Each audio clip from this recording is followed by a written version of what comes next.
ಇಲ್ಲ ಇಲ್ಲ ತೊಂದರೆ ಇಲ್ಲ, ರೆಕಾರ್ಡಿಂಗ್ ಆಗ್ತಾ ಉಂಟು,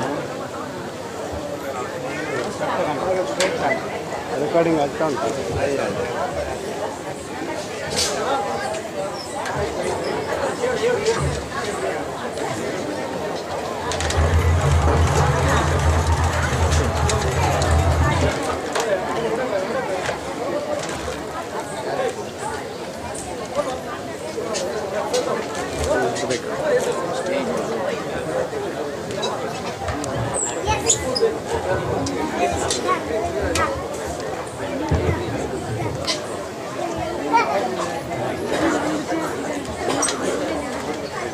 ಹೋಗಿದೆ ಅಂತ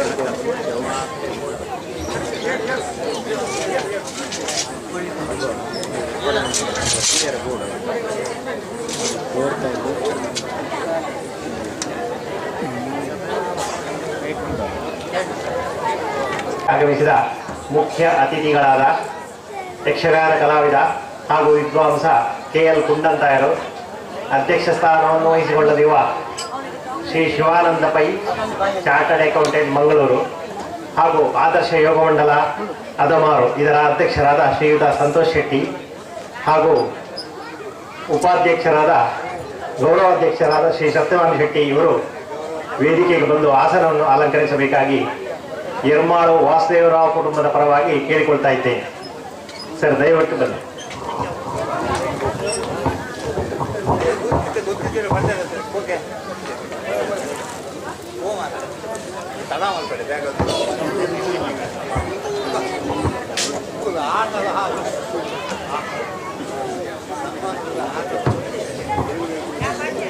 ಹಾಗೆಯೇ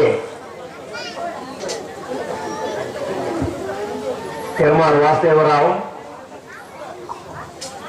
ಮತ್ತು ರಘುರಾಮರಾವ್ ಹಾಗೂ ಸುಬ್ರಹ್ಮಣ್ಯರಾವ್ ವೇದಿಕೆಗೆ ಬಂದು ಆಸನವನ್ನು ಅಲಂಕರಿಸಬೇಕಾಗಿ ಕೇಳಿಕೊಳ್ತಾ ಇದ್ದೇನೆ.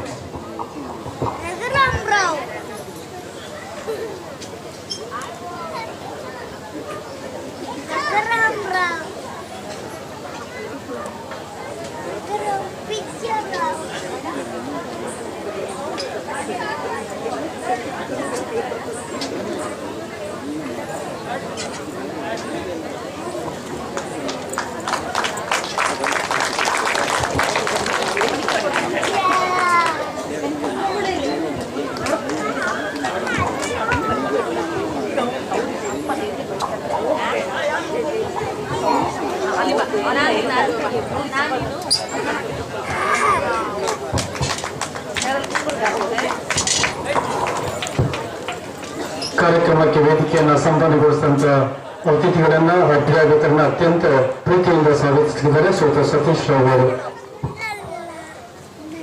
ಶ್ರೀಯುತ KL ಕುಂಡಂತಾಯರು ನಿಮಗೆಲ್ಲ ಪರಿಚಿತರು. ಅವರ ಹೆಚ್ಚ ಪರಿಚಯ ನಾನು ಹೇಳಬೇಕು ಅಂತ ಇಲ್ಲ. ಯಕ್ಷಗಾನ ಕಲಾವಿದರು ಹಾಗೂ ಹಿರಿಯ ವಿದ್ವಾಂಸರು. ಇವರನ್ನು ಈ ಸಭಾ ಕಾರ್ಯಕ್ರಮಕ್ಕೆ ಪ್ರೀತಿಯಿಂದ ಯರ್ಮಾಳು ಶ್ರೀ ವಾಸುದೇವರಾವ್ ಮತ್ತು ಕುಟುಂಬಿಕರ ಪರವಾಗಿ ಸ್ವಾಗತಿಸ್ತಾ ಇದ್ದೇನೆ. ನಮ್ಮ ಸ್ವಾಗತದಲ್ಲಿ ಶ್ರೀಯುತ ರಾಮಧ್ಯಾನಿ ಕುಲಗುಂಡಿ ಇವರು ದೈವತ್ವ ವೇದಿಕೆಗೆ ಬಂದು ಅವರನ್ನು ಹೂಡಿಕೆ ಗೌರವಿಸಬೇಕೆಂದು ವಿನಂತಿ ಮಾಡ್ತಾ ಇದ್ದೇನೆ. ಹಾಗೂ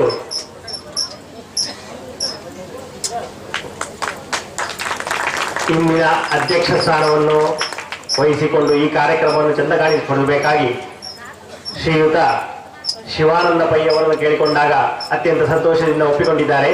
ಇವರನ್ನು ಕೂಡ ಶ್ರೀ ವಾಸುದೇವರಾವ್ ಯರ್ಮಾಳು ಕುಟುಂಬಿಕರ ಪರವಾಗಿ ಸ್ವಾಗತಿಸ್ತಾ ಇದ್ದೇನೆ.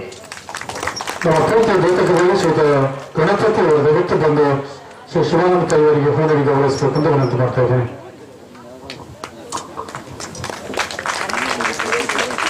ಆದರ್ಶ ಯೋಗ ಮಂಡಲ ಅದಮಾರು ಇದರ ಅಧ್ಯಕ್ಷರಾದ ಶ್ರೀಯುತ ಸಂತೋಷ್ ಶೆಟ್ಟಿ ಇವರು ನಮಗೆ ಈ ಯಕ್ಷಗಾನ ಕಾರ್ಯಕ್ರಮಕ್ಕಾಗಿ ತುಂಬಾ ಸಹಕಾರವನ್ನು ನೀಡಿದ್ದಾರೆ.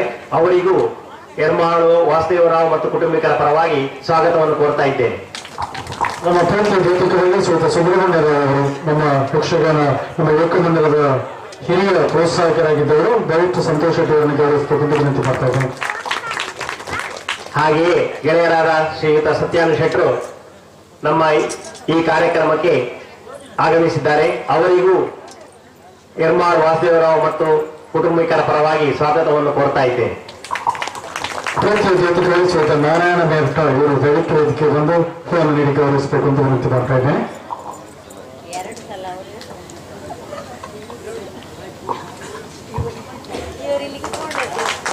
ಶ್ರೀಯುತ ವೈ ವಾಸುದೇವರ ಈ ಪರಿಸರದ ಯಕ್ಷಗಾನ ಗುರುವೆಂದು ಖ್ಯಾತಿಗೊಂಡವರು. ಇವತ್ತು ಅವರು ವಿರಚಿತವಾದಂತಹ ಒಂದು ಪ್ರಸಂಗವನ್ನು ಇಲ್ಲಿ ಆಡಿ ತೋರಿಸಲಿಕ್ಕಿದ್ದಾರೆ. ಯಕ್ಷಗಾನಕ್ಕೆ ಸಾಕಷ್ಟು ಪ್ರೋತ್ಸಾಹವನ್ನು ಕೊಟ್ಟವರಿದ್ದಾರೆ. ಅವರೆಲ್ಲರೂ ಕೂಡ ಬೆಂಬಲವನ್ನು ಕೊಟ್ಟವರು ಅವರ ಸಹೋದರರು ಹಾಗೂ ಅವರ ಸುಪುತ್ರರು, ಅವರೆಲ್ಲ ಕುಟುಂಬಿಗರನ್ನ ನಮ್ಮ ಯಕ್ಷಗಾನ ಅಭಿಮಾನಿಗಳ ಪರವಾಗಿ ತುಂಬ ಈ ಸಭೆಗೆ ಅತ್ಯಂತ ಹೃದಯಪೂರ್ವಕವಾಗಿ ಸ್ವಾಗತ ಮಾಡ್ತಾ ಇದ್ದೇವೆ.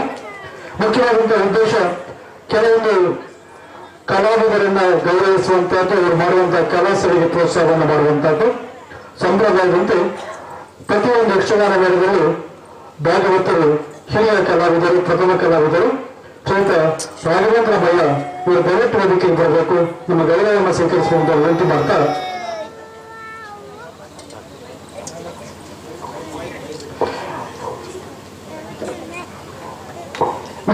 ಇದ್ದೇನೆ. ಶ್ರೀಯುತ ರಾಘವೇಂದ್ರ ಮಯ್ಯರು ಸಾಲಿಗ್ರಾಮ ಬೆಳೆದ ಭಾಗವತರು, ಪ್ರಥಮ ಕಲಾವಿದರು.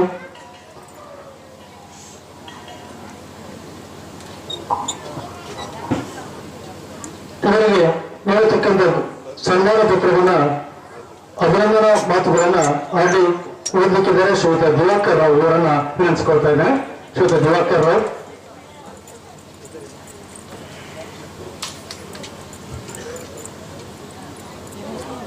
ರಾಘವೇಂದ್ರ ಮಯ್ಯರವರಿಗೆ ಈಗ ಸನ್ಮಾನ.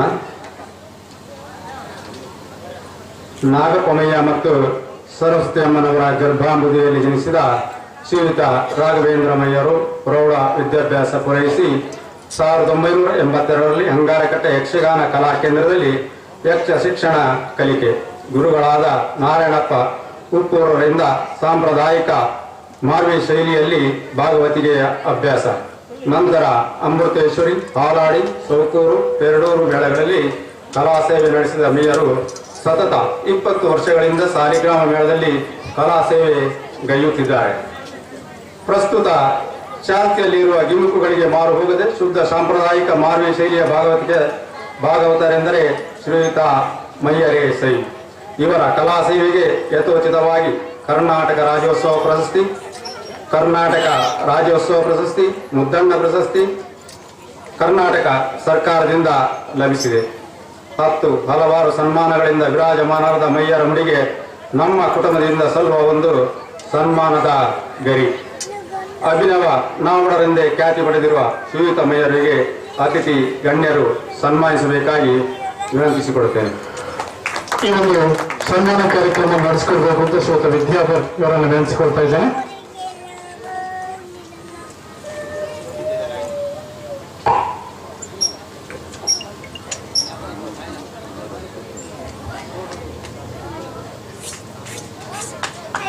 ವೇದಿಕೆಯ ಅತಿಥಿಗಳ ಸಹಕಾರದೊಂದಿಗೆ ಕಾರ್ಯಕ್ರಮದ ಅಧ್ಯಕ್ಷತೆಯನ್ನು ವಹಿಸಿದಂತಹ ಶ್ರೀಯುತ ಶಿವಾನಂದ್ ತಾಯಿ ಅವರು ಶಾಲೆ ಹೊಂದಿಸಿ ಗೌರವಿಸ್ತಾ ಇದ್ದಾರೆ.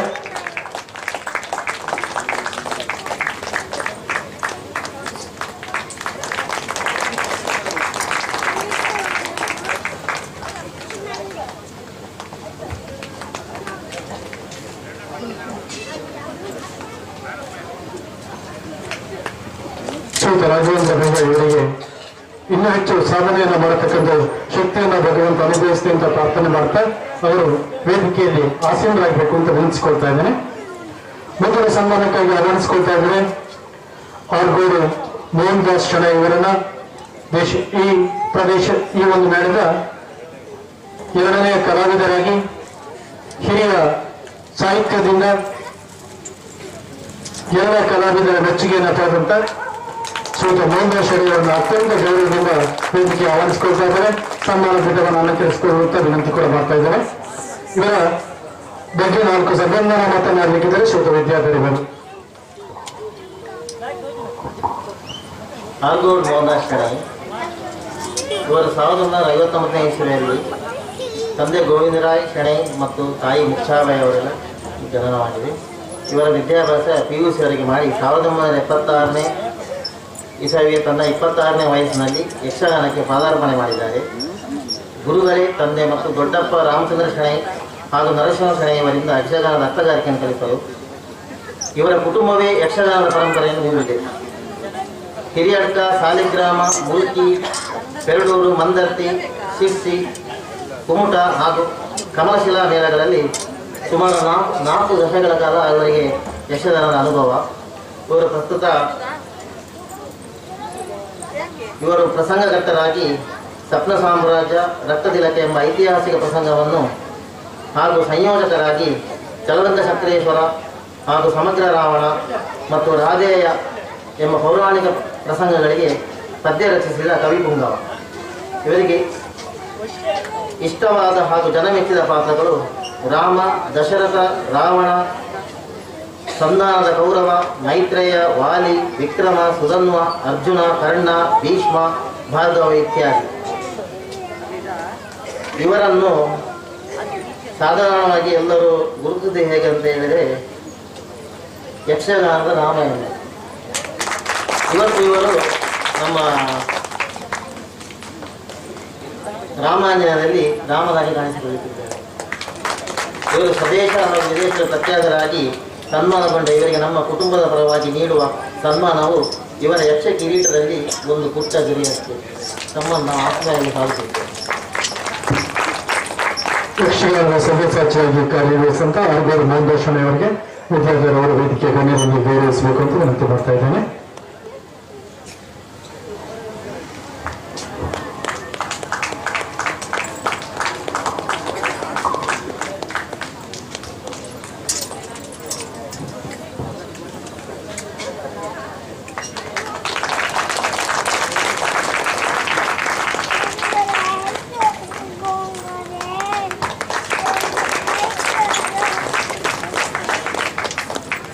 ಆರ್ಗೂರು ಮಾರ್ಗದರ್ಶನ ಅವರು ಕೂಡ ವೇದಿಕೆಯಲ್ಲಿ ಆಸೀನರಾಗಬೇಕು ಎನ್ನುವಂಥ ವಿನಂತಿಯನ್ನು ಮಾಡಿಕೊಳ್ತಾ ಮುಂದಿನ ಸನ್ಮಾನಕ್ಕಾಗಿ ಆಯ್ಕೆ ಮಾಡಿದವರು ಪ್ರಾಯಶಃ ಬೆಳವಣಿಗೆಯ ಅತ್ಯಂತ ಹಿರಿಯ ಪ್ರಸಿದ್ಧ ಚಂಡವಾದಕರು.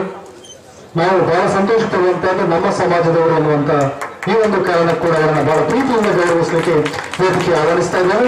ಶಿವಾನಂದ ಕೋಟೆ ಅವರನ್ನು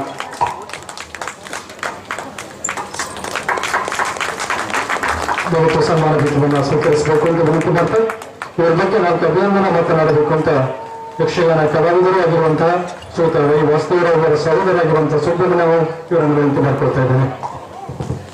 ಸನ್ಮಾನಿತಗೊಳ್ಳಿರುವವರು ಶ್ರೀಮಾನ್ ಶಿವಾನಂದ ಕೋಟ, ಪರಮಶಿವ ಡಮರು ಪ್ರಿಯ, ಆದರೆ ಕೋಟ ಶಿವಾನಂದ ಚೆಂಡೆ ಪ್ರಿಯ.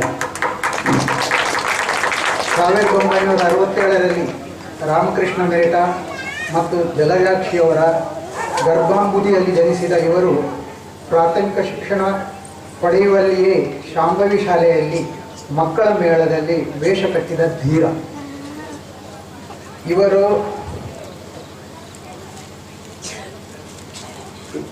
ಹಲವಾರು ಪಾತ್ರಗಳನ್ನು ತಮ್ಮ ಇಳೆ ವಯಸ್ಸಿನಲ್ಲಿಯೇ ಮಾಡಿದಂಥವರು. 12ನೇ ವಯಸ್ಸಿನಲ್ಲಿಯೇ ಚೆಂಡೆ ನುಡಿಸುವ ನಿಷ್ಠಾವಂತರಾದರು.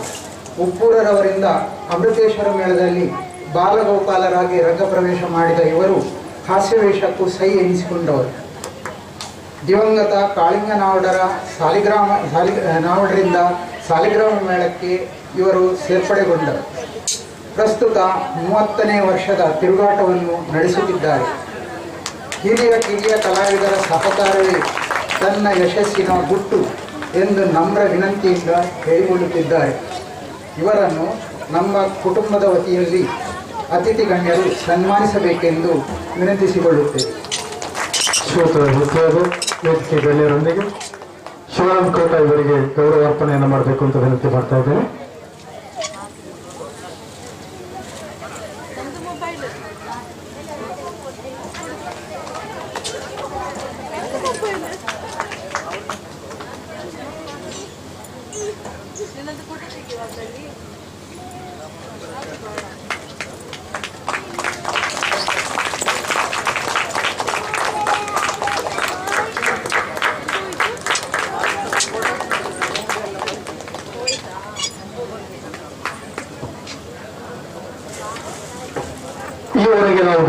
ಶ್ರೀಮಂತರಾದಂತಹ 100 ಗಣ್ಯರು ಸಕ್ರೆ ಮಾಡಿದ ಕಲಾವಿದರಾದರೆ ಅದಕ್ಕೆ ಭಿನ್ನವಾಗಿ ಇನ್ನೊಬ್ಬರನ್ನು ಬೆಳೆಸ್ಕೊಳ್ತಾ ಇದ್ದೇವೆ.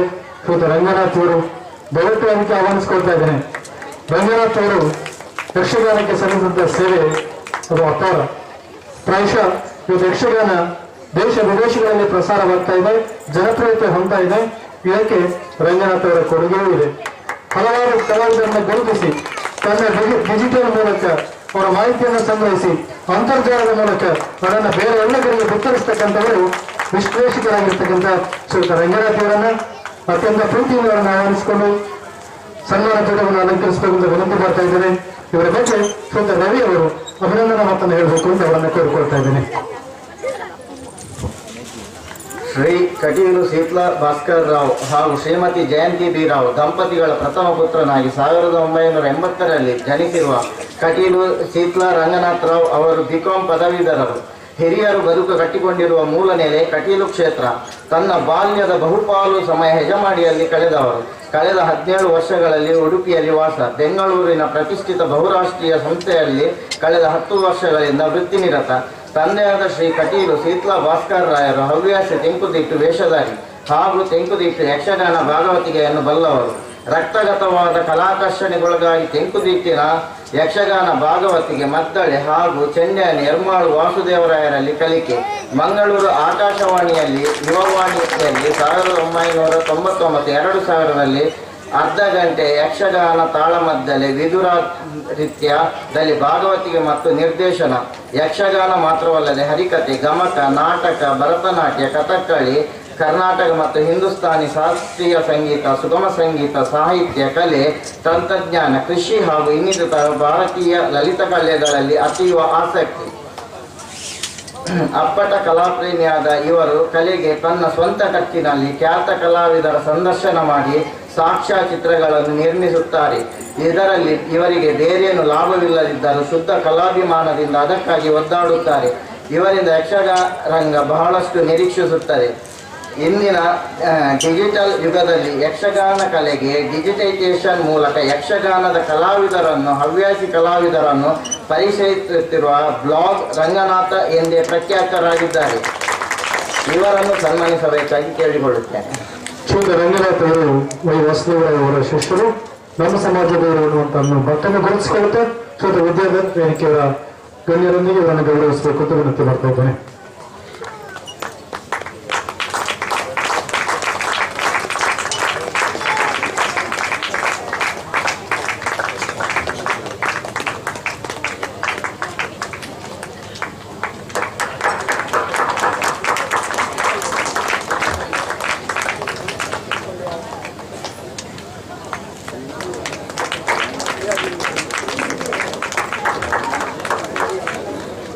ಯಕ್ಷಗಾನದ ವಿವಿಧ ರಂಗಗಳಲ್ಲಿ ಸೇವೆಯನ್ನು ಸಲ್ಲಿಸಿದಂತ ಈ 4 ಜನ ಕಲಾವಿದರ ಮೂಲಕ ಇಡೀ ಯಕ್ಷಗಾನದ ಎಲ್ಲ ಕಲಾವಿದರನ್ನ ಗೌರವಿಸತಕ್ಕಂಥ ಕೆಲಸವನ್ನ ಈ ಸಂದರ್ಭದಲ್ಲಿ ಮಾಡಲಿಕ್ಕೆ ಸಂತೋಷ ಪಡ್ತಾ ಇದ್ದೇವೆ.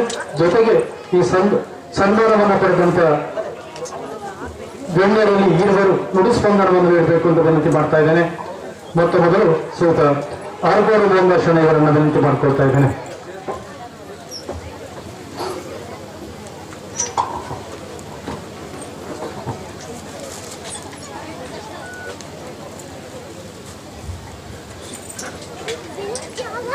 ಶ್ರೀ ಗುರು ಗಣಾಧಿಪತಯೇ ನಮಃ. ನಮಸ್ತುತೆ ವ್ಯಾಸ ವಿಶಾಲ ಬುದ್ಧಿ ಪುಲ್ಲಾರವಿಂದಾಯುಧ ಭಕ್ತ ನೇತ್ರ ಏನುತ್ವಯ ಭಾರತ ತೈಲಪೂರ್ಣ ಪ್ರಜ್ವಾಲಿತೋ ಜ್ಞಾನ ಪ್ರದೀಪ. 18 ಪುರಾಣಗಳನ್ನು ನಮ್ಮ ಭರತ ವರ್ಷಕ್ಕೆ ನೀಡಿರುವಂತಹ ಬಾದರಾಯಣನನ್ನು ನಾವು ಸ್ಮರಿಸಿಕೊಳ್ಳಬೇಕಾಗಿದೆ. ಯಾಕೆಂದರೆ ನಾವು ಆಡುವಂಥ ಯಕ್ಷಗಾನ ಪ್ರಸಂಗಗಳೆಲ್ಲ ಅವರ ಕೃಪೆ ಅಂತ ನಾವು ತಿಳ್ಕೊಳ್ಬೇಕು. ವೇದಿಕೆ ಮೇಲಿದ್ದಂಥ ಗಣ್ಯರೇ, ಸಹ ಕಲಾವಿದರೇ, ಪ್ರೇಕ್ಷಕ ಬಂಧುಗಳೇ, ಸಮ್ಮಾನ ಬಹಳ ಸ್ತುತ್ಯವಾದದ್ದು.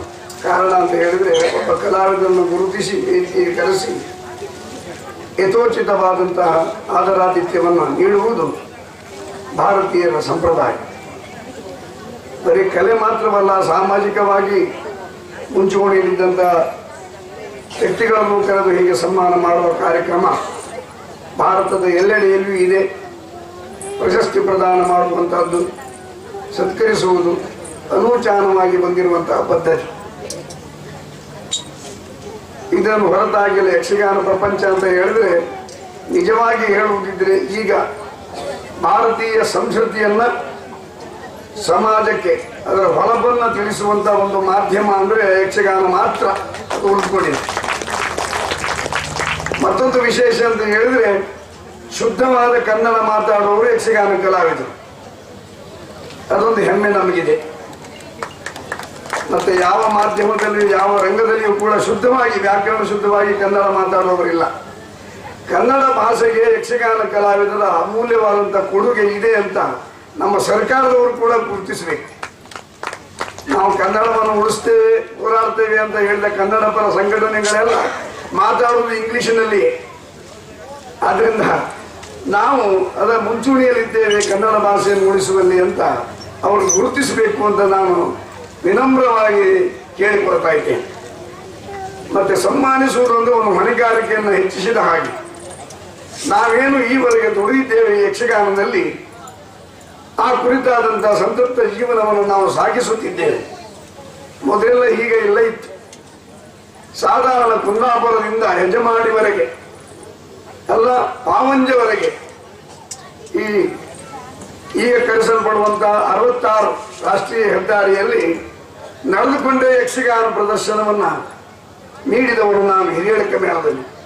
ಈ ಕಡೆ ತುಂಬಾ ಆಟ ಮಾಡಿಸಿದ್ದೇವೆ. ಹಾಗೆ ಅಲ್ಲಿಂದ ತಿರುಗಿ ಬಜಪೆ ವಿಮಾನ ನಿಲ್ದಾಣ, ನಂತರ ಕುಪ್ಪೆಪದವು, ಹಾಗಾಗಿ ಕಾರ್ಕಳ, ಹೊಸನಗರದವರೆಗೂ ಕೂಡ ಎಲ್ಲ ಹೆದ್ದಾರಿಗಳಲ್ಲಿ ನಡೆದುಕೊಂಡೇ ಹೋಗಿ ಸಂಚಾರ ಮಾಡಿ ಗಾಡಿ ಎತ್ತಿನ ಆ ಬಂಡಿಯಲ್ಲಿ ಸಾಮಗ್ರಿಗಳನ್ನು ಸಾಗಿಸಿ ನಾವು ಯಕ್ಷಗಾನ ಪ್ರದರ್ಶನವನ್ನು ಮಾಡಿದವರು 1976, 77, 78ರಲ್ಲಿ. ಅದೊಂದು ಹೆಮ್ಮೆ ಉಂಟು. ನಾನು ನಡೆದಾಡಿದ ಸ್ಥಳ ಇದು ಅಂತ. ಇಲ್ಲಿಯೂ ನಾನು ಬಂದಿದ್ದೇನೆ. ಅದಮಾನದಲ್ಲಿಯೂ ಕೂಡ ಯಕ್ಷಗಾನ ಬಯಲಾಟ ಆಗಿದೆ ಊರವರ ಸಹಕಾರದಿಂದ. ಆಮೇಲೆ ಪೆರಡೂರು ಮೇಳದ ವತಿಯಿಂದ ಇನ್ನೊಂದು ಆಟ ಆಗಿದೆ, ನನಗೆ ನೆನಪಿದೆ. ರಾಮಾಂಜನೇಯ ಭೀಷ್ಮ ವಿಜಯ ಎಂಬಂತ 2 ಪ್ರಸಂಗಗಳು. ಬಹಳ ಜನ ಸೇರಿದ್ದಾರೆ, ಪ್ರೋತ್ಸಾಹಿಸಿದ್ದಾರೆ. ಆಮೇಲೆ ಸಾಲಿಗ್ರಾಮ ಮೇಳಕ್ಕೆ ಸೇರಿದ ಮೇಲೆ ಇದು ಪ್ರಥಮ ಬಾರಿ ನಾನು ಬರ್ತಾ ಇದ್ದೇನೆ. ನಮ್ಮ ವಾಸುದೇವರಾವ್ ಕುಟುಂಬದವರು ನನ್ನನ್ನು ಗುರುತಿಸಿ ಸನ್ಮಾನಿಸಿದ್ದಾರೆ. ನನ್ನ ಮಾತ್ರವಲ್ಲ, ನಮ್ಮ ಪ್ರಧಾನ ಭಾಗವತರು ರಾಘವೇಂದ್ರಮಯ್ಯ, ಆಮೇಲೆ ಶಿವಾನಂದ, ಇವರಿಬ್ಬರನ್ನೂ ಕೂಡ ಗೌರವಿಸಿ ಯಕ್ಷಗಾನದ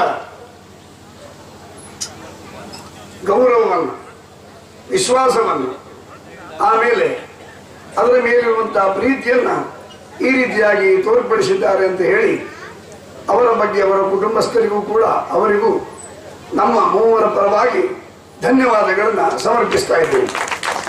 ಇಂತಹ ಕಾರ್ಯಕ್ರಮ ನಿರಂತರವಾಗಿ ಜರುಗುತ್ತಿರಲಿ. ನಮ್ಮ ಸಾಲಿಗ್ರಾಮ ಮೇಳದ ಆಟ ನಿರಂತರವಾಗಿ ಈ ಪ್ರದೇಶದಲ್ಲಿ ಆಗುತ್ತಿರಲಿ. ನೀವೆಲ್ಲರೂ ಪ್ರೋತ್ಸಾಹಿಸಿ ಈ ಕಲೆಯನ್ನು ಉಳಿಸಿ ಬೆಳೆಸುವಲ್ಲಿ ತಮ್ಮದಾಗಿರುವಂತಹ ದೇಣಿಗೆಯನ್ನ ನೀಡಬೇಕು ಅಂತ ಕೇಳಿಕೊಳ್ಳುತ್ತಾ, ನಿಮಗೆಲ್ಲರಿಗೂ ಗುರು ನರಸಿಂಹ ಆಂಜನೇಯನು ಕೂಡ ಆರೋಗ್ಯ ಭಾಗ್ಯ ಸಂಪದಗಳನ್ನಿಂತು ಹೊರಸಲಿ ಎಂದು ಬೇಡಿಕೊಂಡು ನನ್ನೆರಡು ಮಾತನ್ನ ಮುಗಿಸುತ್ತೇನೆ. ಯಕ್ಷಗಾನ ಗೆಲ್ಲಿ ಪ್ರೋತ್ಸಾಹದಾಯಕ ಮಾತುಗಳಿಗಾಗಿ ಶ್ರೀಯುತ ಹಳಬೇರು ಮಂಜುನಾಥಣ್ಣಯವರನ್ನು ಅಭಿನಂದಿಸಿಕೊಳ್ತೇವೆ, ಅರ್ಪಿಸಿಕೊಳ್ತಾ ಇದ್ದೇವೆ. ಮುಂದಕ್ಕೆ ನಾವು ವಿನಂತಿಸಿಕೊಳ್ತಾ ಇದ್ದೇವೆ ಶ್ರೀಯುತ ರಂಗನಾಥ್ ಅವರಿಂದ ನುಡಿಮುತ್ತುಗಳು ಸ್ಪಂದನವನ್ನು ನೀಡಬೇಕು ಅಂತ ವಿನಂತಿ ಮಾಡ್ತಾ ಇದ್ದೇವೆ. ವೇದಿಕೆಯಲ್ಲಿ ಆಸೀನರಾಗಿರತಕ್ಕಂಥ ಎಲ್ಲ ಗಣ್ಯರೇ ಹಾಗೂ ಕಲಾಭಿಮಾನಿಗಳಿಗೆ, ಯರ್ಮಳ್ ವಾಸುದೇವರಾಯರು ನನಗೆ ತೆಂಗುತಿಟ್ಟು ಯಕ್ಷಗಾನ ಮದ್ದಳೆ ವಾದನವನ್ನು ಭಾಗವತಿಕೆಯನ್ನು ಕಲಿಸಿಕೊಟ್ಟವರು. ನನಗೆ ಅವರು ಗುರುಗಳು. ಅವರು ಮತ್ತು ಅವರ ಕುಟುಂಬಸ್ಥರು ಈ ಒಂದು ಅಂಥ ಏನು ಸಾಧನೆ ಅಂತ ನನಗೆ ನಾನು ಹೇಳಿಕೊಳ್ಳುವುದಿಲ್ಲ, ಆದರೆ ಅವರದನ್ನು ಬಹಳ ದೊಡ್ಡ ಸಾಧನೆ ಎಂಬುದಾಗಿ ಗುರುತಿಸಿದ್ದಾರೆ. ಮೊಟ್ಟ ಮೊದಲಾಗಿ ಆ ಗುರುತಿಸುವಿಕೆಗೆ ನಾನು ಕೃತಜ್ಞನಿದ್ದೇನೆ. ಎರಡನೇದಾಗಿ ಇದು ಕೇವಲ ಈ ಒಂದು ತಂತ್ರಜ್ಞಾನವನ್ನು ಬಳಕೆ ಮಾಡಿ ಹಲವಾರು ಜನ, ಈಗ ಯಾವುದೇ ಯಕ್ಷಗಾನ ಬಯಲಾಟಗಳಿರಬಹುದು, ಎಲ್ಲ ಕಡೆ ಬಹಳಷ್ಟು ಜನ ಛಾಯಾಚಿತ್ರಗಳನ್ನು ತೆಗೆಯುವಂಥದ್ದು ಅಥವಾ ವಿಡಿಯೋ ಚಿತ್ರೀಕರಣವನ್ನು ಮಾಡುವಂಥದ್ದು, ಇಂಥದ್ದನ್ನೆಲ್ಲವನ್ನು ಬಹಳಷ್ಟು ಜನ ಮಾಡಿಕೊಂಡು ಬಂದಿದ್ದಾರೆ. ನಾನು ಒಬ್ಬನೇ ಅಂತ ಅಲ್ಲ, ಇವರೆಲ್ಲರ ಪರವಾಗಿ ಪ್ರಾತಿನಿಧಿಕವಾಗಿ ನನ್ನನ್ನು ಗುರುತಿಸಿದ್ದಾರೆ ಅಂತ ನಾನು ತಿಳಿದುಕೊಂಡು ಆ ಎಲ್ಲ ತಂತ್ರಜ್ಞಾನವನ್ನು ಬಳಸಿಕೊಂಡು ಯಾರೆಲ್ಲ ಕೆಲಸ ಮಾಡ್ತಾ ಇದ್ದಾರೆ ಅವರೆಲ್ಲರ ಪರವಾಗಿ ನಾನು ಯರ್ಮಾಳ್ ವಾಸುದೇವರಾವ್ ಹಾಗೂ ಕುಟುಂಬಸ್ಥರಿಗೆ ನಾನು ನನ್ನ ಅನಂತಾನಂತ ಕೃತಜ್ಞತೆಯನ್ನು ಸಲ್ಲಿಸ್ತೇನೆ. ನಾನು ವೈಯಕ್ತಿಕವಾಗಿ ಯಕ್ಷಗಾನ ಬಯಲಾಟಗಳನ್ನು ನೋಡುವಾಗ ನನಗೆ ಅನ್ನಿಸ್ತಿತ್ತು ಏನು ಅಂತಂದ್ರೆ, ಪ್ರೇಕ್ಷಕರ ಅಭಿರುಚಿ ಬಹಳಷ್ಟು ಕೆಳಮಟ್ಟಕ್ಕೆ ಕುಸಿದಿದೆ ಅಂತ ನನಗೆ ಅನ್ನಿಸ್ತಿತ್ತು. ಯಾಕೆಂತಂದ್ರೆ ಯಾವ ಒಂದು ನಿಜವಾದ ಕಲಾವಿದ ರಂಗದಲ್ಲಿ ಮೆರೀಬೇಕು ಅವನನ್ನು ನಾವು ಪ್ರೋತ್ಸಾಹಿಸುವುದಿಲ್ಲ. ಯಾರು ರಂಗಸ್ಥಳಕ್ಕೆ ಯೋಗ್ಯನೇ ಅಲ್ಲ ಅಂಥವರನ್ನು ನಾವು ಪ್ರೋತ್ಸಾಹಿಸಿದನ್ನು ನಾನು ಕಂಡೆ. ಆಗ ನನಗೆ ಕಂಡಿತು, ಕಲಾವಿದರನ್ನು ಅಥವಾ ಕಲಾ ಪೋಷಕರನ್ನು ಅಥವಾ ಮೇಳದ ಯಜಮಾನರನ್ನು ನಾವು ಹೇಳುವುದಲ್ಲ, ಮೊಟ್ಟ ಮೊದಲನೇದಾಗಿ ನಮ್ಮನ್ನು ನಾವು ತಿದ್ದಿಕೊಳ್ಳಬೇಕಾಗಿದೆ. ಅಂದ್ರೆ ನಾವು ನಿಜವಾದ ಪ್ರತಿಭೆಯನ್ನು ಗುರುತಿಸುವ ಕೆಲಸವನ್ನು ಮಾಡಬೇಕು. ಅದು ಯಾರು ಮಾಡಬೇಕು? ನಾವು ಪ್ರೇಕ್ಷಕರೇ ಮಾಡಬೇಕು. ಹಾಗಾದ್ರೆ ಪ್ರೇಕ್ಷಕರನ್ನು ಈ ಒಂದು ಗುಣಮಟ್ಟವನ್ನು ಗುರುತಿಸುವ ಹಾಗೆ ಮಾಡುವುದಾದ್ರೂ ಹೇಗೆ? ಆಗ ನನಗೆ ಕಂಡು ಬಂದದ್ದು ಈ ರೀತಿ, ಹಿರಿಯ ಕಲಾವಿದರುಗಳೊಂದು ಸಂದರ್ಶನವನ್ನು ಮಾಡಿ ಅದನ್ನು ದಾಖಲೆ ಮಾಡಿ ಅವರು ರಂಗದಲ್ಲಿ ಮೆರೆದ ಕೆಲವು ದೃಶ್ಯಗಳನ್ನು ನಡಕ್ಕೆ ಜೋಡಿಸಿ ಅದನ್ನೊಂದು ಸಾಕ್ಷ್ಯಚಿತ್ರದ ರೀತಿಯಲ್ಲಿ ಮಾಡಿ ಅದನ್ನು ನಾವು ಜನರ ಮುಂದೆ ಇಟ್ಟಾಗ ಜನರಿಗೆ ತನ್ನಿಂದ ತಾನೇ, ನಾವೇನು ಹೇಳಬೇಕಾಗಿಲ್ಲ, ಅವರಿಗೆ ಗೊತ್ತಾಗ್ತದೆ ನಾವು ಯಾವುದನ್ನು ಗುರುತಿಸಬೇಕು, ಯಾವುದನ್ನು ಗುರುತಿಸಕೂಡುದು. ಸ್ವಲ್ಪ ಸಮಯ ತೆಗೆದುಕೊಂಡಿದ್ದದು, ಅದು ಇವತ್ತು ನಾಳೆಗೆ ಆಗುವಂಥದ್ದಲ್ಲ. ನನ್ನಂತೆ ಹಲವಾರು ಇಂತಹ ಕಾರ್ಯಗಳನ್ನು ಮಾಡ್ತಾ ಇದ್ದಾರೆ, ಕೆಲವು ಸಂಘ ಸಂಸ್ಥೆಗಳು ಮಾಡ್ತಾ ಇದೆ. ಇದರಿಂದಾಗಿ ಏನಾಗ್ತದೆ, ಪ್ರೇಕ್ಷಕರ ಗುಣಮಟ್ಟ ಅಭಿರುಚಿ ಬೆಳೀತಾ ಹೋದ ಹಾಗೆ ಉತ್ತಮ ಕಲಾವಿದರು ಮತ್ತಷ್ಟು ಸಂಖ್ಯೆಯಲ್ಲಿ ವಿಜೃಂಭಣೆ ಈ ರಂಗಸ್ಥಳದಲ್ಲಿ ವಿಜೃಂಭಿಸ್ತಾರೆ. ಆಗ ಏನಾಗ್ತದೆ ಅಂತಂದ್ರೆ ನಿಜವಾದ ಯಕ್ಷಗಾನ, ಈಗ ಏನಾಗಿದೆ ಅಂತಂದ್ರೆ ಯಕ್ಷಗಾನ ಅಂದ್ರೆ ಎಲ್ರಿಗೂ ಗೊತ್ತುಂಟು, ಯಕ್ಷಗಾನ ಅಂದ್ರೆ ಏನು ಅದು ಯಾರಿಗೂ ಗೊತ್ತಿಲ್ಲ. ಆ ಒಂದು ಉದ್ದೇಶವನ್ನು ಇಟ್ಟುಕೊಂಡು, ಅಂದ್ರೆ ಯಕ್ಷಗಾನ ಅಂದ್ರೆ ಏನು, ನಿಜವಾಗಿ ಯಕ್ಷಗಾನ ಅಂದ್ರೆ ಏನು ಅನ್ನುವುದನ್ನು ನಾವು ಜನರ ಮುಂದೆ ತಿಳಿಸಿಕೊಡ್ಬೇಕು. ಆ ಒಂದು ಕೆಲಸವನ್ನು ನಾನು ನನ್ನ ಒಂದು ಮಿತಿಯಲ್ಲಿ, ನನ್ನ ಬಹಳಷ್ಟು ಮಿತಿ ಇದೆ ನನಗೆ, ನಾನು ವೈಯಕ್ತಿಕವಾಗಿ ನನ್ನ ಆಸಕ್ತಿಗೆ ಬೇಕಾಗಿ ಮಾಡಿದಂಥದ್ದು. ಆದರೂ ಕೂಡ ಎಲ್ಲ ಒಂದು ಸಮಾಜದ ಎಲ್ಲ ಜನರಿಗೆ ಅದು ಸಿಗಲಿ. ಮತ್ತೆ 50 ವರ್ಷಕ್ಕಿಂತ ಮೇಲಿನವರನ್ನೇ ನಾನು ಹೆಚ್ಚಿನವರನ್ನು ಸಂದರ್ಶನ ಮಾಡಿರುವಂಥದ್ದು. 50 ವರ್ಷದ ಕೆಳಗಿನವರನ್ನು ನಾನು ಯಾರನ್ನು ಮಾಡಲಿಲ್ಲ. 50 ವರ್ಷದ ಮೇಲೆ, ಕೊನೆಯ ಪಕ್ಷ 30 ವರ್ಷ ಆದರೂ ಅವರು ರಂಗದಲ್ಲಿ ಎಕ್ಸ್ಪೀರಿಯನ್ಸ್ ಆಗಿರಬೇಕು ಅಂತ ನನಗೆ ನಾನೇ ಒಂದು ಕಟ್ಟಳೆಯನ್ನು ವಿಧಿಸಿಕೊಂಡಿದ್ದೆ. ಈ ರೀತಿಯಾಗಿ ಡಾಕ್ಟರ್ ಪ್ರಭಾಕರ್ ಜೋಶಿ ಅವರು, ಡಾಕ್ಟರ್ KM ರಾಘವ ನಂಬಿಯಾರರು, ಕೋಳೂರು ರಾಮಚಂದ್ರಾಯರು, ಆಮೇಲೆ ಪಾತಾಳ ವೆಂಕಟರಮಣ ಭಟ್ರು, ಕುಂಬ್ಳೆ ಸುಂದರರಾಯರು, ಇಂಥ ಘಟಾನುಘಟಿಗಳನ್ನೆಲ್ಲ ನನ್ನ ದೊಡ್ಡಸ್ತಿಗೇನಲ್ಲ, ಅವರೆಲ್ಲ ನನಗೆ ನನ್ನಂತ ಒಬ್ಬ ಹೆಸರೇ ಇಲ್ಲದ ವ್ಯಕ್ತಿಗೆ 2 ಗಂಟೆ ಸಮಯ ಕೊಟ್ರಲ್ಲ, ಆ ಒಂದು ದೊಡ್ಡ ಗುಣವನ್ನು ನಾವು ಅವರೆಲ್ಲ ಮೆಚ್ಚಬೇಕಾಗಿದೆ. ಆಕ್ಚುಲಿ ನನ್ನ ದೊಡ್ಡಸ್ತಿಗೇನಲ್ಲ, ಅವರು ನನಗೆ ಸಮಯ ಕೊಟ್ಟರು ನೋಡಿ, ಯಾವುದೇ ಒಂದು ಪ್ರತಿಫಲ ಅಪೇಕ್ಷೆ ಇಲ್ಲದೆ ಅವರು ಕೊಟ್ಟಿರುವಂಥದ್ದು. ಅವರಿಗೆ ನಾನು ಮೊದಲೇ ಹೇಳಿದೆ, ಇದು ವ್ಯಾಪಾರದ ಉದ್ದೇಶಕ್ಕೆ ಮಾಡುವಂಥದ್ದಲ್ಲ, ಕೇವಲ ಒಂದು ಜನರಿಗೆ ಒಂದು ನಿಜವಾದಂತಹ ಯಕ್ಷಗಾನದ ಸ್ವರೂಪವನ್ನು ತಿಳಿಸಿಕೊಡ್ಬೇಕೆನ್ನುವಂತಹ ಒಂದು ಉದ್ದೇಶ ಅಂತ ಹೇಳಿ. ಆಮೇಲೆ ಇನ್ನೊಂದೇನು ಅಂತಂದ್ರೆ, ಶಾಶ್ವತವಾಗಿ ಅದು ಉಳಿದುಕೊಳ್ಬೇಕು. ಈಗ ನಮ್ಮಲ್ಲಿ ಏನಾಗಿದೆ ಅಂತಂದ್ರೆ, ಈ ಉದಾಹರಣೆಗೆ ತೆಂಗುತಿಟ್ಟು ಯಕ್ಷಗಾನದ ಬಗ್ಗೆ ತಿಳ್ಕೊಳ್ಬೇಕು ಅಂತಾದ್ರೆ ಭಾಗವತಿಕೆ ಬಗ್ಗೆ ಆದ್ರೆ ಬಳಿಬರಲ್ಲಿಗೆ ಹೋಗಿ, ಅಥವಾ ನಾಟ್ಯದಲ್ಲಿ ಆದ್ರೆ ಕೋಳಿಯೂರಲ್ಲಿಗೆ ಹೋಗಿ, ಹೀಗೆ ಹೇಳುವಂತ ಪರಿಸ್ಥಿತಿ ಉಂಟು. ಅದು ಎಲ್ಲವೂ ಕ್ರೋಢೀಕರಣವಾಗಿ ಒಂದು ಕಡೆ ಸಿಗುವಂತೆ ಆದ್ರೆ ಯಾರಿಗೆ ಕೂಡ ಅದು ಒಂದೇ ಕಡೆಯಲ್ಲಿ ಎಲ್ರಿಗೂ ಸಿಗ್ತದೆ.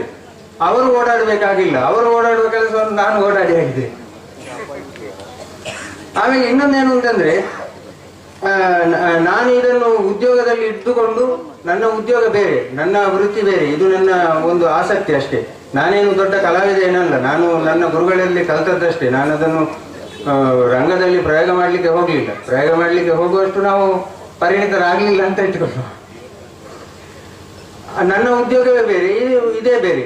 ಇದಕ್ಕೆ ನಾನು ಇಲ್ಲಿಯವರೆಗೆ ಸಾಧಾರಣ ನನ್ನ ಒಂದು ಲೆಕ್ಕಾಚಾರದಲ್ಲಿ ಬಹುಶಃ 1.5 ಇಂದ 2 ಲಕ್ಷ ನಾನು ಖರ್ಚು ಮಾಡಿದ್ದೇನೆ, ಕೇವಲ ಈ ಒಂದು 42-43 ಮಂದಿ ಇಂಟರ್ವ್ಯೂ ಮಾಡಲಿಕ್ಕೆ. ನನ್ನ ದೊಡ್ಡಸ್ತಿಕೆಯನ್ನು ಹೇಳಲಿಕ್ಕೆ ಹೇಳಿದ್ದಲ್ಲ, ಅಂದ್ರೆ ಇವರು ನಮ್ಮ ಗುರುಗಳಾದ ಯರ್ಮಾಳ್ ವಾಸುದೇವರಾವ್ ಹಾಗೂ ಅವರ ಮನೆಯವರು ನನ್ನನ್ನು ಗುರುತಿಸಿದ್ದು ಬಹುಶಃ ಅದಕ್ಕೆ ಒಂದು ಕಾರಣವಾಗಿ ನಾನು ಹೇಳಲೇಬೇಕಾಗಿದೆ. ಇಲ್ಲದಿದ್ರೆ ನನಗೆ ಅವರು ಗುರುತಿಸಿದ್ದು ಯಾಕೆ ಅನ್ನುವ ಪ್ರಶ್ನೆಗೆ ಇದೇ ಉತ್ತರ ಅಲ್ವಾ.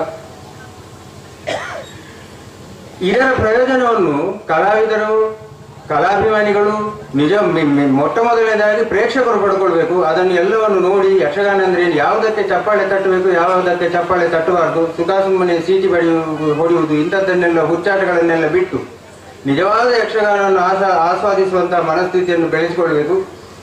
ಅಷ್ಟು ಮಾತ್ರ ಅಲ್ಲದೆ ಕಲಾವಿದರಿಗೆ, ನಿಜವಾದ ಕಲಾವಿದರು, ಈಗ ನಿಜವಾಗಿ ನೋಡಿ ಇಲ್ಲಿ ವೇದಿಕೆಯಲ್ಲಿ ಇರುವಂತಹ 3 ಜನ ಕಲಾವಿದರು ಕೂಡ ಬಹಳ ಶ್ರೇಷ್ಠ ಮಟ್ಟದ ಕಲಾವಿದರು.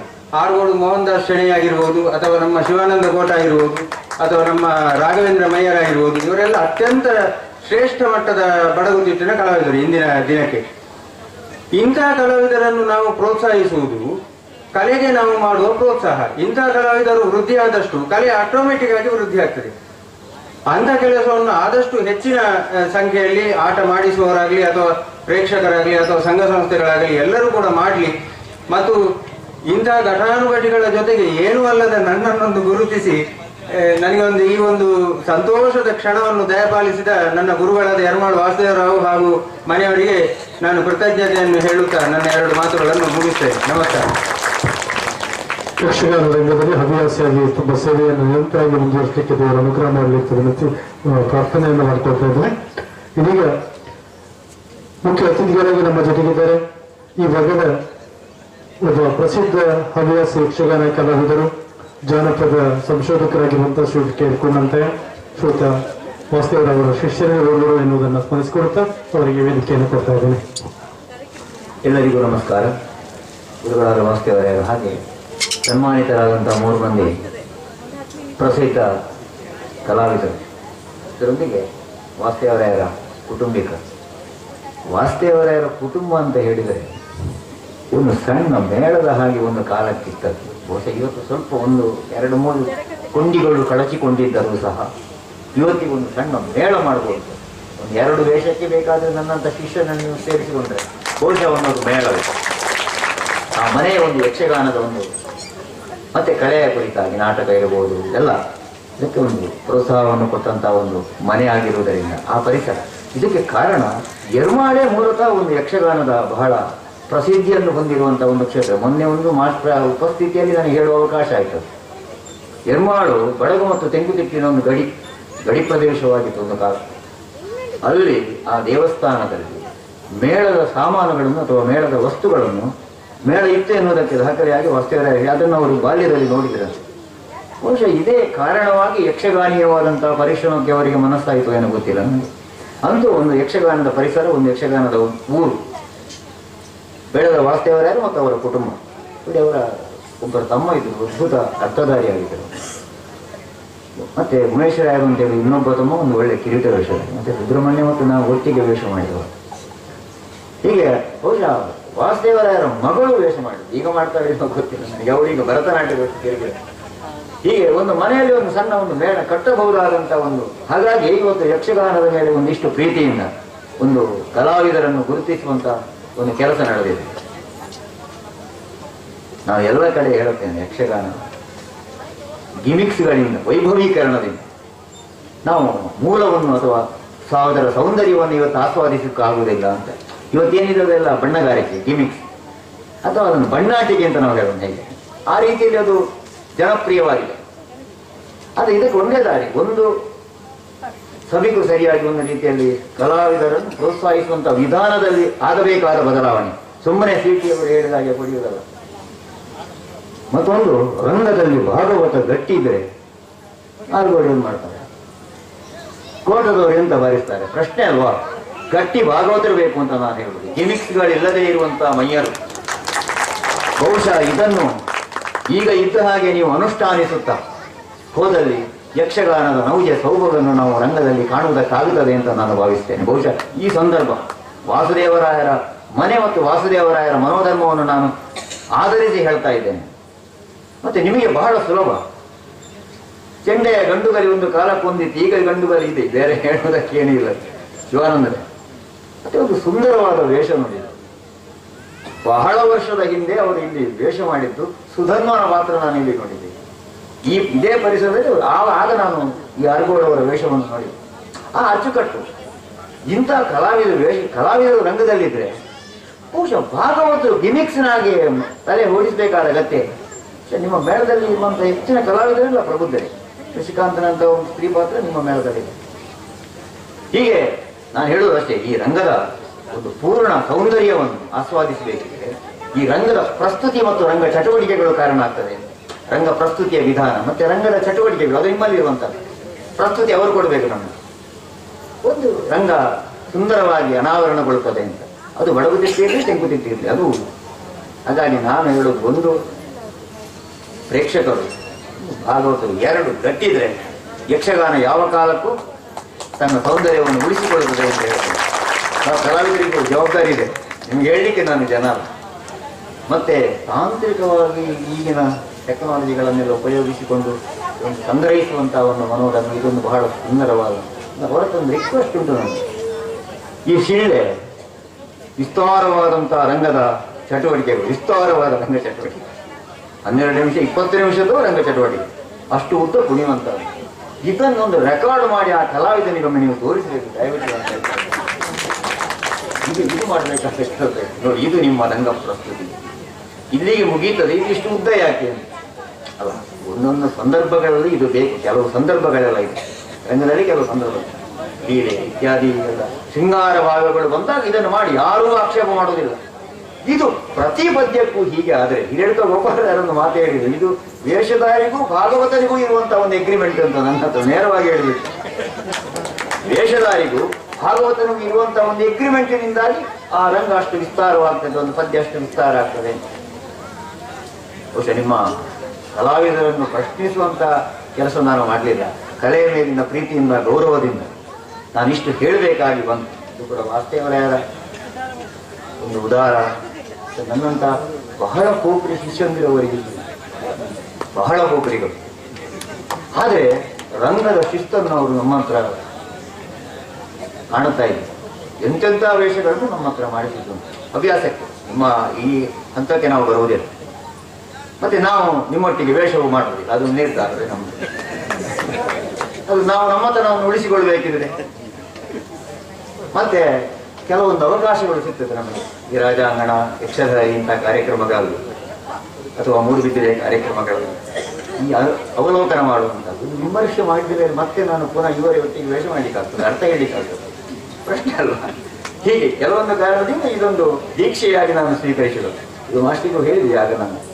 ಒಟ್ಟಿನಲ್ಲಿ ವಾಸ್ತವರಾಯರ ಮನೆಯವರ ಈ ವಿಶಾಲ ಬುದ್ಧಿ, ಮಾಸ್ಟರ ಮನೋಧರ್ಮ ಇವತ್ತು ಪ್ರಕಟ ಆಗಿದೆ.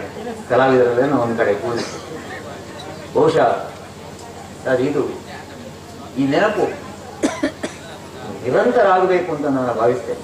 ನಿಮಗೆ ದೇವರು ಒಳ್ಳೆಯ ಆಯುರಾರೋಗ್ಯವನ್ನು, ಅದಕ್ಕೆ ಸಾಮರ್ಥ್ಯವನ್ನು ಕೊಟ್ಟು ಆ ಮೂಲಕ ವಾಸುದೇವರ ಮನೆಯವರು ಯಕ್ಷಗಾನ ಪ್ರಿಯರಾಗಿದ್ದರು ಎನ್ನುವುದೊಂದು ದಾಖಲಾಗಲಿ ಎನ್ನುವಂತ ಒಂದು ಆಶಯವನ್ನು ವ್ಯಕ್ತಪಡಿಸಿಕೊಂಡು ನನ್ನ ಮಾತನ್ನು ಮುಗಿಸ್ತೇನೆ. ನಮಸ್ಕಾರ. ಆತ್ಮೀಯ ಕುಂಡಂತಾರಿಗೆ ಅಭಿನಂದನೆಯನ್ನು ಸಲ್ಲಿಸಿಕೊಳ್ತಾ ಇದ್ದಾರೆ. ಸಮಾರಂಭದ ಅಧ್ಯಕ್ಷತೆಯನ್ನು ವಹಿಸಿಕೊಂಡವರು ಮಂಗಳೂರಿನ ಪ್ರಖ್ಯಾತ ಲೆಕ್ಕ ಪರಿಶೋಧಕರಾಗಿರುವಂತಹ ಶ್ರೀಯುತ ಶಿವಾನಂದ ಪೈ ಇವರನ್ನ ಅಧ್ಯಕ್ಷಸ್ಥಾನದ ಮಾತುಗಳಿಗಾಗಿ ವಿನಂತಿಸಿಕೊಳ್ತಾ ಇದ್ದೇನೆ.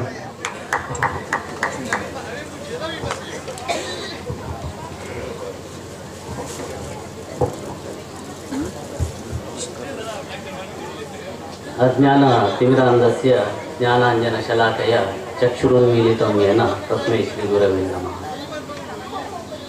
ವೇದಿಕೆಯಲ್ಲಿರುವ ಎಲ್ಲ ಹಿರಿಯರೇ ಹಾಗೂ ಸನ್ಮಾನಿತರಾದ ಯಕ್ಷರಂಗದ ರಾಜ ಆರ್ಗೋಡು, ಅಭಿನವ ನಾವಡ ರಾಘವೇಂದ್ರಮಯ್ಯರು, ಚಂಡೆಯ ಮೋಡಿಗಾರ ಶಿವಾನಂದ ಕೋಟ ಹಾಗೂ ಬ್ಲಾಗ್ ರಂಗನಾಥ, ವೇದಿಕೆಯಲ್ಲಿದ್ದವರಲ್ಲಿ ಅತಿ ಹಿರಿಯವನು ಅಂತ ಹೇಳಿದ್ರೆ ಬಹುಶಃ ನಾನು. ತಲೆ ಒಂದು ಮಾತು ಸ್ವಲ್ಪ ಬೇಗ ಹಣ್ಣಾಗಿದೆ. ಆದರೂ ನನ್ನನ್ನು ಪ್ರೀತಿಯಿಂದ ವಿದ್ಯಾಧರು ಬೇಗ ಕರೆದು ನೀವು ಇವತ್ತು ಅಧ್ಯಕ್ಷರಾಗಬೇಕು ಅಂತೇಳಿ ಹೇಳಿದರು. ಆ ಗೆಳತನದ ಒಂದು ಬಾಂಧವ್ಯಕ್ಕೆ ನಾನು ಒಪ್ಪಿದ್ದೇನೆ. ಬಹುಶಃ ನಾನು ಆ ಅಧ್ಯಕ್ಷ ಸ್ಥಾನ ವಹಿಸಿಕೊಳ್ಳುವಂಥ ಅಷ್ಟು ಪ್ರಬುದ್ಧನಲ್ಲ. ಕುಂಡಂತಾಯರು ಮಾತಾಡಿದ್ರಲ್ಲಿ ನನಗೆ 1% ಮಾತಾಡಲಿಕ್ಕೂ ಆಗಲಿಕ್ಕಿಲ್ಲ. ಆದರೂ ಒಂದೇ ಒಂದು ನನಗೆ ಏನುಂಟು ಅಂತ ಹೇಳಿದರೆ ಯಕ್ಷಗಾನ ನೋಡುವ ಒಂದು ಹುಚ್ಚುಂಟು. ಅದು ಸಹ ಪೌರಾಣಿಕ ಯಕ್ಷಗಾನ. ಎಲ್ಲಿದ್ರೂ ನಾನು ಹೋಗ್ತೇನೆ. ಆ ನೆಲೆಯಲ್ಲಿ ನಾನು ಹೇಳುವುದಂತ ಹೇಳಿದರೆ, ಯಕ್ಷಗಾನ ಕಲಾವಿದರ ಒಂದು ಸನ್ಮಾನ ಸಮಾರಂಭ ಇಟ್ಕೊಳ್ಳುವಂತಹದ್ದು ಒಂದು ಅತಿ ಶ್ರೇಷ್ಠವಾದ ಕಾರ್ಯಕ್ರಮ ಅಥವಾ ಒಂದು ಮಾಡಿಕೊಳ್ಳಬೇಕಾದಂತಹ ಒಂದು ಕಾರ್ಯಕ್ರಮ ಅಂತೇಳಿ ತಿಳ್ಕೊಳ್ತೇನೆ. ಕಾರಣ ಪ್ರತಿಷ್ಠಿತ ಖ್ಯಾತನಾಮರಿಗೆಲ್ಲ ಸನ್ಮಾನ ಸಲ್ತದೆ. ಅದರೊಂದಿಗೆ ಆ ಸನ್ಮಾನವನ್ನು ನೋಡಿಕೊಂಡು ಕಿರಿಯರಾದವರಿಗೆ ನಾನು ಸಹ ಉತ್ತಮವಾಗಿ ಮಾಡಿದರೆ ನನಗೂ ನಾಳೆ ಇಂಥ ಸನ್ಮಾನ ಸಿಗಬಹುದು. ಕಲಾವಿದರಿಗೆ ಯಾವಾಗಲೂ ಸನ್ಮಾನ ಅಂತ ಹೇಳಿದರೆ ಅವರಿಗೊಂದು ಸಿಗುವಂತಹ ರೆಕಗ್ನಿಷನ್ ಅಂತೇಳಿ ನಾವೇನು ಹೇಳ್ತೇವೆ ಅದು ಬಲು ಪ್ರಾಮುಖ್ಯವಾಗಿರ್ತದೆ. ಆ ಸನ್ಮಾನ, ಇಂಥ ಸನ್ಮಾನಗಳು ಇನ್ನೂ ಸಹ ಹೆಚ್ಚಿನ ದಿಶೆಯಲ್ಲಿ ನಡೀಲಿ ಅಂತೇಳಿ ಹಾರೈಸ್ತಾ ಇದ್ದೇನೆ. ಹಾಗೆ ಇನ್ನೊಂದು ಮಾತು ನನಗೆ ನೆನಪು ಬರ್ತಾ ಇದೆ. ಗುರುಗಳಿಂದ ಶಿಷ್ಯನಿಗೆ ಸನ್ಮಾನ ಮಾಡಿದರು, ಗುರುಗಳೇ ಮಾಡಿದ್ರು. ಇನ್ನೊಬ್ಬ ಶಿಷ್ಯರು ಇಡೀ ಒಂದು ಯಕ್ಷಗಾನದ ಒತ್ತಂಡದಲ್ಲಿ ಚೌಕಟ್ಟಿನಲ್ಲಿ ಹೇಗೆ ಇರಬೇಕು ಒಂದು ಯಕ್ಷಗಾನ ಅನ್ನುವಂತಹ ಒಂದು ನೆಲೆಯಲ್ಲಿ ಅದ್ಭುತವಾದ ವಿಶ್ಲೇಷಣೆಯನ್ನು ಕೊಟ್ಟರು. ಹಾಗಿರುವಾಗ ನಮ್ಮ ಯರ್ಮಾಳ್ ವಾಸ್ತವರಾಯರ ಕುಟುಂಬದಲ್ಲಿ ಕುಂಡಂತಾಯರು ಆಲ್ರೆಡಿ ಹೇಳಿದ್ರು ಒಂದು ಮೇಳ ಮಾಡಬಹುದು ಅಂತೇಳಿ. ನಿಜವಾಗಿ ಮೇಳ ಮಾಡಬಹುದು. ಈ ಯಕ್ಷಗಾನದಲ್ಲಿ ನಾವು ಲೌಕಿಕದಿಂದ ಅಲೌಕಿಕದ ಕಡೆಗೆ ಹೋಗಿ ಮನೋರಂಜನೆಯೊಟ್ಟಿಗೆ ಮನೋವಿಕಾಸವನ್ನು ಮಾಡಿಕೊಳ್ತಾ ನೀತಿ ಬೋಧಕವಾದ ವಿಷಯಗಳನ್ನು ತಿಳ್ಕೊಳ್ತಾ ನಾವು ನಮ್ಮ ಒಂದು ಮನೋರಂಜನೆಯನ್ನು ಮಾಡ್ಕೊಳ್ತಾ ಇರ್ತೇವೆ. ಆ ನಿಟ್ಟಿನಲ್ಲಿ ಈಗ ವಾಸ್ತವರಾಯರ ವಯಸ್ಸು ನೋಡಿದ್ರೆ ನಿಮ್ಗೆ ಅರ್ಥ ಆಗ್ತದೆ. ಯೂಶುವಲಿ ಏನಾಗ್ತದೆ, ಪ್ರಾಯ ಆದಾಗ ನಮ್ಗೇನು ಕೂಡುವುದಿಲ್ಲಪ್ಪ, ನಾನು ಏನು ಮಾಡೋದು, ನಮ್ಮ ಮಕ್ಕಳು ಮೊಮ್ಮಕ್ಕಳನ್ನು ಆಡಿಸ್ತಾ ಕೂತ್ಕೊಳ್ತಾರೆ. ಆದ್ರೆ ಒಂದು ಆ ಚೈತನ್ಯ, ಆ ಒಂದು ಕ್ರಿಯಾಶೀಲತೆಯನ್ನು ನೀವು ಗಮನಿಸಬೇಕಾದಂತಹ ಒಂದು ವಿಚಾರ ನಾನು ಹೇಳ್ಬೇಕಂತೇಳಿ ತಿಳ್ಕೊಳ್ತಾ ಇದ್ದೇನೆ. ಈ ಇಳಿ ವಯಸ್ಸಿನಲ್ಲಿ ಪೌರಾಣಿಕ ಚೌಕಟ್ಟಿನಲ್ಲಿ ಪ್ರಸಂಗಗಳನ್ನು ರಚಿಸಿ ಆ ಪ್ರಸಂಗಗಳನ್ನು ಇವತ್ತಿನ ಆಡಿಸ್ಲಿಕ್ಕೆ ಹೊರಟಿದ್ದಾರೆ. ಗರಿಕಾ ಗಣಪ ಅನ್ನುವಂತಹ, ಗರಿಕಾಪ್ರಿಯ ಗಣಪ ಅನ್ನುವಂತಹ ಒಂದು ಪ್ರಸಂಗವನ್ನು ಕವಿಂ ಕರೋತಿ ಕಾವ್ಯಾನಿ ರಸಂ ಜಾನಾತಿ ಪಂಡಿತ ಅಂತೇಳಿ ಹೇಳ್ತಾರೆ. ಆ ಒಂದು ಕವಿ ಹೃದಯ ನಮ್ಮ ಯರ್ಮಾಳ್ ವಾಸ್ತವರಾಯರಲ್ಲಿ ಉಂಟು. ಆ ಕವಿ ಹೃದಯ ಇನ್ನೂ ಸಹ ಬೆಳೆಯಲಿ, ಇನ್ನೂ ಸಹ ಅತ್ಯಂತ ಉತ್ತಮವಾದ ಪ್ರಸಂಗಗಳನ್ನು ನಡೆಸಲಿ ಅಂತೇಳಿ ನಾನು ಆ ಭಗವಂತನಲ್ಲಿ ಕಲಾಮಾತೆಯಲ್ಲಿ ಬೇಡ್ಕೊಳ್ತಾ ಇದ್ದೇನೆ. ಇದರ ಮಧ್ಯದಲ್ಲಿ ನನ್ನ ಸಣ್ಣ ಒಂದು ಕಾರ್ಯಕ್ರಮ ನಾನು ನಡೆಸ್ಕೊಳ್ಳಿಕ್ಕಿದ್ದೇನೆ. ಯಾರಿಗೂ ನಾನು ಹೇಳಲಿಲ್ಲ. ಬರುವಾಗ ಒಂದು ಪ್ರಸಂಗ ರಚಿಸುವುದು ಅಂತ ಹೇಳಿದ್ರೆ ಆ ರೇಷ್ಮೆ ಗೂಡಿನಲ್ಲಿ ರೇಷ್ಮೆ ಹುಳು ಒಟ್ಟಾಗಿ ಕೂತ್ಕೊಂಡು ಯಾವ ರೀತಿಯಲ್ಲಿ ಒಂದು ಕೆಲಸ ಮಾಡ್ತಾ ಇದೆ, ಎಂಥ ಒಂದು ಅದಕ್ಕೆ ನಿಷ್ಠೆ ಇದೆ. ಜೇನುತುಪ್ಪ ಮಾಡ್ಲಿಕ್ಕೆ ಆ ಜೇನು ನೊಣ ಎಷ್ಟೊಂದು ಊರೆಲ್ಲ ತಿರುಗಿ ಎಂಥ ಅನುಭವಗಳನ್ನು ಸ್ವೀಕಾರ ಮಾಡಿಕೊಂಡು ಆ ಪ್ರಸಂಗವನ್ನು ರಚಿಸ್ತದೆ ಅಂತಂದ್ರೆ ಆ ಒಂದು ಕೈಂಕರ್ಯ ಮಾಡ್ತದೆ. ಆ ರೀತಿಯಲ್ಲಿ ನಮ್ಮ ವಾಸ್ತವರಾಯರು ಮಾಡಿದ್ದಾರೆ. ಅದಕ್ಕಾಗಿ ಅವರಿಗೊಂದು ರೇಷ್ಮೆ ಶಾಲನ್ನು ತೊಡಿಸಿ ನಾನೊಂದು ಸನ್ಮಾನಿಸಬೇಕಂತೇಳಿ ನಾನು ಕೇಳ್ಕೊಳ್ತಾ ಇದ್ದೆ. ಹಿರಿಯರಾದ ಶ್ರೀಯುತ ಶೆಟ್ರು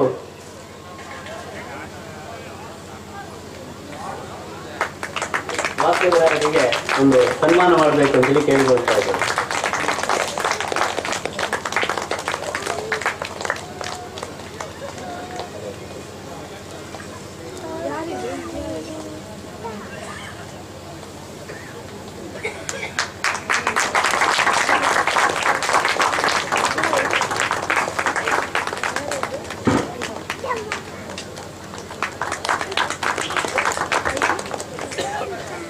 ವಾಸ್ತವರಾಯರ ಕುಟುಂಬದಿಂದ ಯಕ್ಷಗಾನ ನಡೀತಾ ಉಂಟು ಅಂತೇಳಿ ನಾನು ನಿನ್ನೆ ಸಂಜೆಯಲ್ಲಿ ಬಂದಿದ್ದೆ.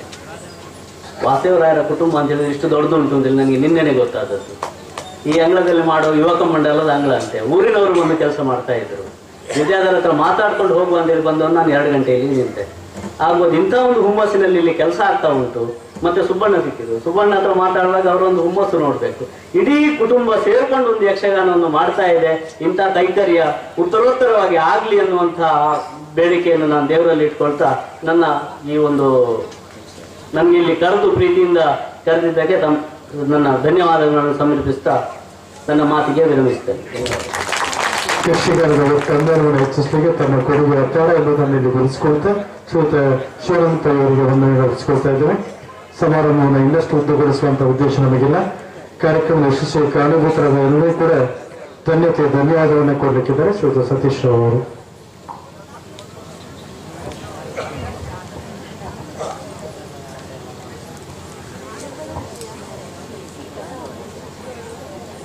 ಈ ಎಲ್ಲ ಕಾರ್ಯಕ್ರಮದ ರೂವಾರಿ ಶ್ರೀ ವಿದ್ಯಾಧರ ರಾವ್ ಯರ್ಮಾಳ್ ಇವರಿಗೆ ಅವರ ಚಿಕ್ಕಪ್ಪ ಸುಬ್ರಹ್ಮಣ್ಯ ರಾವ್ ಅವರು ಒಂದು ಗೌರವವನ್ನು ಕೊಡಬೇಕಾಗಿ ಕೇಳಿಕೊಳ್ತಾ ಇದ್ದೇನೆ.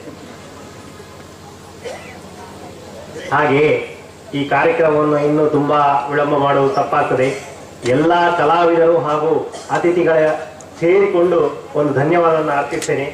ಮುಖ್ಯ ಅತಿಥಿಯಾಗಿ ಶ್ರೀಯುತ ನಮ್ಮ ಗೆಳೆಯ KL ಕುಂಡಂತಾಯ ಅವರು, ವಿದ್ಯಾಧರ್ ರಾವ್ ಅವರಿಗೆ ಸುಬ್ರಹ್ಮಣ್ಯ ರಾವ್ ಅವರಿಂದ ಸಣ್ಣ ಒಂದು ಗೌರವ, ಧನ್ಯವಾದಗಳು KL ಕುಂಡಂತಾಯ ಅವರಿಗೆ.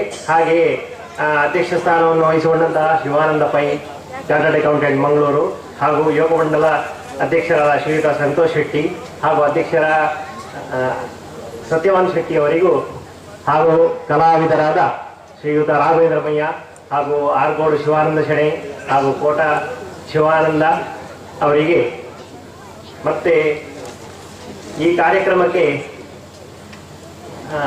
ಬಯಲಾಟವನ್ನು ಮಾಡಲು ಅನುವು ಮಾಡಿಕೊಟ್ಟ ಸಾಲಿಗ್ರಾಮ ಮೇಳದ ಎಲ್ಲ ಕಲಾವಿದರಿಗೆ ತುಂಬ ಹೃದಯದ ಧನ್ಯವಾದವನ್ನು ಹಾಗೂ ಪ್ರತ್ಯಕ್ಷ ಹಾಗೂ ಪರೋಕ್ಷವಾಗಿ ಸಹಕರಿಸಿದ ಎಲ್ಲರಿಗೂ ಧನ್ಯವಾದವನ್ನು ಅರ್ಪಿಸ್ತಾ ಈ ಸಣ್ಣ ಕಾರ್ಯಕ್ರಮವನ್ನು ಮುಗಿಸ್ತಾ ಇದ್ದೇನೆ. ಧನ್ಯವಾದಗಳು. ಒಂದು ನಿಮಿಷ ದಯವಿಟ್ಟು ವೇದಿಕೆ ಗಣ್ಯರನ್ನ ಹೃದಯಪೂರ್ವಕವಾಗಿ ಗೌರವಿಸುತ್ತಿದ್ದಾರೆ ಶ್ರೀಯುತ ವಿದ್ಯಾಧರ್ ಅವರು.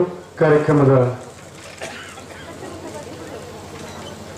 ಶ್ರೀಯುತ KL ಕುಂಡಂತಾಯ ಅವರಿಗೆ ಸಣ್ಣ ಒಂದು ಗೌರವಾರ್ಪಣೆ ಕುಟುಂಬದ ಸದಸ್ಯರಿಂದ.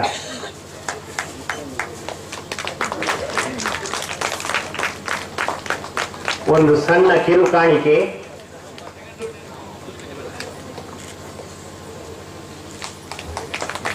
ಹಾಗೆ ಶ್ರೀಯುತ ಸತ್ಯವಾನ್ ಶೆಟ್ಟಿ ಅವರಿಗೆ ಸಣ್ಣ ಕಿರು ಕಾಣಿಕೆ ಹಾಗೂ ಶಾಲು ಹೊದಿಸಿ ಗೌರವಾರ್ಪಣೆ, ಹಾಗೂ ಸಂತೋಷ್ ಶೆಟ್ಟಿ ಅವರಿಗೂ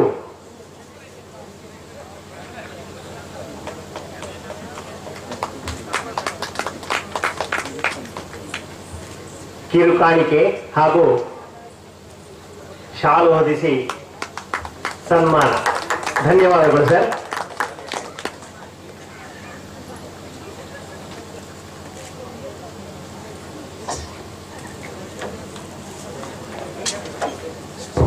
ಸತೀಶ್ ಅವರಿಗೆ ಕೂಡ ಧನ್ಯವಾದಗಳನ್ನು ಹೇಳ್ತಾ ಇದ್ದೇವೆ.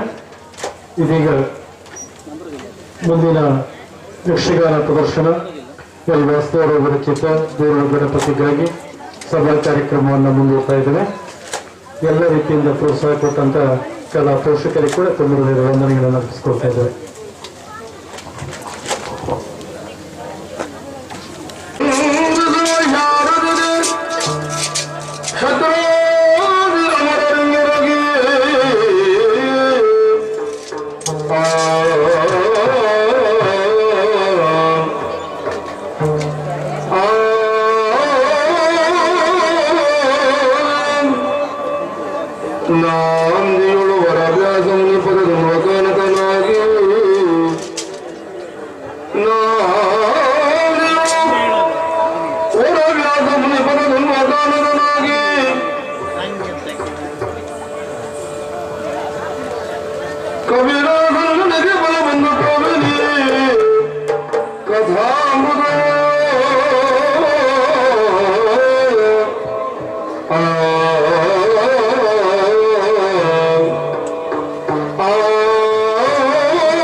Thank you.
ಕಾಮದಲ್ಲಿದ್ದವರಿಗೆ ಹೌದೇ ಹೌದು.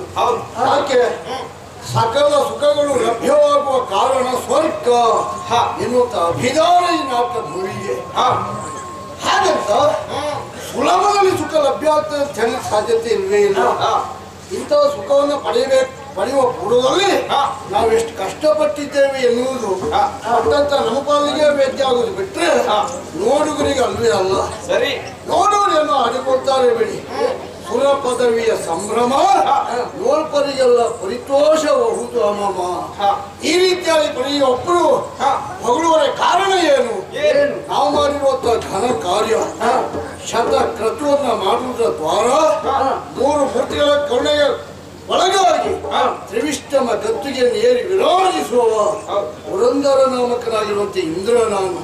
ಹೌದಾ?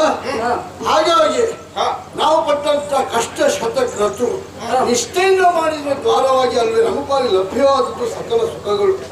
ನೋಡೋರಿಗೆಲ್ಲರಿಗೂ ಕಣ್ಕುಕ್ಕುವ ರೀತಿಯಲ್ಲಿ ನಾವಂತ ಸುಳ್ಳು ಅಲ್ವೇ ಅಲ್ಲ.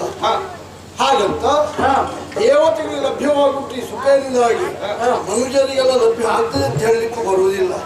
ಕಾಣುವ ಸುಖಗಳೆಲ್ಲ ಕೈಗೆ ಎಟ್ಕಬೇಕು ಅಂತ ಆದ್ರೆ ಪೂರ್ವ ಜನ್ಮದ ಕರ್ಮ ವಿಶೇಷಣ ಅಲ್ಲ, ಈ ಜನ್ಮದಲ್ಲಿ ತಾವಾರ್ಜಿಸುವಂತ ಪುಣ್ಯ ವಿಶೇಷಣದಿಂದಾಗಿ ಸ್ವರ್ಗಧಾಮ ನಡೆಯುವ ಸಾಧ್ಯತೆ ಉಂಟು. ಹಾಗಂತ ಶತಕ್ರತು ಮಾಡಿದವರಿಗೆಲ್ಲ ಇಂದ್ರ ಪದವಿ ಸ್ಥಿರವೇ? ಖಂಡಿತಕ್ಕೂ ಅಲ್ವೇ ಅಲ್ಲ. ಅಲ್ಲಿಂದ ಕಿಂದರ್ಶನ ಒಬ್ಬ ಆಗಿ ಹೋಗಿದ್ದಾರೆ. ಹಾಗಾಗಿ ಪ್ರಸ್ತುತ ಸ್ವರ್ಗಧಾಮದಲ್ಲಿ ಸಂಭ್ರಮದಲ್ಲಿ ಹೋಲಿಸ್ತನಾದವು ನಾನು. ಏನ್ ಮಾಡೋಣ? ನಾವು ಸುಖದಲ್ಲಿರುವುದನ್ನು ಕಮ್ಮಿ ಕೆಲವರಿಗೆ ಆಗುವುದಿಲ್ಲ. ಹಾಗಾಗಿ ನಾವು ಸುಖದಲ್ಲಿದ್ದಾಗೆಲ್ಲ ಅವ್ರಿಗೆ ಕಣ್ಣು ಕುಕ್ಕುವುದು, ನಮ್ಮನ್ನು ಸದೆ ಪಡಿಬೇಕು ಅಂತಲೇ ಒಂದು ಪಂಗಡ ಉಂಟು. ಯಾರು? ರಾಕ್ಷಸರು. ಅವರೆಲ್ಲರೂ ಅಭಿಯೋಗ ಮಾಡಿದ್ರೆ ಇಲ್ಲಿಯವರೆಗೆ ಬಂದವರು ಕಚ್ಚೆ ಬಿಡಿ ಎಲ್ಲ ಹೊಂದಿ ಹೋಗಿದ್ದಾರೆ. ಮುಂದೆ ಬಂದ್ರೆ ಏನ್ ಮಾಡ್ತೀವಿ?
ಹಿಂದೆ ಬಂದವರ ದಾನವರನ್ನ ನೋಡಿಕೊಂಡಿದ್ದೇವೆ. ಮುಂದೆ ಬಂದ್ರೆ ನಾನು ನೋಡಿಕೊಳ್ತೇನೆ. ನನಗೊಂದು ಅವಕಾಶ ಕೊಟ್ಟು ನೋಡಿ. Bye.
ಸಂತಸ ಆಗಲಿಕ್ಕಿಲ್ಲ. ಬರುವಂತ ಸಮಸ್ಯೆಯನ್ನೆಲ್ಲ ನಿವಾರಿಸಲಿಕ್ಕೆ ನಾವಿದ್ದೇವೆ ಎನ್ನುವುದಾಗಿ ಹಣ ತೊಟ್ಟವರು ಇದ್ದಾರೆ ಅಂತ ಆದ್ರೆ ಖಂಡಿತಕ್ಕೂ ಸಂತಸ ಆಗುವುದು ಸಹಜ. ಬರು ದೋಷವಾಗ್ತೇನೋ ನಿಮ್ಮಯ್ಯ ನುಡಿಗೆ ಆ ಕದನ ಕಲಿಗಳು ಅಹುದು ಎನ್ನುವುದಕ್ಕೆ ನಿಸ್ಸಂಶಯ. ಒಬ್ಬೊಬ್ರು ಗಟ್ಟಿಗೆ ಎಷ್ಟು ಗಟ್ಟಿ ಜನ ಅಂತ ನಮಗೆ ಮೊದಲೇ ಗೊತ್ತಿದ್ದಂತೆ. ಹಾಗಾಗಿ ನಿಮ್ಮ ಶೌರ್ಯದ ಮೇಲೆ ಭರವಸೆ ಉಂಟು. ಕೆಲವು ಸಂದರ್ಭ ಏನ್ ಮಾಡ್ಲಿಕ್ಕೆ ಆಗುವುದಿಲ್ಲ. ಹಿಂದೆಲ್ಲ ದಾನವರು ಬಂದಾಗ ನೀವೇನ್ ಮಾಡಿದ್ದೀರಿ, ಏನೇನು ಆಗಿದೆ ಅನ್ನೋದು ನಮ್ಮ ಗಮನಕ್ಕಿದ್ದದ್ದೇ. ಯಾರ್ಯಾರು ಯಾವ್ಯಾವ ದಿಕ್ಕಲ್ಲಿ ಓಡಿದ್ದಾರೆ ಅಂತ ಆಮೇಲೆ ಹುಡುಕ್ಲಿಕ್ಕೆ ನಾವು ಓಡಬೇಕು. ಗಟ್ಟಿ ಉತ್ತರ ಓಡಿದ್ರು, ನೀವು ಓಡಿದ್ರಲ್ಲ, ಹಾಗಾಗಿ ನಾವು ಓಡಿ ಬಂದೆವು.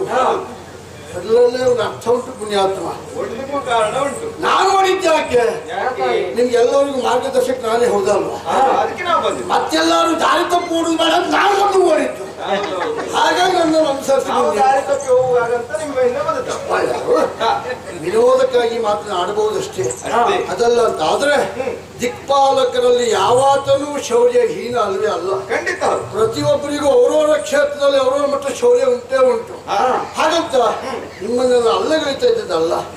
ಓಡಿದ್ದು ಹೌದು ನಾವು, ಆದ್ರೆ ಓಡಿದ್ ಯಾಕೆ? ಒಂದ ದಾನವರಿಗೆ ಭಯಭೀತರಾಗಿ ಅಲ್ಲೇ ಅಲ್ಲ, ಅವ್ರು ಪಡೆದುಕೊಂಡಂತ ವರಕ್ಕೆ ಮಾನ್ಯತೆಯನ್ನು ಕೊಟ್ಟು ವರವನ್ನು ನಾವು ಗೌರವಿಸಿದ ಅಂತ ಮತ್ತೆ ಯಾರು ಗೌರವಿಸುವವರು? ಹಾಗಾಗಿ ಓಡಿದವರು. ಪ್ರಸ್ತುತ ನಳಿನರಾಮನ ದಯೆಯಿಂದಲಾಗಿ ದಾನವರ ಭೀತಿ ಇಲ್ಲವೇ ಇಲ್ಲ. ಹಾಗಂತ ಅನ್ನಿಸುವುದು ಏನು? ಈ ದಾನವರೆಲ್ಲ ಇಷ್ಟು ಮೇಲೆ ಬರುವುದಕ್ಕೆ ಮೂಲ ಕಾರಣ ಒಬ್ಬ ಯಾರು ಅಂತ ಹುಡುಕ್ತಾ ಇದ್ದಾರೆ.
ದಾನವರೆಲ್ಲ ಪ್ರವರ್ಧಮಾನಕ್ಕೆ ಬಾರದಿದ್ರು ಸಹ ಬರುವ ರೀತಿಯಲ್ಲಿ ಅವರ ಪಾಲಿಗಾಗಿ ಒಳ್ಳೆಯದನ್ನು ಮಾಡುವರು ಕೆಲವರು ಇದ್ದಾರೆ. ಯಾಕೆ ನಮ್ಮ ಏಳಿಗೆ ಸಹಿಸಿದವರು ಅದಲ್ಲ, ನಮ್ಮ ಪಕ್ಷದಲ್ಲಿ ಅವ್ರಿಗೆ ಒಳ್ಳೆ ಹೆಸರಿಲ್ಲ ಎಂಬ ಕಾರಣಕ್ಕೆ ಆ ಪಕ್ಷ ಸೇರ್ಕೊಂಡು ಒಳ್ಳೆ ಗಲಾಟೆ ಮಾಡುವುದು ಹೊರಟದ್ದು ಏನು ಅರ್ಥ ಆಗುವುದಿಲ್ಲ. ಹಾಗಾಗಿ ನಮ್ಮ ವಿರುದ್ಧವಾಗಿ ಪಂಗಡವನ್ನು ಸೆಟೆದು ನಿಲ್ಲುವುದಕ್ಕೆ ಕಾರಣ ಒಬ್ಬ ಆತ ಇದ್ದಾನೆ. ದೇವತೆಗಳ ವಿರುದ್ಧವಾಗಿ ತಾವು ಬೇರೊಂದು ತಂಡವನ್ನು ನಿರ್ಮಾಣ ಮಾಡಬೇಕು ಅಂತ ಆದ್ರೆ ಅವಂತ ಯೋಗಿಯಾಗಿರ್ಬೇಕು. ದೂರ್ವ ಎನ್ನುವಂತ ಮುನಿ, ಆ ಮುನಿ ತಾನು ಗಳಿಸಿರುವಂತ ಅಖಂಡವಾಗಿರುವಂತ ತಪ ಪ್ರಭಾವದಿಂದಾಗಿ ಏನನ್ನು ಸಾಧಿಸುವಂತ ಸಾಮರ್ಥ್ಯ ಇದ್ದವ. ಮಾಡ್ತಾ ಇದ್ದದ್ದೇನು? ಒಳ್ಳೆ ಕೆಲಸಕ್ಕೆ ವಿನಿಯೋಗ ಮಾಡಲಿ ಅಂತ ಅವರಿಗೆಲ್ಲ ಹರಸುವುದು ದೇವತೆಗಳು. ಯುವ ಮಾಡುವುದೇನು? ದುಷ್ಟ ಕಳರನ್ನೆಲ್ಲ ಒಟ್ಟುಗೂಡಿಸಿಕೊಂಡು ಅವರಿಂದಲಾಗಿ ಎತ್ತ ಯಾರನ್ನೆಲ್ಲ ಮಾಡಿಸಿ ಅವ್ರ ಮೇಲೆ ಬರೋಕ್ಕೆ ವ್ಯವಸ್ಥೆ ಮಾಡಬೇಕು ಅಂತ ಹೊರಟಿದ್ದಾನೆ. ಹಾಗಾಗಿ ನಾನು ಆಲೋಚನೆ ಮಾಡುವುದು, ಅವೊಬ್ಬ ಪರಮ ಪಾತಕಿ ಎಂದು ಅನುಮಾನ ಇಲ್ವೇ ಇಲ್ಲ. ಅಂತ ಪಾತಕಿ ಪ್ರಪಂಚದಲ್ಲಿ ಉಳಿಯುವುದಕ್ಕೆ ಅಲ್ವೇ ಅಲ್ಲ. ಹಾಗಾಗಿ ಅಂಥವ್ರನ್ನು ಉಳಿಸಲೇಬಾರದು. ಅದಕ್ಕಾಗಿ ನಿಯೋಜಿಸುವುದು ನಾವು ಬೇರೆ ಯಾರೂ ಅಲ್ಲ.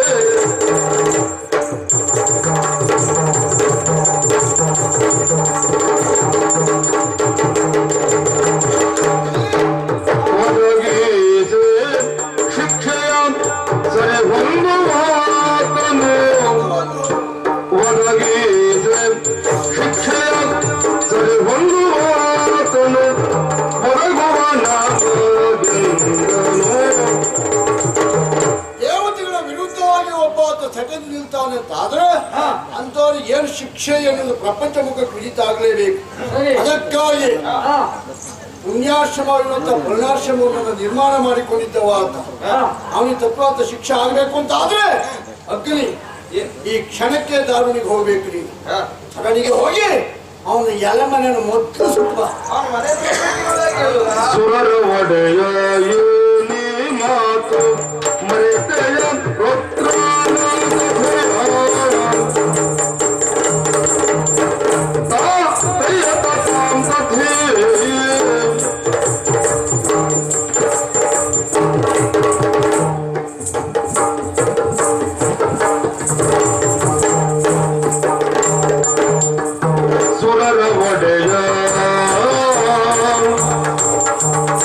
ಸುರರ ಒಡೆಯ ಏನೇ ಮಾತು ನೀ ಮರೆತೆಯ ರುದ್ರನ ಕಥೆಯ ನೀ ಮರೆತೆಯ ರುದ್ರನ ಕಥೆಯ ಧರೆಯ ಮರಣ ಒಹಿಪುದು ಸರಿಯೇ ಧರೆಯ ಮರಣ ಒಹಿಪುದು ಸರಿಯೇ ದುರಿತಕ್ಕೆ ದಾರಿಯಿಂದ ಅಗ್ನಿ ದುರಿತಕ್ಕೆ ದಾರಿಯಿಂದ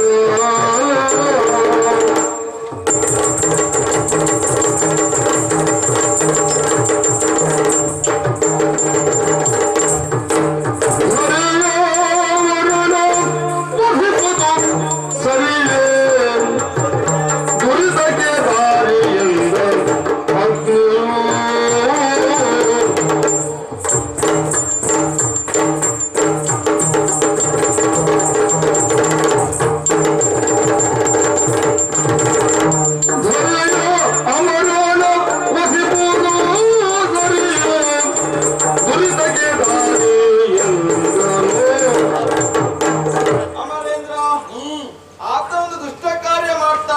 ಕಾರಣಕ್ಕಾಗಿ ಆತನಿರುವಂತ ಆಶ್ರಮವನ್ನ ಸುಟ್ಟು ಬರ್ಬೇಕೆನ್ನುವುದಾಗಿ ಹೇಳ್ತಾ ಇದ್ದೀರಿ.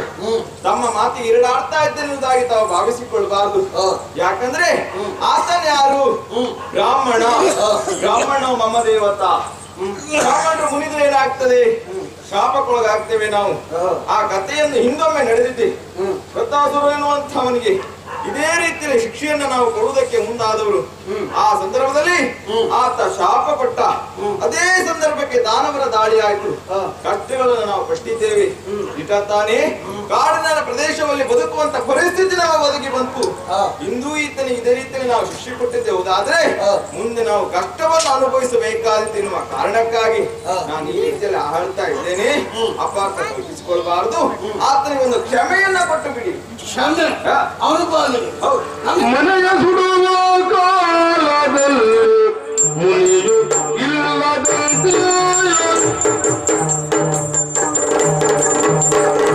ಮನೆಯ ಸುಡುವ ಕಾಲದಲ್ಲಿ ಮುನಿಯು ಇಲ್ಲದಂತೆ ಆ ಮುನಿಯು ಇಲ್ಲದಂತೆ ದಿನರಾಗಲಿ ಸುಡಲು ಆಗ ನಿನಗೆ ಬರದು ಕೇಳು. ದಿನದ ಹಗಲಲ್ಲಿ ಸುಡಲು ಆಗ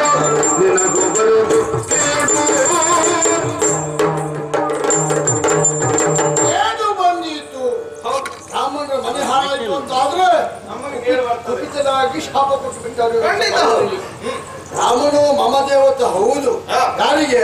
ದೇವಾನುದೇವತೆಗಳಿಗೆ ಹೌದು ಅಂತ ಅಲ್ಲ, ಭೂಮಿಯಲ್ಲಿರುವಂತ ಮರ್ತ್ಯರಿಗೆ ಹೌದು. ಯಾಕೆ? ಮಂತ್ರಪೂರಿತವಾಗಿ ನಮ್ಮನ್ನು ಆಹ್ವಾನಿಸುವಂತ ಶಕ್ತಿ ಅವರಿಗಿರ್ತದೆ ಎಂಬ ಕಾರಣಕ್ಕಾಗಿ ಆ ಕುರಿತಾಗಿ ವಾದ ಸಲ್ಲ. ಮತ್ತೆ ಅವನನ್ನ ಶಿಕ್ಷಿಸುವ ಕಾರಣದಿಂದ ಪಾಲಿಕೆ ಹೇಳುವುದಿತ್ತು. ಖಂಡಿತಕ್ಕೂ ಬರುವ ಸಾಧ್ಯತೆ ಇಲ್ಲವೇ ಇಲ್ಲ.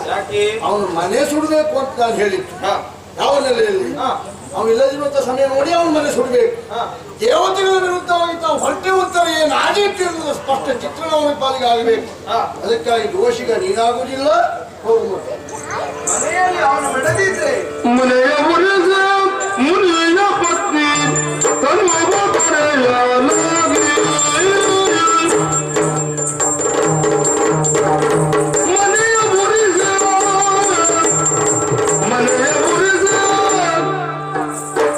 ಮುನಿಯ ಪತ್ನಿ ತನ್ನುವ ತೊರೆಯಲಾಗಿ ಮುನಿಯ ಪತ್ನಿ ತನ್ನುವ ತೊರೆಯಲಾಗಿ ಮುನಿಯ ಮುನಿಸಿಗೆ ಏಕೆ ನಾನು ಮನವ ಮಾಡಲಿಂದ ಮುನಿಯ ಮುನಿಸಿಗೆ ಏಕೆ ನಾನು ಮನವ ಮಾಡಲಿಂದ ಮುನಿಯ ಮುನಿಸಿಗೆ ಏಕೆ ನಾನು ಮನವ ಮಾಡಲಿಂದ.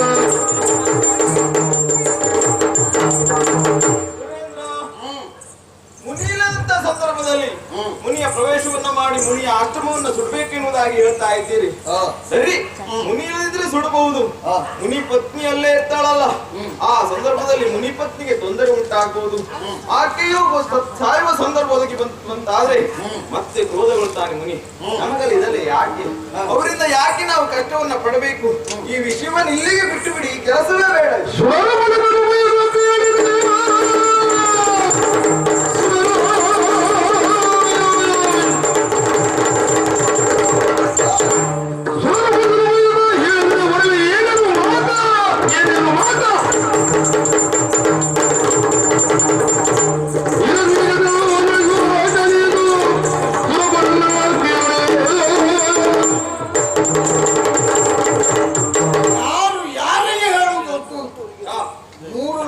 ಯಜಮಾನ ನಾನು, ನನಗೆ ನೀನು ಬುದ್ಧಿ ಮಾತು ಹೇಳುವುದನ್ನ ತಪ್ಪಿದ್ದಲ್ಲಿ ಸರಿ ಮಾಡಿಕೊಳ್ಬಹುದು. ಯಾರಿಗೆ ಒಳ್ಳೇದು ಯಾವ್ದು ಇತ್ತು ಒಳ್ಳೇದು ಯಾವ್ದು ತೆಗೆದು ಹಾಕಿದ್ರು ಒಳ್ಳೇದು ನನಗೆ ಬರುವುದಿಲ್ವಾ? ಗೊತ್ತುಂಟು ನನ್ನ ಪಾಲಿಗೆ. ಒಬ್ಬ ಇಷ್ಟೆಲ್ಲ ತೊಂದರೆ ಆಗ್ತದೆ ಅಂತ ನಾವು ಜೀವನದಲ್ಲಿ ಕಷ್ಟ ಅನುಭವಿಸಲೇಬೇಕು. ಸುರರ ಒಳಿತಿಗಾಗಿ, ಸುರರ ಒಡೆಯಲಾಗಿ ನಿನ್ನಲ್ಲಿ ಕೇಳಿಕೊಳ್ಳುವುದಲ್ಲ, ಆಜ್ಞಾಪಿಸ್ತಾ ಇದ್ದದ್ದು. ಇದನ್ನು ಮಾಡತಕ್ಕದ್ದು. ಇದು ನಿಮ್ಮ ಆಜ್ಞೆಯ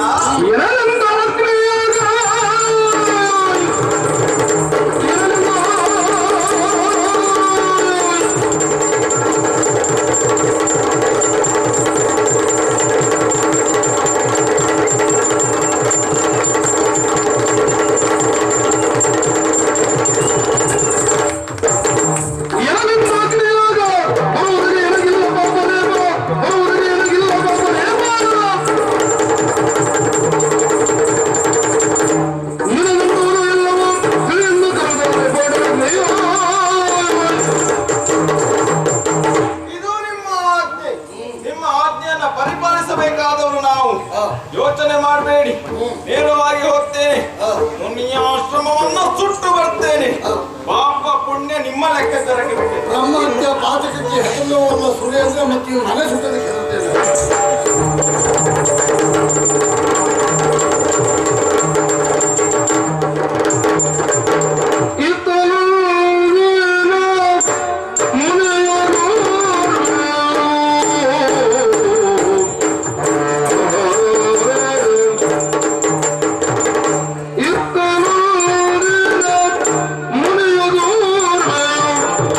ಜನುಮಯನ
ಎನಿಸಲ್ಪಟ್ಟವರು ತ್ರಿಮೂರ್ತಿಗಳು.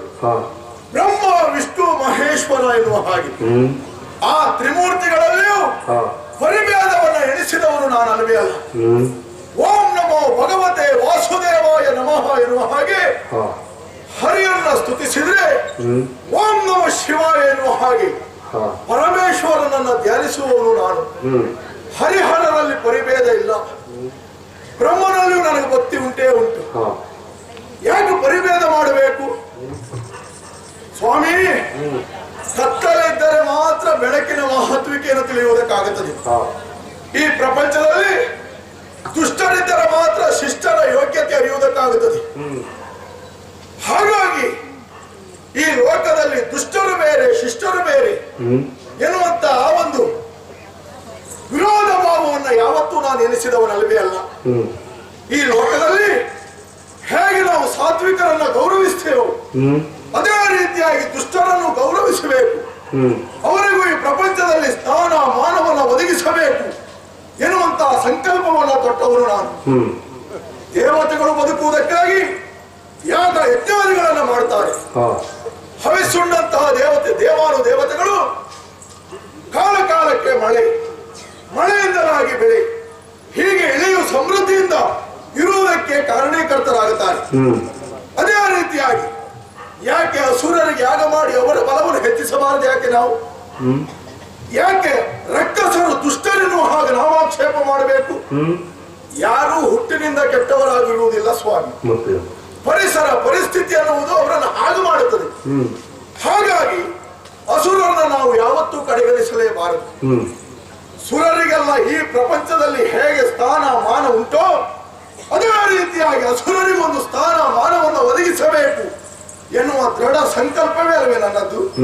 ಹಾಗಾಗಿ ಅಸುರರ ಉದ್ಧಾರಕ್ಕಾಗಿ ಈ ಹೊತ್ತು ಯಾಗವನ್ನ ಮಾಡಬೇಕೆನ್ನುವ ಹಾಗೆ ನಿರ್ಧರಿಸಿರುವಂತಹ ನಾನು ಸ್ನಾನ ಮಾಡಬೇಕಾ ಬೇಡವ? ಯಾಗ ಹೌದು,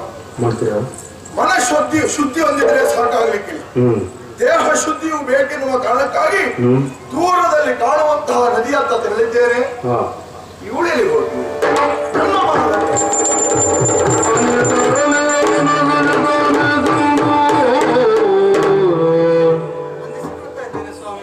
ಏನೇ ಆಶ್ಚರ್ಯ ಆಯ್ತು ನನಗೆ.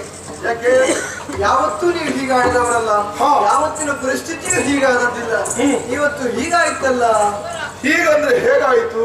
ಅಪಶಕುನದ ಮಾತನಾಡ್ತೇನೆ ಅಂತ ಭಾವಿಸಬಾರದು ತಾವು. ವರ್ಷ ಬರುವಾಗಲೇ ಅದೆಷ್ಟೊಂದು ಗಂಟು ಹಾಕೊಂಡೇ ಬಂದಿದ್ದೀಯ ಅಂತ ಮಾತಾಡಬೇಕು ಅಂತ. ಯಾಕೆ? ಪೂರ್ವ ಪಿಟ್ಟಿಕೆ ನಿನ್ನದು ಹಾಗೆ ಉಂಟಲ್ಲ, ಅಪಶಕುನದ ಮಾತಾಡ್ತೇನಂತ ಭಾವಿಸಬಾರದು ಅಂತ. ಪರಿಸ್ಥಿತಿ ಹಾಗಿದ್ದರಿಂದ ನಾನು ಹೇಳಿದ್ದು ಸ್ವಾಮಿ. ಏನೇ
ಸ್ನಾನಕ್ಕೆ ಹಾಗೆ ಕೇಳಬಾರದಂತೆ.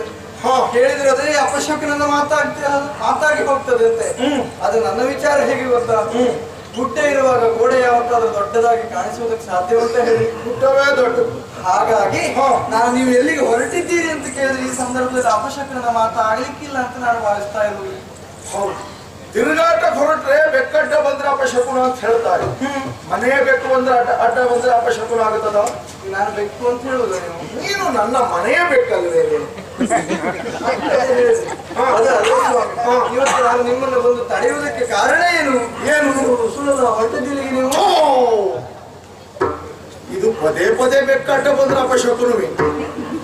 ಒಂದು ಬಾರಿ ಕೇಳಿ ಎಲ್ಲಿ ಹೊರಟದ್ದು ಅಂತ ಉತ್ತರ ಬರಲಿಲ್ಲ. ಅದಕ್ಕೆ 2ನೇ ಬಾರಿ ಕೇಳ್ತೀನಿ. ಈಗ ದೇಹ ಶುದ್ಧಿಗಾಗಿ ಸ್ನಾನಕ್ಕಾಗಿ ಹೊರಟವರು ನಾನು.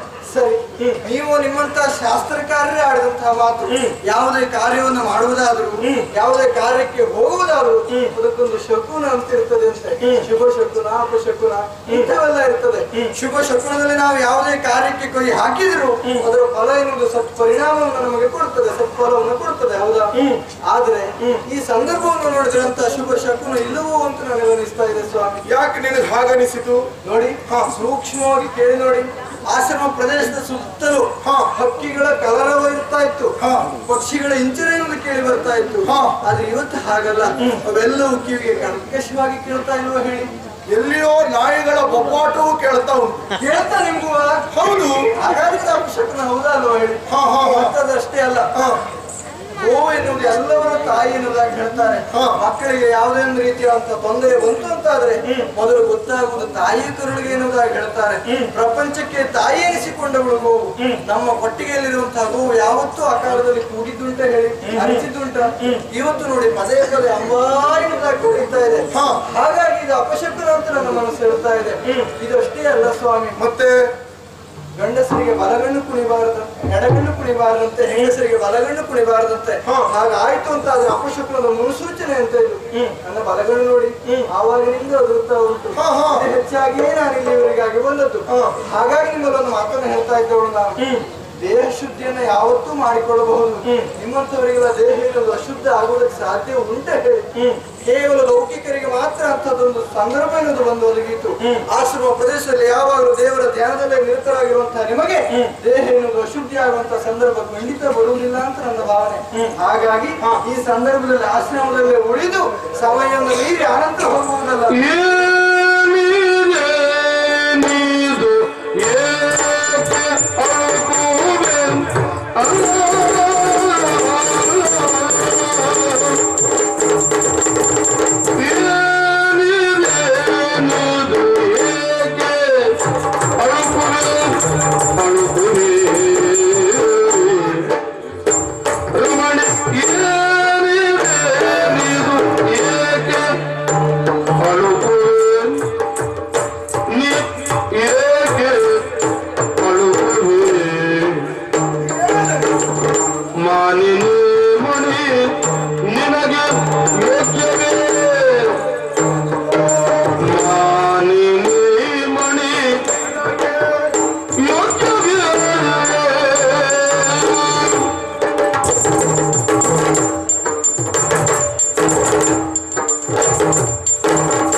ನಿನಗೆ ಅಪಶಕುನ ಆಯ್ತು, ನಿನಗೆ ಹೆದರಿಕೆ ಆಗುತ್ತವ.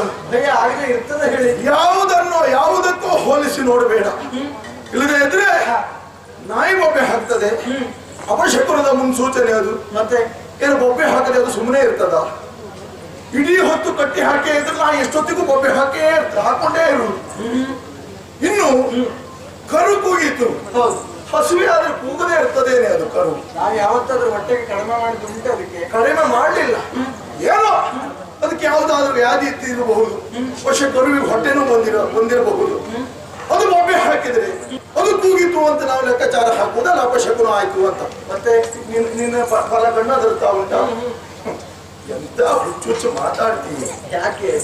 ನಿಮ್ಮ ದೇಹದ ಸಮಸ್ಯೆಗೆ ಅಪಶಕುನ ಅಂತ ದೂರಿದ್ರೆ ಆಗ್ತದ ಹೇಳು? ಕಣ್ಣಿಗೆ ಕಸ ಬಿದ್ರು ಕಣ್ಣು ಮುಚ್ಚಿ ತೆಗಿತೇವೆ ನಾವು. ಹೌದು. ಅಥವಾ ಇನ್ಯಾವುದಾದ್ರೂ ಕಣ್ಣಿನ ಸಮಸ್ಯೆ ಬಂದ್ರು ಕಣ್ಣು ಅದರಲ್ಲೂ ಬಹುದು. ಅದಕ್ಕೆಲ್ಲ ಅಪಶಕುನ ಆಯ್ತು ಅಂತ ದೂರುವುದಲ್ವೇ ಅಲ್ಲ. ಏನಾಯ್ತು ಮಾತ್ರ ನಿನಗೆ? ನಕ್ಷತ್ರ ಎನ್ನುವುದು ಆಗಸಿದ ಕೆಳಗೆ ಬಿದ್ದಂತ ಕನಸು ಬಿದ್ದು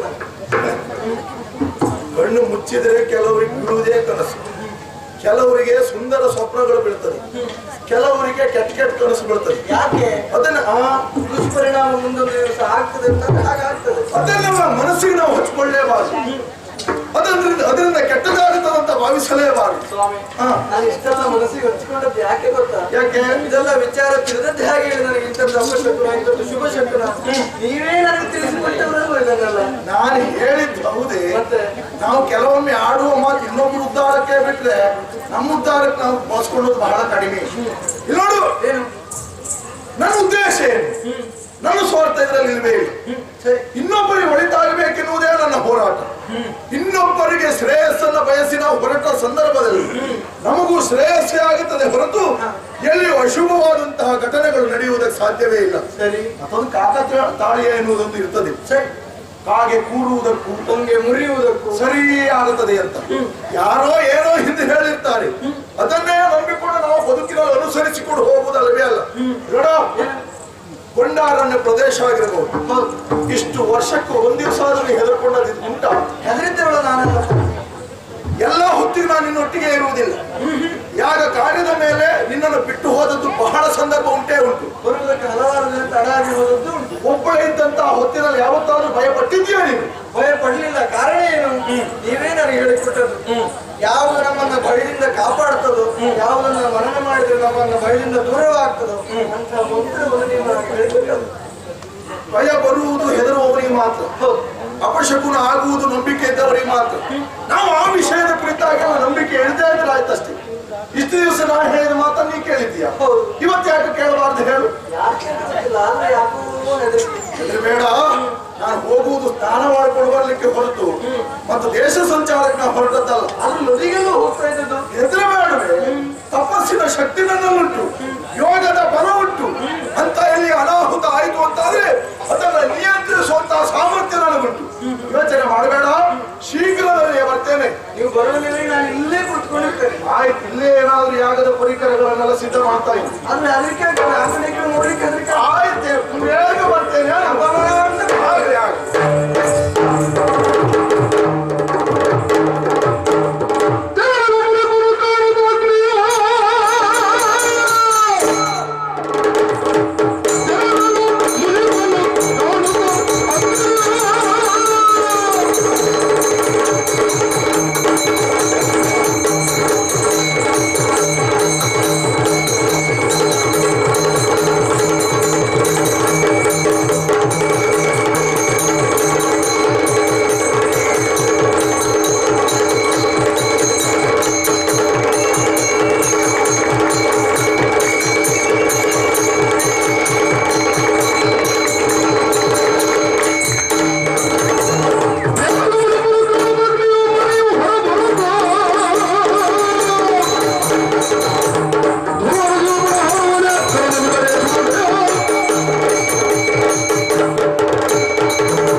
ಆಶ್ರಮವನ್ನು ಪ್ರವೇಶ ಮಾಡಿದ್ದೇನೆ. ಇದುವೇ ಸುಸಂದರ್ಭ. ಮುನಿಪಾಲ ಹೊರಗಡೆ ಹೋಗಿದ್ದಾನೆ. ಹೊರಗಡೆ ಹೋಗುವುದು ಕಳಿಸಿಕೊಟ್ಟವರು ಯಾರು? ನಾನೇ ಆತನನ್ನು ಹೊರಗಡೆ ಹೋಗುವ ಕಳಿಸಿಕೊಟ್ಟಿದ್ದೇನೆ. ಇನ್ನೇಕೆ ತಡ? ಆಶ್ರಮವನ್ನ ಪ್ರವೇಶ ಮಾಡ್ತಾ ಇದ್ದೇನೆ. ಒಳಗಡೆ ಯಾರಿದ್ದಾರೆ? ಮುನಿಪತ್ನಿ ಒಬ್ಬಳೇ ಇದ್ದಾಳೆ. ಇರಲಿ, ಆಕೆ ಇದ್ರೂ ಸಹ ಋಷಿ ಆಶ್ರಮವನ್ನ ಸುಟ್ಟೇನೆ.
ಮನೆ ಕಡೆ ಬಂದಾಗ ಕಂಡು ಮನೆ ಕಡೆ ಬಂದಾಗ ಕಂಡು ಮನೆ ಕಡೆ ಬಂದಾಗ ಕಂಡು ಮಡದಿಯ ಮಾತನು ಮೀರಿದ ಕಾರಣ ಮಡದಿಯ ಮಾತನು ಮೀರಿದ ಕಾರಣ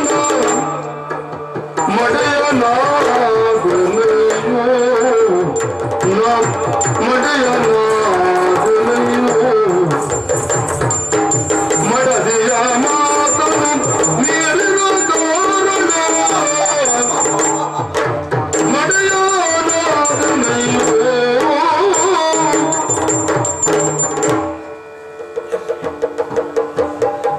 ನನ್ನ ಆಶ್ರಮ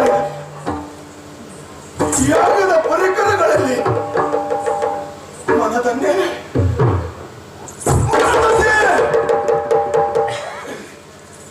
ಎಲ್ಲಿ ಎಲ್ಲಿ ಅಯ್ಯೋ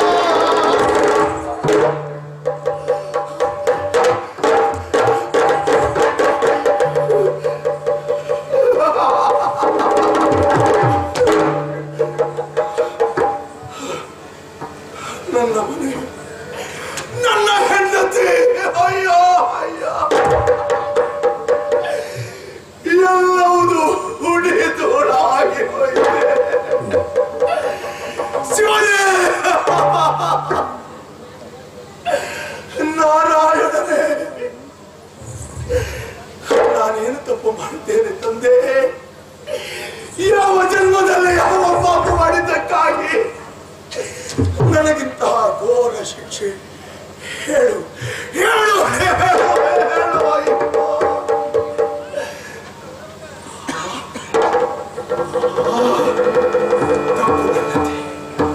ತಪ್ಪು ನನ್ನತ್ತೆ ಹೋಗುವಾಗ ಹೇಳಿದ್ದು ಹೆಂಡತಿ ಸ್ವಾಮಿ ಇವತ್ತೊಂದು ದಿವಸ ಹೋಗಬೇಡಿ ಅದಕ್ಕೆ ಅಪಶಕುನಗಳನ್ನ ಕಂಡಿದ್ದೇನೆ ಅನಾಹುತ ತಪ್ಪಿದ್ದಲ್ಲ ಬೇಡ ಬೇಡ ಎನ್ನುವ ಹಾಗೆ ಸಾರಿ ಸಾರಿ ಹೇಳಿದರು ಅವಳ ಮಾತನ್ನ ಕೇಳಿಲ್ಲ ಮೀರಿದೆ ಹೌದು ಯಾವ ಗಂಡನೇ ಆಗಲಿ ಹೆಂಡತಿಯ ಮಾತನ್ನ ಮೀರಿ ಹೋದ್ರೆ ಅಂತವರಿಗೆ ಅನಾಹುತ ತಪ್ಪಿದ್ದಲ್ಲ ಅನಾಹುತ ತಪ್ಪಿದ್ದಲ್ಲ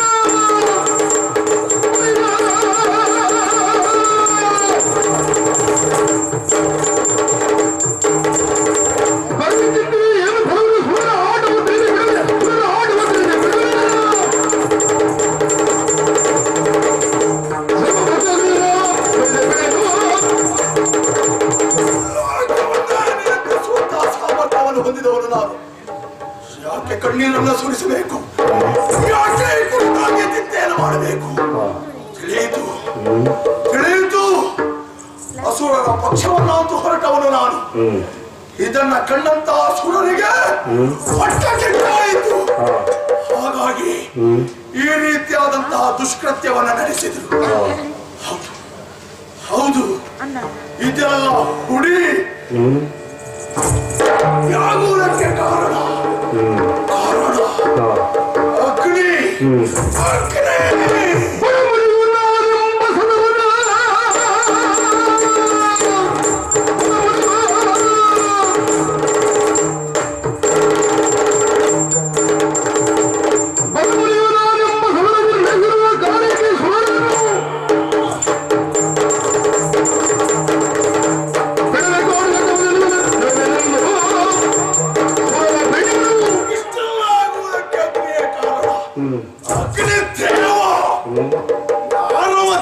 ದೇವರಂತ ಪೂಜೆ ಮಾಡುವ ಅಗ್ನಿ ಪವಿತ್ರ ಯಾರು ಹೇಳಿತು ಅಗ್ನಿ ಪವಿತ್ರ ಅಂತ ಅಗ್ನಿಯ ಮನಸ್ಸಿನಲ್ಲಿ ಇನ್ನೊಬ್ಬರ ನಾಶದ ಕಲ್ಮಶ ಉಂಟೇ ಉಂಟು ಹೌದು ನನ್ನ ಮನೆಯನ್ನ ನನ್ನ ಸಂಸಾರವನ್ನು ನಾಶ ಮಾಡಿಬಿಟ್ಟ ಅಗ್ನಿ ಅಗ್ನಿಗೆ ಬೆಂಬಲ ಸುರರು ಅಂತಹ ಸುರರನ್ನ ಬಿಡಲಾರೆ ಬಡಮುನಿ ಅಂತ ಭಾವಿಸಿದರೆ ಬಡಮುನಿ ಅಂತ ಭಾವಿಸಿದರೆ ಈ ಮುನಿಯ ಯೋಗ್ಯತೆಯನ್ನು ಪ್ರಕಟಪಡಿಸ್ತೇನೆ. ದೇವಾನು ದೇವತೆಗಳಿಗೆ ತಕ್ಕ ಶಾಸ್ತಿ ಮೂಡಿಸ್ತೇನೆ.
ನಿನ್ನ ಭಕ್ತಿಗೆ ನಾನು ಮೆಚ್ಚಿದ್ದೇನೆ.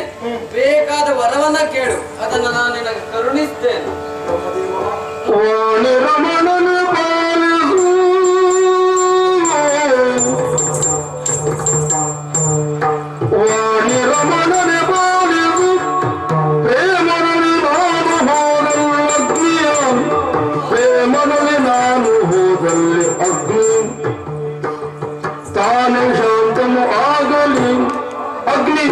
ತಾನೇ ಶಾಂತನು ಆಗಲಿ, ತಂಪಾಗಿ ಬಾಗುವ ಬಗೆ ಮರೆಯಲಿ, ತಂಪಾಗಿ ಬಾಗುವ ಬಗೆ ಮರೆಯಲಿ.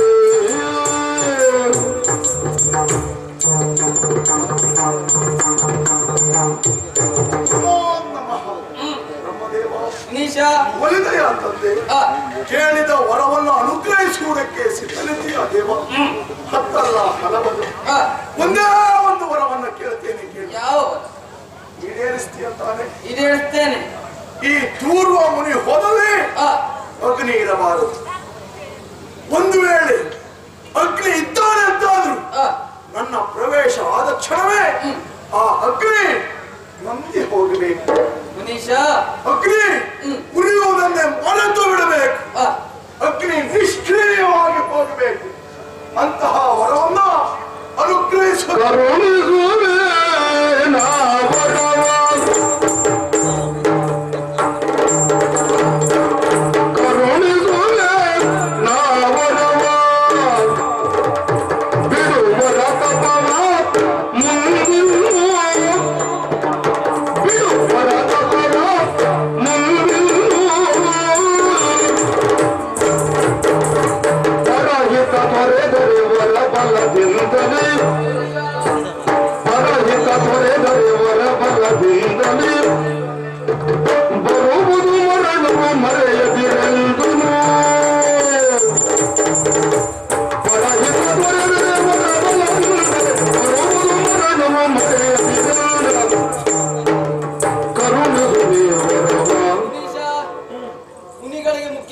ಬೇಕಾಗಿರುವುದು ಯಜ್ಞ ಕಾರ್ಯಗಳಿಗೆ ಅಗ್ನಿ ಅಲ್ವಾ? ಅದರಿಂದ ನೀನು ಕೇಳಿದ ವರದಿಂದ ನಿಮಗೆ ತೊಂದರೆ ಆಗುದಿಲ್ವಾ? ನೀನು ಗೊತ್ತಲ್ಲ ಅಧಿಕ ಪ್ರಸಂಗ ಬೇಡ. ನಾ ತಪಸ್ಸು ಮಾಡಿದ್ದೆ ಯಾಕೆ? ನೀರು ಒಲಿಬೇಕು ಅಂತ. ನೀವು ಹೊಲ್ದದ್ದು ಯಾಕೆ? ನಾ ಕೇಳಿದ್ದನ್ನು ಕೊಡ್ಬೇಕು ಅಂತ. ಕೊಡ್ಲೇಬೇಕು. ಒಂದು ನೀನು ಕೊಟ್ಟು ಹೋಗ್ಬೇಕೆ ಹೊರತು ಅಧಿಕ ಪ್ರಸಂಗ ಮಾಡಬಾರ್ದು. ಮನೀಷ, ಅದಕ್ಕೆಲ್ಲ ನಾನು ಕೇಳಿದ್ದು. ಯಾಕೆ? ನಿನಗೆ ನಾನು ವರವನ್ನ ಕೊಡ್ತೇನೆ, ಆದ್ರೆ ಒಂದು ಕಿವಿ ಮಾತು ನಿನಗೆ. ಏನು ಈ ವರದಿಂದ ಅಹಿತಕರ ಘಟನೆ ನಡೆದಂತಾದ್ರೆ ನಿನ್ನ ಕಿವಿ ಮಾತು ಕೇಳುವಷ್ಟು ಸಹಜ ನಾನಲ್ಲ. ಆದ್ರೂ ನೀ ಹೇಳಬಹುದು. ಯಾಕೆ? ಒಂದು ನಿನಗೆ ಏನೂ ಕೆಲಸ ಇಲ್ಲದೆ ಹಾಗೆ ಹೋಗ್ಬಾರ್ದಲ್ಲ. ಆಯ್ತು, ನಿನ್ನ ಕೆಲಸ ನೀ ಮಾಡು, ನನಗೇನು. ಒಂದು ಕಿವಿ ಮಾತನ್ನ ಹೇಳ್ತೇನೆ. ಯಾಕೆ ಈ ಕಾರ್ಯದಿಂದ ಇನ್ನೊಬ್ಬರಿಗೆ ತೊಂದರೆ ಆದಂತಾದರೆ ಅದೇ ನಿನ್ನ ಶತ್ರುವಾಗಿ ಆ ವರವೇ ನಿನಗೆ ಮರಣ ತಂದು ಕೊಡ್ತದೆ. ಇಷ್ಟನ್ನು ಹೇಳ್ತೇನೆ ನಾನು ನಿನಗೆ. ಅಷ್ಟೇ ಅಲ್ವಾ? ಒಂದು ಕೆಲಸ ಮುಗೀತಲ್ವಾ? ಇನ್ನು ನಿನ್ನ ಜಾಗ ನೀ ಸೇರ್ಕೊಳ್ಬಹುದು.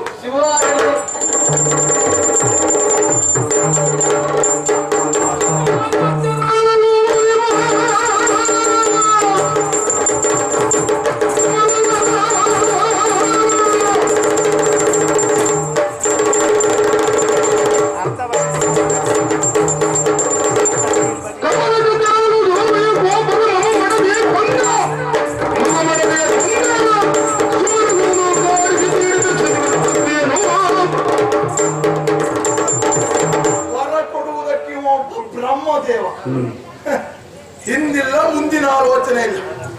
ಯಾರು ಏನು ಕೇಳಿದ್ರು ತಪಸ್ಸು ಒಲಿದ ಬ್ರಹ್ಮ ಕೊಡುವ ತನಕ ಅವನ ಹತ್ರ ವಿನಯತೆ. ಯಾರಿಗೂ ಬೇಕು ಬ್ರಹ್ಮದೇವ? ಯಾರ ಮೇಲೆ ನಾವು ಅತಿಯಾದ ವಿಶ್ವಾಸ ಇಡ್ತೇವೋ ಅವರಿಂದಲೇ ನಮಗೆ ವಿಶ್ವಾಸಘಾತುಕತನದ ಕೆಲಸ ಆಗಿ ಆಗ್ತದೆ. ದೇವಾನು ದೇವತೆಗಳಲ್ಲಿ ಅಸುರರಲ್ಲಿ ತಾರತಮ್ಯ ಮಾಡಿದವನಲ್ಲ, ತ್ರಿಮೂರ್ತಿಗಳಲ್ಲಿ ಸಮಾನವಾದಂತಹ ಗೌರವವನ್ನು ಇರಿಸಿದವನು ನಾನು. ಆದರೆ ಈ ಹೊತ್ತಿನಲ್ಲಿ ದೇವಾನು ದೇವತೆಗಳೇ ನನಗೆ ನ್ಯಾಯ ಮಾಡ್ತಾರಂತಾದ್ರೆ ಮತ್ತೆ ಯಾರ ಮೇಲೆ ನನಗೆ ಗೌರವ ಇರಬೇಕು ಹೇಳಿ? ಅಂತೂ ವರ ಫಲ ಸಿಕ್ಕಿದೆ ಗೌರವನಿಗೆ. ಹೇಗೆ ದೇವಾನು ದೇವತೆಗಳನ್ನು ಆಡಿಸಿ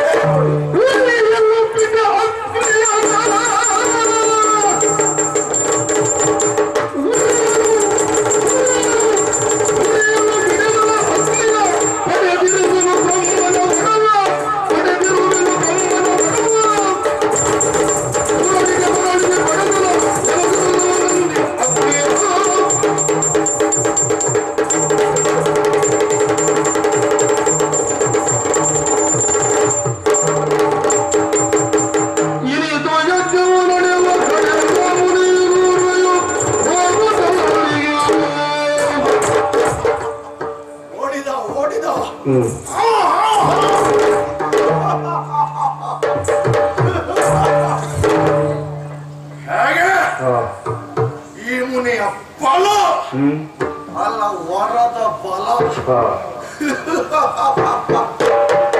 ನಾನು ಬಂದಲ್ಲಿ ಅಗ್ನಿ ನಿಲ್ಲತಾನ ಹೊಡ್ತಾನೆ, ತಣ್ಣಗಾಗಿ ಹೋಗ್ತಾನೆ. ಉರಿಯುವ ಚೋಲೆ ಎಲ್ಲಿ ಹೋಗ್ತದೆ ಏನು? ಕಾರಣ ನನ್ನತ್ತಾದಂತಹ ವರದ ಬಲ. ಅಗ್ನಿ ಉರಿಯದೆ ಯಾರಾದ್ರೂ ಯಾಗ ಮಾಡ್ಲಿಕ್ಕಾಗುತ್ತದ? ಯಾಗ ಮಾಡದೆ ದೇವಾನು ದೇವತೆಗಳಿಗೆ ಹವಿಸ್ಸನ್ನು ಕೊಡ್ಲಿಕ್ಕಾಗುತ್ತದ? ಹವಿಸ್ಸನ್ನು ಉಣ್ಣದೆ ದೇವಾನು ದೇವತೆಗಳು ಬದುಕುವುದು ಸಾಧ್ಯವಾದೀತೆ? ಸುರರ ಫಲವನ್ನು ನಿಯಂತ್ರಿಸುವುದೇ ನನ್ನ ಮೂಲ ಉದ್ದೇಶ. ನೋಡೋಣ ಮುಂದೆ ಯಾರು ಯಾಗವನ್ನು ಮಾಡ್ತಾರೆ, ಯಾರು ಅಗ್ನಿಯನ್ನು ಹೊತ್ತಿಸ್ತಾರೆ ಎನ್ನುವುದನ್ನ.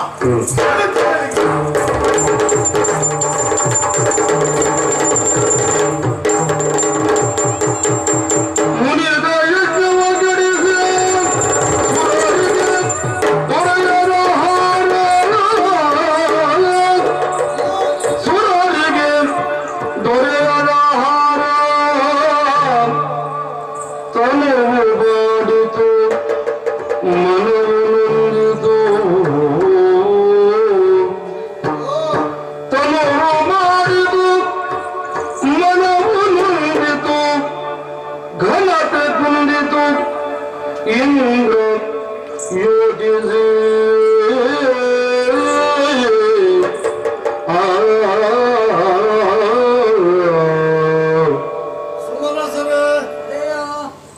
ಆಗುವಂತ ದೌಷ್ಟ್ಯ ಕೃತ್ಯವನ್ನು ನಿಲ್ಲಿಸಬೇಕೆಂಬ ಕಾರಣಕ್ಕಾಗಿ ನಾವು ಕಾರ್ಯಪ್ರವೃತ್ತರಾದ್ರೆ ನಮ್ಮ ಬುಡಕ್ಕೆ ಬಂತಲ್ಲ ಇದು. ಯಾಕೆ ಈಗ ಆಯ್ತು ಅಂತ ನಾನು ಆಲೋಚನೆ ಮಾಡುವುದು. ಸುಮನಸರೆಲ್ಲ ತಮ್ಮ ತೇಜಸ್ಸನ್ನ ಕಳೆದುಕೊಳ್ತಾ ಇದ್ದ ಸುಳ್ಳು ಅಲ್ವೇ ಅಲ್ಲ. ಕಾರಣ ಏನೆಂದಾಗಿ ಸೂಕ್ಷ್ಮವಾಗಿ ಅವಲೋಕನ ಮಾಡಿದ್ರೆ ಮುನಿದ ದೂರುವ ಮುನಿಯ ಕೋಪ ಇದಕ್ಕೆ ಕಾರಣ. ಮಡದಿ ಮಡಿದಳು ಎಂಬ ಕಾರಣಕ್ಕಾಗಿ ಖಾತಮವಾಗಿರುವಂತಹ ತಪಶ್ಚರಣೆಯಿಂದಲಾಗಿ ಶಕ್ತಿಯನ್ನು ಪಡೆದುಬಿಟ್ಟ. ತದ್ವಾರ ಅವ ಎಲ್ಲಿಗೆ ಹೋಗಲಿ ಅಗ್ನಿ ಉರಿಯುವುದಿಲ್ಲ. ಅದೇ ನಮ್ಮ ಪಾಲಿಗೆ ದೇವತೆಗಳಿಗೆ ಏನಾದ್ರು ಅಶನ ಬೇಕು ಅಗ್ನಿ ದ್ವಾರವಾಗಿಯೇ ಬರಬೇಕು ನಮ್ಮ ಪಾಲಿಗೆ. ಹಾಗಾಗಿ ಹವಿರ್ಭಾಗ ಎನ್ನುವುದು ಸುರರ್ಗಳಿಗೆ ಸಿಗ್ತಾ ಇಲ್ಲ ಅಂತ ಆದ್ರೆ ನೋಡಿದ್ರೆ ಪಾಪುರ ಮಿತಿಯಲ್ಲೂ ತೇಜಸ್ಸನ್ನು ತಿನ್ವೇ ಇಲ್ಲ. ಎಲ್ಲ ಕಲಾಹೀನವಾದ ಸುಳ್ಳು ಅಲ್ವೇ ಅಲ್ಲ. ಹಾಗಿದ್ರೆ ಮುನಿಯಂತ ಮುನಿಯನ್ನು ಶಾಂತ ಮಾಡುವುದು ಹೇಗೆ? ಇವನ ಈ ಉಪಟದಿಂದ ನಾವು ಸರಿ ಆಗುವುದು ಹೇಗೆ? ಯಾರನ್ನು ಧ್ಯಾನ ಮಾಡುವುದು? ಬ್ರಹ್ಮನನ್ನು ಧ್ಯಾನಿಸುವವೇ ಅವನೇ ವರ ಕೊಟ್ಟಿದ್ದಾನೆ. ಈ ಮಹಾಮುನಿ ಈಶ್ವರನನ್ನು ಬಿಡುವ ಅಲ್ವೇ ಅಲ್ಲ. ಇವರೆಲ್ಲರೂ ಇವನ ಸಹಾಯಕ್ಕಿಂತ ಸುಳ್ಳಲ್ಲ. ಹಾಗಂತ ಒಂದಂತ ವಿಘ್ನವನ್ನು ನಿವಾರಣೆ ಮಾಡಿಕೊಳ್ಬೇಕು ಅಂತ ಆದ್ರೆ ಅವನೊಬ್ಬನಿಂದ ಮಾತ್ರ ಸಾಧ್ಯ. ಯಾರು? ಅವನನ್ನೇ ಧ್ಯಾನಿಸುವ ವಿಘ್ನೇಶ್ವರನನ್ನ. ಜಯ ಜಯ ಜಯ ಜಯ ಜಯ ಜಯ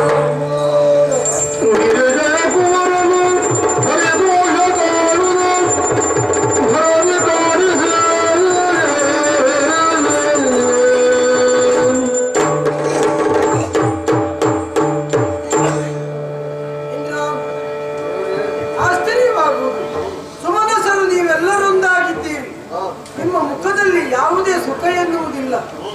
ಏಕೋ ದೃಢ ಭಕ್ತಿಯಿಂದಾಗಿ ನನ್ನನ್ನೇ ಸ್ಮರಿಸುತ್ತಾ ಇದ್ದೀರಿ. ಕಾರಣ ಏನೆನ್ನುವುದು ಅರ್ಥ ಆಗಲಿಲ್ಲ. ಏನಂತ ಹೇಳ್ಬಹುದೇನಯ್ಯ?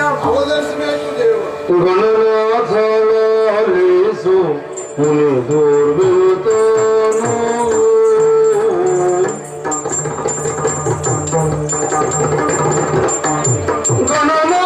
ಗಣನಾಥಾಲಿಸು ಮುನಿ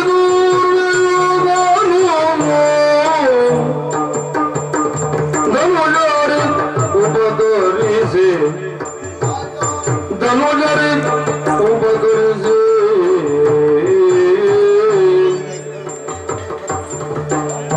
ಅನರವನ ಎಲೆ ಮನೆ ಸುಡೆ ಮುನಿ ಪತ್ನಿಯು ಅನರವನ ಎಲೆ ಮನೆ ಸುಡೆ ಮುನಿ ಪತ್ನಿಯು ತನುವನು ತೊರೆಯಲಾಗ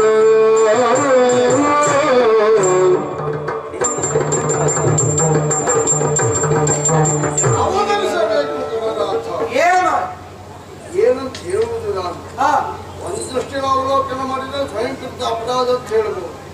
ಇನ್ನೊಂದು ದೃಷ್ಟಿಯಲ್ಲಿ ಅವಲೋಕನ ಮಾಡಿದ್ರೆ ಆಗಬೇಕಾದ್ದೇ ಆಗಿದೆ ಅಂತ ಹೇಳ್ಬಹುದು.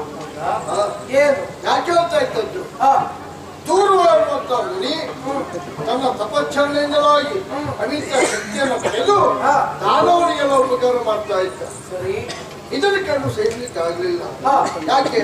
ದುಷ್ಟರಾಗಿರುವಂತಹ ದಾನವರಿಗಿಂತ ಮುನಿಯ ಬೆಂಬಲವನ್ನು ದೊರಕಿತ್ತು ಅಂತ ಆದ್ರೆ ಅವರೆಲ್ಲ ತೇಜಾನ್ವಿತನಾಗಿ ಮತ್ತು ಸ್ವರ್ಗಧಾಮಕ್ಕೆ ಹೋಗಲು ಅಂತ ಹೇಳಿ ಸಾಧ್ಯತೆ ಇಲ್ವೇ. ಹಾಗಾಗಿ ಅವನ ಕೃತ್ಯವನ್ನು ನಿಲ್ಲಿಸಬೇಕೆಂಬ ಕಾರಣಕ್ಕಾಗಿ ಅನಲನಿಗೆ ನಾನೇ ಅಗತ್ಯ ಕೊಟ್ಟದ್ದು. ಸುಡಾವನೆ ಎಲೆ ಮನೆ ಎನ್ನುವುದಾಗಿ ಅವ ಸುಟ್ಟ. ಪರಿಣಾಮ ದೂರ ಮಹರ್ಷಿಯ ಮಡದಿಯೂ ಯಾವತ್ತನೇ ಯಾತ್ರೆ ಪೂರೈಸಬೇಕು. ಇದರಿಂದ ಕ್ರೋಧಾವಿಷ್ಟನಾಗಂತ ಮುನಿ ಕರಗೋಲವಾಗಿರುತ್ತ ತಪಶ್ಚರಣೆಗೆ ಉದ್ಯುಕ್ತನಾದ. ತದ್ವಾರ ಬ್ರಹ್ಮದೇವನನ್ನೇ ಪ್ರಸನ್ನೀಕರಿಸಿಕೊಂಡು ವರವನ್ನು ಪಡೆದುಬಿಟ್ಟ. ಅವ ಎಲ್ಲೇ ಬರಲಿ ಅಗ್ನಿ ಉರಿಯುವುದಿಲ್ಲ. ಉಪದ್ರಾಜ್ಯ ನಮ್ಮ ಪಾಲಿಗೆ ಅಗ್ನಿ ಉರಿಲಿಲ್ಲ ಅಂತ ನಮ್ಮ ಪಾಲಿಗೆ ಹೊಸಿಲ್ವೇ ಇಲ್ಲ.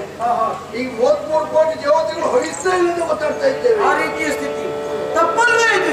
ಸುರರ ಮುನಿಯ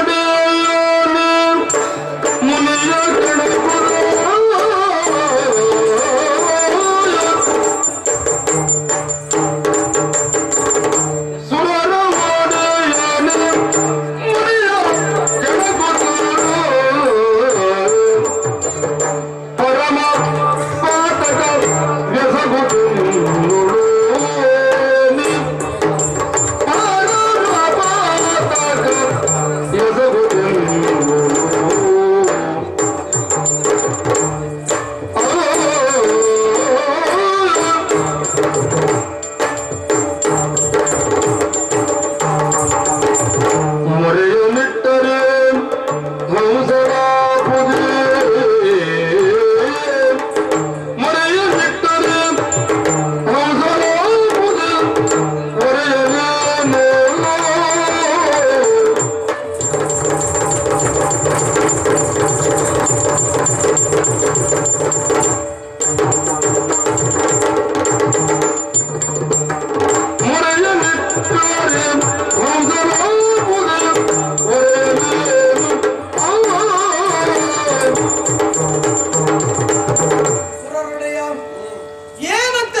ಒಳ್ಳೆಯ ಮನಸ್ಸುಳ್ಳವರು ಅಂತ ಅರ್ಥ.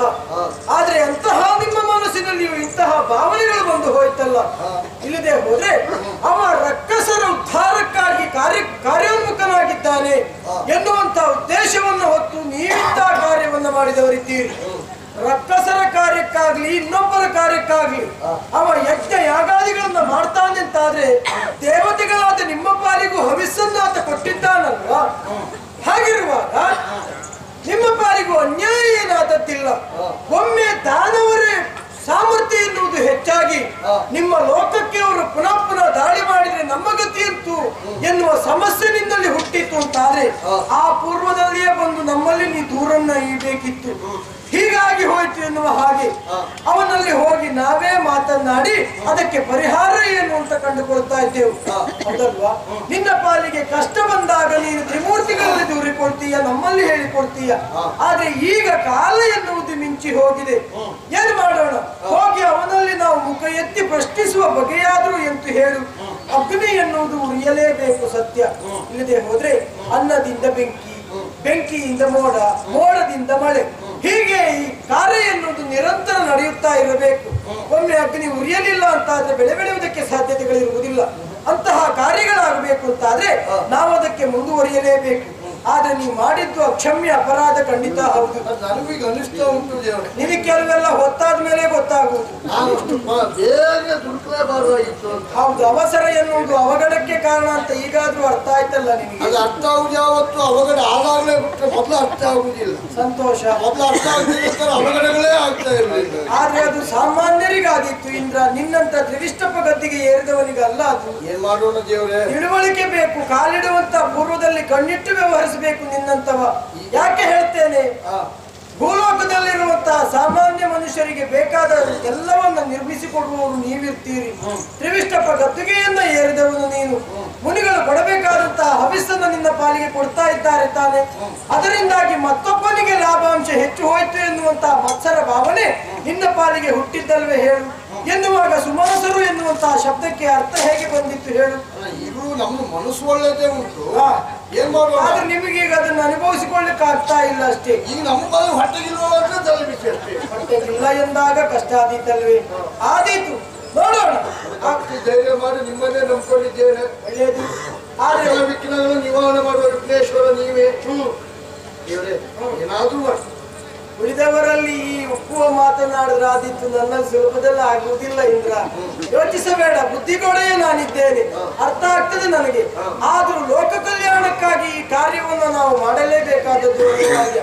ನಿಶ್ಚಿಂತನಾಗು, ನಾನೊಂದು ಪ್ರಯತ್ನ ಮಾಡ್ತೀನಿ.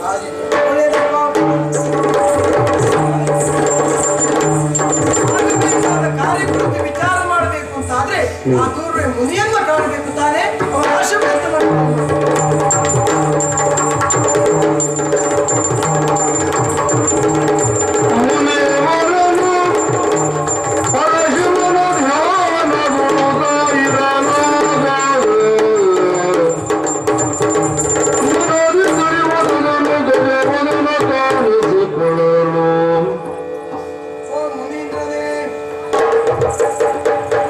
ಘನತರದ ಭಕ್ತಿಯಲ್ಲಿ ವಂದಿಸುತ್ತೆ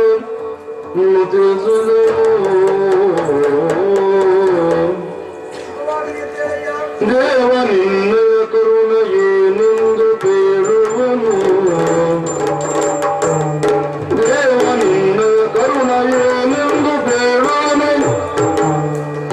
ಆವ ಪುಣ್ಯದ ಫಲದಿ ಇತ್ತೆ ದರ್ಶನವ.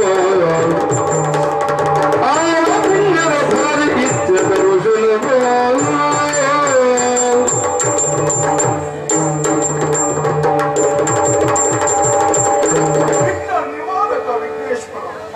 ಪುಣ್ಯ ಪಾದದ್ವಯಗಳಿಗೆ ಶರಣು ಶರಣು ಶರಣು. ಧನ್ಯರಾದೆ ಧನ್ಯರಾದೆ. ಯೋಗಿಗಳಿಗೂ ನೀನು ಗೋಚರ ಅಂತಹ ನೀನು ಈ ಹೊತ್ತಿನಲ್ಲಿ ತಡೆಯಿಲ್ಲದೆ ನನ್ನ ಪಾಲಿಗೆ ದರ್ಶನವನ್ನೇ ಕೊಟ್ಟಿಯಲ್ಲ. ಧನ್ಯರಾದೆ ತಂದೆ, ನಿನ್ನ ದರ್ಶನದಿಂದಲಾಗಿ ನನ್ನ ಬದುಕು ಸಾರ್ಥಕವಾಯಿತು. ಯಾವ ಜನ್ಮದ ಪುಣ್ಯವೋ ಏನು, ನಿನ್ನ ದರ್ಶನದ ಭಾಗ್ಯ ನನ್ನ ಪಾಲಿಗೆ ಲಭಿಸಿತು. ಧನ್ಯರಾದೆ ದೇವ, ಧನ್ಯರಾದೆ. ಆದರೂ ಒಂದು ವಿಷಯ ಉಂಟಪ್ಪ. ಮುನಿವರನೆ ಬಡಿವಾರವನು ಬಿಡುತ್ತ ಬೇಡಿಗ. ಮುನಿವರನೆ ಬಡಿವಾರ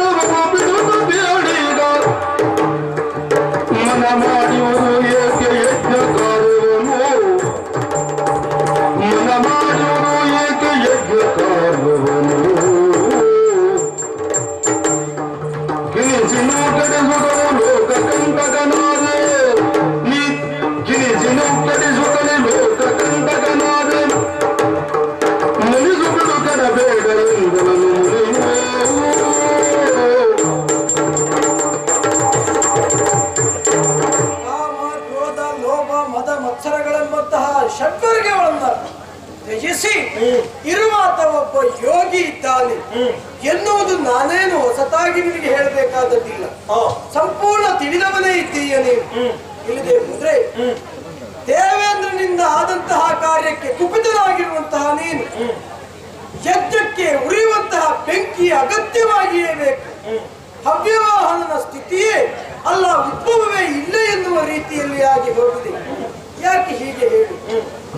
ಕೋಪ ಎನ್ನುವುದು ಚಾಂಡಾಲ ಹೊಲೆಯ ಎನ್ನುವುದನ್ನು ನೀನು ತಿಳಿದವನಿದ್ದೀಯ. ಆದರೂ ಈ ರೀತಿಯ ಕೋಪ ಎನ್ನುವುದು ನಿನ್ನ ಪಾಲಿಗೆ ಯೋಗ್ಯವೇ, ಭೂಷಣವೇ? ಅದನ್ನು ವಿಚಾರ ಮಾಡಬೇಕಾದದ್ದು. ತಪ್ಪು ಎನ್ನುವುದು ಯಾರು ಬೇಕು ಅಂತ ಮಾಡಲಾರದು. ಆಕಸ್ಮಿಕವಾಗಿ ಕೆಲವು ಘಟನಾವಳಿಗಳಿಂದ ನಡೆಯುವುದಕ್ಕೆ ಸಾಧ್ಯತೆ ಇರ್ತದೆ. ಇಂದಾದದ್ದು ಹಾಗೆ ತಾನೆ.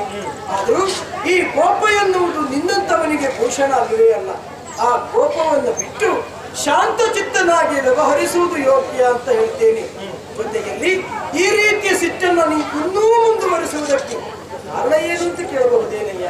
ಓ ಗಣಪತಿಯೇ, ದೇವತೆಲ್ಲ ಸುರವಡೆಯ ಅಗ್ನಿಯ, ದೇವತೆಲ್ಲ ಸುರವಡೆಯ ಅಗ್ನಿಯರ ಏವನು ಗ್ರಹವನಿತೆಯರ ಸುಡುತ್ತಲೇ, ಏವನು ಗ್ರಹವನಿತೆಯರ ಸುಡುತ್ತಲೇ, ಗಾವಿಲನು ನಾನೆಂದು ತಿಳಿದವರ ಶಿಕ್ಷಿಸಿದೆ, ಗಾವಿಲನು ನಾನೆಂದು ತಿಳಿದವರ ಶಿಕ್ಷಿಸಿದೆ. ಯಾವ ಕಾಲಕ್ಕೂ ಬಿಡನು ಅವರ, ಯಾವ ಕಾಲಕ್ಕೂ ಬಿಡನು ನಾನವರ ಎನ್ನನು.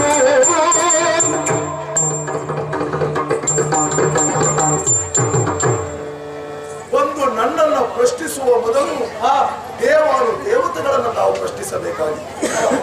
ಈ ಹೊತ್ತು ನನ್ನ ಬೆವರಿಂದ ಅನ್ಯಾಯವಾಗಿ ಹೋಗಿದೆ. ಗಣಪತಿ, ದೇವರು ಭಕ್ತರು ಆಧೀನದಲ್ಲಿರ್ತಾರೆ. ದೇವರ ಮೇಲೆ ಭಕ್ತನಿಗೆ ಭಕ್ತಿ ಬರಬೇಕು ಅಂತಾದ್ರೆ ಭಕ್ತನ ಅಭೀಷ್ಟವನ್ನು ನೆರವೇರಿಸಬೇಕು, ನ್ಯಾಯವನ್ನು ಕೊಡಬೇಕು. ಬದಲಾಗಿ ಅನ್ಯಾಯವಾಗಬಾರದು ತಾನೆ. ಸ್ವಾಮಿ, ನನ್ನ ಬದುಕಿಗೆ ಅನ್ಯಾಯವಾಗಿ ಹೋಗಿದೆ. ಯಾರನ್ನು ನಾನು ಪರಿಭೇದ ಮಾಡಿದವನಲ್ಲ. ಅದು ನನ್ನದು ತಪ್ಪ ಹೇಳಿ ದೇವಾನು ದೇವತೆಗಳಿಗೆ ಸ್ಥಾನಮಾನ ಸಿಗುತ್ತದೆ. ಆದರೆ ಅಸುರರನ್ನ ಎಲ್ಲವರು ಕಡೆಗಣಿಸ್ತಾರೆ. ಅವರಿಗೂ ಈ ಲೋಕದಲ್ಲಿ ಸ್ಥಾನವನ್ನು ಕೊಡಬೇಕೆನ್ನುವ ಕಾರಣಕ್ಕಾಗಿ ನಾನು ಹೋರಾಟಕ್ಕೆ ಮುಂದಾದೆ. ಅದು ನನ್ನದು ತಪ್ಪ ಹೇಳಿ ಗಣಪತಿ, ಇಲ್ಲದೆ ಇದ್ರೆ ಅಗ್ನಿ ನನ್ನ ಮನೆಯಿಂದ ದಹಿಸಿಬಿಟ್ಟ, ನನ್ನ ಮನದನ್ನೆಲ್ಲ ಸುಟ್ಟು ಬಿಟ್ಟ, ನನ್ನನ್ನ ಏಕಾಂಗಿಯಾಗಿ ಮಾಡಿಬಿಟ್ಟ. ಎಲ್ಲರನ್ನ ಕಳೆದುಕೊಂಡಂತ ನಾನು ಹತಾಶನಾಗಿ ಈ ರೀತಿಯಾಗಿ ತೀರ್ಮಾನವನ್ನ ಕೈಗೊಂಡ್ರೆ ಅದು ನನ್ನದು ತಪ್ಪ ಹೇಳಿ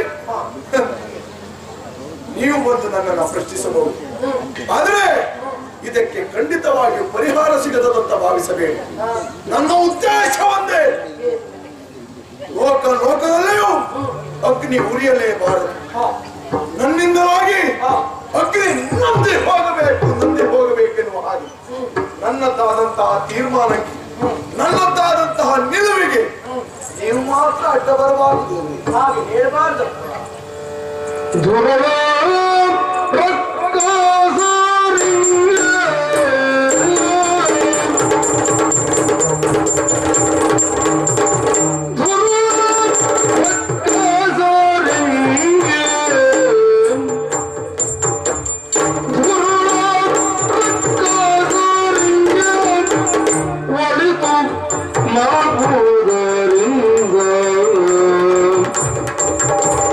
ಒಳಿತು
ಅಲ್ಲಿ ಹೋದ್ರೆ ಬಹಳ ಒಳ್ಳೆಯದು. ಯಾಕೆಂದ್ರೆ ನಮ್ಗೆ ಬೇಕಾದಷ್ಟು ಕೆಲಸ ಉಂಟು. ಅಂದ್ರೆ ನಾ ಬಂದದೇ ತಪ್ಪು ಅಂತ ಹೇಳುತ್ತೇನೆ. ತಿಳ್ಕೊಂಡ್ರೆ ಬಹಳ ಒಳ್ಳೆಯದು.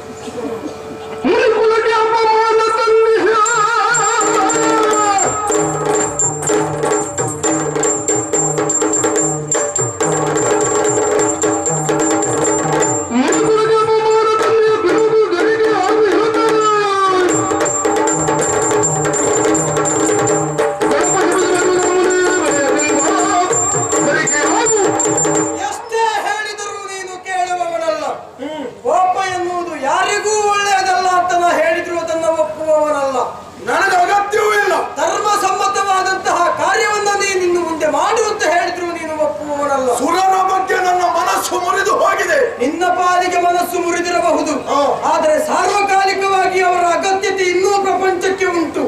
ಯಾಕೆಂದ್ರೆ ಶತಯಾಗವನ್ನು ಪೂರೈಸಿ ಅವ ತ್ರಿವಿಷ್ಟಪ ಗದ್ದುಗೆಯನ್ನ ಏರಿದವ. ಉಳಿದ ದಾನವರು ಎಷ್ಟೇ ಪ್ರಯತ್ನ ಪಟ್ಟರು ಆ ಸಾಲಿಗೆ ಸೇರುವುದಕ್ಕೆ ಸಾಧ್ಯತೆ ಎನ್ನುವುದಿರುವುದಿಲ್ಲ. ನೀವೇ ಆಡಿದಂತ ಮಾತು ನೆನಪು ಮಾಡಿಕೊಳ್ಳಿ. ಏನು? ಒಂದು ತಾಯಿಗೆ ಇಬ್ಬರು ಮಕ್ಕಳಿದ್ರೆ ಅದರಲ್ಲಿ ಒಬ್ಬಾತ ದುಷ್ಟನಾಗಿದ್ರೆ ಮತ್ತೊಬ್ಬ ಸಾತ್ವಿಕನಿದ್ರೆ ಸಾತ್ವಿಕನನ್ನ ಹೆತ್ತವರು ಪ್ರೀತಿಸ್ತಾರೆ, ದುಷ್ಟನನ್ನ ತಿರಸ್ಕರಿಸ್ತಾರೆ.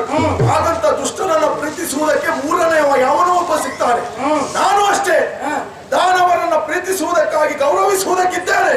ನಮಗದ ಅರ್ಥ ಆಯ್ತು.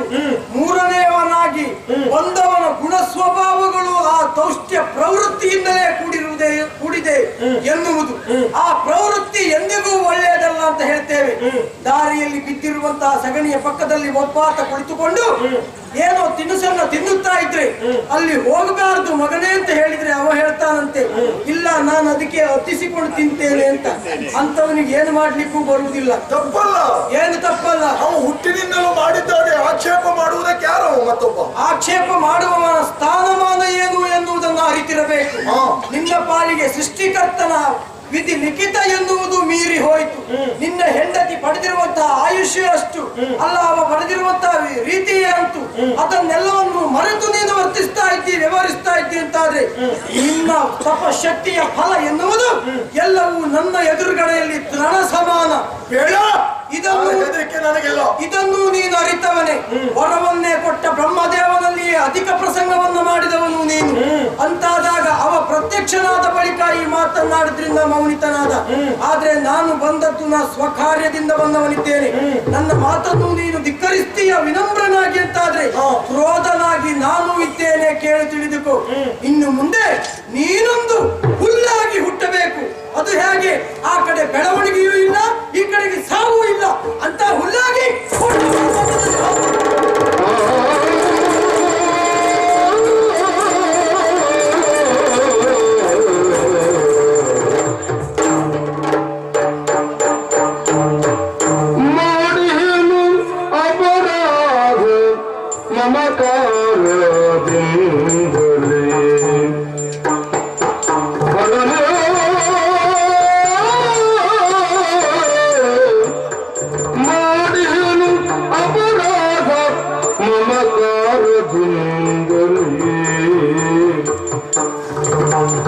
ಕೇಡನು ಬಗೆದಿಯೇ ಜನಕ್ಕೆ,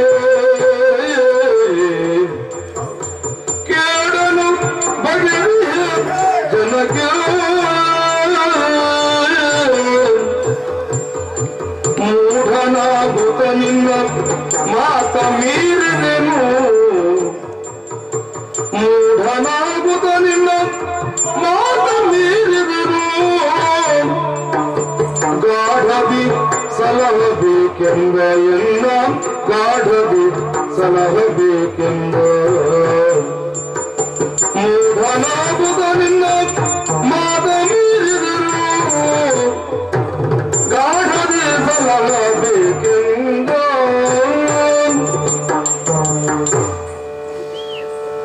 ವಿಘ್ನೇಶ್ವರನೇ, ನನ್ನಿಂದ ಮಹದಪರಾಧವಾಗಿ ಹೋಯಿತು, ಮಹದಪರಾಧವಾಗಿ ಹೋಯಿತು ಸ್ವಾಮಿ. ಈ ಪ್ರಪಂಚದಲ್ಲಿ ಆಸೆ ಎನ್ನುವುದು ಯಾರನ್ನ ಬಿಟ್ಟುಂಟು ಹೇಳಿ? ಎಲ್ಲರೂ ವ್ಯಾಮೋಹಕ್ಕೊಳಗಾದವರೇ. ಒಂದು ವ್ಯಾಮೋಹ ಎನ್ನುವುದು ಯಾರನ್ನ ಬಿಟ್ಟಿದ್ದದಿಲ್ಲ ಸ್ವಾಮಿ. ನಾನು ನನ್ನದ್ದು, ನನ್ನ ಮನೆ, ನನ್ನ ಹೆಂಡತಿ ವ್ಯಾಮೋಹಕ್ಕೆ ನಾನು ಒಳಗಾಗಿದ್ದೆ. ನನ್ನನ್ನು ಬಹಳವಾಗಿ ಪ್ರೀತಿಸುತ್ತಾ ಇದ್ದಂತ ನನ್ನ ಮಡದಿಯನ್ನ ಕಳೆದುಕೊಂಡೆ. ನನ್ನ ಉಸಿರಾದಂತ ನನ್ನ ಹೆಂಡತಿಯನ್ನ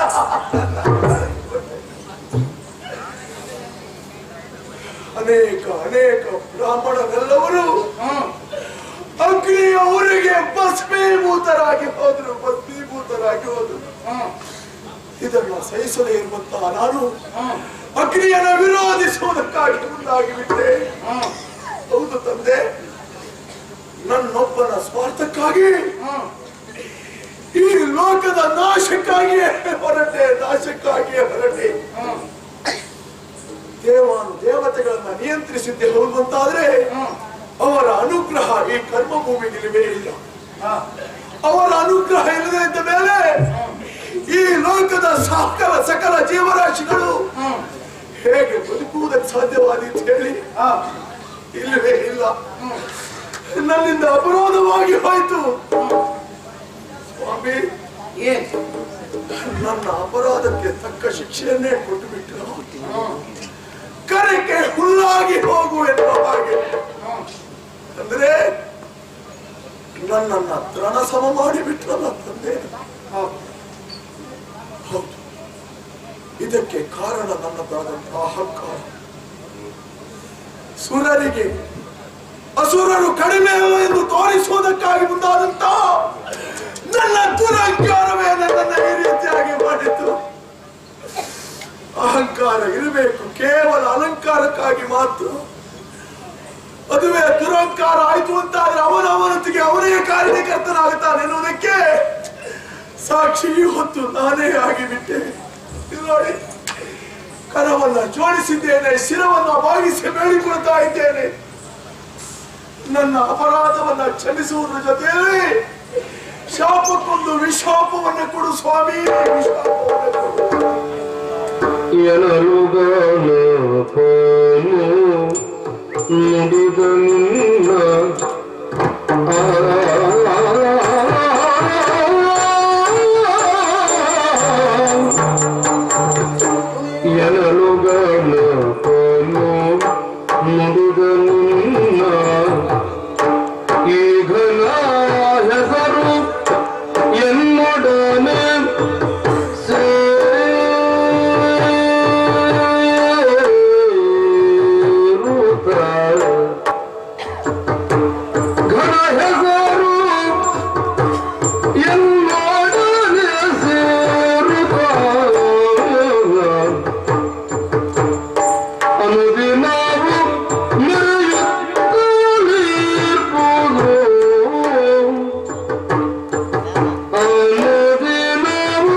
ಈಗ ನೀನೊಬ್ಬ ಸಾತ್ವಿಕನಾಗಿದ್ದೀಯ, ಶುದ್ಧವಾಗಿದ್ದೀಯ. ತಪ್ಪೆನ್ನುವುದು ತಿಳಿದ ಬಳಿಕ ಜ್ಞಾನಿ ಎನ್ನುವುದು ನೀನಾಗಿದ್ದೀಯ. ಸಂತೋಷವಪ್ಪ. ಆದ್ರೆ ಕಾಲ ಎನ್ನುವುದು ಮಿಂಚಿ ಹೋಯಿತು ನೋಡು. ಈಗ ನೀನೊಬ್ಬ ಸಾತ್ವಿಕನೇ ಹೌದಾದ್ರೂ ನನ್ನ ಶಾಪ ಎನ್ನುವುದು ಕೊಟ್ಟಾಗಿ ಹೋಯಿತು. ಇನ್ನು ಅದನ್ನು ಹಿಂತೆಗೆದುಕೊಳ್ಳುವುದಕ್ಕೆ ಖಂಡಿತ ಸಾಧ್ಯತೆಗಳಿಲ್ಲ. ಆದದಕ್ಕೊಂದು ಮಾರ್ಗ ಅಂತ ಉಂಟಪ್ಪ. ಏನು ಸ್ವಾಮಿ? ಇನ್ನು ಮುಂದೆ ನಿನ್ನ ಹೆಸರೆನ್ನುವುದು ನನ್ನ ಹೆಸರಿನ ಜೊತೆಗೆ ಸೇರ್ಪಡಿಸುವ ಜೊತೆಯಲ್ಲಿ ಇನ್ನೂ ಒಂದು ಅವಕಾಶ ಎನ್ನುವುದುಂಟು ನಿನ್ನ ಪಾಲಿಗೆ. ತನುವಿಗೆ ತಂಪನ್ನು ನೀಡುವಂತಹ ಗರಿಕೆಯ ಹುಲ್ಲಾಗಿ ನೀನಿರುತ್ತೀಯ. ಹಾಗೆ ನಾನು ಕೂಡ ನಿನ್ನ ಹೆಸರಿನ ಜೊತೆ ಸೇರಿ ಪ್ರಪಂಚ ವಿಖ್ಯಾತಿ ನೀನಾಗುವ ರೀತಿಯಲ್ಲಿ ನಾನು ನಡೆದುಕೊಳ್ತೇನೆ. ನಿನಗಿನ್ನು ಮಂಗಳವಾದ.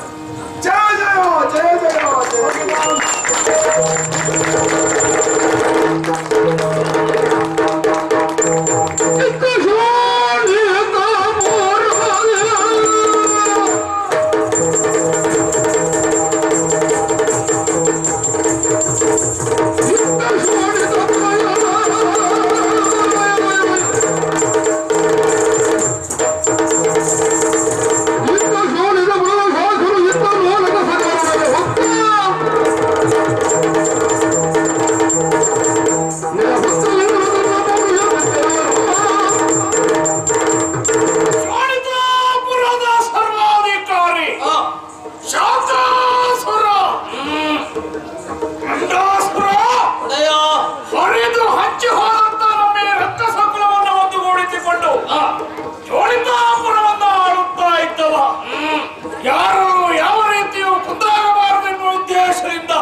ಬಂದವರ ಮಂಚೆಯನ್ನ ಮೆಟ್ಟಿ ತಾನೇ ತಾನಾಗಿ ಮೆರೆದಾಡ್ತಾ ಇದ್ದವ.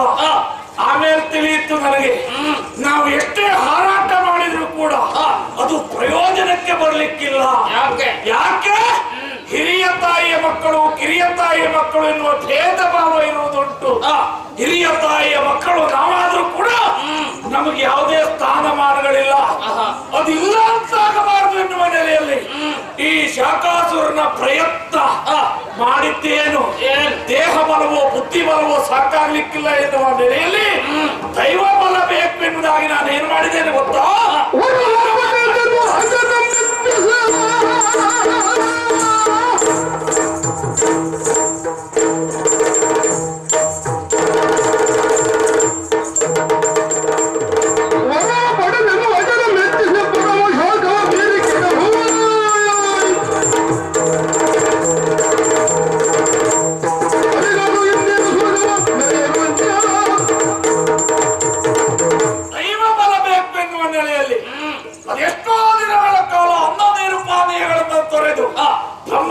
ತಪಸ್ಸನ್ನ ಆಚರಿಸಿದವ ಮೊದಲು ಪ್ರತ್ಯಕ್ಷ ಆಗಲಿಲ್ಲ. ಇವು ಏನಾದ್ರೂ ಮುಂದೆ ಹಾಳು ಬಿಡ್ತಾನೆ ಎನ್ನುವ ಉದ್ದೇಶವನ್ನು ಹೊತ್ತಿರಬಹುದು. ನಾನು ಬಿಡ್ತೇನ, ಅವನನ್ನ ಒಲಿಸಿಕೊಂಡೆ ಬೇಕಾದದ್ದೇನು ಎನ್ನುವುದಾಗಿ ಕೇಳಿದ. ಹೇಳಿದ್ದೇನೆ, ಒಂದು ಅರ್ಥದಲ್ಲಿ ಎಲ್ಲಾ ನೆಲೆಯಲ್ಲಿ ಹೆಸರಿಗೆ ತಕ್ಕದಾದ ನಡೆಯಬೇಕು. ಲೋಕಮುಖದಲ್ಲಿ ಹೆಸರಿಗೆ ಅನ್ವಯವಾಗುವ ಬದುಕಬೇಕು ಎನ್ನುವ ತೀರ್ಮಾನವನ್ನು ಕೈಗೊಂಡು ಶಾಕಾಸುರ ಹೆಸರು ಬಂದದ್ದು ಹಾಗಾಗಿ ಯಾವ ನೆಲೆಯಲ್ಲಿ ಎಲ್ಲಿಯೇ ಹೋದರೂ ಕೂಡ ಎಲ್ಲ ವೈರಿಗಳ ಆಕ್ರಮಣದ ಹೊತ್ತಿನಲ್ಲಿ ನನ್ನ ಶಾಕರ ಪ್ರಭಾವದಿಂದ ಉರಿದು ಹೋಗಬೇಕು ಎನ್ನುವ ವರವನ್ನ ಪಡೆದೆ. ತಥಾಸ್ತು ಅಂತ ಅವ ಆ ರೀತಿ ವರ ಕೊಟ್ಟ ಅಂತಾದ್ರೆ ಮತ್ತೆ ನನಗೆ ಭಯ ಇದೆಯೇನು? ಇಲ್ಲವೇ ಇಲ್ಲ. ಯಾಕೆ? ಅವನಿಗೆ ಅದರ ಅರಿವೇ ಇಲ್ಲ, ತಿಳುವಳಿಕೆಯೇ ಇಲ್ಲ. ಶಾಖದಿಂದ ಇದಿರವರು ಸುಟ್ರು ಅಂತಾರೆ. ಮತ್ತೆ ನನ್ನನ್ನ ಕೆಣಕುವುದಕ್ಕೆ ಬರುವವರು ಯಾರು? ದೇವತೆಗಳು ಅಲ್ಲ, ತ್ರಿಮೂರ್ತಿಗಳ ಆದಿಯಾಗಿಯೂ ಅಟ್ಟಹಾಸದಿಂದ ಮೆರೆದಾಡುವುದಕ್ಕೆ ಬಲವಾದ ಕಾರಣವೇ ಅದು. ಆದ್ರೆ ಈಗೊಂದು ನಿರ್ಧಾರ ಮಾಡಿದ್ದೇನೆ. ಹಿರಿಯ ತಾಯಿಯ ಮಕ್ಕಳು ನಾವು, ಕಿರಿಯ ತಾಯಿಯ ಮಕ್ಕಳು ದೇವತೆಗಳು. ದೇವತೆಗಳು ತಾನೇ ತಾನಾಗಿ ಮೆರೆದಾಡ್ತಾ ಇದ್ದಾರೆ ಅಂತಾದ್ರೆ ಅವರನ್ನು ಕೆಣಕುವ ಉದ್ದೇಶವನ್ನು ಹೊತ್ತವ. ಆ ತೀರ್ಮಾನಕ್ಕಾಗಿಯೇ ಈ ದಿನದ ಸಭೆ. ನಿನ್ನ ಅಭಿಪ್ರಾಯ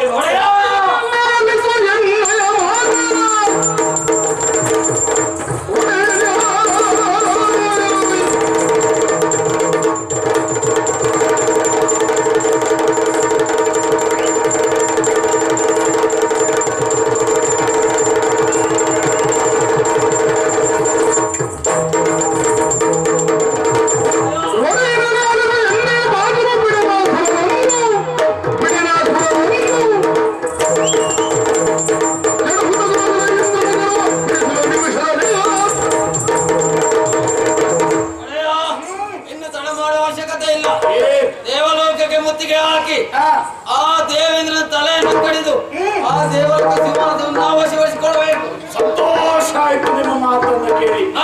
ಯಾವಾಗಲೂ ನನ್ನ ಜೊತೆಯಲ್ಲೇ ಇರುವವರು, ಶಾಕಾಸುರನ ಜೊತೆಯಲ್ಲಿ ಅಂಡಾಸುರ, ಬ್ರಹ್ಮಾಸುರ, ಪ್ರತಿಯೊಬ್ಬರು ಅಸುರರು ಕೂಡ ನಾನು ಹೇಳಿದ ಹಾಗೆ ನಡೆದುಕೊಳ್ತೀನಿ ಎನ್ನುವ ವಿಶ್ವಾಸ ಭರವಸೆ ನನಗಿದೆ. ನಾನೊಂದು ತೀರ್ಮಾನವನ್ನು ತೆಗೆದುಕೊಂಡೇ ಇರ್ತಾರೆ.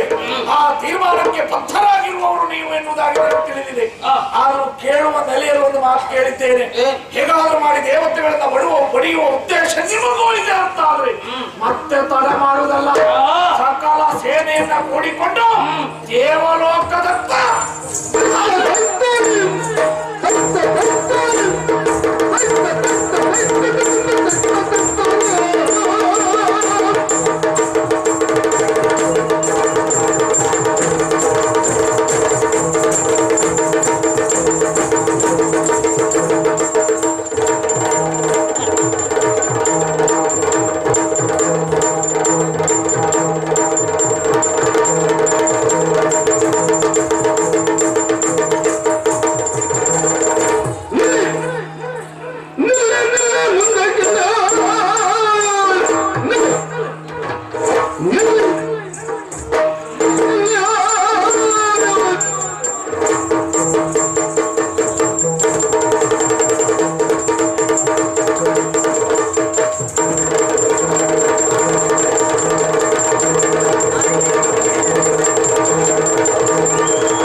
ಯಾಕೋ ಇಲ್ಲಿ ಅನ್ನೋದಕ್ಕಿಂತ ಮೊದಲು ನಿನ್ನನ್ನು ಕಂಡೇ ನಾವು ನಿಂತದ್ದು ಎಲ್ಲಾದ್ರೂ ಮೈ ಮೇಲೆ ಬಿದ್ದು ಬಿಡುವೆ ಅನ್ನೋ ಲೆಕ್ಕದಲ್ಲಿ. ನಾವು ಎಷ್ಟೇ ಹಾರಾಟ ಮಾಡಿದ್ರು ವ್ಯಾಪ್ತಿ ಪ್ರದೇಶದಿಂದ ಹೊರಗೆ ಹೋಗುವ ಪ್ರಶ್ನೆ ಇಲ್ಲ. ಆದ್ರೆ ನಿನ್ನನ್ನು ನೋಡಿದೆ ಹೋದವರು ನಾವಲ್ವಾ? ಹಾಗೆ ನಮಗೆ ಅಭಿಮಾನ ಆದದ್ದು. ನನ್ನವರಿಗೆ ಗೊತ್ತಾಯ್ತು ನನಗೆ. ನನ್ನನ್ನು ನೀವು ನೋಡಿಲ್ಲ ಹೊತ್ತು ಬಿಟ್ರೆ ಒಂದಾಗ್ತದಲ್ವ? ನಮ್ಮವರಿಗೆಲ್ಲ ಗೊತ್ತು ನಾವು ಹೊರಗೆ ಹೋಗುದಿಲ್ಲ ಅಂತೇಳಿ. ನಿಮ್ಮವರಿಗೆ ತಿಳಿದಿದೆ. ಒಂದು ಸ್ಥಳಕ್ಕೆ ಹೋಗ್ಬೇಕಾದ್ರೆ ಅಲ್ಲಿಯದ್ದೆಲ್ಲ ಏನಿರ್ತದೆ, ಅಲ್ಲಿಯ ವಿಷಯ ಅಂತ ಗೊತ್ತು ತಿಳ್ಕೊಳ್ಬೇಕಾ ಬೇಡವಾ? ನಾನು ತಿಳಿದದ್ದು ಹೇಗೆ ಗೊತ್ತಾ? ಅತಿಥಿಯಾಗಿ ಬಂದವರ ಸತ್ತಾರ ಮಾಡುವುದಕ್ಕೆ ನೀನು ಇದ್ದವ. ಹೌದು. ತಿರುಗಿ ತಿರುಗಿ ತಿರುಗಿ ತಿರುಗಿ ನಮಗೆ ಗಾಳಿ ಹಾಕ್ತಿದ್ದೆ ಅಂತ ನಾನು ಭಾವಿಸಿಕೊಂಡು ನೋಡು, ಇಲ್ಲಿಗೆ ಬರುವವರು ಹೆಚ್ಚಿಗೆಲ್ಲ ಭೂಲೋಕದಿಂದಲೇ ಬರುವವರು. ಅವರು ಅತಿಥಿಯಾಗಿ ಬಂದ್ರೆ ಕೊನೆಗೆ ಅವರ ತಿಥಿ ಊಟಕ್ಕೆ ನಾವು ಹೋಗುವ ಹೆಚ್ಚಿಗೆ ಜಾಸ್ತಿ. ಈಗ ಈ ಸಲವೂ ಹಾಗೆ ಆಗ್ತದಂತ ನಾವೆನಿಸಿದ್ವಿ. ಮೊದಲೇ ಆ ಊಟಕ್ಕೆ ಹೋಗುವುದು ವೈಕುಂಠ ಸಮಾರಂಭ ಲೆಕ್ಕ ಆಗ್ತಾ ಇದ್ದೀವಿ. ನಾವು ಲೆಕ್ಕಕ್ಕೆ ಹೋಗುದಿಲ್ಲ, ಮಾತಿಗೆ ಹೇಳಿದ್ ಬಿಟ್ರೆ ಎಲ್ಲ ಸರಿ. ಮತ್ತೆ ನಾವೆಲ್ಲಿ ಊಟ ಮಾಡ್ತೇವೆ? ನಮ್ದೇನಿದ್ರು ಮೂಸುದಲ್ವಾ? ಹೌದು. ಹೌದು, ನಾವು ಹೊಗೆ ಸೇವಕರಲ್ಲ. ನೀನು ಕಂಡಾಗಲೇ ನೀನು ಊಟ ಮಾಡುವಲ್ಲ ಗೊತ್ತಾಗ್ತದೆ, ಹೇಳಬೇಕಾಗುದಿಲ್ಲ. ಅದೆಲ್ಲ ಬೇಡ. ಮತ್ತೆ ಜನ ಅಂತ ಗೊತ್ತಾಗ್ಲಿಲ್ಲ. ನಾವ್ಯಾರು ಅನ್ನುವುದಕ್ಕಿಂತ ಹೆಚ್ಚಿನದಾಗಿ ನಮ್ಮ ವ್ಯಕ್ತಿತ್ವ ಏನು ಅನ್ನೋದು ನಿನಗೆ ತಿಳಿಲಿಲ್ಲ ಅನ್ನೋದು ಸ್ಪಷ್ಟ ಅರ್ಥ ಆಯ್ತು. ಗೊತ್ತಾಗ್ಲಿಲ್ಲ. ಅದೇ ಇದು ನಿಲ್ಲಿಸ್ತಾ ಇದ್ದೀಯಂತ. ಹೊತ್ತಿಗೆ ಹೊರ ಹೋಗ್ತಾ ಇದ್ದೀರಿ. ನಾನೊಬ್ಬ ದ್ವಾರಪಾಲಕ ಇದ್ದೇನಂತ ಹೇಳುವ ಪ್ರಶ್ನೆ ಇಲ್ವಾ ನಿಮ್ಗೆ? ಅಷ್ಟೊಂದು ಪರಿಜ್ಞಾನ ಇಲ್ವಾ? ನಿಮ್ಗೆ ನಾನು ಇದ್ದೊಂದವರೆ ಮಾತಾಡ್ತಾ ಇದ್ದದ್ದು ದ್ವಾರಪಾಲಕರ ನೀವ್ ಹೇಗೆ ತಿಳ್ಕೊಡ್ರಿ? ಯಾವ್ದೋ ಒಳ್ಳೆ ಕೆಲಸಕ್ಕೆ ಬೇಕಾದವಿರ್ಬೋದು ಅಂತ ನಾನು ಭಾವಿಸಿಕೊಂಡು ಹಾರಾಟ ನೋಡಿ ದ್ವಾರದಲ್ಲಿ ತೂಕ ನೀನು ಒಳ್ಳೆ ಕೆಲಸ ಅಲ್ಲ ಇದ್ದವನು ಅಂತ ಭಾವಿಸಿಕೊಂಡೆ. ಹಾಗೆ ಆಗ ಕಾಣುವುದಾದ್ರೆ ನಾನು ಹೇಳಬೇಕಾಯ್ತು. ಸರಿ ಸರಿ. ಈಗ ತೂತ ನೀನು. ಹೌದು, ನನಗೆ ಉದ್ಯೋಗವನ್ನು ಬಂದವರನ್ನು ವಿಚಾರಣೆ ಮಾಡುದು, ಮತ್ತೆ ಒಳ ಹೋಗಿ ಹೇಳುದು ಅಷ್ಟೇ ನನ್ನ ಸಂಗತಿ. ನೀವು ಯಾರು, ಎಲ್ಲಿಂದ ಬಂದದ್ದು, ಯಾಕೆ ಬಂದದ್ದು, ಇಲ್ಲೇ ನಿಂತದ್ದು, ಮುಂದೆ ಹೋಗುವವರ, ಇಲ್ಲೇ ಇರುವವರ, ಊರು ಬಿಟ್ಟು ಬರೋದಕ್ಕೆ ಕಾರಣ ಏನು? ನಿಮ್ಮಲ್ಲಿ ಭೂಕಂಪ ಸಂಭವಿಸಿದೆ, ಚಂಡಮಾರುತ, ಸಮುದ್ರದ ಅಲೆ ಬಂದಿದ, ಮಳೆ ಬಂದಿದ, ಏನು ಸಂಗತಿ, ಎಂತದ್ದು ಸಂಗತಿ? ಮನೆ ಕಟ್ತಾ ಇದ್ದೀರಾ ಅಥವಾ ಬೇರೆ ಏನಾದ್ರು ಕಾರ್ಯಕ್ರಮ ಇಟ್ಟುಕೊಂಡಿದ್ದೀರಾ? ಇಲ್ಲ ಇವನ ಅಚ್ಚಿಗೆ ಬೊಚ್ಚ ಉಂಟಾ? ಹೇಳಿ ವಿಷಯ ಬೇಕಾದ್ರೆ ಪರಿಹಾರ ಧನ ಕೊಡಿಸುವ.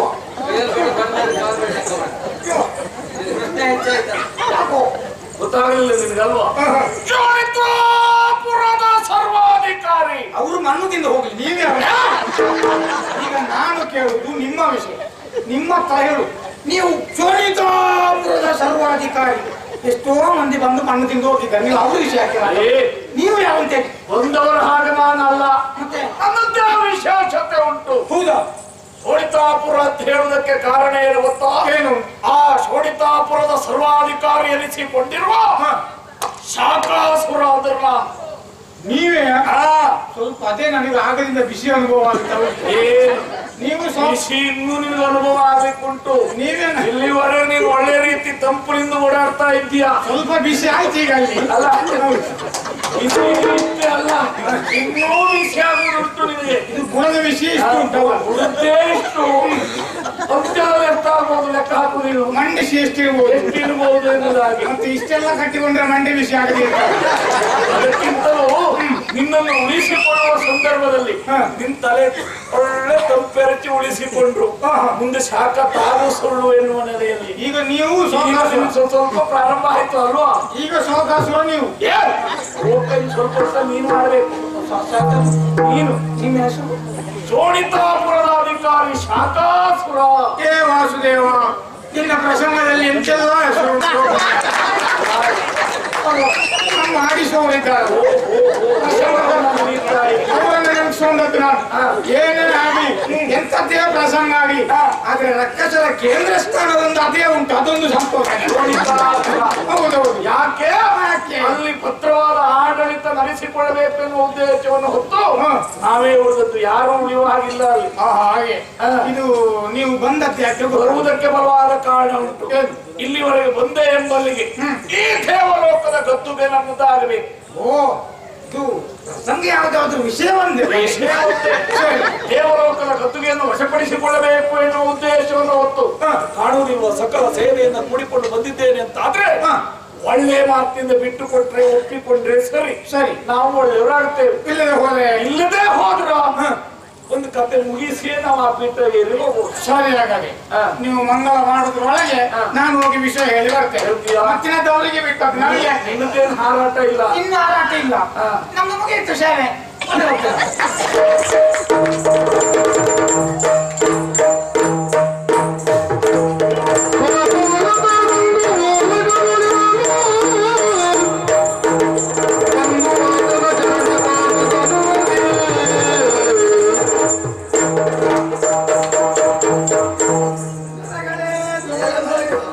ನಾನು ಹೊರದ್ವಾರದಲ್ಲಿ ಗಡಿಬಿಡಿ ಅಂತ ಅವಸರದಲ್ಲಿ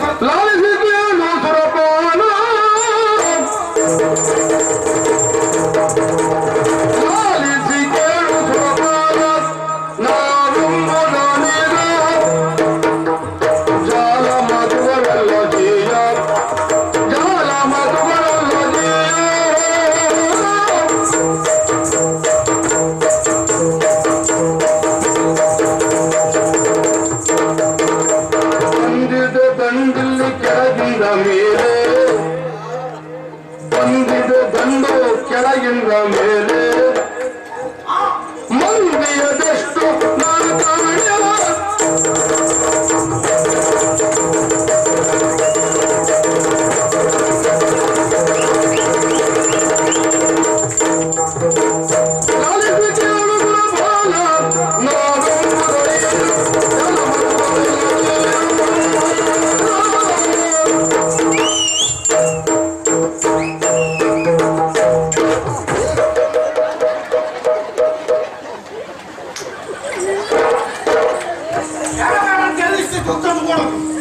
ಈಗ ನೋಡಿ ಒಡೆಯ, ನಾನು ಹೊರದ್ವಾರದಲ್ಲಿದ್ದೆವು.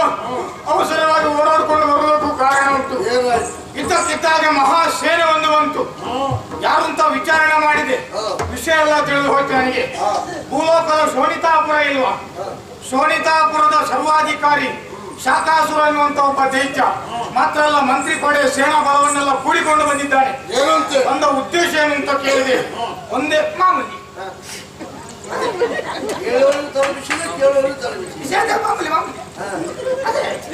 ಈ ಹಿಂದೆ ಬಂದವರಾಗಿ ಇವನು ಬಂದದ್ದು. ಮರ್ಯಾದೆಯಾಗಿ ನೀವು ಸ್ವರ್ಗವನ್ನು ಕೊಟ್ಟರೆ ಅವನಾಗಿ ಹೋಗ್ತಾನಂತೆ. ಒಂದು ವೇಳೆ ಕೊಡದಿದ್ರೆ ಸಂಗ್ರಾಮದ ಮುಖ್ಯವಾಗಿ ಪಡಿತೇನೆ ಅಂತ ಹೇಳ್ತಾ ಇರ್ತೇನೆ. ಒಳ್ಳೆಯ ಹೆದರಿಕೆಯಾಗಿ ಓಡಾಡ್ಕೊಂಡು ಬಂದೆ. ನೀವು ಇಷ್ಟು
ಕಷ್ಟಪಟ್ಟು ಪಡ್ಕೊಳ್ಳೋ ನಾವು ಧರ್ಮಕ್ಕೆ ನಿಮ್ಮ ಬಾಲಿ ಬಿಟ್ಕೊಡ್ಬೇಕು. ಕಟ್ಟಿದ್ದೀಯ ಎನ್ನುವುದಾಗಿ ನೀನು ಆಡಿಕೊಳ್ತಿರ್ತಾರೆ. ಒಳ್ಳೆ ಮಾತಿನಿಂದ ಪೀಠ ಬಿಟ್ಟುಕೊಡು. ಶತಕ್ಲತ್ತು ಮಾಡ್ಲಿಕ್ಕೆ ಬಂದ ನೀನಲ್ಲ, ನಾನೇ ಮಾಡಿ. ನೀನು ಮಾಡಿ ಆ ಮಾಡಿದ್ದು ಏನು ಇಲ್ಲ ಮಾಡಿ.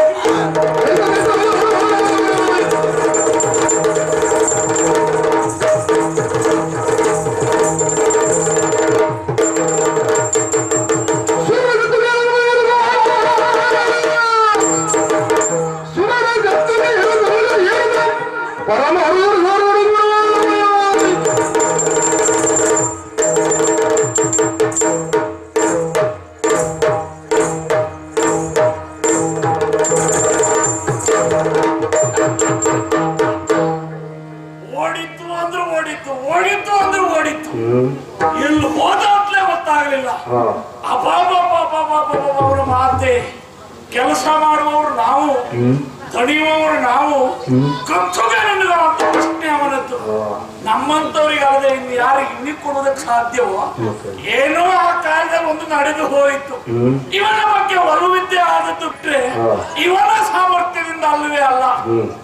ಏರಿದ್ದೇನೆ, ಆದ್ರೆ ನಾನು ಈ ದೇವಲೋಕದ ಗದ್ದುಗೆ ಏರಿದೆ ಎನ್ನುವ ನೆಲೆಯಲ್ಲಿ ಉಳಿದವ್ರಿಗೆಲ್ಲ, ಇಲ್ಲಿದ್ದವ್ರಿಗೆಲ್ಲ ಗೊತ್ತಾಗಬೇಕೋ ಬೇಡ?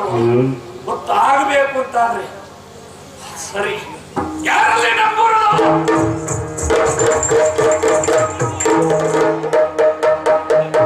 ದೇವೇಂದ್ರ ಮಹಾಪ್ರಭುಗಳಿಗೆ ನಮೋ ನಮಃ. ಕೊಂಡು ಹೊಟ್ಟೋಗಿದ್ಯಾ? ಕೊಂಡು ಹೊಟ್ಟೋಗಿದ್ಯಾ?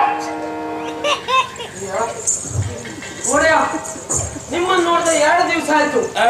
2 ದಿವಸದಲ್ಲಿ ನೀವು ಎಷ್ಟು ಬದಲಾವಣೆ ಆಗಿತ್ತು? ಅಡ್ಡನಾಮ, ದಪ್ಪದ ಮೀಸೆ, ಮತ್ತೆ ಆಳತಂದಲು ಸಮಾಗಿದ್ದೀರಿ. ಈಗ ನೀನು ಒಡಿಯ ಅಂತ ಭಾವಿಸಿದ್ಯಾ? ನಿನ್ನ ಒಡಿಯ ಅಂತ ಭಾವಿಸಿದ್ಯಾ? ನಿನ್ನ ಒಡಿಯ ನೋಡು, ಹಿಂತಿರುಗುತ್ತಾ ಓಡ್ತಾ ಇದ್ದಾರೆ. ಮುಂದೆ ಓಡುದು, ಓಡುದು, ಹಿಂದೆ ಓಡುವುದು, ಹಿಂದೆ ನೋಡುದು. ಅದೇ ಈ ಕಡೆ ಎಲ್ಲಿ ಹೋಗ್ತಾ ಇದ್ದಾರೆ ಅವರು? ಎಲ್ಲೋ ಓಡ್ತಾನೆ ಅಂತ ಅವನಿಗೆ ಗೊತ್ತಿಲ್ಲ. ತಿರುಗಾಟ ಕೊಟ್ಟರು ಬಹುಶಃ. ಹಾಗಾದ್ರೆ ನಾನು ಯಾರು ಅದೊಂದು ಗೊತ್ತಿಲ್ಲ. ಕೇಳುವುದಕ್ಕಾದ್ರೂ ಮುಂದಾಗಬೇಕು. ಇಲ್ಲ ಕರೆಸಿಕೊಂಡವ ನಾನು ಅಂತಾದ್ರೂ ಸುಮ್ಮನಾದ್ರೂ ಬಂದು ನಿಂತು ಸಾಯ್ಬೇಕು. ಶೋಣಿತಾಪುರದ ಅಧಿಕಾರಿ ಎನಿಸಿಕೊಂಡಿರುವ ಶಾಖಾಸುರ ನಾನು. ಊರು ಬಿಡುವುದಕ್ಕೆ ಕಾರಣ ಮತ್ತೇನಲ್ಲ, ಉಳಿದ ಊರೆಲ್ಲ ನನ್ನದ್ದು ಆಗಬೇಕು ಎನ್ನುವ ಉದ್ದೇಶವನ್ನು ಹೊತ್ತು ಬಂದವ ನಾನು. ನಿಮ್ಮವರೆಲ್ಲ ಓಡಿದ್ದಾರೆ ಯುದ್ಧದಲ್ಲಿ, ಕೈ ಸೋತು. ಓಡಿದ ಜಾಗದಲ್ಲಿ ಹುಲ್ಲೊಟ್ಲಿಕ್ಕಿಲ್ಲ, ಆದ್ರೆ ಈ ಪೀಠವನ್ನು ನಾನು ಏರಿದ್ದೇನೆ ಎಂಬಲ್ಲಿಗೆ. ಹೆದರಿಸುವುದಲ್ವ? ನಮ್ಮ ಜಾತಿಯವರ ಸ್ವರವೇ ಹಾಗೆ, ಗೊತ್ತಾಯ್ತಾ? ಈ ಪೀಠವನ್ನು ಅಲಂಕರಿಸಿದ್ದೇನೆ ಎಂಬಲ್ಲಿಗೆ ಅದು ನನಗೋ ನಿನಗೋ ಗೊತ್ತಾದ್ರೂ ಸಾಕ? ಆಗ್ಲಿಕ್ಕಿಲ್ಲ. ಎಲ್ಲರಿಗೂ ತಿಳಿಬೇಕು ಅಂತ ಒಬ್ಬೊಬ್ಬರಿಗಾಗಿ ಹೇಳ್ತಾ ಹೋಗುದಾ? ಅಲ್ವೇ ಅಲ್ಲ. ಇಲ್ಲಿ ನೀನ್ ಯಾರು? ನಾನು ಡಂಗೂರದವ.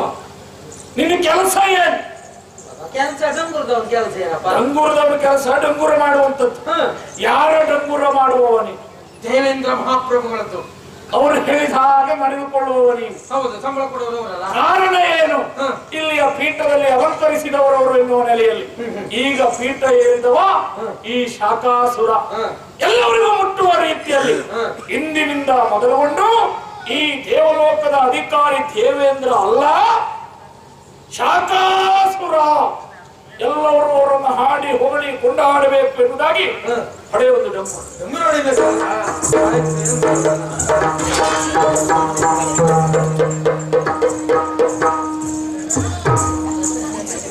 ಕೇಳಿರಿ, ಕೇಳಿರಿ, ಕೇಳಿರಿ.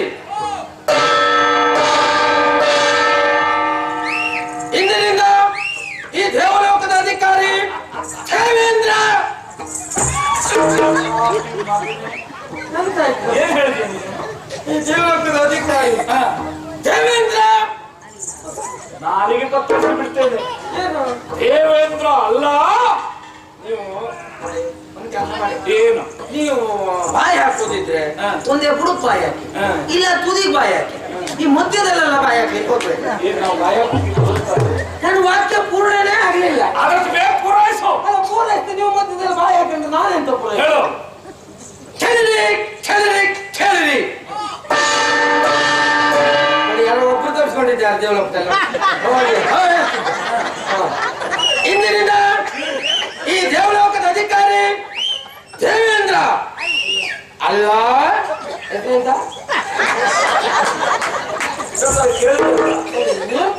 ದೇವೇಂದ್ರ ಅಲ್ಲ, ಅವೆಲ್ಲ ಗೊತ್ತಾಯ್ತು. ಅವ ಶಾಕಾಸುರ. ಸಾಕ ಅಸುರ ಸಾಕಬೇಕಲ್ಲ, ಶಾಕಾಸುರ. ಎಳೆದಕ್ಕಿಂತ ಶಾಕ ತಾಪ. ಸಾಕ ಅಸುರ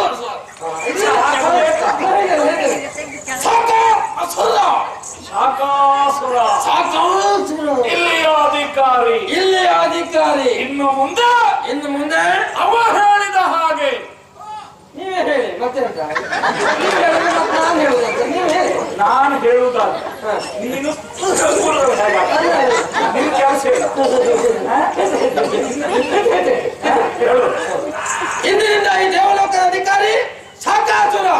ಇಂದಿನಿಂದ ಸಾಕಾಸುರ ಹೇಳಿದ್ದನ್ನ ಪ್ರತಿಯೊಬ್ಬರು ಚಾಚು ತಪ್ಪದೆ, ಪ್ರತಿಯೊಬ್ಬರು ಚೂತು ತಪ್ಪದೆ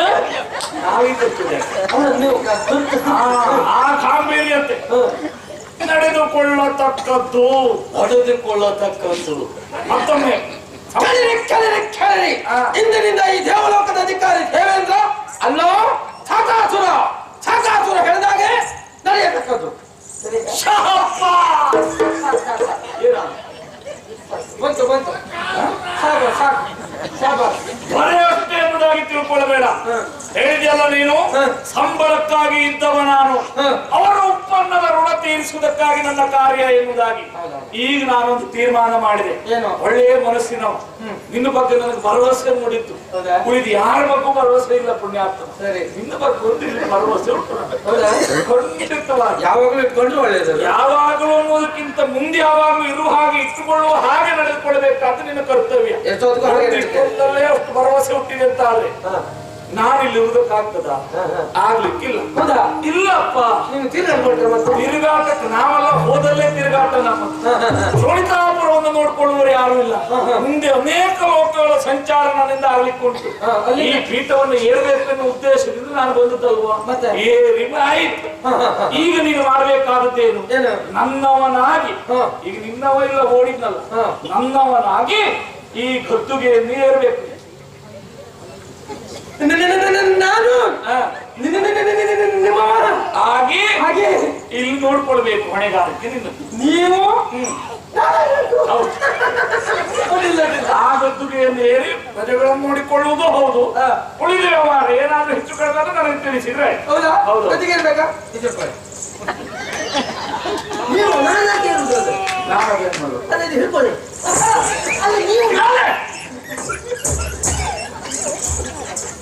ಹೇಳ್ಬೋದಾ? ಇಡೀ ಕತ್ತಿ ಕತ್ತಿಲೆ ಉಂಟು ಹಿಡಿ. ಕತ್ತಿಯನ್ನು ಹಿಡಿದುಕೋ. ಒಮ್ಮೆ ನಿನ್ನಲ್ಲಿ ಯುದ್ಧ ಮಾಡುವುದಕ್ಕೆ ಅಸಾಧ್ಯ ಆದ್ರೂ ಕೂಡ ಶಾಕಾಸುರನ ಹತ್ತಿರ ತಿಳ್ಕೊಂಡು ಭಯ ಬೀಳ್ತಾರೆ.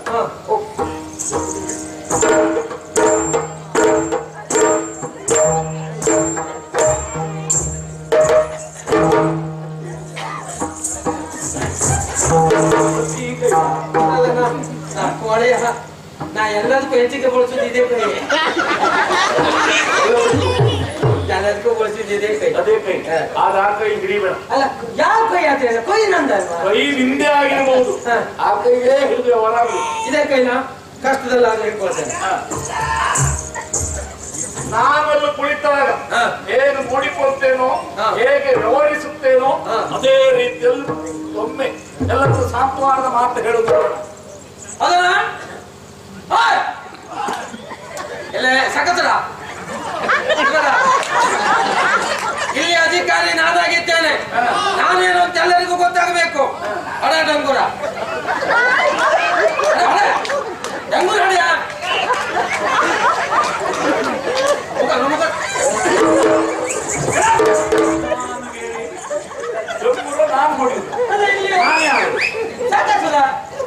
ಇಲ್ಲಿಯ ಸರ್ವಾಧಿಕಾರಿ ನೀವು ಬಿಟ್ಟಾಯ್ತಾ? ನಂಗೆ ಕೊಟ್ಟಿದ್ದೇನೆ.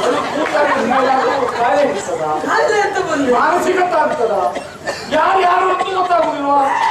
ಸಪೋಜ ನಿಮ್ಮನ್ನು ಮಾತಾಡ್ಲಿಕ್ಕಿಲ್ಲ. ನನ್ನನ್ನಲ್ಲ, ನಾವು ಬಂದಾಗ ಆ ಗೌರವ ಕೊಡುವಂಥದ್ದು. ಆಯ್ತು.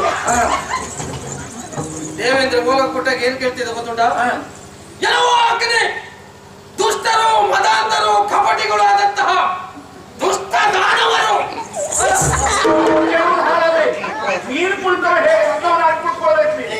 ಕೇಳ್ತಾ ಇದ್ದೆ, ಅದೇ ಕೇಳ ಅಂತ ನೋಡ್ದೆ. ಬಂದ್ರೆ ಏನ್ ಮಾಡ್ತೀರ? ಇಂದಿನಿಂದ ಅಧಿಕಾರಿ ನಾನು ಹಾಗಾದ್ರೆ ಇಲ್ಲಿ ಸಂತೋಷ. ಮತ್ತೇನ ನಾನು ಬಂದಾಗ ಅದು ಬಿಟ್ಕೊಡು. ಯಾವ್ದಿದ ಅಲ್ಲಿ ತನಕ ನಾನು ಹೇಗೆ ಹೇಳಿದ್ದ ಹಾಗೆ ನಡ್ಕೊಳ್ಳು. ಅಡ್ಡಿಲ್ಲ, ಅದಕ್ಕೇನಂತೆ ಅಲ್ಲ ನೋಡಿ ಏನ್ ಮಾಡ್ತಾರೆ ನೋಡಿ.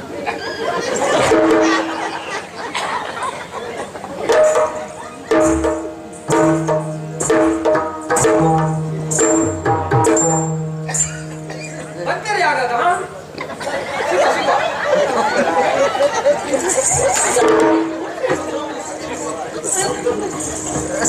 ಈಗಲೇ ಹೀಗೆ ಅಧಿಕಾರ ಸಿಕ್ಕಿ ಇನ್ನೊಂದು ಸಾರಿ ನಾವು ಬರುವಾಗ ಹೇಗಿರ್ತೀಯೋ ಅದು ಆಗಾಗ ಬರ್ತಾರೆ ಅಂತ ಪೀಠವೇ ನೀನು ಏರುದು ಬೇಡ. ಪೀಠವೇ ಬೇಡ, ಪೀಠ ಮೇಲೆ ಕುಳಿತ್ರೆ ನೀನ್ ಹೀಗಾಗ್ತೀಯ. ಜಾಗವೇ ಬೇಡ. ಮತ್ತೆ ಜಾಗ ಕೊಟ್ಟದ್ದೇ ತಪ್ಪು. ನಾವು ಅಲ್ಲ ಮತ್ತೆ ಜಾಗವೇ ಬೇಡವಾಗಿತ್ತು. ಮತ್ತೆ ಯಾರು ಅಯೋಗ್ಯನೇ ನೀನು. ಮತ್ತೆ ಯಾರು ಬೇಡ. ನಾನ್ ಬಂದಾಗ ನಾನು ಕುಳಿತುಕೊಳ್ತೇನೆ ಜಾಗದಲ್ಲಿ. ಅದು ಬರದಾಗಿರುದೇ. ಈಗ ನೀನು ವ್ಯವಸ್ಥಿತವಾಗಿ ನೋಡ್ಕೊಂಡ್ರೆ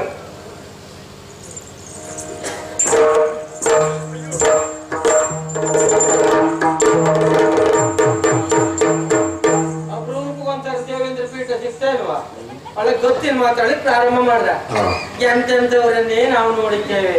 ಈ ಜೀವಲೋಕಕ್ಕೆ ಎಷ್ಟು ಜನ ಬಂದಿಲ್ಲ ಇವ್ರ ಜಾತಿಯವರು. ಬಂದವರೆಲ್ಲ ಪೆಟ್ಟು ತಿಂದು ಓಡಿದ್ದಾರೆ. ನಮ್ಮ ನೋಡಿ ಎಷ್ಟಕ್ಕೆ ಸುಮ್ಮನೆ ಇರ್ತಾರ. ಮತ್ತೆ ಬಂದು ಮತ್ತೆ ಇವ್ನ ಕತೆ ಮುಗಿಸ್ತಾರೆ. ಹಾಗಾಗಿ ನೋಡುವ ಏನಾಗ್ತದೆ ನಿರೀಕ್ಷೆಯಲ್ಲಿ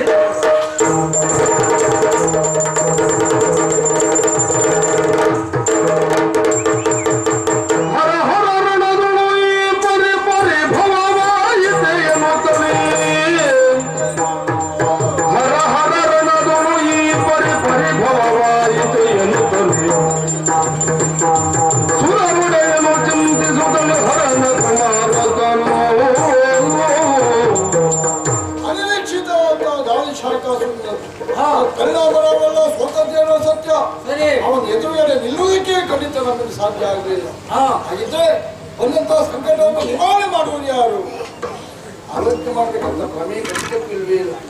ಅವತ್ತು ದೂರವಾಸಿಂದ ಬಂದಿರುವಂತಹ ಸಂಕಷ್ಟ ನಿವಾರಣೆ ಮಾಡಲವ ಸಂಕಷ್ಟ ಹರನಾಗಿರುವಂತಹ ಗಣಪ ಅವರನ್ನೇ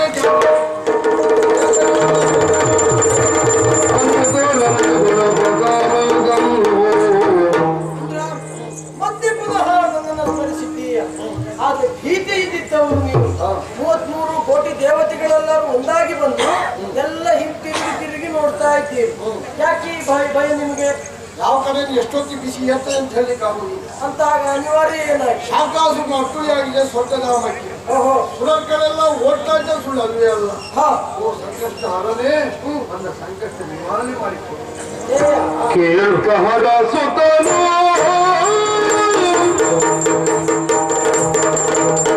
ಕೇಳ್ಕಹರ ಸುತನು ಕರುಣದಿ ಬೇಡಿದ ಧೈರ್ಯವನು ಕರುಣದಿ ಬೇಡಿದ ಧೈರ್ಯವನು ಕಾಲವ ತಳೆಯದೆ ಕೂಳನ ವಧಿಸುವೆ ಕಾಲವ ತಳೆಯದೆ ಕೂಳನ ವಧಿಸುವೆ ಪಾಲಿಪೆಯೆಲ್ಲರ ಕೇಳಿ ಮಗನು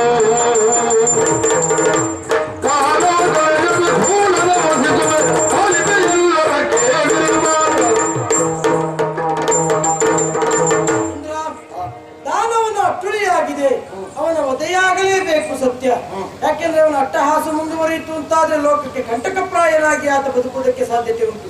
ಹಾಗಾಗಿ ಕಾಲವನ್ನ ಕಳೆಯದೆ ಆ ದುಷ್ಟನನ್ನು ನಾನು ವಧಿಸಿಕೊಡ್ತೇನೆ. ನೀವಿನ್ನು ನಿಶ್ಚಿಂತರಾಗಿ.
ಅಲ್ಲ ನಮ್ಮ ಹೆಸರು ಹೇಳೋದು ಇಲ್ಲದೆ ಹೋಗುವವರು ಅಂತ ದೇವತೆಗಳು ಎದುರಾಗಿ ಬಂದ್ರು.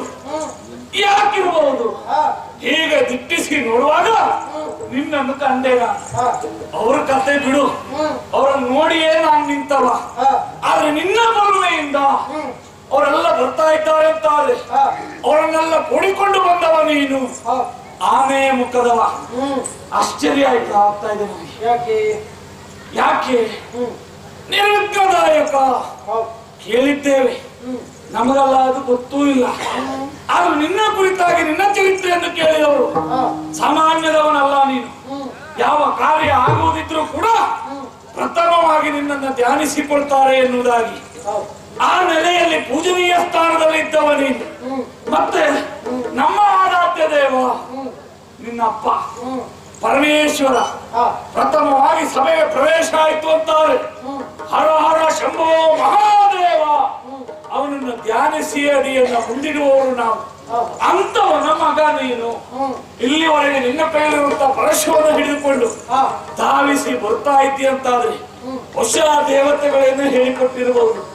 ಆ ನೆಲೆಯಲ್ಲಿ ನೀನು ಇಲ್ಲಿವರೆಗೆ ಬಂದದ್ದು ಕಾಲಕ್ಕೆ ಸಿದ್ಧವಾಗಿ ಉಂಟೆ ಅಂತಾದ್ರೆ ನಮ್ಮಲ್ಲಿ ಅಂತ ವೈರತ್ವ ಏನಿಲ್ಲ. ಮತ್ತೆ ನಿನ್ನ ಮೇಲೆ ದಾಳಿ ಮಾಡುವುದಕ್ಕೆ ನಾನು ಬಂದದ್ದು ಅಲ್ಲ, ಬರುವವನು ಅಲ್ಲ. ಹಾಗೆ ನೀನು ಬಂದೆ ಅಂತಾದ್ರೆ ಯಾಕೆ ನನ್ನ ಪ್ರಶ್ನೆ. ಸುರ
ನಿಮ್ಮ ಆತ್ಮರಕ್ಷಣೆಗೆ ಎಂತದು ಒಬ್ಬ ಬಲಾನ್ವಿತನಲ್ಲಿ ಬಡಿಗೆಯನ್ನು ಕೊಡುವುದು ಯಾಕೆ ಗೊತ್ತಾ?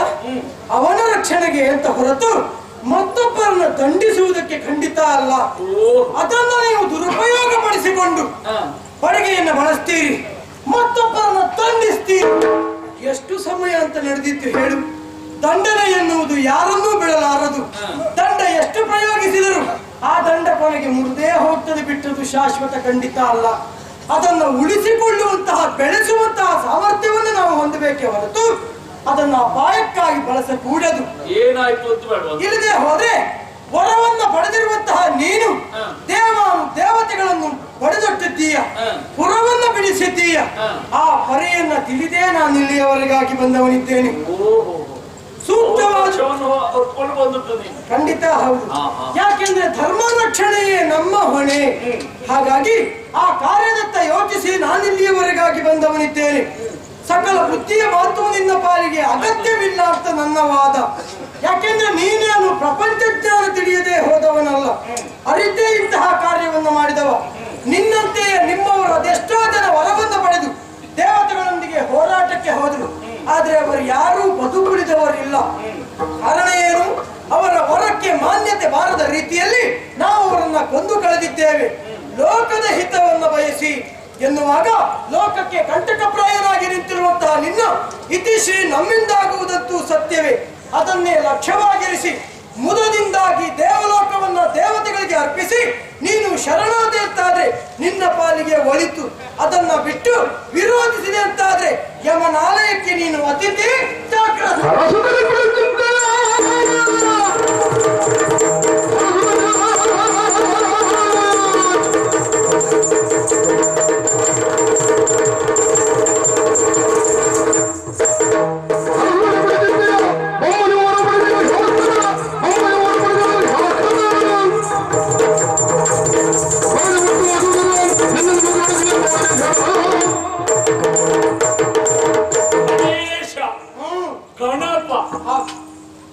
ಹೊಟ್ಟೆಯನ್ನು ಹೊತ್ತುಕೊಂಡು ಸೊಂಡಿಲನ್ನ ಅಡ್ಡ ಹಾಯಿಸ್ತಾ ಬಂದದ್ದು ಯಾಕೆ ಅಂತ ನಾನು ಗ್ರಹಿಸಿದ್ದು.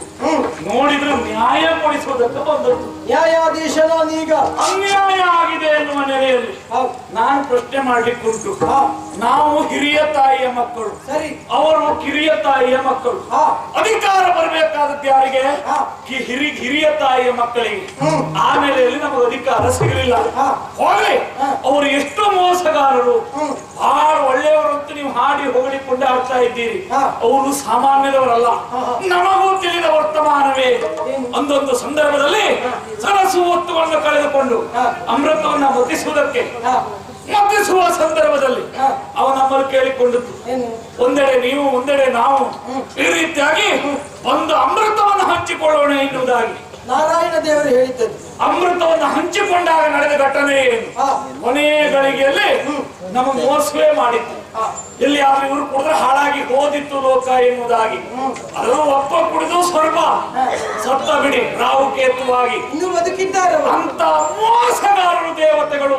ಅದನ್ನೆಲ್ಲ ತಿಳ್ಕೊಂಡೆ ಈಶ್ವರನಿಂದಲ್ಲ ಬ್ರಹ್ಮನಿಂದಲೇ ಹೊರ ಪಡೆದವನ ಶಾಖಾಸುರ ಎನ್ನುವುದಾಗಿ. ನಾನು ಬಂದಾಗಲೇ ನಿನಗೂ ಸ್ವಲ್ಪ ಶಾಖ ತಟ್ಟಿರಬೇಕು. ಆದ್ರೆ ಒಳ್ಳೆಯ ರೀತಿಯಿಂದ ಸುಮ್ಮನೆ ಹೋದ್ರೆ ಗೌರವಕ್ಕೆ ಗೌರವಯುತವಾಗಿ ನೋಡಿಕೊಳ್ತೇನೆ. ಅದಲ್ಲ ಅಂತಾದ್ರೆ ನನ್ನ ಪ್ರಭಾವ ಏನು ಎನ್ನುವುದನ್ನ ನಿನಗೂ ತೋರಿಸಿ ಹೋಗ್ತೇನೆ. ರಾಘವೇಂದ್ರ, ನಾರಾಯಣ ದೇವ ಆ ಕಾರ್ಯ ಮಾಡುವುದಕ್ಕೆ ಕಾರಣ ಅಷ್ಟೇ ನಿನ್ನ ಬಾಯಿಲೇ ಬಂದಿದೆ. ಲೋಕ ಹಾಳಾಗ್ತದೆ ಎನ್ನುವ ಕಾರಣಕ್ಕಾಗಿ ಕೊಡಿಸಿದ್ದಾನೆ. ನಿಮ್ಮ ಮಾತುಕತೆ ಆದದ್ದು ಒಟ್ಟು ಮಾಡ್ಬೇಕಿತ್ತು. ನಾವೇ ಕುಡಿದದ್ದು ಹೌದು ಅಂತಾದ್ರೂ ನಿಮ್ಮ ಹಾಕುವಲ್ಲ, ಈ ದೇವತೆಗಳ ಹಾಕುವಲ್ಲ, ಒಳ್ಳೆ ರೀತಿಯಲ್ಲೇ ನೋಡ್ಕೊಳ್ತೀವಿ. ಕರೆಯಲ್ಲಿ ಸಿಗುವ ಸುರೆ ಕುಡಿದ್ರೆ ನೀವು ಏನೇನು ಅನಾಚಾರ ಮಾಡ್ತೀರಿ ಅಂತ ಕಾಣ್ತದೆ. ಇನ್ನು ಅಮೃತ ಕುಡಿದು ಬಿಡ್ತೀರ ನೀವು. ಅಮೃತಕ್ಕೂ ವ್ಯತ್ಯಾಸ ಇಲ್ವಾ? ಖಂಡಿತ ಉಂಟಾದ್ರೆ ಹೇಳಿದ್ದು ನಾನು. ಅದು ಸಾಮಾನ್ಯ ಕ್ಷಣಿಕವಾದದ್ದಷ್ಟೇ. ಅಂತದ್ದನ್ನೇ ಕುಡಿದ್ರೆ ಹಾಗೆ ಮಾಡ್ತೀರಿ, ಅಮೃತ ಕುಡಿದು ಬಿಡ್ತೀರ. ಎಲ್ಲವನ್ನೂ ಒಳ್ಳೆಯದು ಹೇಳಲಿಕ್ಕಾಗುದಿಲ್ಲ. ಒಳ್ಳೇದನ್ನು ಕ್ಷಣಿಕವಾಗಿ ಬಳಸುವಂತದ್ದೇ ಏನಾದ್ರೂ ಒಳ್ಳೇದನ್ನ ಒಳ್ಳೆಯವ್ರ ಕೈಗೆ ಕೊಡ್ಬೇಕು, ಕೆಟ್ಟವರಿಗೆ ಒಳ್ಳೇದನ್ನ ಯಾವತ್ತೂ ಕೊಡುವುದಿಲ್ಲ. ಅದನ್ನ ನೆನಪಿರ್ಲಿ ನಿನಗೆ. ಮತ್ತೆ ನಿನಗೂ ಇನ್ನೊಂದು ಮಾತು ಹೇಳ್ತೇನೆ. ಹಿರಿ ತಾಯಿಯ ಮಕ್ಕಳು ನಾವಿದ್ದೇವೆ. ಮಕ್ಕಳಿಗೆ 4 ಮಕ್ಕಳಿದ್ರೆ ಸರಿಯಾಗಿ ತಮಗಿರುವಂತಹ ಆಸ್ತಿಯನ್ನ ಪಾಲು ಮಾಡಿಕೊಡುವುದು ತಂದೆಯಾದವನ ಕರ್ತವ್ಯ. ನಿಮ್ಮ ಅಪ್ಪ ಕಶ್ಯಪ ಯಾರೆಲ್ಲಾದ್ರೂ ನಮ್ಮ ಮಕ್ಕಳಿಗೆ ಇಂಥದ್ದು ಕೊಡಿ ಅಂತ ಕೇಳಿದ್ದುಂಟಾ? ಯಾಕೆ ಕೇಳಲಿಲ್ಲ ಇವತ್ತಿನವರೆಗೂ. ಅದರಲ್ಲಿಯೂ ದೇವಲೋಕದಲ್ಲಿಯೂ ಹಕ್ಕು ದಾನವರಿಗುಂಟು ಅಂತ ನಿಮ್ಮ ಅಪ್ಪ ಎಲ್ಲಿಯಾದ್ರೂ ಉಸಿರೊಟ್ಟು ಎತ್ತಿದ್ದಾನ? ಅಪ್ಪ ಎತ್ತದೇ ಹೋದ್ರು ನಾವು ಆ ತಾಯಿ ಮಕ್ಕಳು ಹೋದಲ್ಲ. ಕೇಳಲಿಲ್ಲ. ನಾ ಹೇಳಿದ ಅರ್ಥ ಮಾಡ್ಕೊ. ನಮಗಿರುವಂತಹ ಹಕ್ಕಿನ ಪ್ರಕಾರ ಎಲ್ಲರಿಗೂ ಸರಿಯಾದ ಪಾಲು ಕೊಡಬೇಕಾದದ್ದು ತಂದೆಯಾದವ, ಹಿರಿಯವ. ಅವ ಎಲ್ಲಿಯಾದ್ರೂ ದೇವಲೋಕದಲ್ಲಿ ನನ್ನ ಮಕ್ಕಳಾದ ದಾನವರಿಗೆ ಪಾಲುಂಟು ಅಂತ ಹೇಳಿದ್ದಾನ? ಹೋಗಬೇಡಿ ಮಕ್ಕಳೇ, ಅದು ಕೆಟ್ಟದ್ದು ಅಂತಲೇ, ನಿಮ್ಗೆ ಆಗದೆ ಹೋದದ್ದು ಅಂತಲೇ ಹೇಳಿದ್ದಾನೆ. ಪುಣ್ಯಾತ್ಮ, ಅದನ್ನೆಲ್ಲ ಕೇಳುವುದಕ್ಕಿಂತ ಹೆಚ್ಚಿನದಾಗಿ ಅಪ್ಪನ ಆಸ್ತಿ ಪಾಲಾಗಬೇಕು. ಹೌದಲ್ಲ? ನಾವಲ್ಲ ಹಿರಿಯ ತಾಯಿಯ ಮಕ್ಕಳು ನಾವು ಹೋದಂತಾದ್ರೆ ಈಗಲ್ಲ, ಯಾವತ್ತೂ ನಮ್ಗೆ ಬೆಲೆ ಇರಲೇಬೇಕು. ಇನ್ನೊಂದು ಮಾತು ಹೇಳಿ, ಇದೆಲ್ಲ ನೀವು ದೇವತೆಗಳ ಕೈಲಿ ಹೋಗಿ ಪ್ರಶ್ನೆ ಮಾಡ್ಲಿಕ್ಕಿಂತ ನಿಮ್ಮ ಅಪ್ಪನಲ್ಲಿಯೇ ಹೋಗಿ ಪ್ರಶ್ನೆ ಕೇಳಬೇಕು ಅಂತಿಲ್ಲ. ನಮಗೆ ಬರ್ಬೇಕಂತ ಹೌದಲ್ಲ? ಬರ್ಬೇಕಾದದ್ದು ಹೌದಾದ್ರೂ ಕೊಡುದು ನೀವು ಕಿತ್ಕೊಳ್ಳುದಲ್ಲ. ಕೆಲಸ ನೋಡ್ಕೊಳ್ಳೋರು ಒಳ್ಳೆ ರೀತಿ ನೋಡ್ಕೊಂಡು ಹೋದ್ರೆ ಒಳಿತು. ನಾನು ಅದೇ ನಿನ್ನನ್ನು ಬಿಡುದಿಲ್ಲ. ನನ್ನ ಕೆಲಸ ಎಷ್ಟು ಅಂತ ತಿಳ್ಕೊಂಡೇ ನಿನ್ನಲ್ಲಿ ಬಂದದ್ದು ನಾನು. ಅದು ನಾನು ಒಪ್ಪುದಿಲ್ಲ ಅಂತ. ಹಾದಿಗೆ ಬಂದ್ರೆ ಮಾತ್ರ ನಿನ್ನ ಹಾದಿಗೆ ಬರೋರು ಎಲ್ಲರೂ ನಿನ್ನವರಾಗಿ ಇರ್ಬೇಕು ಬಿಟ್ಟು ನಾವು ಉಳಿದಿಲ್ಲ ಅಂತ ನಿನಗೆ ಅಂತ ಹೇಳಿದ್ದೆ.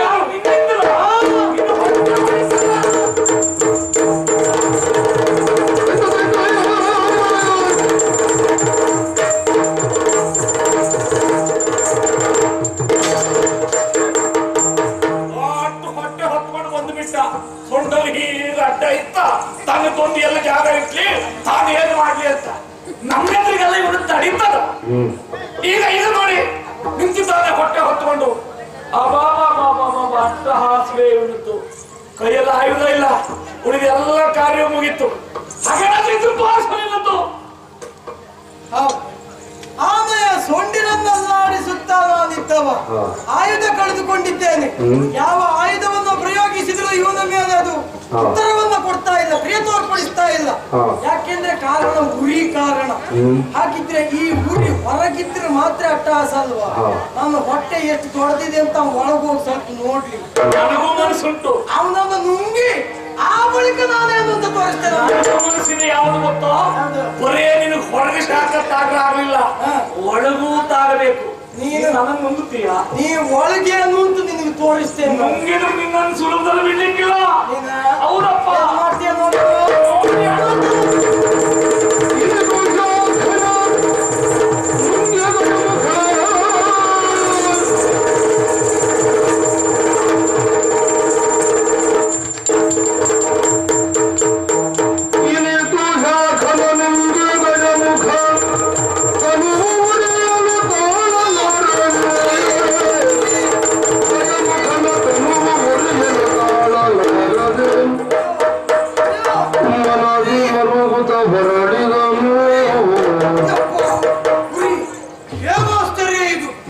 ಅವನನ್ನ ವಿರೋಧಿಸಬೇಕು ಅಲ್ಲ, ಕೊಲ್ಲಬೇಕೆನ್ನುವ ಉದ್ದೇಶವನ್ನು ಹೊತ್ತು ಅವನನ್ನ ನುಂಗಿದ್ದೆ ಅನ್ನುವ ಸತ್ಯ.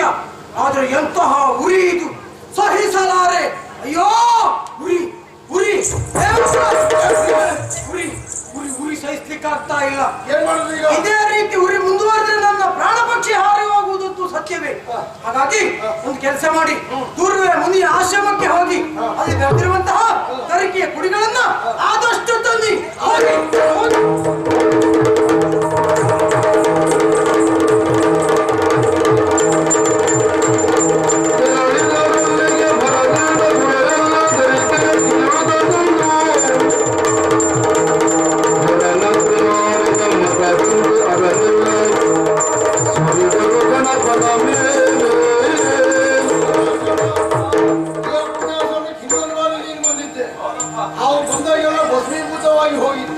ಈಗ ಹಾಗಾದ್ರೆ ತೊಂದವಾಗಿ ದಲಿತರು ಗಳಿಕೆ ಕುಡಿಗಳು ಇದನ್ನೆಲ್ಲ ಒಂದೊಂದೇ ತುಂಡರಿಸಿಕೊಂಡು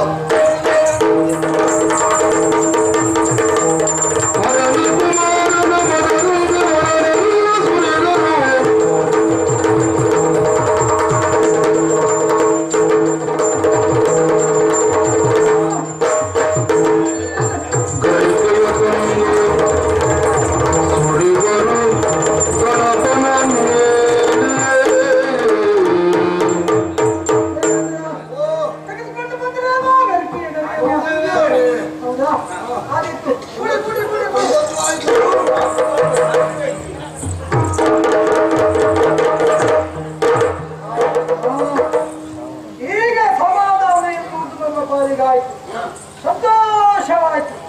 ಇಷ್ಟೆಲ್ಲ ಆಗುವುದಕ್ಕೆ ಪೂರ್ವ ನಿಯೋಜಿತರು ನಾವೇ ಇದ್ದೇವೆ. ಹೌದೇ ಹೌದು. ಯಾಕೆಂದ್ರೆ ಅಂದು ಆ ದೂರವೇ ಮುನಿಯಲ್ಲಿ ನಾನು ಮಾತನ್ನ ಕೊಟ್ಟವ, ನನ್ನ ಹೆಸರಿನೊಂದಿಗೆ ನಿನ್ನ ಹೆಸರನ್ನ ಸೇರಿಸಿ ಲೋಕ ವಿಖ್ಯಾತನಾಗುವಂತೆ ನಿನ್ನನ್ನು ಆಶೀರ್ವದಿಸ್ತೇನೆ, ಹರಸ್ತೇನೆ ಎಂಬುದು ನಾನಿದ್ದೆ. ಅಂತೆಯೇ ಇಂದು ನಡೆದುಕೊಳ್ಳುವುದಕ್ಕಾಗಿ ಇಂತಹ ಘಟನೆಯೊಂದನ್ನು ನಾನು ಸೃಷ್ಟಿಸಬೇಕಾಯಿತು. ಹಾಗೆ ಗರಿಕೆಯ ಚಿಗುರನ್ನು ನಾ ಬಿದ್ದ ಕಾರಣ ನನ್ನ ಗುರಿ ಎನ್ನುವುದು ಶಮನಗೊಂಡಿತ್ತು. ಸಂತೋಷವಾಯಿತು ಮನಸ್ಸಿಗೆ. ಹಾಗಾಗಿ ಲೋಕದಲ್ಲಿ ಇನ್ನು ಮುಂದೆ ಗರಿಕೆಯ ಗಣಪನಾಗಿ ನಾನು ಪ್ರತ್ಯಕ್ಷನಾಗ್ತೇನೆ.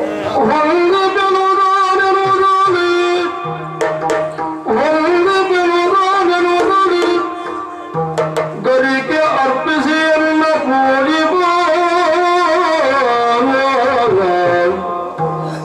ಗರಿಕೆ ಅರ್ಪಿಸಿಯನ್ನು ಪೂಜಿಪ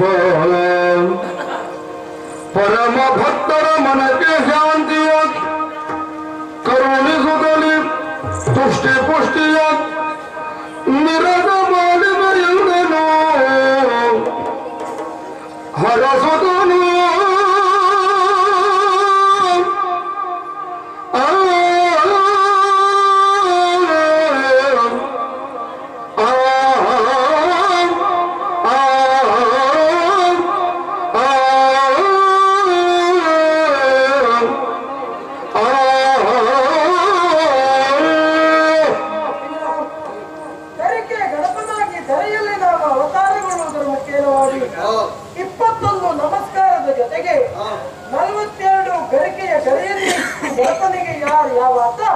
ಭಕ್ತಿಯಿಂದ ಪೂಜಿಸ್ತಾನೋ ಆತ ಬೇಡಿರುವಂತಹ ಇಷ್ಟಾರ್ಥವನ್ನೆಲ್ಲ ಗೌರವಿಸ್ತೇನೆ. ಗರಿಕೆ ಗಣಪನಾಗಿ ವಿಖ್ಯಾತನಾಗುತ್ತೇನೆ.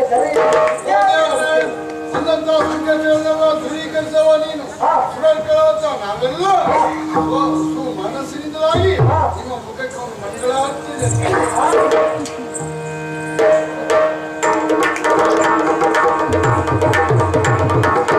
ಆರತಿ ಬೆಳಗಿದರು ಗಜಮುಖಗೆ ಆರತಿ ಬೆಳಗಿದರು ಗಜಬದನಾಗಿ ಆರತಿ ಬೆಳಗಿದರು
ಇಲ್ಲಿಯ ಜನತೆಗೆ ಅನ್ನದಾತನಾಗಿ ಬರೆಯುತ್ತಾ ಇದ್ದೇನೆ ಅಂತ ಹೇಳಲಿಕ್ಕೆ ಹೆಮ್ಮೆ ಆಗುತ್ತಾ ಇದೆ.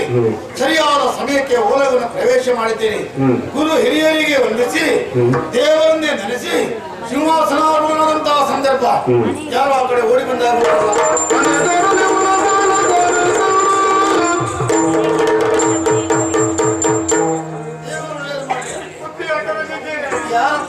ನಾವು ವನಪಾಲಕರು ಒಡೆಯ ಲಾಲಿಸಬೇಕು. ಏನು ವಿಷಯ? ಅಡವಿ ಮದ್ದಾನೆ ಹಿಂಡು ಹಿಂಡಾಗಿ ಬಂದು ಅಡವಿ ಮದ್ದಾನೆ ಮದ್ದಾನೆ ಮದ್ದಾನೆ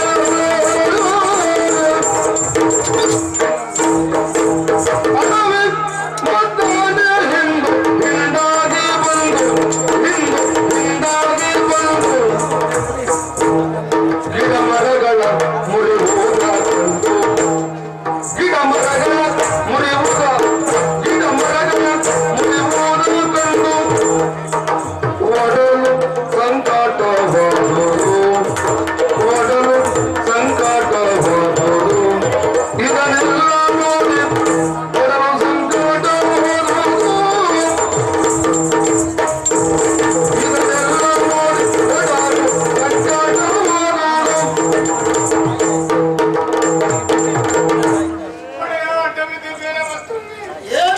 ನಾವು ವನಪಾಲಕರು ಒಡೆಯ ವನರಕ್ಷಣೆ ಮಾಡಿಕೊಂಡು ನಾವು ಕಣ್ಣೀರಿಡುತ್ತಾ ಆಸ್ಥಾನದವರೆಗೆ ಬಂದಂತಾದ್ರೆ ಏನಿಲ್ಲ ಕುಟುಂಬ ಸಮಸ್ಯೆಯ? ಕುಟುಂಬ ಸಮಸ್ಯೆ ಇಲ್ಲ ಒಡೆಯ. ಮತ್ತೆ ಏನಾದ್ರು ರಜಾತಿ ಬಾಂಧವರಿಂದ ನನಗೇನಾದ್ರು ಏಟು ಆ ರೀತಿ ಏನಿಲ್ಲ ಒಡೆಯ. ಅಥವಾ ವೃತ್ತಿ ಬಾಂಧವರಿಂದ ನನಗೇನಾದ್ರು ವೃತ್ತಿ ಮಾತ್ಸರ್ಯವೂ ಇಲ್ಲ. ಮತ್ತೆ ಯಾವುದೇ ನಿನಗಿಂತ ಕೆಳಗೆ ಕೆಲಸ ಮಾಡುವ ನಿನಗೇನಾದ್ರು ಬಾಯಿ ಬಂದಾಗ ಹೇಳಿದ್ದ? ಇಲ್ಲಪ್ಪ,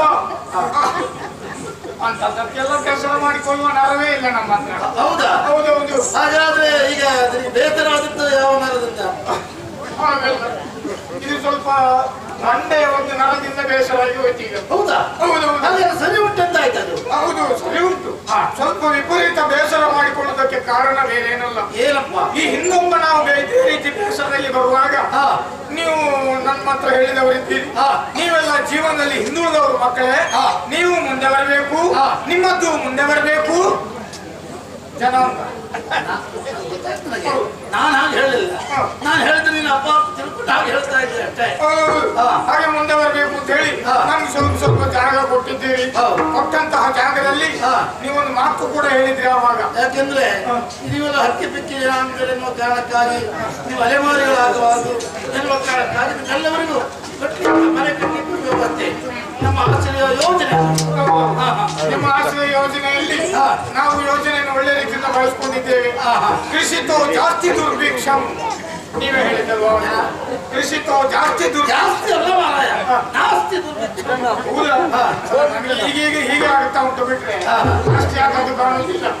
ಒಡೆಯ ಆ ಮಾತನ್ನು ನೆನಪಿನಲ್ಲಿ ಇಟ್ಟುಕೊಂಡು, ಯಾಕೆಂದ್ರೆ ಹೆಚ್ಚಿನ ಆದ್ಯತೆ ಕೊಟ್ಟದ್ದೇ ನಾನು ಕೃಷಿಕರಿಗೆ, ಶಿಕ್ಷಕರಿಗೆ ಮತ್ತು ನಿರಕ್ಷಕರಿಗೆ ದೇಶದಲ್ಲಿ. ಹೌದು ಒಡೆಯ, ನೀವು ಕೊಟ್ಟಂತಹ ಜಾಗದಲ್ಲಿ ಒಳ್ಳೆ ರೀತಿಯಿಂದ ಕೃಷಿ ಮಾಡಿದೆವು. ಹೌದಾ? ಹೌದು. ಏನು ಕೃಷಿ ಮಾಡಿದ್ದೀರಾ? ಒಂದು ಕಡೆಯಿಂದ ತೆಂಗು, ಕಂಬು, ಅಡಿಕೆ, ಬಾಳೆ ಗಿಡ ಅಂತ ಹೇಳಿ ಒಂದು ಕಡೆಯಿಂದ, ಮತ್ತೊಂದು ಕಡೆಯಿಂದ ಗೆಡ್ಡೆ ಗೆಣಸುಗಳು, ಮತ್ತೊಂದು ಕಡೆಯಿಂದ ಬೇಳೆಕಾಳುಗಳು, ಮತ್ತೊಂದು ಕಡೆಯಿಂದ ಪ್ರಾಣಿ ಸಾಕಾಣಿಕೆ, ಅದನ್ನು ಕೂಡ ಮಾಡ್ತಾ ಇದ್ದೇವೆ. ಪಶುಸಂಗೋಪನೆ ಎಲ್ಲ ಮಾಡ್ಕೊಳ್ತಾ ಇದ್ದೇವೆ. ಆದ್ರೆ ಏನ್ ಮಾಡುವ, ಒಳ್ಳೆ ರೀತಿಯಿಂದ ನಾವು ಬೆಳೆಸಿದ ಬೆಳೆಗಳು ಎಲ್ಲ ಫಸಲು ಒಳ್ಳೆ ರೀತಿಯಿಂದ ಬಂದಿದೆ. ಯಾಕಂದ್ರೆ ಫಲವತ್ತಾದ ಭೂಮಿ ಅಲ್ವಾ, ಮತ್ತೆ ಬೀಜ ನಿಮ್ದೇ ಅಲ್ವಾ? ಆಮಣೆಲ್ಲ ಗೊತ್ತಾಗಲ್ಲ. ನಮ್ಮ ಯೋಜನೆಯಲ್ಲಿ ಬೀಜ ಕೊಟ್ಟ ಬಿತ್ತನೆಯ ಬೀಜ ಹಾಗೆ ನಿಮ್ದೇ ಬೀಜ ಅಂತ ಹೇಳಿದ್ರೆ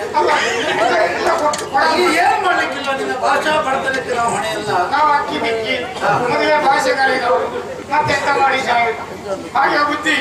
ನಾವು ನೀವು ಕೊಟ್ಟಂತಹ ಬೀಜವನ್ನು ಹಾಕಿ ಮತ್ತು ಗೊಬ್ಬರ ಹೊರಗೆ ಗೊಬ್ಬರ ಹಾಕಿ ನಾವು ಕೈ ನಮ್ಮ ಗೊಬ್ಬರ ಮೊದಲಂತ ಆಯ್ತು. ಇಲ್ಲ ಇಲ್ಲ, ಯಾಕಂತೇಳಿದ್ರೆ ನಾವು ಅದರ ನಮ್ದು ಒಳ್ಳೆ ರಸಗೊಬ್ಬರ ಅದನ್ನೇ ಹಾಕಿ ನಾವು ರಸಗೊಬ್ಬರ ಎಂತ ಗೊಬ್ಬರ ನಾವು ಮಾಡುವ ಗೊಬ್ಬರ ಸಿಗಿನಲ್ಲಿ ಹಾಕಿ ಎಲ್ಲ ತರಕಾರಿಯಲ್ಲಿ ಹಾಕಿ ಮಾಡುವ ಗೊಬ್ಬರ. ನಿನ್ನ ಕಾಲ ಮೊದಲು ಹೇಳಲಾಗುದಿಲ್ಲ, ನಮ್ಮ ಹೊಟ್ಟೆ ಗೊಬ್ಬರ ಹೇಳಲಾಗುದಿಲ್ವಾ? ಹೌದು. ನಾನು ಸ್ವಂತ ಗೊಬ್ಬರ ಅಂತ ಹೇಳಿದ್ರೆ ನಮ್ಗೆ ಅಲ್ವಾ? ಅದೇ ನೇರವಾಗಿ ಹೇಳ್ಬೇಕು, ನಮ್ಮ ಕೊಟ್ಟಿಗೆ ಗೊಬ್ಬರ ಅಷ್ಟು ಉದ್ದ ಆಗುದು ಬೇಡ ಅಂತೇಳಿ ಇಷ್ಟು ಗಿಡ್ಡ ಮಾಡಿದ್ದು ಮತ್ತು ಉದ್ದ ಆಯ್ತು ನೋಡೇ. ಅಷ್ಟು ಮಾತ್ರ ಅಲ್ಲ, ಒಳ್ಳೆಯ ಫಸಲು. ಒಂದೊಂದು ನಮ್ಮ ಬೆಳೆ ನೋಡ್ಬೇಕು, ಈ ಸಲದ ಒಂದೊಂದು ಬಾಳೆಯ ಕೃಷಿ ನೋಡ್ಬೇಕು. ನಮ್ಮ ಅರಮನೆಯ ಕಂಬ ಇಲ್ವಾ ಅಷ್ಟು ದೊಡ್ಡ ದೊಡ್ಡದೊಂದೊಂದು ಬಾಳೆಯ ಗಿಡ ಒಂದೊಂದು ಬಾಳೆ ಗೊನೆ ಹೊರಗೆ ಬಂದಿದೆ ನನ್ನಷ್ಟು ಉದ್ದಾತು ಒಂದೊಂದು ಬಾಳೆಕಾಯಿ ನೋಡ್ಬೇಕು ನಾನು ಆ ಬಾಳೆಕಾಯಿಯನ್ನೇ ನಿಮಗೆ ಕೊಡ್ಬೇಕು ಅಂತ ಹೇಳಿ ಕಾಯಿ ಸಿಕ್ಕಿದ್ದೆ ಒಡೆಯ ಅಲ್ಲ ಮಂಗಗಳು ಕಾಡಿನಲ್ಲಿರುವ ಮಂಗಗಳು ಬರುದು ಸಣ್ಣ ಮನೆಯಲ್ಲಿದ್ದ ಮಂಗ ಬಂದಿರಲ್ಲ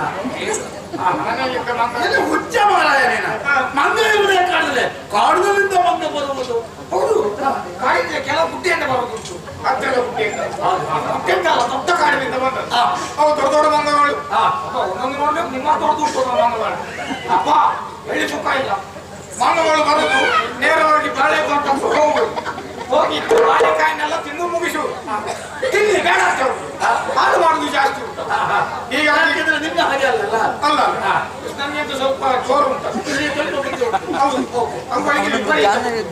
ಹಾಗೆ ತಿಂದು ಹಾಳು ಮಾಡಿ ಬಿಸಾಡಿ ಹೋಗ್ಲಿ ಬಾಳೆ ಕೃಷಿಯೇ ಬೇಡ ಅಂತ ಹೇಳಿ ಅದಕ್ಕೊಂದು ಬದಿ ಬಿಟ್ಟು ತಡೆ ಮಾರಾಯ ಇದರ ಕುಟುಂಬದ ಸದಸ್ಯರ ಮಂಗ ಬಾಳೆಕಾಯಿ ಮಂಗ ತಿನ್ನುವಾಗ ನೀವು ಸುಮ್ಮನೆ ಇದ್ದದ್ದು ಯಾಕಿದ್ರೆ ಯಾರು ಹೇಳಿದ್ರು ಸುಮ್ಮನೆ ಅಂತ ಹೇಳಿ ಇದ್ದಪ್ಪ ತೆಗೆದುಕೊಂಡು ಹೋಗ್ಲಿ ಪಾಪ ಅಂತ ಹೇಳುದು ಅನುಕಂಪ ಅಲ್ಲ ನಾವು ಅದಕ್ಕೆ ತಿನ್ನಬಾರದು ಅಂತ ಹೇಳಿ ಪ್ರಯತ್ನ ಪಟ್ಟಿದ್ದೇವೆ ಈ ಕಲ್ಲನ್ನು ತೆಗೆದು ಅದಕ್ಕೆ ಬಿಸಾಡಿದ್ರೆ ಅವುಗಳ ಅದನ್ನು ಹಿಡಿದು ಪುನಃ ನನಗೆ ಹಿಂದಕ್ಕೆ ಬಿಸಾಡ ಈಗ ಅಂತ ನಾವೆಂತ ಮಾಡಿ ಸಾಯುವುದು ಅದಕ್ಕೆ ತಿಂದು ಸಾಯಿ ಅಂತ ಹೇಳಿ ಬಿಟ್ಟೆವು ಆ ನಂತರ ಆನೆಗಳು ಒಂದಾಣೆಯ ಎರಡಾಣೆಯ ಮೂರಾಣೆಯ ನಾವು ಕಾಣೆ ಅದು ಗೊತ್ತುಂಟು ಬಹುಶಃ ನಿನಗೆ ನಾವು ಕಾಣೆ ಕಡಿಮೆ ಕಾಣದೆ ನಾವು ಕಾಣೆ ಬರುದು ಅಲ್ಲ ಕಾಡಿನಲ್ಲಿರುವ ಆನೆಗಳು ಅವುಗಳು ಹಿಂಡಿಯಾಗಿ ಬರುವುದು ನೇರವಾಗಿ ನಮ್ಮ ಕಬ್ಬಿಣ ತೋಟಕ್ಕೆ ಹೋಗುದು ಈ ಸಲದ ಒಂದು ಕಬ್ಬಿಣದ ಕೃಷಿ ನೋಡ್ಬೇಕು ಅದ್ಭುತ ಯಾವುದು ಕಬ್ಬಿಣ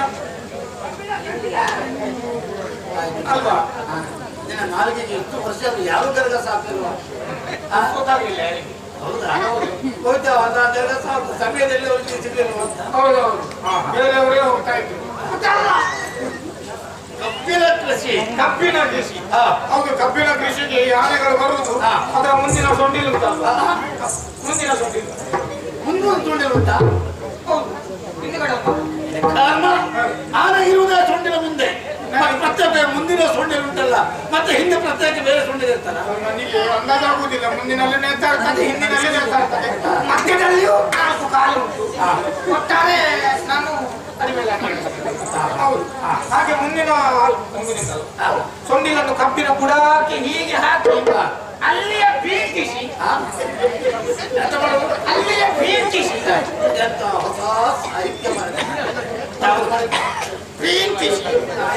ಅದು ಈ ಸಾಹಿತ್ಯ ಎಲ್ಲ ಈ ಕಡೆಗೆ ಮಾತ್ರ ನಮ್ಮ ಕಡೆ ಎಲ್ಲ ಅರ್ಥ ಆಗುವುದಿಲ್ಲ ಮೈಕೆ ಹಾಕಿತ್ತು ಅಲ್ಲಿಯೇ ತಿರುಗಿಸಿ ಅದಲ್ಲಿಗೆ ತಿರುಗಿಸಿ ಅದು ಹೋಯ್ತು ಅದು ಬೀಟಿ ಹೋಯ್ತು ಇದು ಮತ್ತೆ ಸಿಕ್ಕುದಿಲ್ಲ ಹೌದು ಅದು ಒಂದು ಕಪ್ಪಲ್ಲ ಇದು ಮತ್ತೊಂದು ಕಡೆ ಎಲ್ಲ ರಾಶಿಗೆ ತಿರುಗಿಸಿ ಕಬ್ಬಿಗೆ ಅಂತ ಬಡಿಯುವುದು ನೆಲಕ್ಕೆ ಕಬ್ಬಿನ ಬಿಯ ಸಮೇತ ಹೊರಗೆ ಕಬ್ಬಿನ ಬಿಯ ಸಮೇತ ಹೊರಗೆ ಯಾರು ಭಾಷೆ ಇಲ್ಲ ನಾವು ಅಕ್ಕಿ ಬಿಕ್ಕಲ್ಲ ಎಲ್ಲಿ ಖಾಲಿ ಭಾಷೆ ಒಳ್ಳೆದಾಗ್ತಿದೆಯಲ್ಲ ಕಬ್ಬಿನ ಅದೇ ಬೇರು ಸಮೇತ ಹೊರಗೆ ನೀನು ಹೇಳಿದ ಪಾಪ ಹೌದಾ ಕಬ್ಬಿನ ಕೃಷಿಯೇ ಬೇಡ ಅಂತೇಳಿ ಅದನ್ನು ಬಿಟ್ಟು ಸಾಯಿ ಅಂತೇಳಿ ನೀನು ಹೇಳ್ಕೊಂಡಿದ್ದೆ ಯಾವ್ದು ಕೃಷಿ ವರ್ಷ ಅದೇ 2 ಆಯ್ತಾ ಬಾಳೆ ಬಿಟ್ಟಿಯಾ ಹೌದು ಕಬ್ಬು ಬಿಟ್ಟಾಯ್ತಾ ಹೌದು ಕಡೆಗೆ ಗೆಡ್ಡೆ ಗೆಣಸುಗಳು ಇಟ್ಕೊಂಡಿದ್ದು ಆದ್ರೆ ಏನು ಮಾಡುವ ಹೇಗುಂಟು ಈ ವರ್ಷ ನಿಮ್ಮ ಗೆಡ್ಡೆ ಅಡ್ಡಿಲ್ಲ ಒಳ್ಳೆ ಉಂಟು ಹೌದಾ ಫಸಲು ಒಳ್ಳೆ ಬಂದಿದೆ ಯಾವುದು ಗೆಡ್ಡೆ ಗೆಣಸುಗಳು ಯಾವ್ದು ಗೆಡ್ಡೆ ಆಲೂಗಡ್ಡೆ ಮೂಲಂಗಿ ಗೆಡ್ಡೆ ಮತ್ತೆ ಸುವರ್ಣ ಗೆಡ್ಡೆ ಮತ್ತೆ ಮಚ್ಚೆ ಗೆಡ್ಡೆ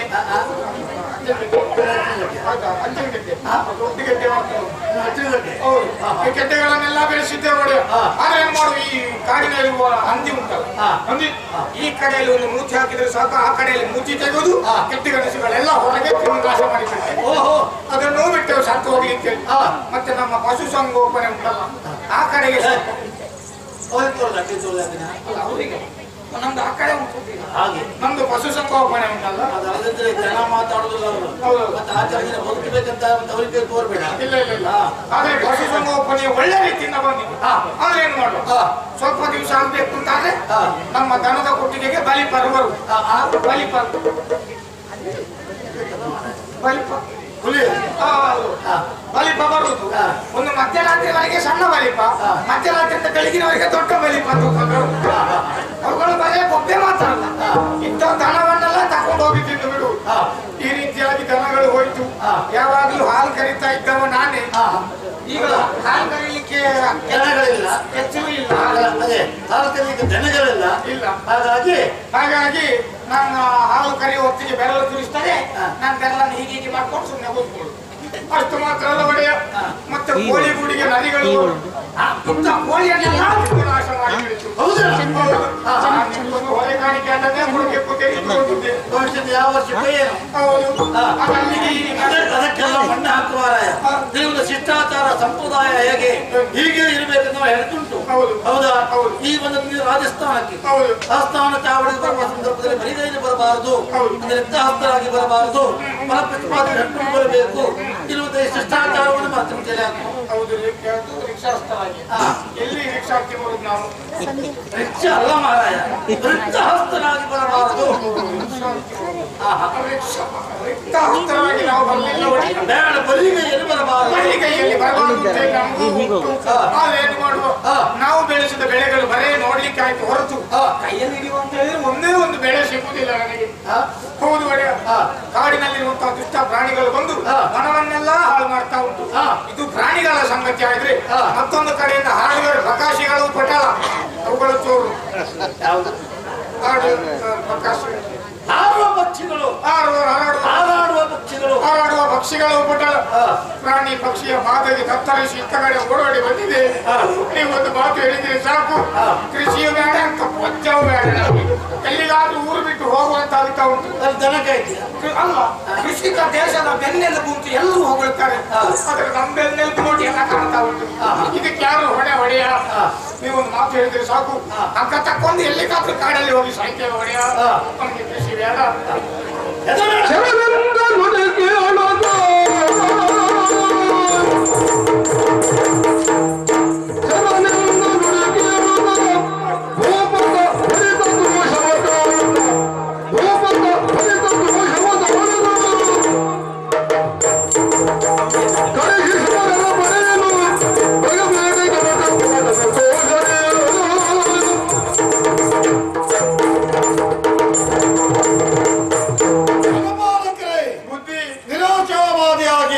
ನನಗೆ ಆತ್ಮಹತ್ಯೆ ಒಂದೇ ದಾರಿ ಎಂಬುದಾಗಿ ಹೇಳ್ತಾ ಇದ್ದೀಯ. ಆ ರೀತಿಯ ಮನಸ್ಸು ಮಾಡಬಾರದು ನೀನು. ಯಾಕೆ ನನ್ನ ಗಮನಕ್ಕೆ ಬರುವುದು ಬಹಳ ತಡ ಆಯಿತು.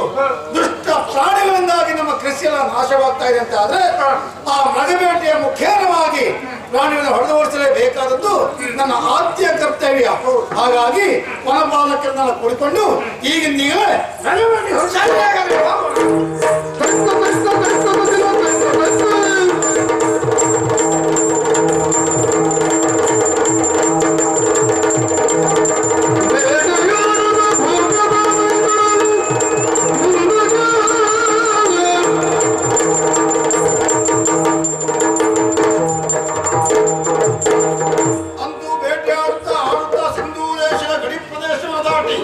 ಬಹಳ ದೂರದವರೆಗೆ ಬಂದವರು ನಾವೆಲ್ಲ.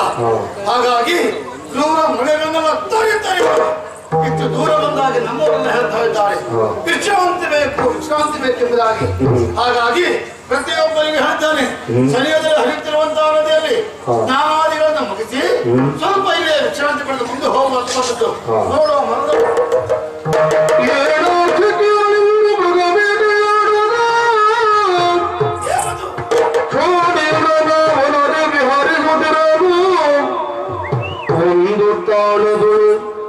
ಕಿಲಕಿಲಾರವದೊಳೆರಡು ಶಕುಂತ ಪಕ್ಷಿಗಳು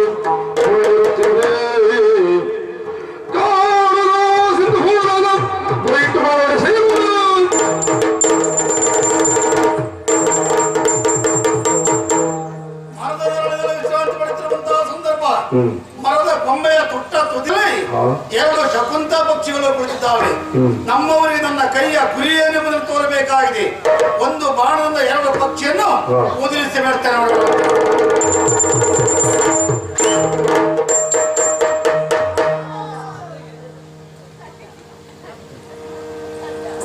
ಒಂದು ಪಕ್ಷಿ ಇಲ್ಲಿಯೇ ಸತ್ತು ಬಿದ್ದಿದೆ, ಮತ್ತೊಂದು ಪಕ್ಷಿಗೆ ಬಾಣ ತಾಗಿದೆ, ಗಾಯ ಆಗಿದೆ, ಇಲ್ಲಿಂದ ಹಾರಿಯೇ ಹೋಯ್ತಲ್ಲ.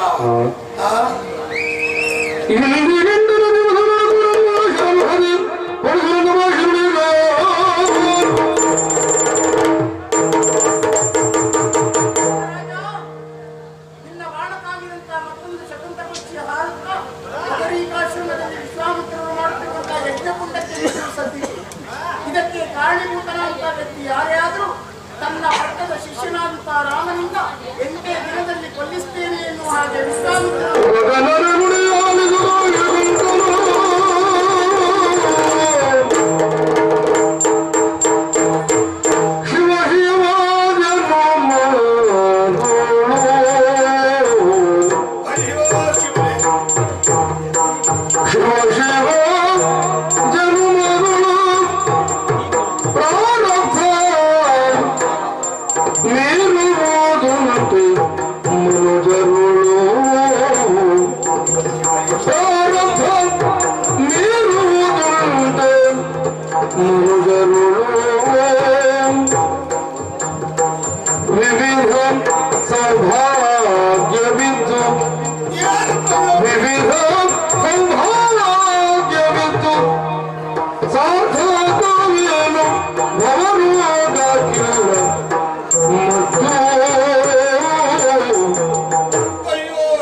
ನನ್ನ ಕಿವಿಗೆ ಹತ್ತಿರ ಅನುಭವ ಆಗುತ್ತಾ ಇದೆಯಲ್ಲ. ಅದಲ್ಲದೆ ಹೋದ್ರೆ ನಾನು ಭೇಟಿಯಾಡಿದ ಪ್ರದೇಶದಲ್ಲಿ ಬದರಿಕಾಶ್ರಮ, ವಿಶ್ವಾಮಿತ್ರ ಬದರಿಕಾಶ್ರಮ ಇರುವುದಲ್ಲಿ ಎಲ್ಲಿಯ ಸಂಬಂಧ ನಾನು ಮಾಡಿದಂತ ಪಕ್ಷಿ ಇಲ್ಲಿಂದ ಹಾರುತ್ತಾ ಹೋಗಿ ವಿಶ್ವಾಮಿತ್ರರು ಎತ್ತೆ ಪುಣ್ಯಕ್ಕೆ ಅಂತವರು ಕುಪಿತರಾಗಿ ರಾಮನಿಂದ ನನ್ನನ್ನು ಕೊಲ್ಲಿಸಿದ್ದೇನೆ. ಹಾಗಾದ್ರೆ ಉಳಿಗಾಲವಿಲ್ಲ, ಏನು ಮಾಡೋಣ ಹೇಳಿ? ಇದೆಲ್ಲವೇ ನನ್ನ ದುರಾದೃಷ್ಟ. ಹೆಂಡರೇತಕ್ಕೆ ಮಕ್ಕಳೇತಕ್ಕೆ ಬಡ್ಡಿ ತುಂಬಿದ ಹಣವಿನೇತಕ್ಕೆ ಯಮನಾಳುಗಳು ಬಂದು ನಮ್ಮನ್ನು ಎಳೆಯುವ ಸಂದರ್ಭದಲ್ಲಿ ಯಾರಿದ್ದು ಏನು ಪ್ರಯೋಜನ ಎಂಬಂತೆ ಇಂಥ ದುಸ್ಥಿತಿಯಲ್ಲಿ ಶಕುಂತ ಮಹಾರಾಜನಿಗೆಲ್ಲವೂ ಇದ್ದು ಏನೂ ಇಲ್ಲದೆ ಆಗಿ ವಿಶ್ವಾಮಿತ್ರರಿಂದಾಗಿ ನಾವು ಸಾವನ್ನು ಕಾಣುವಂತ ಪ್ರಸಂಗ ಮತ್ತಲ್ಲ. ಇಲ್ಲ, ನಾನು ಬದುಕಬೇಕು ಅಂತಾದ್ರೆ ಈ ಪ್ರಪಂಚದ ಬಲಿಷ್ಠರು ಯಾರಿದ್ದಾರೆ ನೋಡಿ ಹೋಗಿ ಅವರ ಆಶ್ರಯವನ್ನು ಮಾಡಿದ್ದೇನೆ.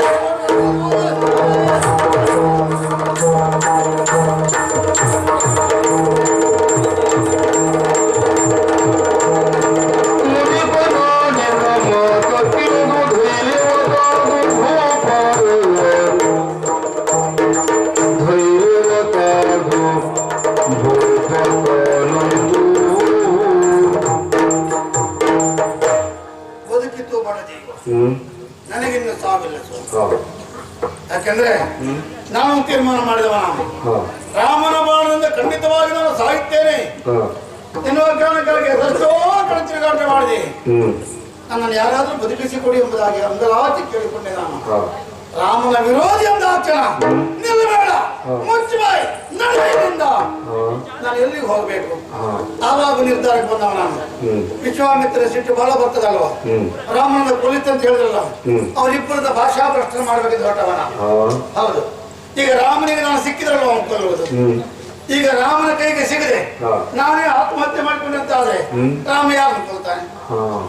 ವಿಶ್ವಾಮಿತ್ರ ಕೊಲ್ಲಿಸುವುದು ಯಾರನ್ನ ಎನ್ನುವ ಕಾರಣಕ್ಕಾಗಿ ಅವರಿಬ್ಬರನ್ನ ಭಾಷಾ ಪ್ರಶ್ನೆ ಮಾಡ್ಬೇಕಂತ ಹೊರಟವ ನಾನು. ಇನ್ನೇನು ನದಿಗೆ ಹಾರಬೇಕೆನ್ನುವಾಗ ನನಗೆ ಮರುಜನ್ಮ ಕೊಟ್ಟವರು ನಾರದರು. ನೀನು ಸಾಯ್ಲಿಕ್ಕಿದ್ದವನಲ್ಲ, ಬದುಕಲಿಕ್ಕಿದ್ದವ ನೀನು ಶಕುಂತ ಅಂತ ಹೇಳಿದ್ರು. ನಾನು ಯಾರಿಗೆ ಬದುಕಲಿ ಸ್ವಾಮಿ ಅಂತ ಅವ್ರು ಕೇಳಿಕೊಂಡಾಗ ನನ್ನ ಬದುಕಿಗೆ ಒಂದು ದಾರಿ ಹೇಳಿದರು. ಏನು? ಆಂಜನಾದ್ರಿಗೆ ಹೋಗು, ಆಂಜನೇಯನ್ನು ಹೋಗಿ ಸೇರಿಕೋ, ಹನುಮಂತಾಯ ಅಂತ ಆಂಜನಾ ದೇವಿಯಿಂದ ನಿನ್ನ ಪಾಲಿಗೆ ರಕ್ಷಣೆ ಸಿಗುತ್ತದೆ. ನೀರಿನಲ್ಲಿ ಕೊಚ್ಚಿಕೊಂಡು ಹೋಗುವಂತಹ ಸಂದರ್ಭದಲ್ಲಿ ಒಂದು ಹುಲ್ಲು ಕಟ್ಟಿ ತೇಲಿ ಬರುತ್ತಿರುವಾಗ ಈ ವ್ಯಕ್ತಿ ಆ ಹುಲ್ಲು ಕಟ್ಟಿ ಹಿಡಿಲಿಕ್ಕೆ ಹೋಗ್ತಾನಂತೆ. ಅದರಿಂದ ನಾವು ಬದುಕ್ತೇನೆ ಅಂತ ಅಲ್ಲ, ಅಂತ ಪ್ರಾಣೋತ್ಕ್ರಮಣ ಸಂಕಟದಲ್ಲಿಯೂ ಹುಲ್ಲು ಕಟ್ಟಿನಿಂದ ಆಶ್ರಯ ಆಗ್ತದೆಯೋ ನೋಡುವ ಎಂಬುದಾಗಿ. ಹಾಗೆ ಅಂಜನಾದೇವಿಯಿಂದ ನಾನು ಬದುಕ್ತೇನೋ ಇರುವ ಪ್ರಶ್ನೆ ಬೇರೆ. ನಾನು ಈಗ ದಾರಿ ತೋರಿದ್ದಾರೆ, ಆದ್ರಿಂದ ಕೊನೆಯ ಪ್ರಯತ್ನ ಅದು. ಅಲ್ಲಿವರೆಗೆ ಹೋಗ್ತೇನೆ ನೋಡೋಣ ಅಂತ ಅದನ್ನು ಜಾಗೃತಿ ಹೇಳ್ತಾರೆ. ಹನುಮನಿಲ್ಲದ ಸಂದರ್ಭವನ್ನು ನೋಡಿ ಅಲ್ಲಿವರೆಗಾಗಿ ಹೋಗಬೇಕೆಂಬುದಾಗಿ ನೋಡ ಮೆಲ್ಲಗೆ ಆ ದೇವಿಯನ್ನು ಧ್ಯಾನ ಮಾಡ್ತಾ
ಮಾತೆಯ ನೀನು ಇದು ಪ್ರಾಣೋತ್ಕ್ರಮಣ ಸಂಕಟದಲ್ಲಿ ನಿನ್ನ ಕಾಲು ಹಿಡಿದು ಕೇಳಿಕೊಳ್ತಾ ಇದ್ದೇನೆ. ನನಗೆ ಜೀವದಾನ ಕೊಡಬೇಕು ತಾಯಿ, ಜೀವದಾನ ಕೊಡಬೇಕು. ನಮೋ ಮೆಚ್ಚಿದನು ನಿನ್ನ ಮನಸ್ಕೋದ್ಯಗೆ, ಮೆಚ್ಚಿದನು ನಿನ್ನ ಮನಸ್ತೋದ್ಯಗೆ, ಸಚ್ಚರಿತ ನಹಿ ಜೀವದಾನವ ನಿಕಟದಿ ನಿನಗಿದ್ದೆ. ಹರಿ ಹಣ ಅಡ್ಡಗಟ್ಟಿದರು ಈ ಉಚ್ಚರಿಸುವುಗೆ ಎಡರು ಬಾರದು. ಮೆಚ್ಚಿದೆನು ನಿನ್ನ ಮನ ಸ್ತೋತ್ರಕ್ಕೆ,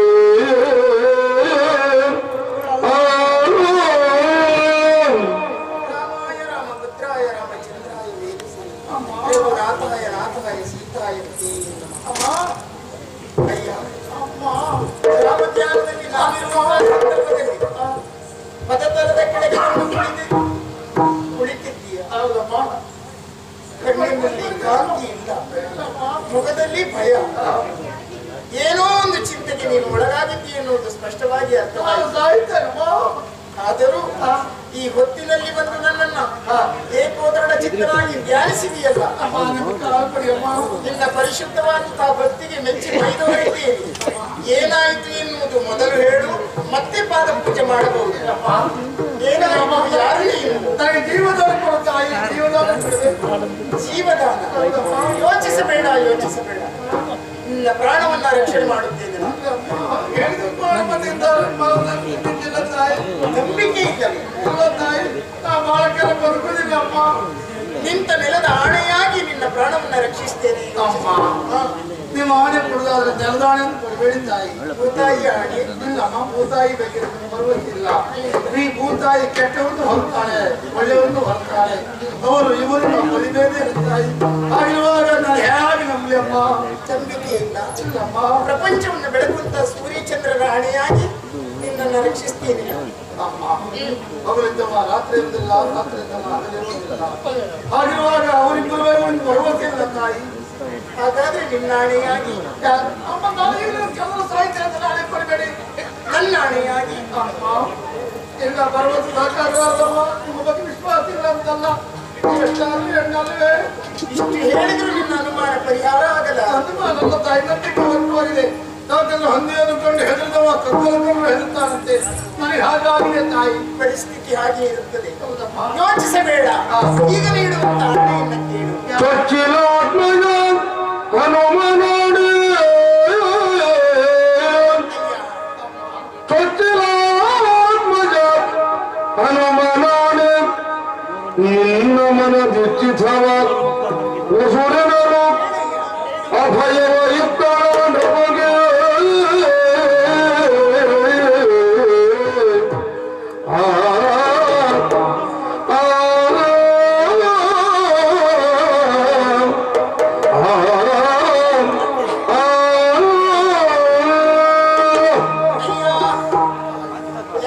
ಪ್ರಮಾಣ ಮಾಡಿ ಹೇಳಿದ್ರು ಈ ಹೊತ್ತಿನಲ್ಲಿ ನಿನಗೆ ವಿಶ್ವಾಸ ಬರುವುದಿಲ್ಲ ಎನ್ನುವುದು ನಿನ್ನ ಮಾತಿನಿಂದ ಅರ್ಥವಾಗುತ್ತಾ ಇದೆ. ಭರವಸೆ ಎಲ್ಲ ಕಲ್ಕೊಂಡಿದ್ದೇನೆ.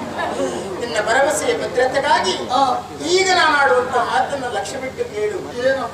ಚೊಚ್ಚಲಾತ್ಮಜನ ಅಂತ ಹನುಮನ ಆಣೆಯಾಗಿ ನಿನ್ನ ಪ್ರಾಣವನ್ನ ಕಾಪಾಡುತ್ತೇನೆ. ಯಾರು ಏನು ಬೇರು ಎನ್ನಳಲ ತಾಯೇ,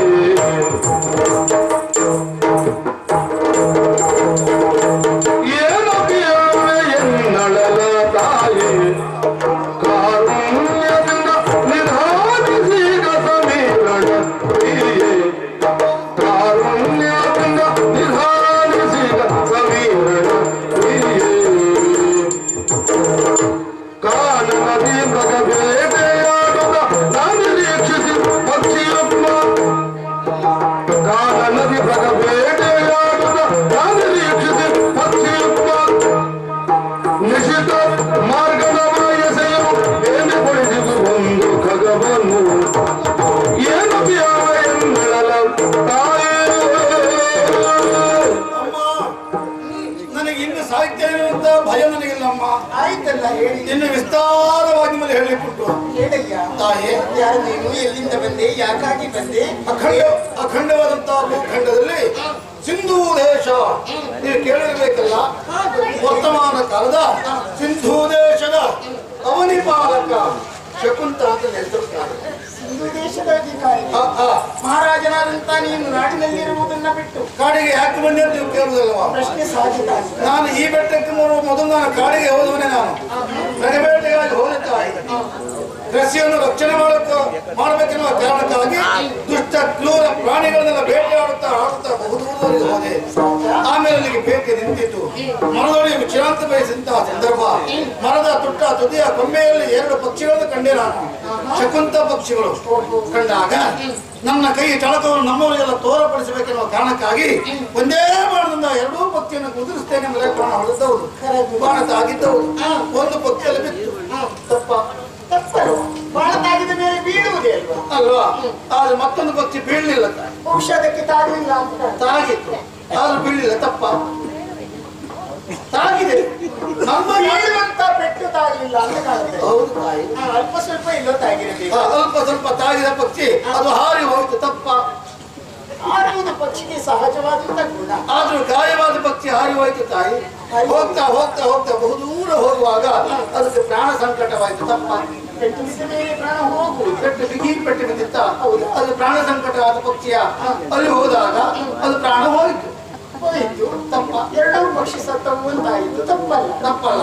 ಆ ಸತ್ತ ಪ್ರಾಣಿ ಮೇಲಿಂದ ಕೆಳಗೆ ಬಿಟ್ಟು ತಪ್ಪ. ಮತ್ತೆ ನಿರ್ಜೀವ ಪ್ರಾಣಿ ಜೀವ ಹೋದ ಮೇಲೆ ಬಲಿಯ ಇರುವುದಕ್ಕೆ ಸಾಧ್ಯವ? ಬೀಳಲೇಬೇಕು. ಅದೇ ಬಿಟ್ಟು ಅಂತ ಹೇಳ್ತಾ ತಪ್ಪಲ್ಲ. ಆ ಬೀಳು ಅದೇ ಪ್ರದೇಶದಲ್ಲಿ ಈ ವಿಶ್ವಾಮಿತ್ರರು ಒಂದು ಯಜ್ಞ ಕುಂಡವನ್ನು ರಚಿಸಿದ್ರಂತೆ. ತಪ್ಪ. ಮುನಿಗಳ ಕರ್ತವ್ಯ ಆಯ್ತು. ಲೋಕ ಕಲ್ಯಾಣಕ್ಕಾಗಿ ಯಾವತ್ತು ಯಜ್ಞ ಯಾಗಾದಿಗಳನ್ನ ಮಾಡುವುದು ಸಹಜ ಅಲ್ವಾ? ಅವ್ರು ಮಾಡ್ಲಿ ಬೇಸರಿಲ್ಲ. ಅವ್ರ ಯಜ್ಞಕುಂಡಕ್ಕೆ ಈ ಪಕ್ಷಿ ಬಿತ್ತಂತೆ. ತಪ್ಪ ತಾಯಿ. ಅದು ಯಜ್ಞಕುಂಡಕ್ಕೆ ಬಿದ್ದೆ. ಆ ಪಕ್ಷಿ ಬತ್ತುಂಡವರಲ್ಲಿ ಯಜ್ಞ ಮಾಡ್ತಿದ್ದಾರಂತ. ಯಜ್ಞ ಮಾಡಿದ್ದು ತಪ್ಪಲ್ಲ, ಪಕ್ಷಿ ಬಿದ್ದದ್ದು ತಪ್ಪಲ್ಲ. ಹೌದಾ? ಅದನ್ನು ಕಂಡಂತ ವಿಶ್ವಾಮಿತ್ರರು ಕೋಪಾವಿಷ್ಟರಾಗಿ ಯಾವತ್ತ ಇಂತಹ ಕೃತ್ಯವನ್ನು ಎಸಗಿದ್ದಾನೋ ಅವನನ್ನು 8 ದಿನದಲ್ಲಿ ನನ್ನ ಪಟ್ಟದ ಶಿಷ್ಯನಿಂದ ಕಂಠವರಿಯುತ್ತೇನೆ ಎಂದು ಶಪಥ ಮಾಡ್ತಾರಂತೆ. ಇದು ಸರಿಯಾ? ಅಲ್ಲ, ಅವರಿಗೆ ಸಿಟ್ಟು ಬಂದ ಮೇಲೆ ಯಾಕೆಂದ್ರೆ ಯಜ್ಞಕ್ಕೆ ಭಂಗ ಬಂತಲ್ಲ. ಆಮೇಲೆ ಇಲ್ಲಿ ಸಿಟ್ಟುಕೊಂಡಂತ ಅವರು ಪ್ರತಿಜ್ಞೆ ಮಾಡಿರಬಹುದು. ಸರಿಯಾ? ಆದರೆ ಒಂದು ತನ್ನ ಶಿಷ್ಯನಿಂದ ಕೊಲಿಸ್ತೇನೆ ಎನ್ನುವ ಹಾಗೆ ಅಧಿಕ ಪ್ರಸಂಗ ಮಾಡಿಬಿಟ್ಟು ನೋಡ್ತಾಯಿ ಪ್ರತಿಜ್ಞೆ ಮಾಡಿದ್ರು. ಹೌದು, ತಪ್ಪು. ಆದ್ರೆ ವಿಶ್ವಾಮಿತ್ರರಿಗೆ ಬೇಕಾದಷ್ಟು ಮಂದಿ ಶಿಷ್ಯರಿದ್ದಾರೆ. ಶಿಷ್ಯರೇನು ತಾಯಿ? ನಾ ಸಾಯೋ ನಾವು ಒಬ್ಬನೇ ಅಲ್ವಾ? ಹಾಗಾಗಿ ಅದನ್ನು ತೆಗೆದು ಬಿಚಾಡಿ ಬೇರೆ ಯಜ್ಞ ಮಾಡಬಹುದಿತ್ತಲ್ಲ. ಅವರು ಬುದ್ಧಿಜೀವಿಗಳಲ್ವಾ? ಅದು ಅವ್ರು ಮಾಡಿದ ತಪ್ಪಿಗೆ ನನ್ನ ಪ್ರಾಣ ತೆಗೆಯುವುದು ಅವ್ರೀಗ. ನನಗೆ ಗೊತ್ತುಂಟು ವಿಶ್ವಾಮಿತ್ರ ಯಜ್ಞ ಕುಂಡಕ್ಕೆ ಬೀಳದನ್ನ ಬಾಣ ಹೊಡೆದ. ನನಗೆ ನ್ಯಾಯ ಬೇಕು ತಾಯಿ. ತಪ್ಪು ಮಾಡಿದ್ದು ನೀನೆ. ಯಾಕೆಂದ್ರೆ ದುಷ್ಟ ಮೃಗಗಳನ್ನು ಬೇಟೆಯಾಡಬೇಕು ಎನ್ನುವಂತ ಉದ್ದೇಶದಿಂದ ಕಾಡಿಗೆ ವನಪಾಲಕರ ದೂರನ್ನ ಕೇಳಿ ಬಂದೆ ಎನ್ನುವ ಹಾಗೆ ಹೇಳಿದೆ. ಪಾಪ ಸಾಧ ಪಕ್ಷಿಗಳು ಅವುಗಳು ನಿನಗೆ ಏನು ತೊಂದರೆ ಕೊಟ್ಟವು? ಅವನ್ನ ಕೊಲ್ಲುವುದಕ್ಕೆ ಕೇವಲ ನಿಮ್ಮವರಿಗೆ ಕರಗುರಿಯನ್ನು ತೋರಿಸಬೇಕು ಎನ್ನುವಂತ ಕಾರಣಕ್ಕಾಗಿ ಬಾಣ ಪ್ರಯೋಗ ಮಾಡಿದ್ದು. ನಾನು ಕ್ಷಾತ್ರಿಯನಾಗಿ ಮಾಡಬೇಕಾದ ಕಾರ್ಯ ಮಾಡ್ತೇನೆ ತಾಯಿ. ಹೌದಾ? ವಿಶ್ವಾಮಿತ್ರ ಒಬ್ಬ ಅಪ್ಪಟ ಬ್ರಾಹ್ಮಣನಾಗಿ ಮಾಡಬೇಕಾದ ಕೆಲಸ ಮಾಡಬೇಕಿತ್ತು. ಹೌದಾ? ಯಜ್ಞಕುಂಡದಲ್ಲಿ ಒಂದು ಪಕ್ಷಿ ಬಿತ್ತು ಅಂತ ಆದ್ರೆ ಅದನ್ನು ತೆಗೆದು ಬಿಸಾಡದಪ್ಪ ಮತ್ತೆ ಬೇರೆ ಬೆಂಕಿ ಆಗ್ಬೋದು. ಒಂದು ಕೆಲಸ ಮಾಡು. ತಪ್ಪು ಅಂತ ನಿನಗೆ ಅನ್ನಿಸಿತಲ್ಲ, ನೇರವಾಗಿ ವಿಶ್ವಾಮಿತ್ರರಲ್ಲಿಗೆ ಹೋಗಿ ಪ್ರಶ್ನೆ ಮಾಡಬೇಕಿತ್ತು. ಅಲ್ಲ, ಇದು ಸರಿಯೇ ಪ್ರತಿಜ್ಞೆ ಮಾಡಿದ್ದು ಅಲ್ಲ? ಸ್ಪರ್ಧೆ ಹಾಗೂ ಪ್ರತಿಸ್ಪರ್ಧಿಗಳು ನಾವಿದ್ರೆ ಅಂತ ಅದರಲ್ಲಿ ಹೋಗ್ಲಿಕ್ಕೆ ಆಗ್ತದ? ನ್ಯಾಯ ಸಿಗ್ತದ? ಸಮಾಜದಲ್ಲಿ ಬೇರೆ ಜನ ನಾವಲ್ಲಿ ಹೋಗುದು. ಹಾಗಾಗಿ ಅನೇಕ ಜನರು ಹೋಗಿ ನಾನು ಕೇಳಿಕೊಂಡೆ. ಯಾರಾದ್ರೂ ಒಬ್ಬರು ಹೇಳಪ್ಪ ವಿಶ್ವಾಮಿತ್ರ ಮಾಡೋದು ತಪ್ಪು ಅಂತ. ಯಾರು ಹೇಳಿಕ್ ತಯಾರಿಲ್ಲ. ಯಾಪ ಹೇಳ ಗೊತ್ತಿಲ್ಲ. ವಿಶ್ವಾಮಿತ್ರ ಮಾಡಿದ ಸರಿ ಎಂಬುದಾಗಿ ಹೊರ ಹಾಕ್ತಾ ಬಂದಿದ್ದಾರೆ ತಾಯಿ. ಹೆಣ್ಣಾದ ನಿಮ್ಮನ್ನು ನಾನು ಕೇಳ್ತಾ ಇದ್ದೇನೆ, ವಿಶ್ವಾಮಿತ್ರ ಮಾಡೋದು ತಪ್ಪಲ್ವ ತಾಯಿ? ತಪ್ಪು ಸರಿ ಎನ್ನುವುದು ಮುಖ್ಯ ಅಲ್ಲ. ಅವರು ಹೇಳಿ ಆಯಿತು. ಹೇಳಿದ ಮೇಲೆ ಅವರ ಮಾತಿಗೆ ಯಾವತ್ತೂ ಹುಸಿ ಆಗಲಾರದು. ಅದು ಸತ್ಯ ಅಮ್ಮ. ಹಾಗಾದ್ರೆ ಪಟ್ಟದ ಶಿಕ್ಷಣಗಳ ಕೇಳ್ಕೊಂಡಂತೆ ಅವನನ್ನು ಕೊಂದು ಕೊಡ್ತೇನೆ ಅಂತ ಹೇಳಿದ್ದಾರೆ ತಾಯಿ. ಅದು ತಪ್ಪಲ್ವ ತಾಯಿ? ಸ್ವಲ್ಪ ವಿಚಾರ ಮಾಡಬಾರ್ದ? ಅವರು ಪಟ್ಟದ ಶಿಷ್ಯ ಬೇರೆ ಯಾರು ಅಲ್ಲ ತಾಯಿ. ಶ್ರೀರಾಮಚಂದ್ರ ಬಲಿಸ್ತೇನೆ ಅಂತ ಹೇಳಿದ್ದೆ.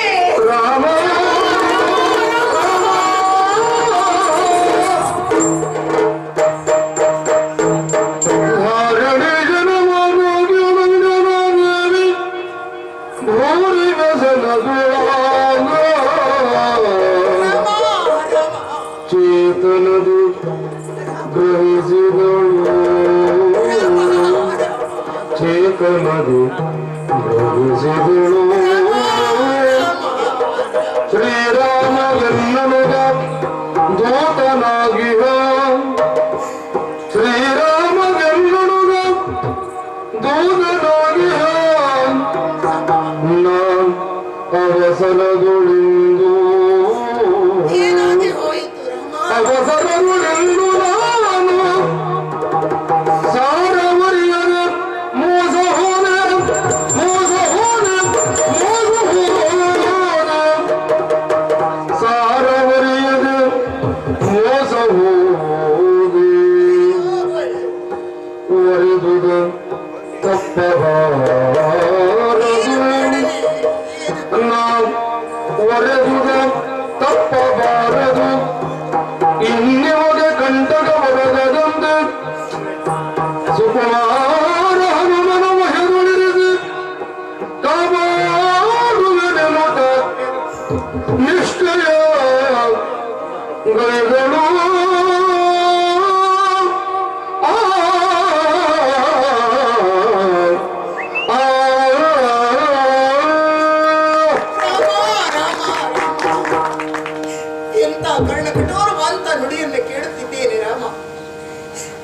ವಿಷಯಕವಾಗಿ ಇಂಥ ನುಡಿಯನ್ನು ಕೇಳುವಂತ ಮುಂಚಿತವಾಗಿ ನನಗೆ ಯಾಕೆ ಮರಣ ಸಂಭವಿಸದೆ ಹೋಯಿತು ರಾಮ?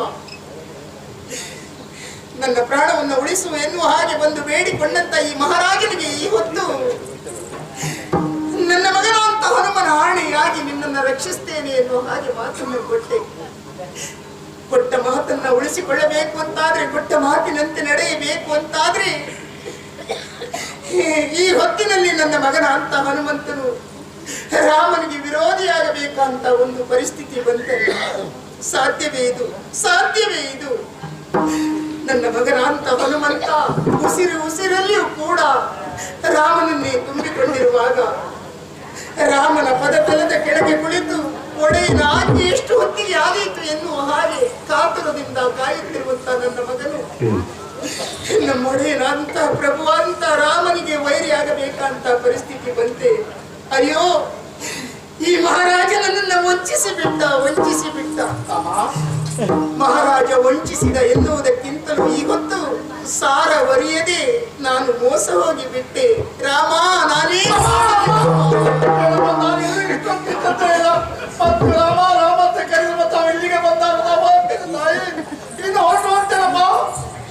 ನಿಲ್ಲು ಮಹಾರಾಜ, ಹೋಗಬೇಡ. ಹೋಗುವುದಕ್ಕೆ ನಾನು ಬಿಡುವುದಿಲ್ಲ. ಯಾಕೆ ಅವಸರ ಮಾಡ್ತೀಯ ಪುಣ್ಯ? ಮುಗಿಸಬೇಕು ಅಂತ ಹೇಳ್ತೀಯ, ಎಷ್ಟು ಉದ್ದ ಬೈತೀಯ ನೀನು. ನಾನು ಈ ರೀತಿಯಾಗಿ ದುಃಖಕ್ಕೆ ಒಳಗಾದ ಕಾರಣ ಏನು ಗೊತ್ತೇ? ನಾನು ನಿಮ್ಮಿಂದ ಹೆಚ್ಚು ದಿನ ಎತ್ಕೊಂಡಿರಾಗ್ತಾ ತಾಯಿ. ಅನಿರೀಕ್ಷಿತವಾಗಿರುವಂತ ನಿನ್ನ ನುಡಿಯನ್ನ ಕೇಳಿ ಕೆಲ ಕಾಲ ಆಘಾತಕ್ಕೆ ಒಳಗಾದವಳು ನಾನು.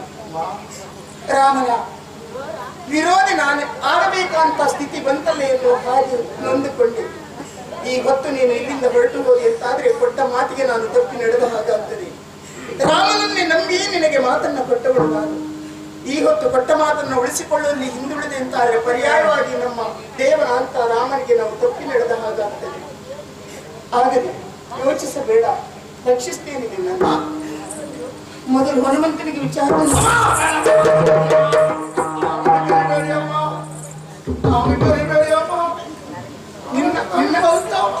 ನೀನು ಬದುಕಬೇಕು ನೀನು ಬದುಕಬೇಕು ಅಂತಾದ್ರೆ ಹನುಮನ ಪ್ರವೇಶ ಆಗಲೇಬೇಕು. ಆಯುಷ್ಯ ಇಷ್ಟೇ ಇದ್ರೆ ನೀವು ಸಾಯುವುದು. ತಡೆಯೋ, ವಿಚಾರ ತಿಳಿಸಬೇಡವೇ ನಾನು? ಮಗನೇ ಹನುಮಂತ ಬಾಚಂದ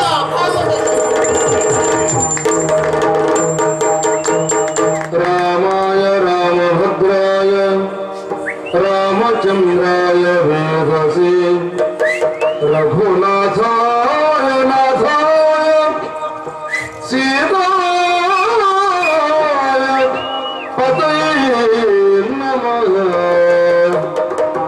ರಘೋತ್ತಮ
ಅವರಿಗೆಲ್ಲ ವಂದನೆ ಪ್ರಭು.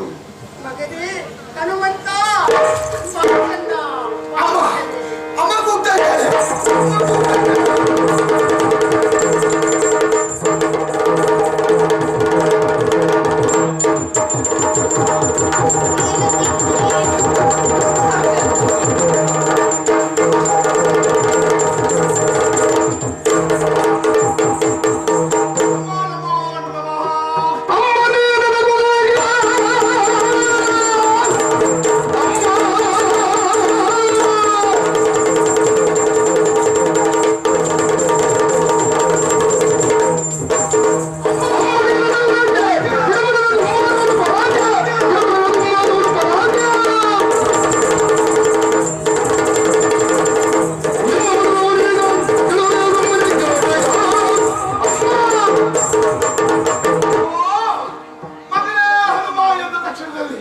ಓಡೋಡಿ ಬಂದು ನಿನ್ನ ಪದದ್ವಯಗಳಿಗೆ ನಮಸ್ಕಾರ ಮಾಡಿದರೆ ಇದೇನಮ್ಮ ಬಂದಂತ ನನ್ನನ್ನು ಅಪ್ಪಿಕೊಳ್ಳುವವಳು ನೀನು, ಮುತ್ತಿರುವವಳು ನೀನು, ಮಗನೇ ಎಂದು ಹೇಳುವಂತ ನೀನು ಇದೇನಮ್ಮ ಬಂತು ಚಿನ್ನ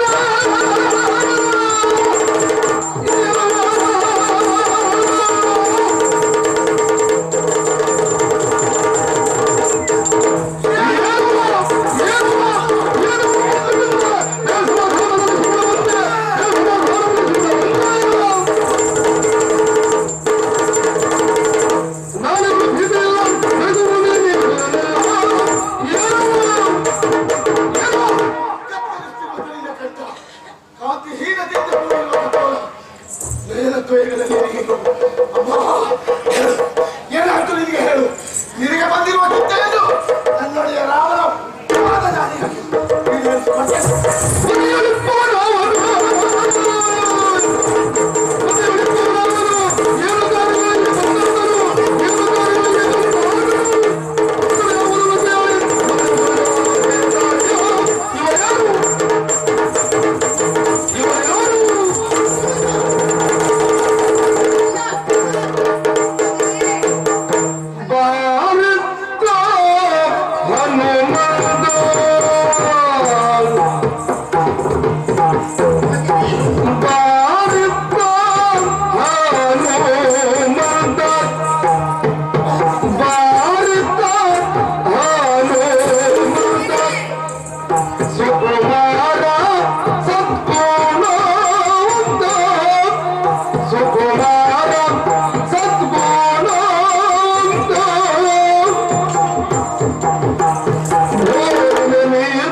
ನಿನ್ನ ಕಣ್ಣಲ್ಲಿ ನೀನು ಇದು ಹೊಸ ಮುಖ.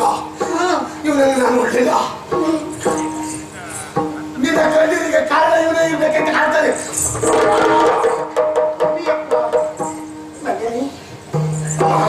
ನನ್ನ ಕಣ್ಣೀರಿಗೆ ಏನು ಕಾರಣ? ಇವನೇ ಕಾರಣ. ಇವನು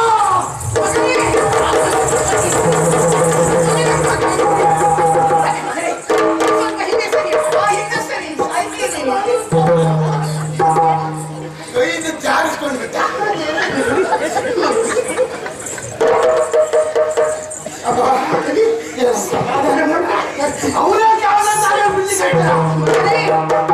ಅವನೇ ಕಾರಣ ಅಂತಲ್ಲ, ಮತ್ತೆ ಅವನೂ ಕಾರಣ.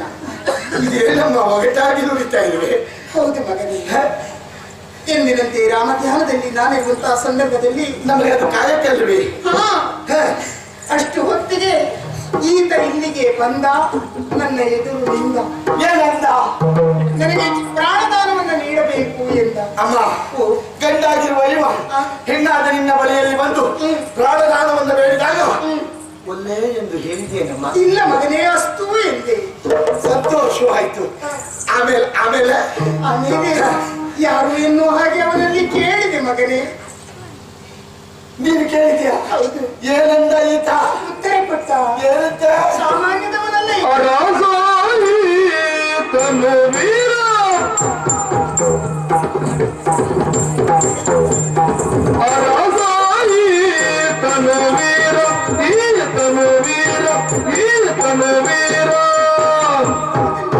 ಸಿಂಧುಪುರ ಆಳುವ ಶೂರ, ಸಿಂಧುಪುರ ಆಳುವ ಶೂರ, ಪರಿಗಿಸಲಾರ ಭುವರ ನೀತನ, ಪರಿಗಿಸಲಾರ ಭುವರ ನೀತನ, ಸಂಹರಿಸುವ ಶಪಥದೊಳಿರುವ ನಿಧಾನಿತು, ಸಂಹರಿಸುವ ಶಪಥದೊಳಿರುವ ನಿಧಾನಿತು.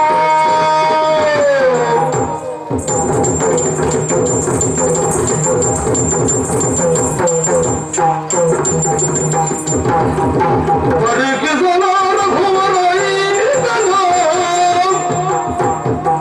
ಸಂಹರಿಸುವ ಶಪಥದೊಳಿರುವ ನಿಧಾನಿತು. ಭಾರತ ಹನುಮಂತ ಸುಕುಮಾರ ಸದ್ಗುಣವಂತ. ಯಾರಂತ? ಇವ ಸಾಮಾನ್ಯದವನಲ್ಲ. ಆದ್ರೆ ಈ ಹೊತ್ತಿನಲ್ಲಿ ತಾನೇನ್ ಮಾಡ್ತಿದ್ದೇನೆ ಎನ್ನುವುದೆಲ್ಲ ಮರೆತು ಬಿಟ್ಟಿದ್ದಾನೆ. ಭಯಗ್ರಸ್ತನಾಗಿದ್ದಾನೆ. ಹೌದು ಮಗನೇ. ಇವ ಯಾರು?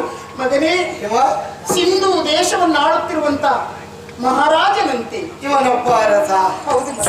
ನೆತ್ತಿಯಲ್ಲಿ ಹೊತ್ತಂತ ಮುಖ, ಅವಸರಪಟ್ಟಿದ್ದಾನೆ. ಎದೆಗೆ ಕವಚ, ಅಂಗಾಂಗಗಳನ್ನು ಬಂಗಾರದಿಂದ ಶೃಂಗಾರ ಮಾಡಿಕೊಂಡು ನಿಂತಿದ್ದಾನೆ.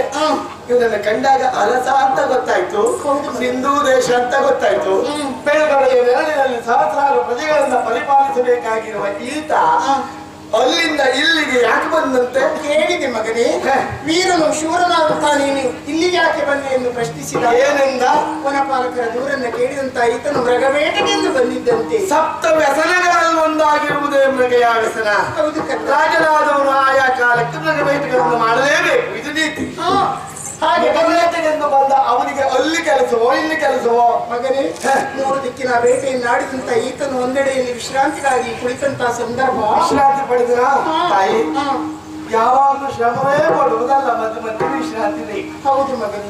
ಆಯ್ತು. ಆಮೇಲೆ ಹಾಗೆ ವಿಶ್ರಮಿಸಿರುವಂತ ಆ ಕಾಲದಲ್ಲಿ ಮರದ ಮೇಲೆ 2 ಶಕುಂತ ಪಕ್ಷಿಗಳನ್ನ ಕಂಡನಂತೆ. ಆಮೇಲೆ ಆಮೇಲೆ ಬಾಣ ಪ್ರಯೋಗ ಮಾಡಿದನಂತೆ ಮಗನೇ. ಆಮೇಲೆ ಒಂದು ಪಕ್ಷಿ ಅಲ್ಲಿಯೇ ಸತ್ತು ಬಿತ್ತಂತೆ. ಆಮೇಲೆ ಮತ್ತೊಂದು ಬಾಣ ತಾಗಿದಂತ ಪಕ್ಷಿ ಹಾರುತ್ತಾ ಹಾರುತ್ತಾ ಬಹುದೂರ ಸಾಗಿತಂತೆ. ಇದರಲ್ಲೇ ನಮ್ಮ ವಿಶೇಷ. ಬಲವಾದ ಪೆಟ್ಟು ಬಿದ್ದ ಪಕ್ಷಿ ಸ್ಥಳದಲ್ಲಿ ಸತ್ತಿತು, ಮತ್ತೊಂದು ಎಲ್ಲಿಯಾದರೂ ಸಾಯ್ತದೆ ಬಿಡು ಮಗನೇ. ಹಾಗೆ ಹಾರುತ್ತಾ ಹಾರುತ್ತಾ ಹೋದಂತ ಪಕ್ಷಿ ಸೇರಿದ್ದು ಎಲ್ಲಿಗೆ ಯಾರು ಗೊತ್ತು? ಬದರಿಕಾಶ್ರಮ. ಅಲ್ಲಿ ವಿಶ್ವಾಮಿತ್ರರು ಮಾಡುತ್ತಿರುವಂತಹ ಯಜ್ಞ ಕುಂಡಕ್ಕೆ ಬಿದ್ದು ಬೂದಿಯಾಗಿ ಹೋಯಿತು. ಅಮ್ಮ, ಎಲ್ಲೂ ಸಾಯಲಿಲ್ಲ, ಅದು ಹೋಗಿ ಎಲ್ಲಿಯೇ ಸತ್ತಿತ್ತು ಅಂತ ಆದಾಗ ಸಾವೆನ್ನುವುದು ಅಲ್ಲಿ ಸಂಭವಿಸಿತು ಆ ಪಕ್ಷಿಗೆ. ಇದಲ್ಲೇ ನಮ್ಮ ವಿಶೇಷ. ಇದೇ ವಿಶೇಷ ಅಲ್ವ ಕಂದ? ಯಜ್ಞಕ್ಕೆ ಭಂಗ ಬಂತು. ಅಷ್ಟು ಹೊತ್ತಿಗೆ ವಿಶ್ವಾಮಿತ್ರರು ಸುಮ್ಮನೆ ಉಳಿಯಲಿಲ್ಲ ಮಗನೇ. ಮಾಡಿದ್ರು ಕೋಪಗೊಂಡಂತಹ ಅವರು ಇನ್ನು 8 ದಿನದಲ್ಲಿ ನನ್ನ ಪಟ್ಟಣದ ಶಿಷ್ಯನಿಂದ ಆತನ ಗಂಟಲನ್ನು ಅರಿಯುತ್ತೇನೆ ಎನ್ನುವ ಹಾಗೆ ಪ್ರತಿಜ್ಞೆ ಮಾಡಿದರಂತೆ. ನಿಮ್ಮ ಮುಖದಲ್ಲಿ ಮೂಗೊಂದಿದೆ ಎಂದು ಸಾಕು ಅವರಿಗೆ ಸಿಟ್ಟು ಬರ್ತದೆ. ಹೌದು ಕಂದ. ಅಮ್ಮ, ತನ್ನ ಶಿಷ್ಯರಿಂದ ಕೊಲ್ಲಿಸುತ್ತೇನೆ. ಅಮ್ಮ, ಯಾರು ಅವರಿಗೆ ಶಿಷ್ಯರು ಬಲಗಾಲವೇ? ತುಂಬಾ ಮಂದಿ ಇದ್ದಾರೆ. ತುಂಬಾ ಮಂದಿ. ಯಾರಿಂದ ಕೊಲ್ಲಿಸ್ತೇನೆ ಎಂದಂತೆ? ಬೇರೆ ಯಾರಿಂದಲ್ಲ ಮಗನೇ. ಅಮ್ಮ, ನೀನು ಯಾಕೆ ಹೀಗೆ ಮಾಡುವುದು? ಪ್ರಿಯ ಶಿಷ್ಯ, ಪಟ್ಟದ ಶಿಷ್ಯ ಅಂತ ಹೇಳಿದ್ರೆ ಇನ್ಯಾರು? ಯಾರು? ರಾಮಚಂದ್ರ ಮಗನೇ. ರಾಮ ರಾಮ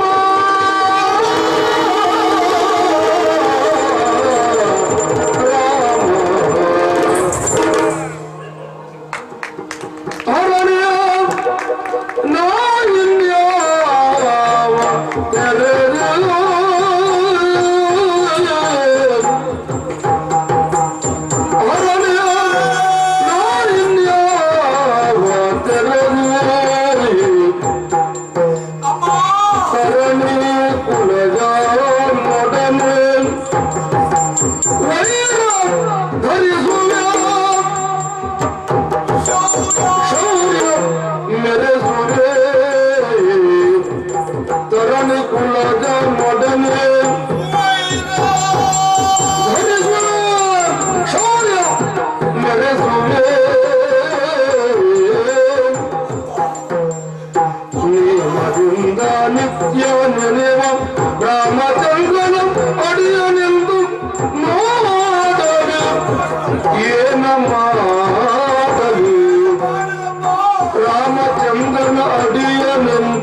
ಏನಂತ ಉಸುರುತ್ತಾ ಇದ್ದೀಯ ತಾಯಿ?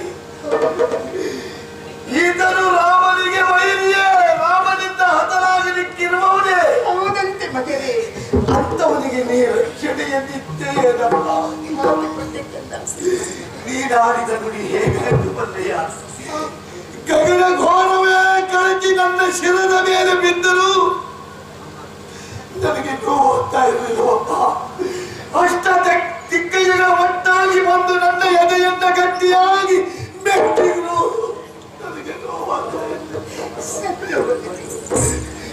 ಇಂತಹ ರಾಮ ದ್ವೇಷಿಗೆ ರಾಮ ಭಟ್ಟರಾಗಿರುವಂತಹ ನಾನು ರಕ್ಷಣೆ ಕೊಡುವಂತಹ ಪ್ರಸಂಗ ಒದಗಿ ಬಂತೇನಪ್ಪ. ನಿತ್ಯ ರಾಮನ ಸೇವೆ ಮಾಡಿಕೊಂಡಿರುವವನಲ್ಲ. ರಾಮನ ಪದದ್ವಯಗಳು ಹೊಂದಿದ್ದರೆ ಸಾಕು. ಜಗತ್ತಿನಲ್ಲಿ ರಾಮನಿಗಿಂತ ಮಿಗಿಲಾದವರು ಯಾರೂ ಇಲ್ಲ ಎಂದು ಆಗುತ್ತಿದ್ದವರ ಮನ ನೆನಪುಟ್ಟೇನಮ್ಮ. ಇದಕ್ಕೆ ಕಾರಣ ನೀನೇ.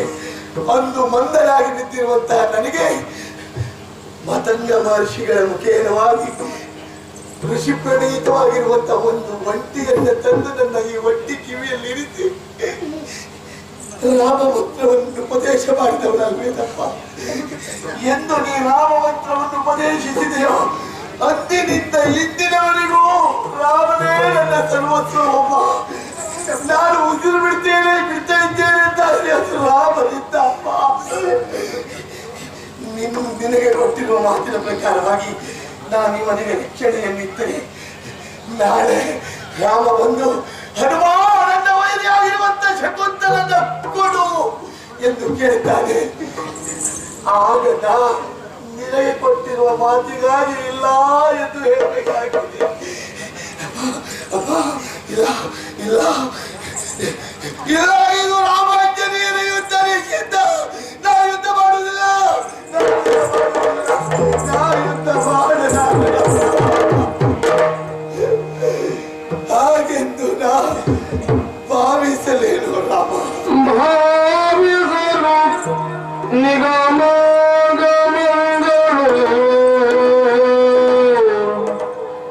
ಭಾವಿಸಲು ನಿಗಮ ಬ್ರಹ್ಮಾದಿ ದೇವರು ಮಾತೃವೆ ಪರದೈವ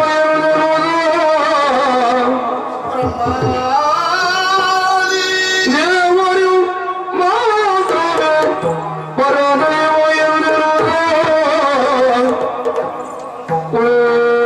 ವಿಧರ ಮತ ವಿಹುದು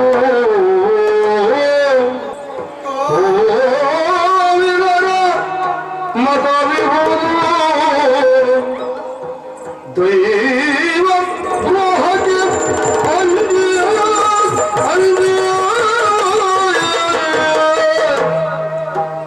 ದೈವ ದ್ರೋಹಕ್ಕೆ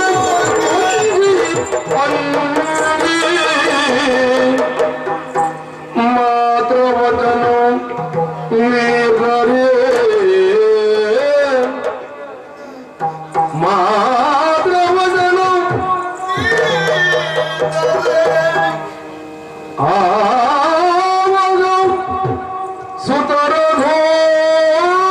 ಗತಿ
ಬಲಿಯಾಗಿ ಹೋಗ್ತೇನೆ. ಇಲ್ಲಪ್ಪ, ಇಲ್ಲ, ನನ್ನಿಂದ ಯುದ್ಧ ಮಾಡುವುದಕ್ಕೆ ಸಾಧ್ಯವಿಲ್ಲ. ಹಾಗೆಂದು ನಾ ಭಾವಿಸಲೇನೋ ರಾಮ, ಹಾಗೆಂದು ನಾ ಭಾವಿಸಲೇನಪ್ಪ.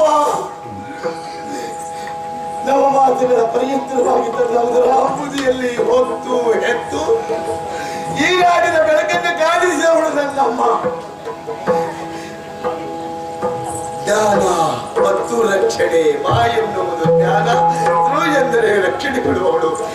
ಜ್ಞಾನ ಕೊಟ್ಟು ರಕ್ಷಣೆ ಮಾಡುವವಳು. ಆದ್ದರಿಂದಲೇ ಮಾತೃದೇವೋಭವ ಎಂದು ಕರೆಯಲಿಲ್ಲವೇ? ಶ್ರುತಿ ಸ್ಮೃತಿಗಳು ಸಾರಿ ಸಾರಿ ಹೇಳ್ತಾ ಇದೆ, ಮಾತಿಗೆ ಮಿಗಿಲಾದ ದೈವ ಮತ್ತೊಂದಿಲ್ಲ. ಹೌದು, ಬ್ರಹ್ಮಾದಿ ದೇವತೆಗಳೇ ಇದನ್ನು ಒಪ್ಪಿಕೊಂಡ ಮೇಲೆ ನನ್ನೊಡೆಯ ರಾಮನೂ ಒಪ್ಪುವುದಿಲ್ಲವೇ? ಹಾಗಾಗಿ ಅಪ್ಪನಿಗೆ ಕೊಟ್ಟಿರುವ ಮಾತನ್ನ ಉಳಿಸಬೇಕಾದದ್ದು ನನಗೆ ಹೊಣೆಗಾರಿಕೆ. ರಾಮ ದೇವಾ, ಇದು ನಿನ್ನೊಡನೆ ಕಾಳಗಕ್ಕಾಗಿ ಬರ್ತಾ ಇದ್ದೇನೆ. ಹನುಮನ ಒಳಿವು ಉಳಿವು ನಿನ್ನ ಕೈಲಿದೆ. ನನ್ನ ಧರ್ಮಾಪರಾಧವನ್ನು ಮನ್ನಿಸು ರಾಮ, ಮನ್ನಿಸು ರಾಮ. ರಾಮಾಂಜನೇಯರು ಯುದ್ಧ ನಿಷಿದ್ಧ ಎನ್ನ ತಕ್ಷಣದಲ್ಲಿ ಕಿನ್ನಳಾಗಿದ್ದಾಳೆ ನನ್ನಮ್ಮ. ನೊಂದಿರುವ ನನ್ನ ಮಾತಿಗೆ ಸಾಂತ್ವನವನ್ನ ಹೇಳಬೇಕಾದದ್ದು ನನಗೆ ಕರ್ತವ್ಯವಲ್ಲವೇ? ಅಮ್ಮ, ಅಮ್ಮ, ಅಮ್ಮ,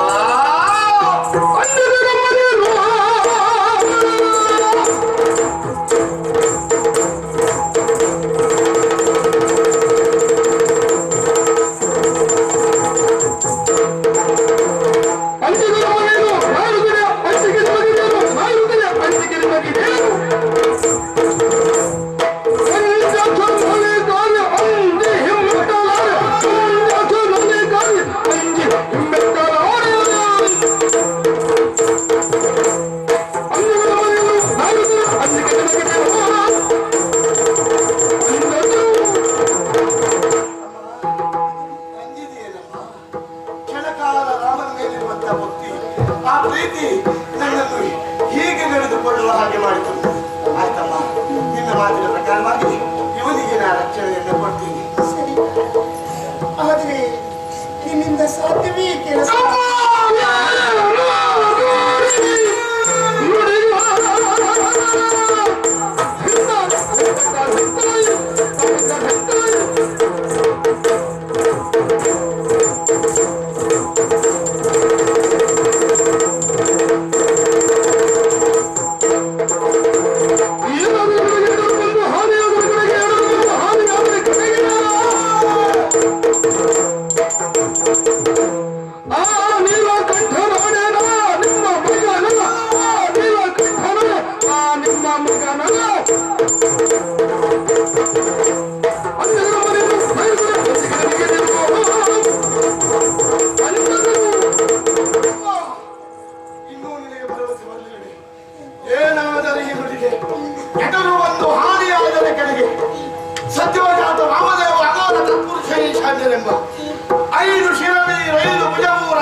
ಇಷ್ಟೆಲ್ಲ ಆಡಿದ್ದನ್ನ ಕೇಳಿದ್ದೀಯ ತಾನೆ, ಮತ್ತೆ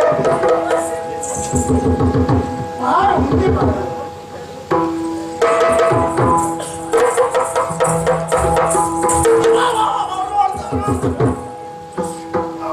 ಅವನಿಗೆ ಕಣ್ಣುಂಟು, ಕೈ ಕೊಡ ಇವನನ್ನು ನನ್ನ ಕೈ ಕೊಟ್ಟಿಲ್ಲ, ಇನ್ನಿವನ ಕೆಲಸ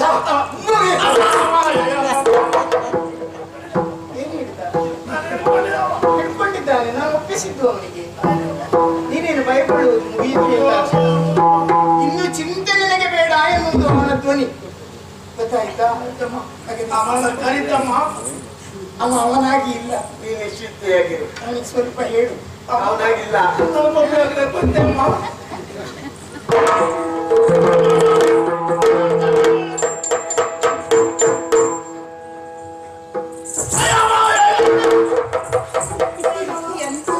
ಏನು ಅಂತ ಕೇಳಿದ್ದು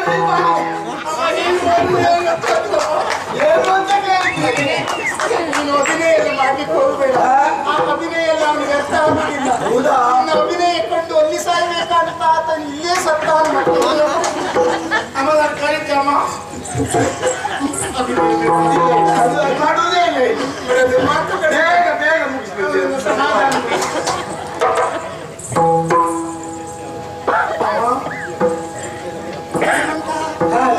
ನಾನು ಇಲ್ಲೇ ಇದ್ದೇನೆ ತಾಯಿ. ನೀವು ನೀವು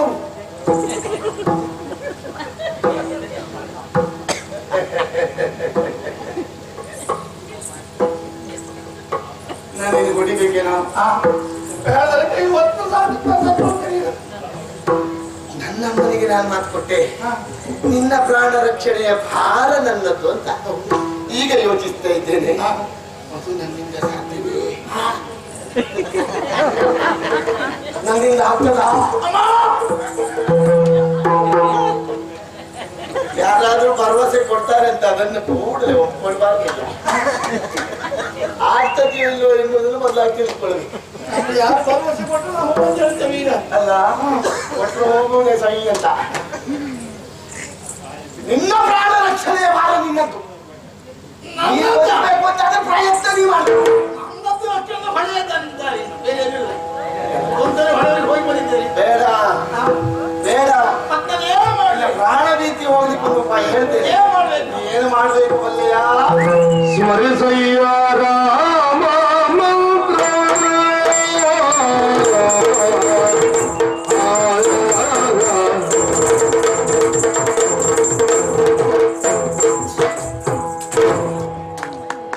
ಸ್ಮರಿಸಯ್ಯ ಸ್ಮರಿಸಯ್ಯ ಸ್ಮರಿಸಯ್ಯ ರಾಮ ಮಂತ್ರ ಸ್ಮರಿಸಯ್ಯ ಸ್ಮರಿಸಯ್ಯ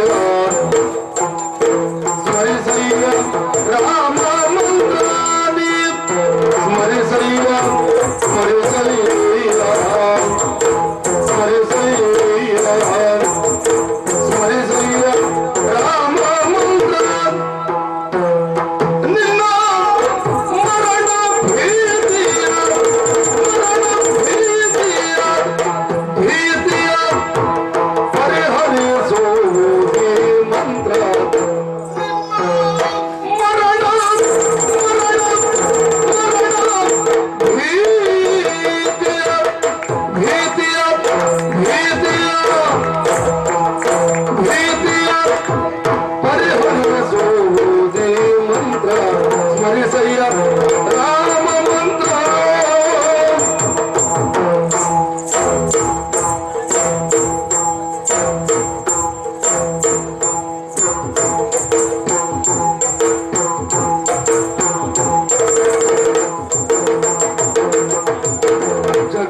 ಜಗದೀವಾಲಿಕಿಯ ಉದ್ಧರಿಸಿದ ಮಂತ್ರ. ಜಗದೀವಾಲಿಕಿಯ ಜಗದೀವಾಲಿಕಿಯ ಉದ್ಧರಿಸಿದ ಉದ್ಧರಿಸಿದ ಉದ್ಧರಿಸಿದ ಮಂತ್ರ. ಬಗೆ ಬಗೆ ತುರಿತವ ಸುಡುವ ಸುಡುವ ಸುಡುವ ಮಂತ್ರ. ಬಗೆ ಬಗೆ ತುರಿತವ ಸುಡುವ ಸುಡುವ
ಸ್ಮರಿಸಯ್ಯ ರಾಮ ಮಂತ್ರ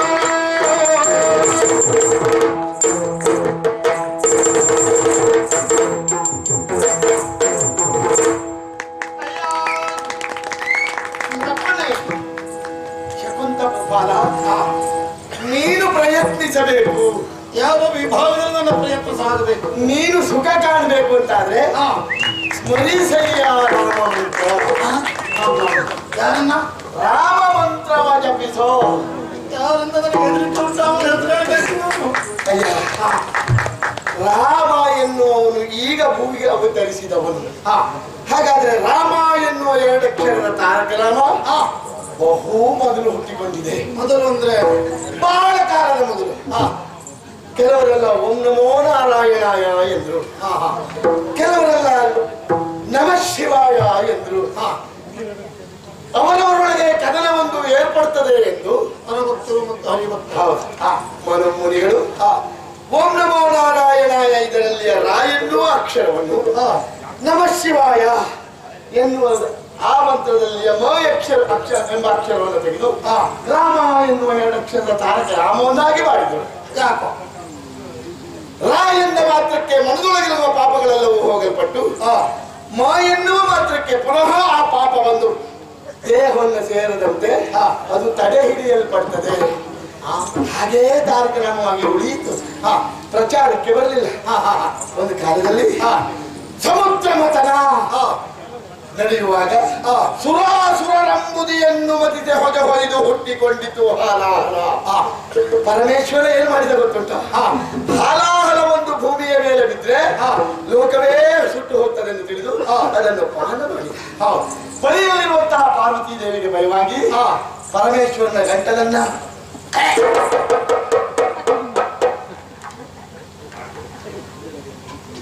ಅಮುಕಿದಳಂತೆ. ಅಭಿನಯ ಮಾಡಿದ್ರೆ ನನಗೆ ಹೀಗಾಯ್ತು. ಇನ್ನು ಒತ್ತಿದ್ರಿಂದ ಏನಾಗ್ತದೋ ಏನು? ಒತ್ತುವುದಲ್ಲ, ನಾನು ತೋರಿಸಿದ್ದಷ್ಟೇ. ಆಮೇಲೆ ವಿಷ ಅಲ್ಲಿಯೇ ನಿಂತಿತು. ಪರಮೇಶ್ವರನನ್ನು ನೀಲಕಂಠ ಎಂದು ಹೊಗಳಿದರು. ಆದ್ರೆ ಉರೀಶ ಮನವಾಗಲಿಲ್ಲ. ಅದಕ್ಕೆ ಸೋಮಶೇಖರ ತನ್ನ ಸತಿಗೆ ಬೇಡಿದ ಮಂತ್ರ ಈ ರಾಮ ಮಂತ್ರ.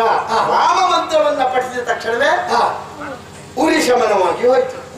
ಹೊಳೆಯಲ್ಲಿರುವಂತಹ ತನ್ನ ಮಡದಿಗೆ ಅದನ್ನು ಬೋಧಿಸಿದ. ಅಲ್ಲಿಗೂ ಈ ಮಂತ್ರ ಹಾಗೇ ಉಳಿಯಿತು, ಪ್ರಯೋಜನವಾಗಲಿಲ್ಲ.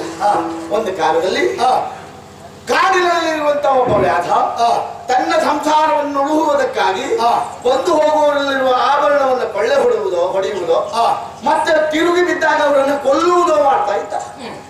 ಆ ಕಾಡಿನಲ್ಲಿ ನಾರದರು ಬಂದಾಗ ನಾರದರ ಸಂದರ್ಶನ ಅವನಿಗಾದಾಗ ನಾರದರನ್ನು ಹಿಂಸಿಸುವುದಕ್ಕೆ ಮುಂದಾದ. ಜ್ಞಾನಿಗಳಾದ ನಾರದರು ಅವನಲ್ಲಿ ಕೇಳಿದ್ರು, ಏನಪ್ಪ ಪಾಪ ಹೇತುವನ್ನ ಮಾಡ್ತಾ ಇದ್ದೀಯ? ಹಾಗಾದ್ರೆ ಇದನ್ನೆಲ್ಲ ನೀನು ಮಾಡುವುದು ಯಾರಿಗಾಗಿ? ನನ್ನ ಹೆಂಡತಿ ಮಕ್ಕಳನ್ನು ಪಾಲಿಸುವುದಕ್ಕಾಗಿ ಸ್ವಾಮಿ ಅಂತ.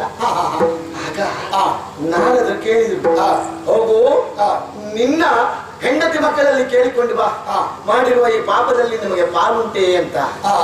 ಓಡಿ ಬಂದು ಹೆಂಡತಿ ಮಕ್ಕಳಲ್ಲಿ ಕೇಳಿದಾಗ ಅವರು ಹೇಳಿದ್ರು, ಸ್ವಾಮಿ ನೀವು ಮಾಡಿದ ಪಾಪದಲ್ಲಿ ನಮಗೆ ಪಾಲಿಲ್ಲ, ಪುಣ್ಯದಲ್ಲಿ ಮಾತ್ರ ಪಾಲುಂಟು. ನಮ್ಮನ್ನ ಪಾಲಿಸಬೇಕಾದದ್ದು ನಿಮಗೆ ಹೊಣೆಗಾರಿಕೆ. ಹಾಗಾದ್ರೆ ಪ್ರಪಂಚ ಮುಖದಲ್ಲಿ ಗಂಡ ಮಾಡಿದ ಪುಣ್ಯದಲ್ಲಿ ಮಾತ್ರ ಹೆಂಡತಿಗೆ ಪಾಲುಂಟು, ಪಾಪದಲ್ಲಿ ಪಾಲಿಲ್ಲ ಎನ್ನುವುದು ನಾರದರ ನುಡಿ. ಹಾಗಾಗಿ ನಾರದರಲ್ಲಿ ಬಂದು ವಿಷಯವನ್ನು ಹೇಳಿದಾಗ ಅವರ ತಲೆಯ ಮೇಲೆ ಕೈ ಇಟ್ಟು ರಾಮ ಮಂತ್ರವನ್ನು ಉಪದೇಶ ಮಾಡಿದ್ರು. ಕಾಡಿನ ವ್ಯಾಧನಿಗೆ ನಾಲಿಗೆ ತಿರುಗುತ್ತದೆಯೋ ಕಷ್ಟ. ಆಗ ಎದುರಿರುವ ಮರವನ್ನ ಕಾಣಿಸಿದರು. ಆ ಮರ, ಈ ಮರ, ಮರ ಮರ ಮರ ಮರ ಮರ ಮರ ಎಂದು ಉಚ್ಚರಿಸುತ್ತಾ ಅಲ್ಲಿಯೇ ಕುಳಿತ ರಾಮ ರಾಮ ಎಂದು ಉಚ್ಚಾರವಾಯಿತು. ಅವನ ಮೈ ಮೇಲೆ ಮಲ್ಲುಗೆ ಬೆಳೆಯಿತು. ಹುತ್ತ ಒಂದು ಕಾಲದಲ್ಲಿ ಹುತ್ತದಿಂದ ಹೊರಬಂದವನಾದ್ದರಿಂದ ಅವನನ್ನು ವಾಲ್ಮೀಕಿ ಎಂದು ಕರೆದರು. ಅಂತ ವಾಲ್ಮೀಕಿಯು ರಾಮಾಯಣವನ್ನ ರಚಿಸಿದ. ಕಾಡಿನಲ್ಲಿರುವ ವ್ಯಾಧನು ರಾಮ ಮಂತ್ರದಿಂದ ರಾಮಮಂತ್ರವನ್ನು ಪಠಿಸಿ ರಾಮಾಯಣವನ್ನು ರಚಿಸಲ್ಪಡ್ತಾರೆ. ಜ್ಞಾನಿಗಳಿಗೆ ಸುಜ್ಞಾನವನ್ನು ಕೊಡುವ ಈ ಮಂತ್ರ ನಾಡಾಡುವ ಪ್ರಭುವಿಗೆ ಪಾದ ನಿನಗೆ ಮತ್ತೆ ಹೇಳಬೇಕು. ರಾಮ ಮಂತ್ರವ ಜಪಿಸು, ಹೌದಾ? ನಿನ್ನ ಉದ್ಧಾರವಾಗ್ತದೆ. ಎಲ್ಲಿಂದ ಪ್ರಾರಂಭ ಮಾಡಬೇಕು? ಶ್ರೀರಾಮ ಜಯ ರಾಮ ಜಯ ಜಯ ರಾಮ, ಶ್ರೀರಾಮ ಜಯ ರಾಮ ಜಯ ಜಯ ರಾಮ, ಶ್ರೀರಾಮ ಜಯ ರಾಮ ಜಯ ಜಯ ರಾಮ, ಶ್ರೀರಾಮ ಜಯ ರಾಮ ಜಯ ಜಯ ರಾಮ.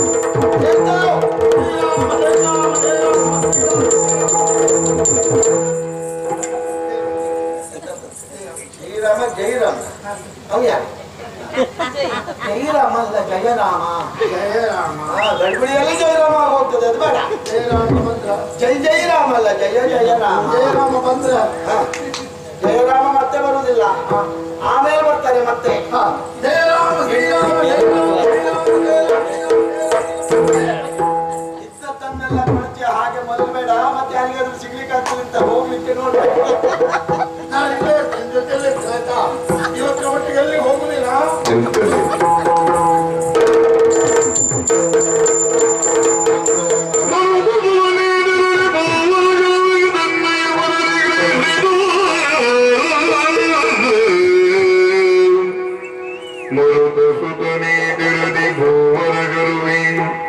ತನ್ನಯ ಮನದಿ ಗ್ರೀವಿದು ತರಣಿ ಕುಲಜನ ಕಣಯುಳು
ರಾಮಮಂತ್ರದ ಸಾರವನ್ನ ನಾನೊಂದು ಮತ್ತೊಬ್ಬರಿಗೆ ಬೋಧಿಸ್ತೇನೆ ಅಂತಾದ್ರೆ ನನಗಿಂತಲೂ ಮಿಗಿಲಾದವರಿದ್ದಾರೆ.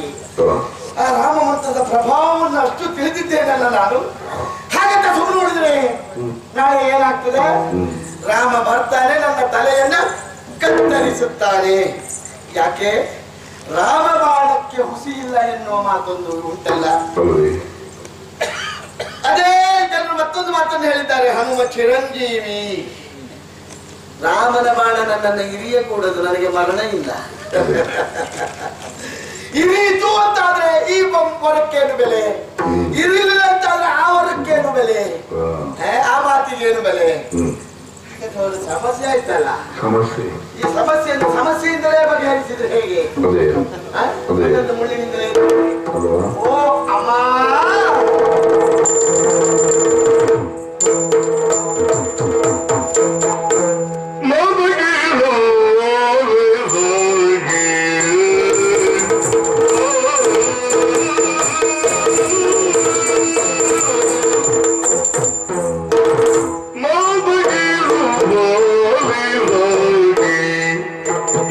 Thank you.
ಕೊಟ್ಟಿದ್ದೇನೆ, ತಿಳಿ ಹೇಳಿದ್ದೇನೆ. ಎಂಬಲ್ಲಿಗೆ ನಿನ್ನ ಕೆಲಸ ಮುಗೀತಲ್ಲ, ನೀನು ಮತ್ತೆ ಇರೋದು ಬೇಡ, ಹೋಗು. ಏನು ಕಡ್ಡ ಇದು? ಏನು ಯೋಚಿಸದೆ ಮಾತು ಕೊಟ್ಟು ಇಂಥ ಒಂದು ಪ್ರಕರಣಕ್ಕೆ ನಾಂದಿ ಹಾಡಿದೆ ಎನ್ನುವಂತ ಕಾರಣಕ್ಕಾಗಿ ನನ್ನನ್ನು ದೂರ ಕಳಿಸ್ತಾ ಇದ್ದೀಯ ಕಂದ? ಇಲ್ಲಮ್ಮ, ನಿನ್ನನ್ನು ಬಿಟ್ಟು ಬದುಕುವಂತ ಶಕ್ತಿ ನನಗಿದೆಯೇನು? ನಾನು ಬದುಕುತ್ತೇನೇನಮ್ಮ, ನನಗೆ ಉಳಿಯುವುದಕ್ಕೆ ಸಾಧ್ಯವೇ? ನಿನ್ನ ಬಿಟ್ಟು ಬೇರೆ ಯಾರಿದ್ದಾರಮ್ಮ ನನಗೆ? ಅಮ್ಮ, ನೀನು ಇಲ್ಲಿರಬೇಡ, ಹೋಗುವಂತಾದ್ರೆ ಎಲ್ಲಿಗೆ? ಎಲ್ಲಿಗೆ ಮಗ? ಅಯೋಧ್ಯೆಗೆ. ಅಯೋಧ್ಯೆಗೆ ನಮ್ಮೊಡೆಯನಾದಂತ ರಾಮನನ್ನು ಕಾಣುವುದಕ್ಕಾಗಿ ಇಲ್ಲಮ್ಮ, ಅವನ ದರ್ಶನ ಮಾಡಿ ಪಡೆಯಲ್ಲಮ್ಮ. ಆ ಭಾಗ್ಯದಿಂದ ವಂಚಿತರಾಗಿದ್ದೇನೆ ನಾನು. ಎಂದು ಶಕುಂತಲಿಗೆ ರಕ್ಷಣೆ ಕೊಡ್ತೇನೆ ಎಂದು ನಿನಗೆ ಮಾತು ಕೊಟ್ಟರು, ಅಲ್ಲಿಂದ ರಾಮನ ದರ್ಶನ ನಮಗೆ ಆಗುವುದಿಲ್ಲ. ಹಾಗಂತ ಅಯೋಧ್ಯೆಯಲ್ಲಿ ನಮ್ಮನ್ನು ಕೇಳುವವರು ಯಾರೂ ಇಲ್ಲ ಎಂದು ಭಾವಿಸಿಕೊಳ್ಬೇಡ. ಇದ್ದಾರೆ. ಯಾರು? ನಮ್ಮಮ್ಮ ಪೂಜಾತೆ ಸೀತಾದೇವಿ. ಸೀತಾದೇವಿಯ ಬಳಿಗೆ ಹೋಗುವಾಗ ಹೂವು, ಹಣ್ಣು, ಕಾಯಿ ಎಲ್ಲವನ್ನು ಹಿಡಿದುಕೊಂಡು ಹೋಗಿ ಆರತಿಯೊಂದನ್ನು ಮಾಡಮ್ಮ. ಅದು ಯಾವತ್ತಿನ ಪದ್ಧತಿ? ಸುಪ್ರೀತಳಾದ ಅವಳು ಏನು ಬೇಕು ಅಂತ ಕೇಳ್ತಾಳೆ. ಯಾವತ್ತೂ ಕೇಳ್ತಾಳೆ. ಆಗ ಅಮ್ಮ ನೀ ಏನು ಬಂದೆ ಅಂತ ಕೇಳ್ತಾಳೆ. ಮತ್ತೆ ನಾನಾಗಿ ಬರಲಿಲ್ಲ, ಮತ್ತೆ ನಿಮ್ಮ ಮಗ ಹನುಮ ಕಳುಹಿದ್ದಾನೆ ಅಂತ. ಅವರಲ್ಲಿ ಹೇಳಿದ್ರೆ ನಿಮ್ಮ ಮಗ ಹನುಮ ಬಂದಿದ್ದಾನೆ ಅಂತ ಹೇಳು. ಹಾಗೆ ಹೇಳಬೇಕು. ಹೌದು ಹೌದು, ನನ್ನ ಮಗ ಅಂತ ಹೇಳಬಾರ್ದು. ಹಾ ಸರಿ ಮಗನೇ, ಹಾಗೆ ಹೇಳಿದ್ರೆ ಆಗ ಕೇಳ್ತಾಳೆ ಏನಂತೆ ಅಂತ. ಅವನಿಗೆ ಏನು ಬೇಕಂತೆ ಅಂತ ಹೇಳಿ. ಅಲ್ಲವೇ? ಅದಕ್ಕೆ ನಾನೇನು ಹೇಳಿ, ನಿಮ್ಮ ಕೃಪಾಶೀರ್ವಾದ ಬೇಕಂತೆ ಅಂತ ಹೇಳ್ತೀಯ. ಸರಿ, ಇಷ್ಟಕ್ಕೆ ಮುಗಿಲಿಲ್ಲ. ಕೃಪಾಶೀರ್ವಾದ ಏನು? ಮುಂದೊಂದು ದಿವಸ ರಾಮನಿಗೂ ಹನುಮಂತನಿಗೂ ಕದನ ಒಂದೇರ್ಪಟ್ಟರೆ ರಾಮ ಬಿಡುವ ಎಲ್ಲಾ ಶರಗಳು ಹನುಮನ ಶಿರ ಮೇಲೆ ಬಿಲ್ವ ಪತ್ರಿಗಳು ಮತ್ತು ಶಾಂಡಿಲ್ಯ ಪತ್ರಿಗಳಾಗಿ ಬೀಳುವ ಹಾಗೆ ಪರಿಣಾಮ ಆಗಬಾರದು. ಪರಿಣಾಮ ಆಗಬಾರ್ದು, ನನಗೆ ನೋವಾಗಬಾರ್ದು. ಶಾಂಡಿಲ್ಯ ಪತ್ರಿಗಳು ಮತ್ತು ಬಿಲ್ವ ಪತ್ರಿಗಳಾಗಿ ಬೀಳುವ ಹಾಗೆ ಒಂದನೇ ವರ. ಮತ್ತೆ ಆಗ ರಾಮ ಸುಮ್ಮನೆ ಉಳಿತೇನ? ಸಿಟ್ಟು ಬರ್ತದೆ. ಸಿಟ್ಟು ಬಂದ ರಾಮ ಬ್ರಹ್ಮಾಸ್ತ್ರ ಬಿಟ್ಟರೆ ಏನ್ ಮಾಡುವುದು? ಅದು ವೈಜಯಂತಿಯ ಹಾರವಾಗಿ ನನ್ನ ಕೊರಳಲ್ಲಿ ಬೀಳಿದೆ. ಇದು ನಾನು ಕೇಳಿಕೊಳ್ಳುವ ಎರಡನೇ ವರ. ಇಷ್ಟು ನಾವು ಲೋಕಮಾತೆಯಾದಂತಹ ಜಾನಕಿಯಲ್ಲಿ ಪಡೆದು ಬರಬೇಕು. ಇಷ್ಟನ್ನು ಪಡೆದು ಬಂದರೆ ಮುಂದಿನದನ್ನು ನಾನು ನೋಡಿಕೊಳ್ತೇನೆ. ಸರಿ ಕಂದ, ಹಾಗಾದ್ರೆ ತಡ ಮಾಡುವುದಿಲ್ಲ. ಹೆಣ್ಣು ಮಗ ಅಂತ ಹೇಳಬೇಡ. ಸರಿ, ನೀನು ಹೇಳಿದ ಹಾಗೆ ಹೇಳ್ತೇನೆ.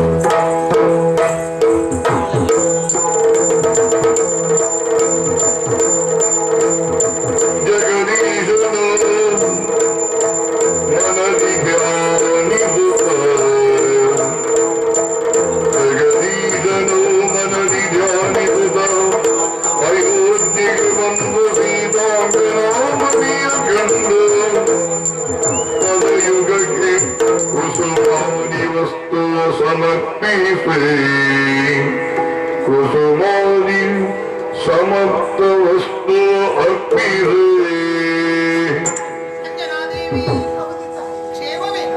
ಕ್ಷೇಮವೇ ಸಮೀರಾತ್ರಿದೆ ನೀ ಮಹಾಂತ ಸದೀ ಬಂದ. ಕ್ಷೇಮವೇ ಸಮೀರಾತ್ರಿದೆ ನೀ ಮಹಾಂತ ಸದೀ ಬಂದೆ. ನೀ ಮಹಾಂತ ಸದೀ ಬಂದೆ. ಪ್ರೇಮನೆ ಕೊಳ್ಳಿರು ಮನದ ಕಾಮಿದೆಯದೆ. ಕೊಳ್ಳಿರು ಮನದ ಕಾಮಿದೆಯದೆ.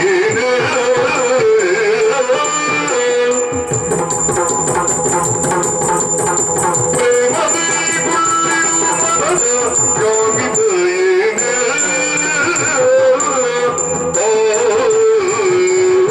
ಅಂಜನಾದೇವಿ ರಾಮನಾಮವನ್ನೇ ಉಚ್ಚರಿಸುತ್ತಾ ಇತ್ತ ಕಡೆಗಾಗಿ ಬಂದಿರುವೆ. ದೂರದ ಅಂಜನಾದ್ರಿಯಲ್ಲಿ ಇರುವವಳು ನೀನು.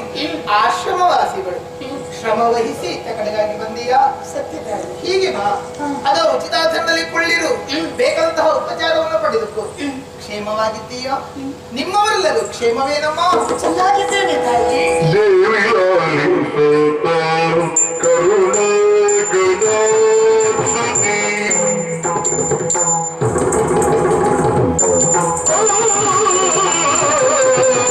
ದೇವಿ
ಸಂತೋಷವಾಯಿತಮ್ಮ, ಸಂತೋಷವಾಯಿತು.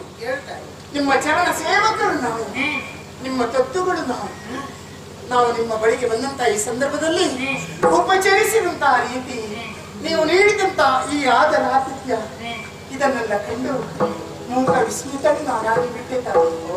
ಅಮ್ಮ, ಕ್ಷೇಮಿಗಳೇ ನೀವು ಪ್ರಶ್ನೆ ಮಾಡಿದ್ರಲ್ಲ, ನಿಮ್ಮ ಅನುಗ್ರಹ ನಮ್ಮ ಮೇಲಿರುವಾಗ, ನಿಮ್ಮ ಕರುಣೆಯ ಕವಚ ನಮ್ಮ ಮೇಲಿರುವಾಗ ನಮಗೆ ಏನಾದ್ರೂ ತೊಂದರೆ ಬರುವುದಕ್ಕೆ ಸಾಧ್ಯತೆ ರಾಮರಾಜ್ಯದಲ್ಲಿ ಬದುಕುತ್ತಾ ಇರುವುದು ನಾವೆಲ್ಲ. ಕಾಮಧೇನುವನ್ನು ಕಟ್ಟಿಕೊಂಡವನಿಗೆ ಬಡತನ ಬರುವುದೇ ಕೊಟ್ಟಿ ಖಂಡಿತ ಇಲ್ಲ. ರಾಮಾನುಗ್ರಹಕ್ಕೆ ನಾವೆಲ್ಲರೂ ಒಳಗಾಗಿದ್ದೇವೆ. ಅಂತಿರುವಾಗ ಎಲ್ಲರೂ ಕ್ಷೇಮವಾಗಿದ್ದರೆ ತಾನೇ ಅದು ರಾಮರಾಜ್ಯ ಅಂತ ಅನಿಸಲ್ಪಡುವುದು. ಚೆನ್ನಾಗಿ ಬದುಕುತ್ತಾ ಇದ್ದೇವೆ ನಾವೆಲ್ಲ. ಯಾಕೆ ಬಂದೆ? ಬರುವುದಕ್ಕೆ ಕಾರಣ ಇದಿಲ್ಲ, ಅದಕ್ಕೆ ಕೇಳಿದ್ದು. ಅಮ್ಮ, ಹಾಗಂತ ನಾನಾಗಿ ನಿಮ್ಮ ಬಳಿಗೆ ಬಂದಿದ್ದಲ್ಲ. ಮತ್ತೆ ನಿಮ್ಮ ಮಗನಾದಂತ ಹನುಮ ನನ್ನನ್ನು ನಿಮ್ಮಲ್ಲಿಗೆ ಕಳುಹಿಸಿಕೊಟ್ಟ. ಯಾರು ಕಳಿಸಿಕೊಟ್ಟದ್ದು? ನಿಮ್ಮ ಮಗನಾದಂತ ಹನುಮ ತಾಯಿ. ಏನಮ್ಮ, ಹನುಮಂತನನ್ನು ಉದರದಲ್ಲಿ ಇರಿಸಿಕೊಂಡವಳು ನಾನಲ್ಲ, ಜನ್ಮ ಕೊಟ್ಟವಳು ನಾನಲ್ಲ. ಹೆತ್ತದ್ದು ನೀನು, ಹೊತ್ತದ್ದು ನೀನು, ತುತ್ತಿಕ್ಕಿದ್ದು ನೀನು. ಹನುಮಂತ ನನ್ನ ಮಗನ. ಅಮ್ಮ, ಹೊತ್ತವಳು ಹೆತ್ತವಳು ನಾನಾದರೂ ಮಾತ್ರ ವಾತ್ಸಲ್ಯದ ಪೀಯೂಸವನ್ನ ಸಂಪೂರ್ಣವಾಗಿ ಉಂಡಿದ್ದಿದೆ ಅದು ನಿಮ್ಮಿಂದ ಎನ್ನುವುದು ನಾನು ತಿಳಿದಿದ್ದೇನೆ ತಾಯಿ. ಹಾಗಾದೊಂದು ಕೆಲಸ ಮಾಡೋಣ. ಏನು? ನನ್ನ ಮಗನೋ ನಿನ್ನ ಮಗನೆನ್ನುವ ಹಾಗೆ ಪಾಲು ಪಟ್ಟಿ ಮಾಡುವುದು ಯಾಕೆ? ನಮ್ಮ ಮಗ ಹನುಮಂತ ಅಲ್ವಾ? ಹೌದು, ಹನುಮ ನಿಮ್ಮಲ್ಲಿಗೆ ಕಳುಹಿಕೊಟ್ಟಿದ್ದಾನೆ. ಯಾಕಂತೆ? ಒಂದು ಮಾತನ್ನ ಹೇಳಿದ್ದಾನೆ. ಏನು? ಅವನಿಗೆ ನಿಮ್ಮ ಕೃಪಾವಿಶೇಷ ಬೇಕಂತೆ. ಯಾರಿಗೆ? ಹನುಮಂತನಿಗೆ. ಏನಮ್ಮ ನಿನ್ನಯ ಮುದ್ದು ಸೋನು ವೀರೋ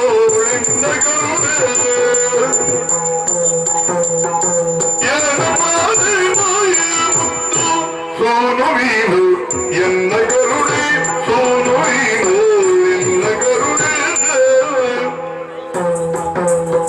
ಪೂರ್ಣವೀರನಿ ಬಂದ ನಿಧಾನವೇ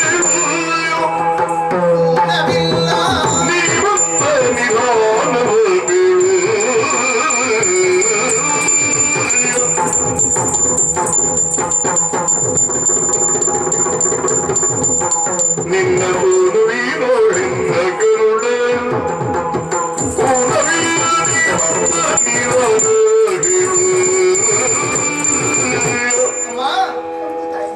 ಹನುಮಂತನ ಮೇಲೆ ಯಾವ ಕಾಲಕ್ಕಾದ್ರೂ ಕರುಣೆ ಎನ್ನುವುದು ಕಡಿಮೆಯಾಗುವುದಕ್ಕುಂಟೆ ಹೇಳು, ಪೂರ್ಣವಾಗುವುದಕ್ಕುಂಟೆ ಹೇಳು?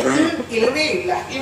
ನಮ್ಮವರ ಆಲಿಂಗನಕ್ಕೊಳಗಾಗಿ ವಿಶೇಷವಾದಂತಹ ಕರುಣೆಗೂ ವಿಶೇಷವಾದಂತಹ ಪ್ರೀತಿಗೂ ಪಾತ್ರನಾದವನಿದ್ದರೆ ಆಂಜನೇಯನು ಮಾತ್ರ ತಾನೆ. ಯೋಚಿಸು ತಾಯಿ, ಅನ್ಯರಿಗೆ ದುರ್ಲಭವಾದಂತಹ ರಾಮಾಲಿಂಗನ ಅದನ್ನು ಪಡೆದುಕೊಂಡವನ ಹನುಮಂತ. ಅದಕ್ಕಿಂತ ವಿಶೇಷವಾದದನ್ನು ರಾಮದಾಸನಾಗಿ ಹನುಮಂತನು ಬಯಸುವುದಕ್ಕುಂಟೆ ಹೇಳು? ಹಾಗಾದ್ರೆ ಏನನ್ನು ಹೇಳಿ ಕಳಿಸಿದ್ದಾನಂತ ಆದ ಬಳಿಕ ಅವನಾಗಿ ಕೇಳುತ್ತಿರುವಾಗ ನಾವು ಕೊಡಲೊಲ್ಲೆ ಎನ್ನುವುದಕ್ಕುಂಟೆ? ನಿನಗೇನಾಗಬೇಕಾಗಿದೆ? ಅಲ್ಲ, ನಮ್ಮ ಮಗನು ಏನನ್ನು ಹೇಳಿ ಕಳಿಸಿದ್ದಾನೆ ಅಷ್ಟನ್ನು ಹೇಳಿಕೋ, ಅಂಜಬೇಡ, ಖಂಡಿತ ಅನುಮತಿಯುತ್ತೇನೆ. ಯಾವ ರೀತಿ?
ಅವನಿಗೆ 2 ವರ ಬೇಕಂತೆ ತಾಯಿ. ವರಗಳು? ಹೌದು. ಹನುಮಂತನಿಗೆ? ಹೌದಂತೆ. ಏನಂತೆ ಅಂತ ವರ? ಅಮ್ಮ, ಮುಂದಿನ ದಿನದಲ್ಲಿ ಎಲ್ಲಿಯಾದರೂ ನಿಮ್ಮ ಗಂಡನಂತ ರಾಮಚಂದ್ರನಿಗೂ ನನ್ನ ಮಗನಂತ ಹನುಮಂತನಿಗೂ ಯುದ್ಧ ನಡೆಯಿತು ಅಂತಾನೆ. ಅಲ್ಲ, ನಡಿಬೇಕು ಅಂತಲ್ಲ, ನಡೀತದೆ ಅಂತಲ್ಲ, ಒಂದೊಮ್ಮೆ ನಡೆದರೆ ರಾಮಾಂಜನೇಯರಿಗೆ ಯುದ್ಧವೇ. ವಿಚಿತ್ರವಾಗಿದೆ ತಾಯಿ, ಮಾತೇ ವಿಚಿತ್ರ ಇದು. ಇದರಲ್ಲಿ ನನ್ನ ಮಾತೇನೂ ಇಲ್ಲ ತಾಯಿ, ಮತ್ತೆ ನಿಮ್ಮ ಮಗನ ಮಾತಿ. ಹನುಮಂತನಿಗೆ ಹೀಗೆ ಹೇಳಿದ್ದಾನ? ಹೌದಮ್ಮ. ಸರಿ ಸರಿ, ಬೆಂಕಿಯನ್ನು ಬಿಟ್ಟು ಹೊಗೆ ಇರುವುದಿಲ್ಲ, ದೇಹವನ್ನು ಬಿಟ್ಟು ಪ್ರಾಣವಿರುವುದಿಲ್ಲ, ಹೂವನ್ನು ಬಿಟ್ಟು ಗಂಧವಿಲ್ಲ, ಇಲ್ಲ ರಾಮನನ್ನು ಬಿಟ್ಟು ಹನುಮನಿಲ್ಲ. ಇಲ್ಲ, ಆದರೆ ಹೀಗೆ ಹೇಳಿದ್ದು ಸುಳ್ಳಲ್ಲ. ಹನುಮ ಹಾಗೂ ರಾಮನಲ್ಲಿ ಯುದ್ಧ. ಮುಂದೆ ಯುದ್ಧ ನಡೆದರೆ ಆದರೆ ಅಡ್ಡ ಉಂಟಲ್ಲ. ರಾಮಚಂದ್ರರು ಬಿಡುವಂತ ಶರಗಳೆಲ್ಲ ಬಿಲ್ವ ಪತ್ರೆಯಾಗಿ ಶಾಂಡಿಲ್ಯ ಪತ್ರೆಯಾಗಿ ಹನುಮನ ತಲೆಯ ಮೇಲೆ ಉರುಳಬೇಕಂತೆ. ಇದು ಯುದ್ಧವಾಗುವುದೇ ಒಂದು ಕಲ್ಪನೆ ಮಾತ್ರ ಅಲ್ಲ, ಆದರೆ ಏನೇನು ಹಾಗೆ ನಿವೃತ್ತಿಯನ್ನು ಕಂಡುಕೊಂಡಾಗಿದೆ ಈಗ ಹೇಳಿದ್ದಾನೆ. ವಿಚಿತ್ರ ತಾಯಿ, ಬಿಲ್ವ ಪತ್ರ ಶಾಂಡಿಲ್ಯ ಪತ್ರಗಳಾಗಬೇಕು. ಇದು ಒಂದನೇ ವರ. ಮುನಿನಂತ ರಾಮಚಂದ್ರರು ಹನುಮನ ಮೇಲೆ ಬ್ರಹ್ಮಾಸ್ತ್ರ ಪ್ರಯೋಗ ಮಾಡಿದ್ರೆ ಅದು ವೈಜಯಂತಿ ಹಾರವಾಗಿ ಹನುಮನ ಕೊರಳನ್ನ ಅಲಂಕರಿಸಬೇಕಂತೆ. ಇದು ಎರಡನೇ ವರ. ಅಂತೂ ಮಂಗಬುದ್ಧಿಯಲ್ಲಿ ತೋರಿಸಿಬಿಟ್ರಲ್ಲ. ಹಾಗಲ್ಲ ತಾಯಿ, ಕಪಿಮುಷ್ಟಿ ಬಹಳ ಪ್ರಸಿದ್ಧ ಅಂತ. ಈ ಮಂಗ ಜಾತಿಗೆ ಏನನ್ನಾದ್ರೂ ಹಿಡಿದ್ರೆ ಮತ್ತೆ ಬಿಡುವುದಕ್ಕೆ ಗೊತ್ತಿಲ್ಲ. ಆ ರೀತಿಯಲ್ಲಿ ನನ್ನನ್ನು ಈ ಹೊತ್ತಿಗೆ ನಿಮ್ಮ ಮುಷ್ಟಿಯಲ್ಲಿ ಬಂಧಿಸಿ ಆಯಿತಲ್ಲ ನೀವು ಅಂತ ನನಗೆ ವರ ಬೇಕಮ್ಮ ಎನ್ನುವ ಹಾಗೆ ಮೊದಲು ನನ್ನಿಂದ ಕೇಳಿಸಿ ಆದಿತ್ತು ಕೊಡುತ್ತೇನೆ ಎನ್ನುವ ಹಾಗೆ ನಾನು ಹೇಳಿದ ಬಳಿಕ ನೀನು ಈ ವಿಚಾರವನ್ನು ಆಡಿಸಿ. ಸರಿ, ಈ ಕುರಿತಾಗಿ ನಾನು ಇಷ್ಟು ಯೋಚಿಸುತ್ತೇನೆ. ಆ ಕಡೆ ನೀನು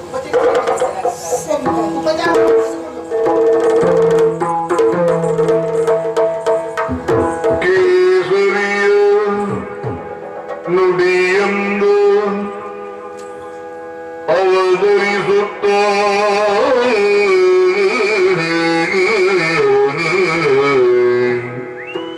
ಕೇಸರಿಯ ಸತಿಯಂದ ನುಡಿ ಅವತರಿಸುತ್ತ ಆಸೀತ ಯೋಜಿಸಿರಲಿಂದು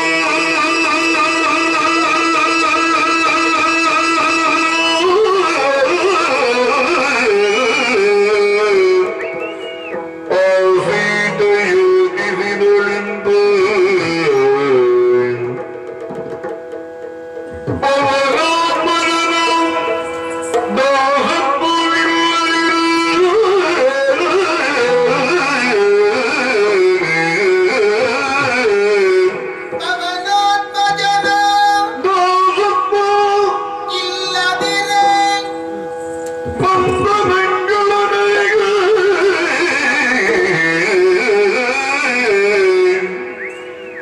ಪವನಾತ್ಮಜನ ದಾಸತ್ವ ಇಲ್ಲದಿರೆ ಬಂಧನಗಳ ನೀಗೆ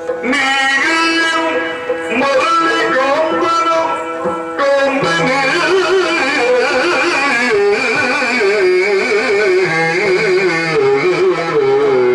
ಸಾಧ್ಯವಿತ್ತೆ. ಪವನಾತ್ಮಜನ ದಾಸತ್ವ ಇಲ್ಲದಿರೆ ಬಂಧನಗಳ ನೀಗಿ ಮರಳಿ ಕಾಂಬನ ಕಾಂಬನೆ ಕೇಸರಿಯ ಸತಿಯಂದ ನುಡಿ ಅವತರಿಸುತ್ತ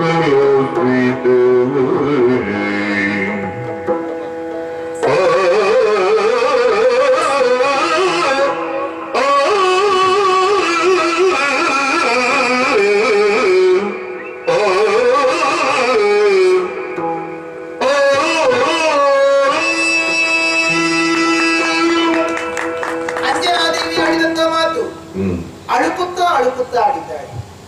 ಹಾಗಾದ್ರೆ ಇವಳ ಮಾತುಗಳೆಲ್ಲ ಆಂಜನೇಯನೇ ಹೇಳಿ ಕಳಿಸಿದ್ದಾನೆ. ಯಾಕಾಡಿದ?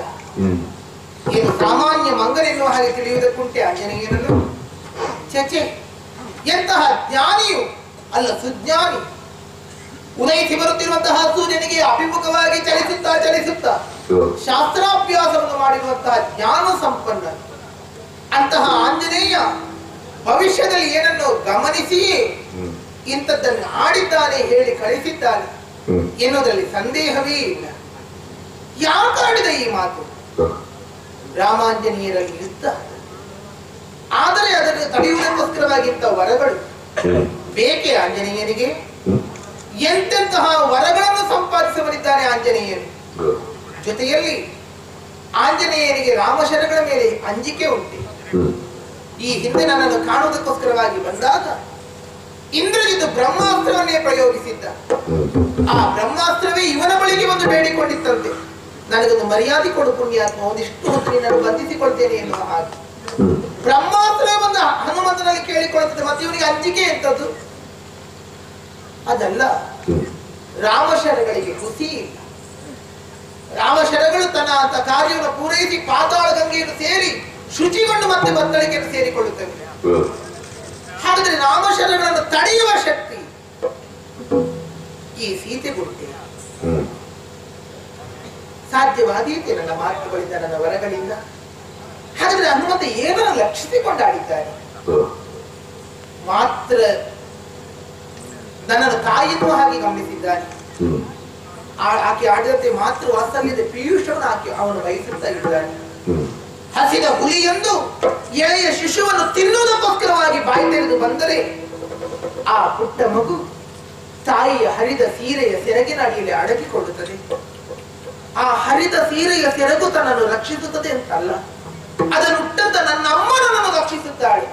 ಆ ವಿಶ್ವಾಸ ಆ ಮಗುವಿಗೆ. ಇಲ್ಲಿಯೂ ಹಾಗೆ ಅಲ್ಲಿ ತಾಯಿ ನನ್ನನ್ನು ರಕ್ಷಿಸು ಎನ್ನುವ ಹಾಗೆ ಮಗುವಾಗಿ ಬೇಡಿಕೊಂಡಿದ್ದಾನೆ ಆಂಜನೇಯ. ಹಾಗಾದ್ರೆ ನಾನು ಅದನ್ನು ಕೊಡಬೇಕೇ ಬೇಡವೇ? ಒಂದರ್ಥದಲ್ಲಿ ಕೊಡುವುದು ಸರಿ.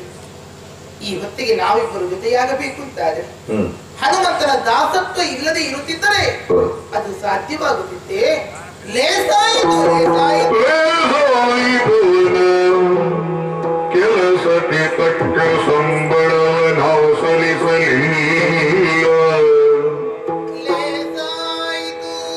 ಅವನ ಕೆಲಸಕ್ಕೆ ತಕ್ಕ ಸಂಬಳವ ಅದರಿಂದ ಸೇವಕನ ಮನದಾಸೆಯು ದಯ ಪಾಲಿಸುವೆ. ಅದರಿಂದ ಸೇವಕನ ಮನದಾಸೆಯ ದಯ ಪಾಲಿಸುವೆ ಎಂದು ನಿರ್ಧರಿಸಿ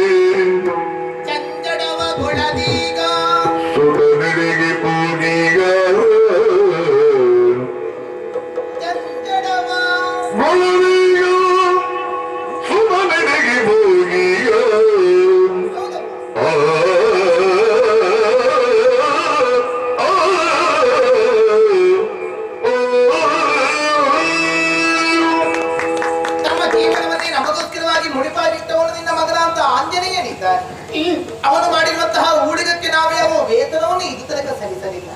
ಆತ ಕೇಳಿದ ಅನುಕೂಲವೇ ಆಯಿತು. ನನ್ನಲ್ಲಿ ಈ ರೀತಿಯಾದ ಕೃಪಾ ವಿಶೇಷಗಳನ್ನು ಬಯಸಿದ್ದಾನೆಂತಾದ್ರು ಅಂಜನಿರು ನಿನ್ನನುಗ ಕೇಳಿದ ರಂಜಿತದ ವರವೆರಡು. ಹಾಗಾದ್ರೆ ಏನನ್ನು ಊಹಿಸಿದ್ದಾನೋ ಏನನ್ನು ಬಯಸಿದ್ದಾನೋ ಕಾಲ ಗರ್ಭವನ್ನು ಕೆಣಕುವುದಕ್ಕೆ ನಾವು ಯಾಕೆ ಮುಂದಾಗಬೇಕು?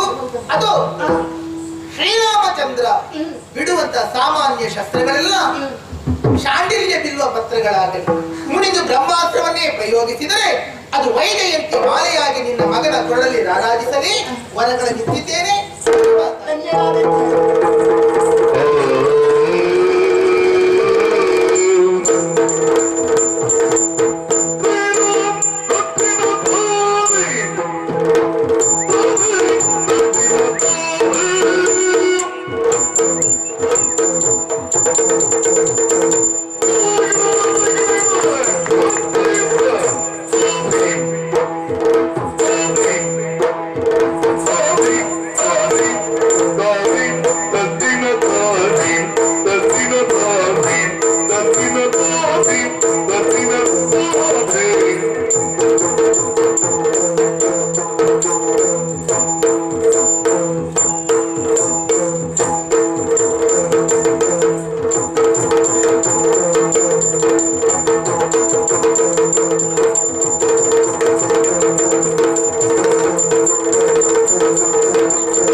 ಯಾವ ಪುಣ್ಯಾತ್ಮನಿಂದ ಸತ್ಯದ ಸಾಕ್ಷಾತ್ಕಾರವೇ ಭಗವಂತನ ಸ್ವರೂಪವೆಂದು ನಿರೂಪಿಸಲ್ಪಟ್ಟಿತು, ಯಾವ ಮಹನೀಯನಿಂದ ಮನುಷ್ಯನಲ್ಲಿ ಹೀಗೆ ಬದುಕಬೇಕು ಎಂದು ಸ್ಮೃತಿ ವಿರಚಿಸಲ್ಪಟ್ಟಿತು, ಯಾವ ಪುಣ್ಯಾತ್ಮನಿಂದ ಅಮರವಾಹಿನಿಯಾಗಿರುವಂತಹ ದೇವಗಂಗೆ ತ್ರಿಪದಗಾಮಿನಿ ಭಾಗೀರಥಿ ಎಂದು ಕರೆಸಲ್ಪಟ್ಟಳು, ಅಂತಹ ಮಹನೀಯರು ಆಗಿ ಹೋಗಿರುವಂತಹ ಖದ್ಯೋತ ವಂಶದಲ್ಲಿ ರಘುರಾಮನ ಆವಿರ್ಭಾವ, ನುಡಿದಂತೆ ನಡೆಯಬೇಕಾದದ್ದು ಛಾತ್ರಿಯೋಚಿತವಾದಂತಹ ಸಂಲಕ್ಷಣ ಮಾದರಿ ನಡೆದು ತೋರಿಸಿದ್ದೆ ರಾಮನ ಆದರ್ಶ. ಅಂತ ರಾಮನಿಗೂ ನುಡಿದಂತೆ ನಡೆಯುವ ಸಂದರ್ಭವೇ ಬಾರದೆ ಹೋಯಿತೆ. ಕಾರಣ ವಿಶ್ವಾಮಿತ್ರರ ಕೃತಭಂಗ ಮಾಡಿರುವಂತಹ ನಮ್ಮವನೇ ಆಗಿರುವಂತಹ ಶಕುಂತ ಆತನನ್ನು ಕೊಂದು ಬಿಡಬೇಕೆಂದು ಗುರುವಾಜ್ಞೆಯನ್ನು ವಿಮರ್ಶಿಸಲಾಗದು. ಬೇಟೆಗೆ ಹೋದಂತಹ ಶಕುಂತ ಮರಳಿ ನಗರ ಪ್ರವೇಶ ಮಾಡಲಿಲ್ಲ ಅಂತ ನನ್ನವರೆಲ್ಲ ಹೇಳ್ತಾ ಇದ್ದಾರೆ. ಇನ್ನಿಗೆ 6 ಇಂದಿಗೆ 7 ನಾಳೆಗೆ ಎಂದರೆ 8. ಶಕುಂತನನ್ನು ನೋಡು ಕೊಲ್ಲುವ ಬಗೆ ಹೇಗೆ? ಏನ್ ಮಾಡೋಣ? ಶಕುಂತ ಇದ್ದಲ್ಲಿ ಇದ್ದಾನೆ ಅಂತ ಹೇಳುವಂತಹ ವ್ಯಕ್ತಿಗಳೇ ಇಲ್ಲವಲ್ಲ. ಏನ್ ಮಾಡೋಣ?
ಪ್ರಾರಂಭ ಮಾಡಿದ್ರೆ ನೀನೇ ಹೇಳಬೇಕು, ನಾನೇ ಮುಗಿಸ್ಬೇಕಾ? ಹೌದು.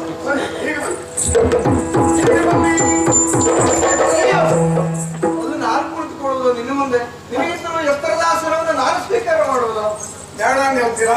ಸರಿ ಆಗ್ತದ? ನಿಮ್ಮಲ್ಲಿ ಒಂದು ಪ್ರಶ್ನೆ ಕೇಳ್ತೇನೆ. ಏನು? ಮನೆಯ ಬಾಗಿಲಿಗೆ ಬಂದಿರುವಂತಹ ಅತಿಥಿಯೋ ಅಭ್ಯಾಗತನ ಆಗಂತುಕನ ಯಾರೇ ಇರಲಿ, ಕಾಲು ತೊಳೆಯಲಿಕ್ಕೆ ನೀರು ಕೊಟ್ಟು ಕುಳಿತುಕೊಳ್ಳಲಿಕ್ಕೆ ಮನೆ ಕೊಟ್ಟಾಗ ನಾನು ಸ್ವೀಕರಿಸುವುದಿಲ್ಲ ಅಂತ ಹೇಳಿದ್ರೆ ಅವನ ಮರ್ಯಾದೆ ಅಂತೂ ಹೋಯ್ತಲ್ಲ, ಮನೆಯವನ ಮರ್ಯಾದೆಯನ್ನು ಕಳ್ಳ ಹಾಗಾಗ್ತದ? ಹಾಗಾದ್ರೆ ನೀನು ಆ ಕಡೆ ಮಾಡೋದು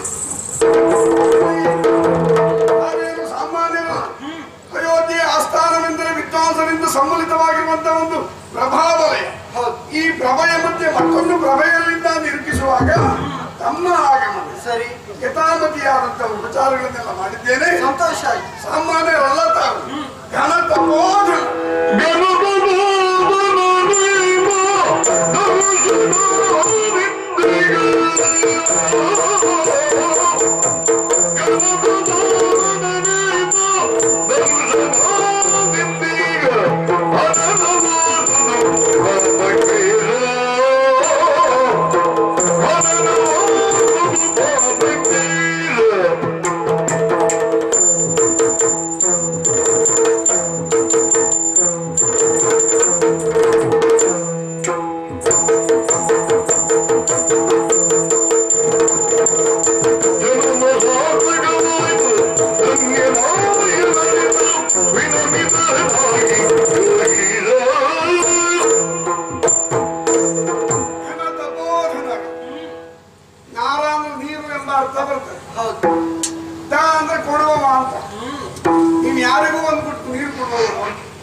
ಗ್ರಹಿಸಬೇಕಾದ ವಿಷಯ ಇದೆ. ಏನು? ನಾರಂ ಇತಿ ಜ್ಞಾನ ಯಥಾತೀತಿ ನಾರದ. ಹೌದು, ಜ್ಞಾನದ ಉಳ್ಳವರಿಗೆ ಅದನ್ನೇ ಅನುಗ್ರಹಿಸುವಂತ ನಾರದಂತ ಲೋಕ ಸಂಚಾರಿಗಳು. ಕಟ್ಟಿಕೊಂಡ ಮನೆ ಇಲ್ಲ, ಹುಟ್ಟಿದ ಮಕ್ಕಳಿಲ್ಲ, ಆದರೂ ತಮ್ಮ ಸೇವೆ ಸಲ್ತದೆ ಲೋಕ ಕಲ್ಯಾಣಾರ್ಥವಾಗಿ ಎಂಬುದು ನಾವು ಅರ್ಥವಿಸಿದೆವು. ಸರಿ ಸ್ವಾಮಿ, ಏನು? ಒಂದು ಕಾಲದಲ್ಲಿ ಅಯೋಧ್ಯೆಯಲ್ಲಿ ನೀರೇ ಇಲ್ಲವೆಂತಂತೆ. ವೈವಸ್ವತ ಮನವು ವಸಿಷ್ಠರ ಆದೇಶದಿಂದ ಬಿಂದು ಸರೋವರಕ್ಕೆ ಬಾಣವನ್ನು ತೂರಿ ಹರಿಸಿದ ವಾರಿಗೆ ಶರಯು ಅಂತ ಹೆಸರು. ಶರಯು ತರಂಗಿಯಿಂದ ಆವೃತವಾಗಿರುವಂತಹ ಈ ಕೋಸಲ ದೇಶ ಒಂದು ಪುಣ್ಯಕ್ಷೇತ್ರ. ಪುಣ್ಯಕ್ಷೇತ್ರಕ್ಕೆ ಗಣ್ಯ ವ್ಯಕ್ತಿಗಳಾಗಿರುವಂತಹ ತಮ್ಮ ಆಗಮನ ಅಂತ ಹೇಳುವುದು ಬಂಗಾರದ ಹೂವಿಗೆ ಪರಿಮಳ ಬಂದ ಹಾಗೆ. ಸರಿ ಸರಿ, ಮಾನಸಿಕವಾದಂತಹ ಕ್ಲೇಶವೆಂಬ ಕತ್ತಲೆಯಲ್ಲಿ ನಾನು ಆಡುತ್ತಿದ್ದೆ. ನಾರದನು ಎಂಬ ಪ್ರತಿ ಸೂರ್ಯೋದಯದಿಂದ ಆ ಕತ್ತಲೆಯೆಲ್ಲ ಮಾಯವಾಯಿತು, ಸಾರ್ಥಕವಾಯಿತು ನನ್ನ ಮನ್ನಣೆ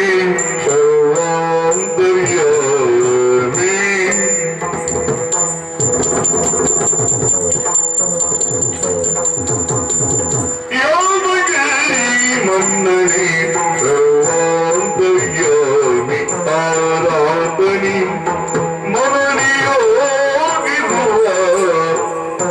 ಸರ್ವಾಂತರ್ಯಾಮಿ ಆದನಿ ಮನನಿಯೋಗಿರುವ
ಪ್ರಪಂಚದಲ್ಲಿ ಕಾರ್ಯಗಳು ಎನ್ನುವುದು ಏನೇನುಂಟು ಎಲ್ಲವನ್ನೂ ಚೆನ್ನಾಗಿ ಅರಿತವನು ನೀನು.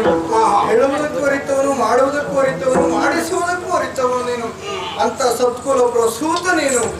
ಹಾಗಾಗಿ ನಾವೆಲ್ಲ ತಿಳಿದುಕೊಂಡದ್ದು ಹೇಗೆ? ಏನು? ರಾಮ ವಿಗ್ರಹವಾನ್ ಧರ್ಮ.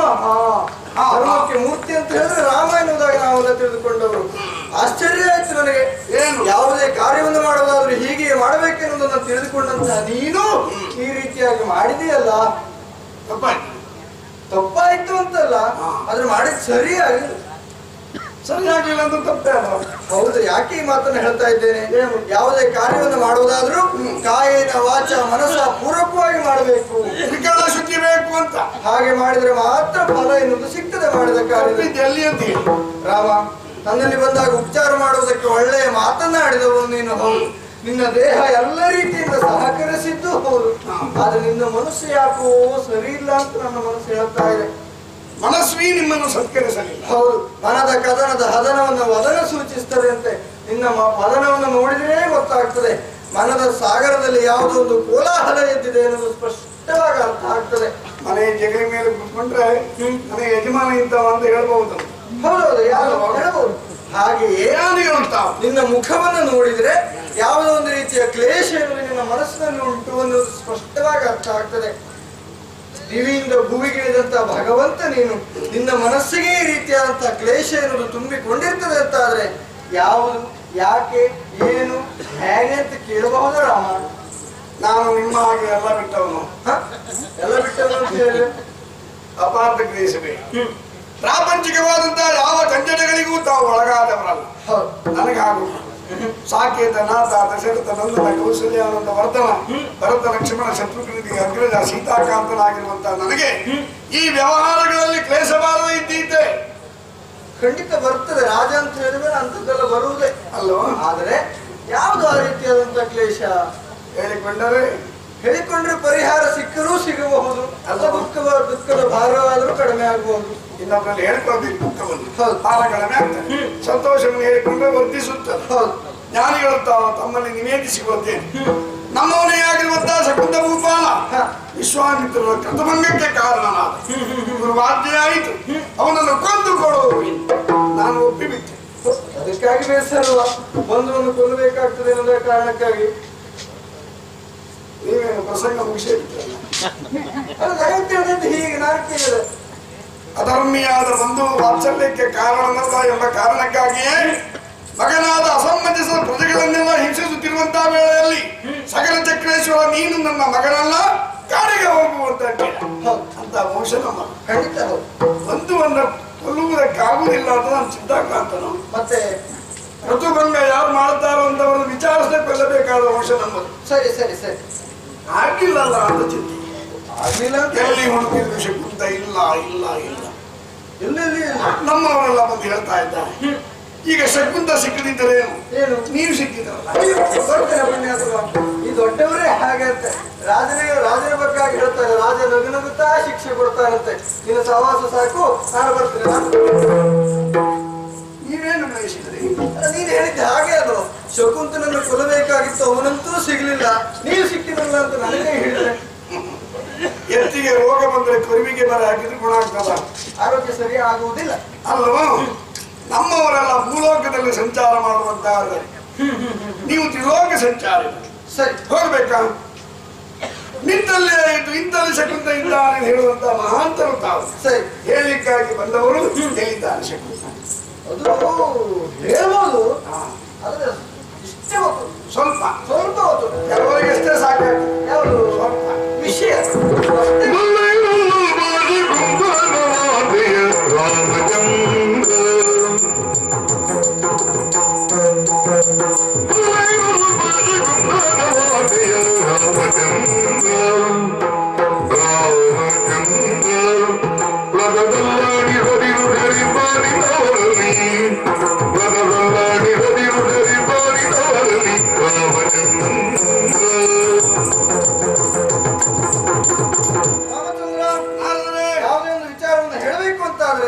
ಪೂರ್ಣವಾದ ಪಾಠ ನಾವು ಉಂಟ ಹೇಳಬೇಕು. ಆದ್ರೆ ಸ್ವಲ್ಪ ಗೊತ್ತುಂಟು. ಅಷ್ಟು ಗೊತ್ತಿದ್ದವರು ನಮ್ಮಲ್ಲಿ ಇಲ್ಲಲ್ಲ. ಅಷ್ಟು ಗೊತ್ತಿದ್ದವರು ಇಲ್ಲವ? ಇಲ್ಲ. ಹಾಗಾದ್ರೆ ಗೊತ್ತಿದ್ದಷ್ಟಲ್ಲ ಹೇಳ್ತೇನೆ, ಖಂಡಿತ ಕೆಲವರಿಗೆ ಸ್ವಲ್ಪವೇ ಸಾಕಾಗ್ತದೆ. ಹೌದಾ? ಹೀಗೆ ತಿರುಗಾಡ್ತಾ ಇರುವಂತಹ ಸಂದರ್ಭದಲ್ಲಿ ಬದರಿಕಾಶ್ರಮದ ಬುಡದಲ್ಲಿ ಸಮೀಪದಲ್ಲಿ, ಆ ಕಡೆ ಈ ಕಡೆ ಎಲ್ಲೊಂದು ಸಮೀಪದಲ್ಲಿ ಒಂದು ಕಲ್ಲು ಬಂಡೆಯ ಮೇಲೆ ಒಬ್ಬ ಹೊಡ್ತಾ ಇದ್ದ. ಕಲ್ಲು ಬಂಡೆ ಮೇಲೆ ಒಬ್ಬ ಹೊಡ್ತಾ ಇದ್ದ. ನಾನು ಅದೇ ಮಾರ್ಗದಲ್ಲಿ ಹೋಗ್ತಾ ಇರುವಂತಹ ಸಂದರ್ಭದಲ್ಲಿ ಕೇಳಿದೆ, ಯಾರಪ್ಪ ನೀನು, ಯಾಕೆ ಹೇಳ್ತಾ ಇದ್ದೀಯ, ನಿನ್ನ ಹೆಸರೇನು ಅಂತ ಕೇಳಿದೆ. ನನ್ನ ಹೆಸರು ಶಕುಂತ. ಎಲ್ಲಿಗೆ? ಬದರಿಕಾಶ್ರಮಕ್ಕೆ ಹೋಗುವ ಹಾದಿಯಲ್ಲಿ ಬಂಡೆ ಮೇಲೆ ಕುಳಿತಿರುತ್ತಾ ಮುಕುಟವರ್ಧನನೇ ಶಕುಂತ ಭೂಪಾಲ. ನೀವು ತೋರಿಸಿ ನಾನು ಕತೆ ಮುಗಿಸ್ತೇನೆ. ನಾನು ಇವತ್ತಿನ ಕಥೆ ಹೇಳ್ತಾ ಇರುವುದಾ, ಈಗಿನ ಕಥೆ ಹೇಳ್ತಾ ಇರುವುದಾ? ಮತ್ತೆ ಯಾವಾಗ? ಈಗ ಅಲ್ಲ, 6 ದಿನಗಳ ಹಿಂದಿನ ಕಥೆ ಹೇಳ್ತಾ ಇರುವುದು. ಆ ವಾಕ್ಯವನ್ನು ಮೊದಲೇ ಸೇರಿಸಬೇಕು. ನಿನಗೆ ಇಷ್ಟ ನನಗೆ ಗೊತ್ತುಂಟು. ನಮಗೆ ಅವಸರ ಉಂಟು, ನಾಳೆ ಒಂದೇ ದಿವಸ ಇರುವುದು, ಆದ್ರಿಂದ ಹೇಳಿ ಅಲ್ಲಿಲ್ಲ, ಎಲ್ಲಿಗೆ ಹೋಗಿರ್ಬೇಕು, ಎಲ್ಲಿಗೆ ನಿಮ್ಗೆ ಗೊತ್ತಿರ್ಬೇಕು. ನಾನು ಸ್ವಲ್ಪ ಗೊತ್ತುಂಟು. ಮುಂದುವರಿಸಿ. ಹಾಗೆ ಹೇಳ್ತಾ ಇದ್ದ. ಏನಾಯ್ತಪ್ಪ, ಯಾಕೆ ಹೇಳ್ತಾ ಇದ್ದಿ ಅಂತ ಕೇಳಿದೆ. ರಾಮಚಂದ್ರನಿಗೆ ಸಿಟ್ಟು ಬಂದಿದೆ ಅಂತ. ಸಿಟ್ಟು ಬಂತು ಅಂತಾದ್ರೆ ಏನಾಗ್ತದೆ ಕತೆ ಅಂತ ಕೇಳಿದ. ಆ ಸಿಟ್ಟು ಬಂತು ಅಂತಾದ್ರೆ ಅದನ್ನ ಶಾಂತ ಮಾಡುವುದಕ್ಕೆ ಸಮರ್ಥ ವ್ಯಕ್ತಿಗಳು ಯಾರು ಅಂತ ನಾನು ಅದಕ್ಕೆ ಕೇಳಿದ. ಯಾರಿದ್ದಾರೆ? ಮತ್ತೆ ಯಾರಿದ್ದಾರೆ ಹುಡುಕುವುದು ಯಾಕೆ? ಅವ ಒಬ್ಬನೇ, ಅವ ಹನುಮ ಅಂತ ಹೇಳಿ. ಶಾರದೆ ಮಗ ಸುಳ್ಳು. ಮತ್ತೆ ನಾವು ಎಂತ ಉದ್ವೇಗಕ್ಕೆ ವಶನಾದರೂ ಸಾಕು, ಹನುಮಂತ ಎದುರಿಗೆ ಬಂದರೆ ನಮ್ಮ ವ್ಯಾಪಾರ ತಂದರೆ. ಎದುರಿಗೆ ಬರುವುದು ಬೇಡ, ಅವನ ಹೆಸರು ಹೇಳಿದ ತಕ್ಷಣ ಮುಖ ಅರಳಿತು. ಹೌದಾ? ಹಾಗೆ ಹನುಮ ಅಂತ ಹೇಳಿದೆ. ಅವ ಏನು ಸಿಗ್ತಾನೆ ಅಂತ ಕೇಳಿದ. ಅಂಜನಾದ್ರಿಯಲ್ಲಿ ಇರ್ತಾನೆ ಅಂತ ಹೇಳಿದ. ಸತ್ಯ. ಆಮೇಲೆ ಸುಮ್ಮನಿರ್ಲಿಲ್ಲ. ಅವ ಹೋಗುವ ಮಾರ್ಗ ಯಾವುದು ಅಂತ ಕೇಳಿ. ನೀವು ತೋರಿಸಿ. ನನಗೆ ಸಿಕ್ಕಿ ಬಂದೋಯ್ತು. ಯಾಕೆ ಹೇಳ್ತಾ ಇದ್ದಿ ಅಂತ ಹೇಳಿಲ್ಲ, ಎಲ್ಲಿಂದ ಬಂದವ ಅಂತ ಹೇಳಿಲ್ಲ. ಅವ ಕೇಳಿದ ಪ್ರಶ್ನೆಗೆ ಮಾತ್ರ ನಾನು ಉತ್ತರ ಕೊಡ್ಬೇಕು. ಮಗ ಅಂತ ಹೇಳಿಬಿಟ್ಟೆ ಸಿಟ್ಟಿನ. ಶುದ್ಧ ಅಧಿಕ ಪ್ರಸಂಗಿ. ಯಾರು? ಅವ ಅಧಿಕ ಪ್ರಸಂಗಿ. ನಿಮ್ಮ ಮುಂದೆಯೂ ಅಧಿಕ ಪ್ರಸಂಗಿ. ಅಂದ್ರೆ ನನ್ನ ಮುಂದೆ ಪ್ರಸಂಗಿ ಅಂತ ಹೇಳಿದ್ರೆ ನಾನು ಅಧಿಕ ಪ್ರಸಂಗಿಯ ಅಲ್ಲಪ್ಪ. ಧರ್ಮಜ್ಞಾನಿಯಾಗಿರುವಂತ ನಿಮ್ಮಲ್ಲಿ ಸತ್ಯ ನಿವೇದನ ಮಾಡದೆ ಬೇಡ ಬೇಡ ಎಲ್ಲ ಕೇಳ್ತಾ ಇದ್ದಾರೆ. ನನ್ನ ಪ್ರಶ್ನೆ ಕೇಳ್ತಾ ಇದ್ದೆ. ನಾನು ಕೇಳಿದ ಪ್ರಶ್ನೆಗೆ ಉತ್ತರಿಸುವುದಿಲ್ಲ. ನೀವು ಮುಖ ತಿರುಗಿಸಿದೆ. ಆಮೇಲೆ ಆ ಮುಖ ತಿರುಗಿಸಿ ಹೀಗೆ ನೋಡ್ತೇನೆ, ಅವನಿಲ್ಲ. ಹೋಗ್ತಾ ಇದ್ದೇನೆ, ಓಡಿ ಹೋಗ್ತಾ ಇದ್ದೇನೆ. ಹೌದಾ? ಒಂದು ಆಶ್ಚರ್ಯ ಅಂತ ಹೇಳಿದ್ರೆ, ನಾನು ಮುಖ ತಿರುಗಿಸಿದ ಕಡೆ ಒಂದು ಮಾರ್ಗ ಇತ್ತು ಪುಣ್ಯ ಅಂತ. ಆ ದಾರಿ ಕೇಳಿದ ಬರ, ನಿಮಗೆ ಸಿಟ್ಟು ಬಂದ ಬರ, ನೀವು ಮುಖ ತಿರುಗಿಸಿದ ಬರ, ಆ ದಿಕ್ಕಿನಲ್ಲಿದ್ದಂತ ಹಾದಿಯಲ್ಲಿ ಅವನು ಬರ ಓಡಿ ಹೋಗ್ತಾ ಇದ್ದ. ನಿಮ್ಮನ್ನು ತಿಳ್ಕೊಂಡ ಕೈಮರ ಅಂತ. ಕೈಮರ ಮಾತಾಡುದಿಲ್ಲ. ಅವನು ಹಿಂದೆ ಓಡಿದ ಬಿಡ್ಲಿಲ್ಲ. ಗುರಿ ತಪ್ತಾನು ಹಾಗೆ ತಪ್ಪಿಸ್ತಾನು ಹಾಗೆ ಹೋಗ್ತಾ ಇದ್ದೆ. ಆಶ್ಚರ್ಯ ಪುಣ್ಯಾತ್ಮ ಆ ದಾರಿ ಬೇರೆ ಎಲ್ಲೆಲ್ಲಿ ಹೋಗಲಿಲ್ಲ, ಮಂಜುನಾಥ್ರಿಯೇ ಸೇರಿ. ಹೌದಾ? ಹೌದು. ಅವನ ಪುಣ್ಯ ನೀವು ಆ ಕಡೆಗೆ ಮುಖ ತೆಗಿಸಿ. ಅವನ ಪುಣ್ಯವೇ ಇರಬಹುದು. ಹಾಗೇನು ನಾ ಹೋದಂತ ನಾನು ಏನ್ ಮಾಡ್ತಾನೆ ಈ ಬಾಲಕ ಅಂತ ನೋಡಿದೆ. ದೂರ ನಿಂತು ನೋಡ್ತಾ ಇದ್ದೇನೆ. ನೇರವಾಗಿ ಹೋಗಿ ಮಂಜುನಾಥದೇವಿ ಕಾಲಿಗೆ ಬಿದ್ದ. ಓಹೋ. ಆಮೇಲೆ ಮಂಜುನಾಥದೇವಿ ಎಲ್ಲ ಕಷ್ಟವನ್ನು ಹೇಳಿಕೊಂಡ. ಮಂಜುನಾಥದೇವಿ ಮಗ ಹನುಮನನ್ನು ಕರೆದು ಹನುಮನನ್ನ ಕರೆದು ಅವನನ್ನು ಹನುಮನ ಕೈ ಕೊಟ್ಟರು.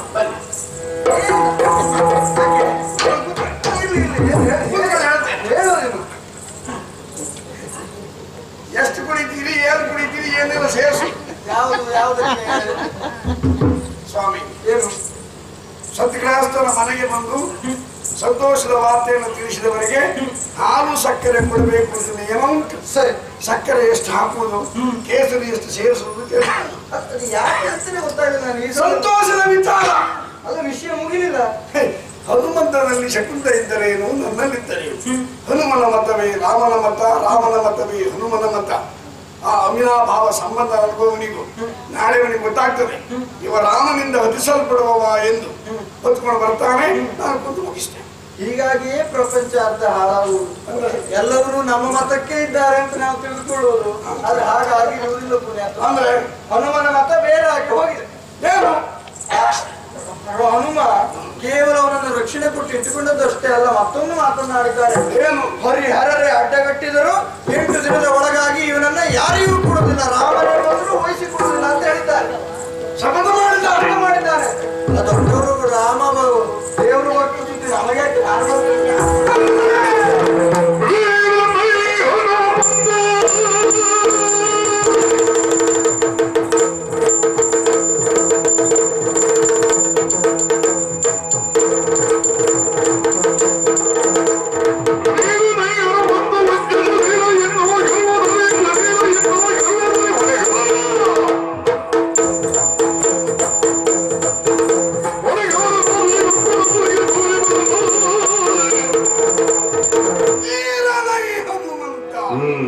ಅಲ್ಲ ಅಂತ ಹೇಳಿದವರು ಯಾರು?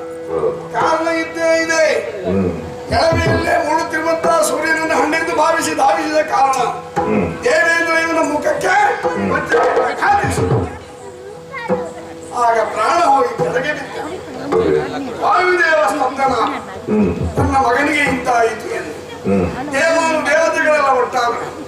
ಬ್ರಹ್ಮ ಹೇಳಿದ ನೀನು ಚಿರಂಜೀವಿ, ದೇವೇಂದ್ರ ಹೇಳಿದ ನೀನು ವಜ್ರಶ್ರೀ, ವರುಣ ಹೇಳಿದ ನಿನ್ನನ್ನು ಮುಳುಗಿಸುವುದಿಲ್ಲ, ಅಗ್ನಿ ಹೇಳಿದ ನಿನ್ನನ್ನು ಸುಡುವುದಿಲ್ಲ. ಇಂತಹ ವರಬಲಾನ್ವಿತನಾಗಿರುವಂತಹ ಆಂಜನೇಯ ರಾಮನನ್ನು ಎದುರಿಸುತ್ತೇನೆ ಶಕುಂತನ ನೆವಲದಿಂದ ಎಂಬಂತ ಗರ್ವವನ್ನು ವ್ಯಕ್ತಪಡಿಸುತ್ತಾನೆ ಅಂತಾದರೆ ಅವ ಮೊದಲು ಪಡೆದ ಬಿರುದಿಗೆ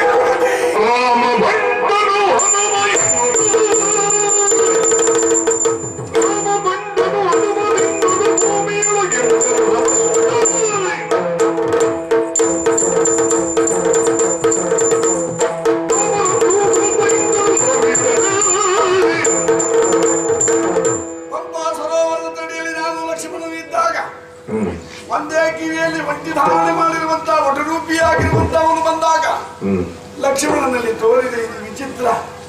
ಒಂದೇ ಕಿವಿಯಲ್ಲಿ ಒಂಟಿ ಇದೆಯಲ್ಲ ಅಂತ ನಾವು ಹೇಳುವಾಗ ಅವರು ಕೇಳಿ ತನ್ನ ತಾಯಿ ಹೇಳಿದಂತ ತನ್ನ ದೇವರು ಎಂದು ನನ್ನ ಕಾಲಿಗೆ ಬಿದ್ದ, ನನ್ನನ್ನು ಕೊಂಡಾಡಿದ.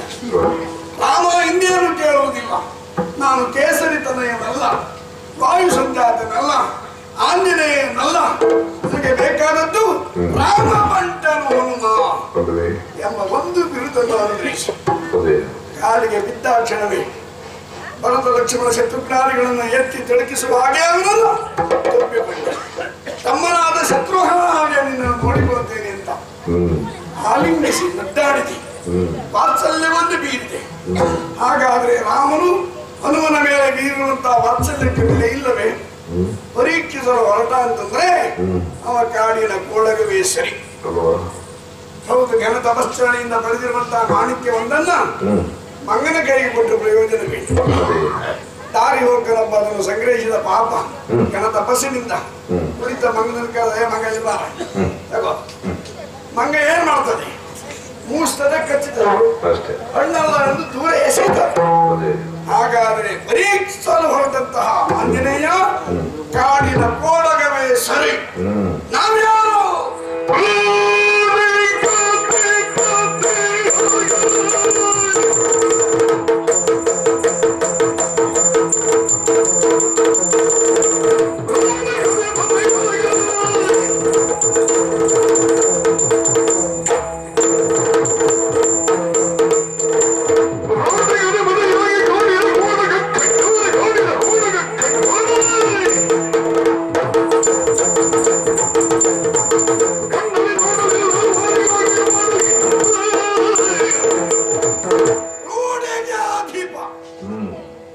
ಭೂಮಿಪಾಲಕ ಎಂಬ ಅರ್ಥ ಮಾತ್ರವಲ್ಲ, ರೂಢಿಯನ್ನ ಪರಿಪಾಲಿಸುವುದು, ನೀತಿ ನಿಯಮಾವಳಿಯನ್ನ ಜೀವನದಲ್ಲಿ ಅಳವಡಿಸಿಕೊಂಡವನು, ಅದನ್ನ ಪರಿಪಾಲಿಸುವವನು ಭೂಮಿಪಾಲ. ಈ ರಾಮ ಅಂತ ಎಲ್ಲಿ ಹೋದ್ರು ಅದನ್ನು ಮೀರಿ ನಡೆದವನಲ್ಲ. ಕ್ಷತ್ರಿಯ ಕುಲದಲ್ಲಿ ಹುಟ್ಟಿ ನಮ್ಮ ವಂಶಕ್ಕೆ ಅಗೌರವ ತರುವಂತಹ ಯಾವ ಕಾರ್ಯವನ್ನು ಆ ಕುಲದಲ್ಲಿ ಹುಟ್ಟಿದ ಕುಡಿ ಮಾಡಲೇಬಾರದು. ನುಡಿದಂತೆ ನಡೆಯಬೇಕಾದ ನನಗೆ ಆದ್ಯ ಕರ್ತವ್ಯ. ಗುರುಗಳಾದ ವಿಶ್ವಾಮಿತ್ರೆ ಕೊಟ್ಟಿರುವಂತಹ ಮಾತು ನೆನೆಸಬೇಕಾದದ್ದು ಆದ್ಯ ಕರ್ತವ್ಯ. ಶಕುಂತನನ್ನು ಇಟ್ಟುಕೊಂಡೆಯಾ? ನಿನ್ನ ಪರಾಕ್ರಮವನ್ನು ಮೆರೆಸುತ್ತೀಯಾ? ಕಾಡಿನ ಕೋಡಗವೇ ನಿನಗೆ ಇಷ್ಟು ಗರ್ವ ಉಂಟು ಅಂತಾದ್ರೆ ಈ ರಾಮನಿಗೆ ಎಷ್ಟಿರಬೇಕು? ಕಥೆ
ಉದ್ವೇಗಕ್ಕೆ ವಶನಾದ ಹನುಮನ ಮೇಲೆ ಸಿಟ್ಟು ಬಂತು. ನನ್ನ ಭಾಷೆ ಈಡೇರಲಿಲ್ಲವೆಂಬ ಆತಂಕವೂ ಉಂಟು. ಕಾರಣವಾಗಿ ಬಿಲ್ಮಾನಗಳನ್ನು ಧರಿಸಿ ಹೊರಟೇ ಬಿಟ್ಟು ಅಂಜನಾಗ್ತದೆ. ರೂಢಿಪಾಲನೆ ಎಂಬುದನ್ನು ಮರೆಯಬಾರದು. ಯಾಕೆ? ರೂಢಿಪಾಲನೊಬ್ಬ ವೈರಿ ನಿಗ್ರಹದಲ್ಲಿ ಚತುರೋಪಾಯಗಳನ್ನೇ ಬಳಸಿಕೊಳ್ಬೇಕು. ಸಾಮವೇ ಪ್ರಥಮ ಸಾಧನೆ. ನನ್ನ ಹನುಮಂತ, ನಾನು ಹೃದಯದಿಂದ ಒಪ್ಪಿರುವಂತಹ ಹನುಮಂತ, ನನ್ನ ಪ್ರೀತಿಯ ಬಂಟ, ಸುಜ್ಞಾನಿ ಹನುಮಂತ ಇಂಥದ್ದು ಮಾಡಬಹುದೇ? ಮಾಡ್ತಾನೆ ಅಂತಾದ್ರೆ ಯಾವುದೋ ಒಂದು ಸಂದರ್ಭಕ್ಕೆ ಒಳಗಾಗಿದ್ದಾನೆ ಎಂಬುದೇ ಅರ್ಥ. ಆ ಸಂದರ್ಭದ ಏನು ತಿಳಿದುಕೊಂಡು ವ್ಯವಹರಿಸಬೇಕಾದ್ದು ರಾಮನಿಗೆ ಆದ್ಯ ಕರ್ತವ್ಯ. ನಾನು ಹೋಗುತ್ತೇನೆ, ಯಾರನ್ನಾದ್ರೂ ಕಳುಹುದು, ಯಾರನ್ನ ಕಳುಹೋಣ? ಒಬ್ಬರಿಗೆ ಬುದ್ಧಿ ಹೇಳಬೇಕಾದ್ರೆ ಅವನಿಗಿಂತ ವಿದ್ಯಾವಂತನಿರಬೇಕು, ಅಥವಾ ಪ್ರಾಯದಲ್ಲಿ ಜ್ಯೇಷ್ಠನಿರಬೇಕು. ವಿದ್ಯಾವಂತರಾಗಿದ್ದಾರೆ ನಮ್ಮಲ್ಲಿ ಏಕವೇದಿ, ದ್ವಿವೇದಿ, ತ್ರಿವೇದಿಗಳೆಲ್ಲ ಇದ್ದಾರೆ, ಚತುರ್ವೇದಿಗಳು ಇದ್ದಾರೆ. ಆದರೆ ಸಹಸ್ರವೇದಿಗಳಿಲ್ಲ. ಸೂರ್ಯನಿಂದ 1000 ವೇದ ಅಭ್ಯಾಸ ಮಾಡಿದಂತೆ ಹನುಮನ ಮುಂದೆ ವಿದ್ಯಾವಂತನೇ ಯಾರಿಲ್ಲ. ವಯೋಮಾನದಲ್ಲಿ ವಸಿಷ್ಠರು ಜ್ಯೇಷ್ಠರಾಗದು. ಹಾಗಾದ್ರೆ ಯಾರು? ಸುಗ್ರೀವ.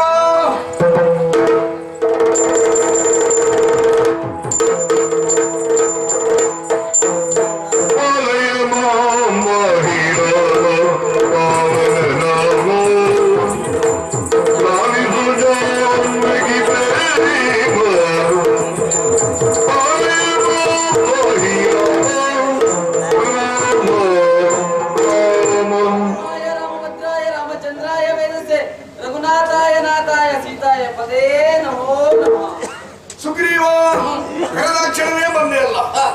ಅಂದ್ರೆ ಹೀಗಿರಬೇಕು.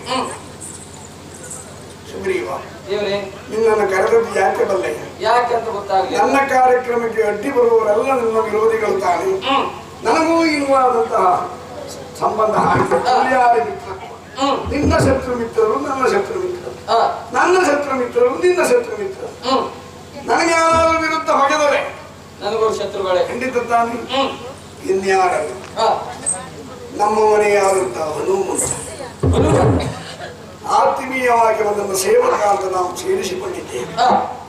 ಸೇವಾ ಈ ಪರಮೋ ಧರ್ಮ ಅಂತ ಸ್ವೀಕರಿಸಿದಂತಹ ಆಂಜನೇಯ ಇಂಥ ಕೆಲಸ ಮಾಡಬಹುದೇ? ಅಂದ್ರೆ ಏನಾಯ್ತು? ಗುರುಗಳಾದ ವಿಶ್ವಾಮಿತ್ರನು ನಾನು ಕೊಂದುಕೊಳ್ಳುತ್ತೇನೆ ಅಂತ ಹೇಳಿರುವಂತಹ ಶಕುಂತನನ್ನ, ಆ ಯಜ್ಞ ಭಂಜಕನನ್ನ ಸಂರಕ್ಷಿಸುತ್ತೇನೆ ಅಂತ ಇಟ್ಟುಕೊಂಡಿದ್ದಾನೆ. ಸರಿಯೇ? ಸರಿಯಲ್ಲ. ಹಾಗಾದ್ರೆ ನೀನೇ ಅಂಜನಾಚಲಕ್ಕೆ ಹೋಗಿ ಹನುಮಂತನ ನೋಡು, ಇಟ್ಟುಕೊಂಡಿದ್ದಾನೆ ಯಾಕೆ ಅಂತ ಕೇಳು. ರಾಮ ಹೇಳಿದ್ದಾನೆ ಬಿಟ್ಟುಕೊಡು ಅಂತ ಹೇಳಿ. ಏನು ಉತ್ತರ ಬರ್ತದೆ ಕೇಳು.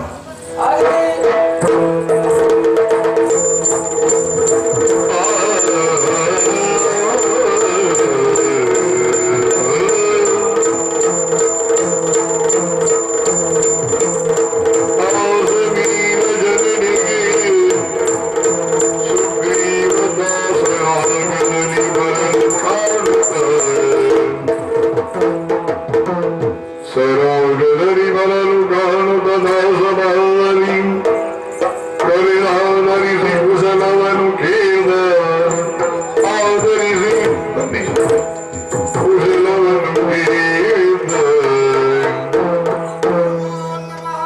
ಶುಭವಾಗಲಿ ಮಾವಯ್ಯ. ಅಳಿಯ ಉಪಚಾರವನ್ನು ಮಾಡ್ತಾ ಇದ್ದೇನೆ, ಕುಳಿತುಕೊಳ್ಳುವುದಕ್ಕೆ ಆಸನ ಕೊಡ್ತಾ ಇದ್ದೇನೆ. ಆಶ್ಚರ್ಯವಾಗ್ತಾ ಇದೆ. ಆಕಸ್ಮಿಕವಾಗಿರುವ ನಿಮ್ಮ ಆಗಮನ ಅಯೋಧ್ಯೆಯಿಂದ ಬಂದ್ರು ಅಥವಾ ಕಿಷ್ಕಿಂಧೆಯಿಂದ ಬಂದ್ರು, ಅಲ್ಲೆಲ್ಲರೂ ಕ್ಷೇಮಿಗಳೇ.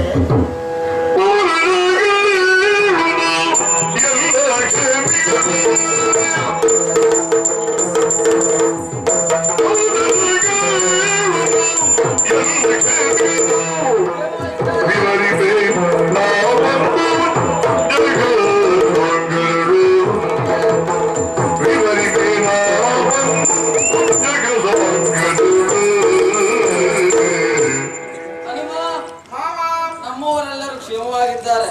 ತಾವು? ನಾನು ಕ್ಷೇಮವಾಗಿದ್ದಾನೆ. ಆದ್ರೆ ಕಿರುಕುಳ ಕೊಡುವರು ಮಾತ್ರ ಕಡಿಮೆ ಆಗ್ಲಿಲ್ವಲ್ಲ. ಇಟ್ಕೊಳ್ಳುವುದು ಬುದ್ಧಿ ಹೇಳ್ಬೋದಿತ್ತಲ್ಲ. ಹೇಳ್ಬಹುದು, ನಮ್ಮವರಾದ್ರೆ ಕಷ್ಟ ಆಗ್ತದಲ್ಲ. ನಮ್ಮವರು ಕಿರುಕುಳ ಕೊಡ್ತಾರೆ ಅಂತ ಸುಮ್ಮನೆ ನೋಡಿದ್ರೆ ಅವ್ರದ್ದು ಹೆಚ್ಚಾಗ್ತದಲ್ಲ. ಮತ್ತೆ ಹೇಳುವ ನೀನೆ. ಏನು ಮಾಡಿದೆ ಮಾವನಿಗೆ? ಹನುಮ, ನಾವು ಒಂದು ಸ್ಥಳಕ್ಕೆ ಹೋಗಬಾರದು, ಆ ನಿರೀಕ್ಷೆ ಇರುವುದಿಲ್ಲ. ಆ ಸ್ಥಳಕ್ಕೆ ಹೋಗುವಂತ ಪರಿಸ್ಥಿತಿ ತಂದೊಡ್ಡಿದ್ದವ ನೀವು. ಕಿಷ್ಕಿಂಧೆಯಲ್ಲಿ ನಾವು ಕ್ಷೇಮವಾಗಿದ್ದವ. ಅಯೋಧ್ಯೆಯಿಂದ ಶ್ರೀರಾಮನಿಂದ ಕರೆಯೋಲೆ ಬಂತು. ಓ, ಅಯೋಧ್ಯೆ ಹೋದ್ರಿಂದ ನಿಮ್ಗೆ ಕಿರುಕುಳ ಹೆಚ್ಚಾಯ್ತಾ? ಆಗಲ್ಲ, ಅಲ್ಲಿ ಹೋದ್ಮೇಲೆ ವಿಷಯ ಗೊತ್ತಾಯಿತು. ಅಲ್ಲಿ ಎಲ್ಲ ವಿಷಯ ಕಾರಣ ನೀನು. ಏನು? ಅವನ್ ಯಾರು? ಯಾರು ಯಾರು? ಅವನ್ ಯಾರು? ಅವ ಯಾರು? ಶಕುಂತಲಲ್ವಾ? ನಿಮ್ಗೂ ಗೊತ್ತಾಗಿದ್ಯಾ? ಅವನೇ ಶಕುಂತ ಅಂತ ಗೊತ್ತಾಯ್ತಾ? ಅದಕ್ಕಾಗಿ ಇಲ್ಲಿ ಬಂದವ ನಾನು. ಸರಿ ಸರಿ, ಯಾಕೆ ಬಂದ್ರಿ? ಅವನನ್ನು ಬಿಡಿಸಿಕೊಂಡು ಹೋಗುವುದಕ್ಕೆ. ಕೊಡ್ಲೇಬೇಕು ನೀನು. ಕೊಡಲಿಲ್ಲ. ನಿಮ್ಮ ಇಚ್ಛೆಯೋ ಅಥವಾ ಇನ್ಯಾರಾದ್ರೂ ಹೇಳಿದ್ದಾನೆ? ಶ್ರೀರಾಮ ಹೇಳಿ ಕಳಿಸಿದ್ದಾನೆ. ಓ, ಶಕುಂತನನ್ನು ಇರಿಸಿಕೊಂಡೆ ಅಂತಂದ್ರೆ ಯಾಕೆ ಇರಿಸಿಕೊಂಡೆ ಅನ್ನೋದು ಗೊತ್ತುಂಟ ನಿಮ್ಗೆ? ಯಾವ ಪರಿಸ್ಥಿತಿಯಲ್ಲಿ ಇರಿಸಿಕೊಂಡೆ? ನಿಮ್ ತಂಗಿ, ನಿಮ್ಮ ಅಮ್ಮ. ನಿಮಗೆ ತಂಗಿ ಮೊದಲು, ಆಮೇಲೆ ನನಗಮ್ಮ. ರಾಮಧ್ಯಾನದಲ್ಲಿ ನಿರತನಾಗಿದ್ದಾಗ ಒಂದು ಪ್ರಾಣ ಭಿಕ್ಷೆಯನ್ನು ಬೇಡಿದ. ನನ್ನ ಆಣೆಯನ್ನು ಕೊಡುವಲ್ಲಿಯವರೆಗೂ ವಿಷಯವನ್ನು ಅರುಹಲಿಲ್ಲ. ತದನಂತರದಲ್ಲಿ ತಾನು ರಾಮವೈರಿ ಎಂದ. ಅಮ್ಮನ ಕಣ್ಣೀರನ್ನು ಒರೆಸುವುದಕ್ಕಾಗಿ ಶಕುಂತನನ್ನು ನಿಲ್ಲಿಸಿಕೊಂಡನೇ ವಿನಃ ಆಗಿಲ್ಲ. ಅಮ್ಮ ನಿನ್ನನಾಗಿರ್ಬಹುದು, ಆದ್ರೆ ನೀನು ರಾಮದಾಸನಲ್ವಾ? ಹೌದು, ಏನ್ ಮಾಡ್ಲಿಕ್ಕಾಗ್ತದೆ? ಅಮ್ಮನ ಮಾತನ್ನು ಈಡೇರಿಸಬೇಕಲ್ಲ. ರಾಮನ ಆಸೆಯನ್ನು ಈಡೇರಿಸು ನೀನು. ಯಾಕೆ? ಅವರಿಗೆ ಮೊದಲೇ ಮಾಡಿಕೊಟ್ಟಿದ್ದೇನಲ್ಲ. ಈಗ ಬಿಟ್ಟುಕೊಡು. ಆಗುದಿಲ್ಲ. ಬಿಟ್ಟುಕೊಳ್ಳುವ ಅಂತ ನೀನು ಕೊಲ್ತಾನೆ. ಕೊಲ್ತಾನೋ?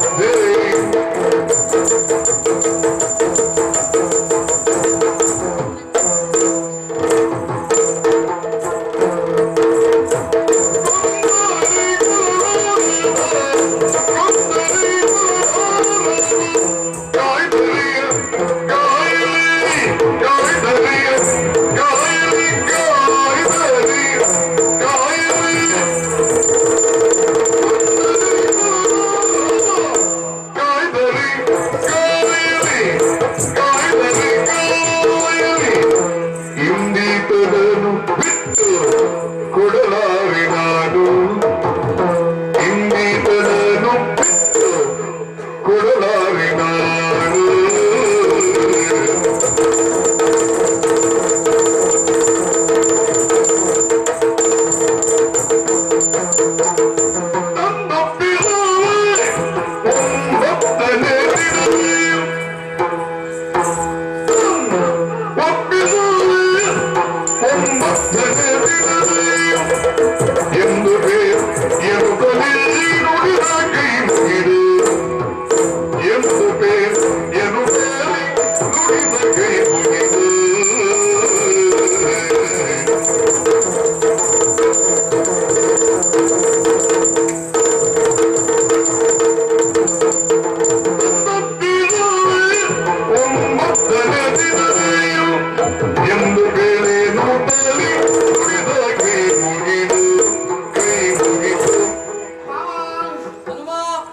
ಶಕುಂತಲನ್ನ ನಾನು ಇರಿಸಿಕೊಂಡಿದ್ದೇನೆ.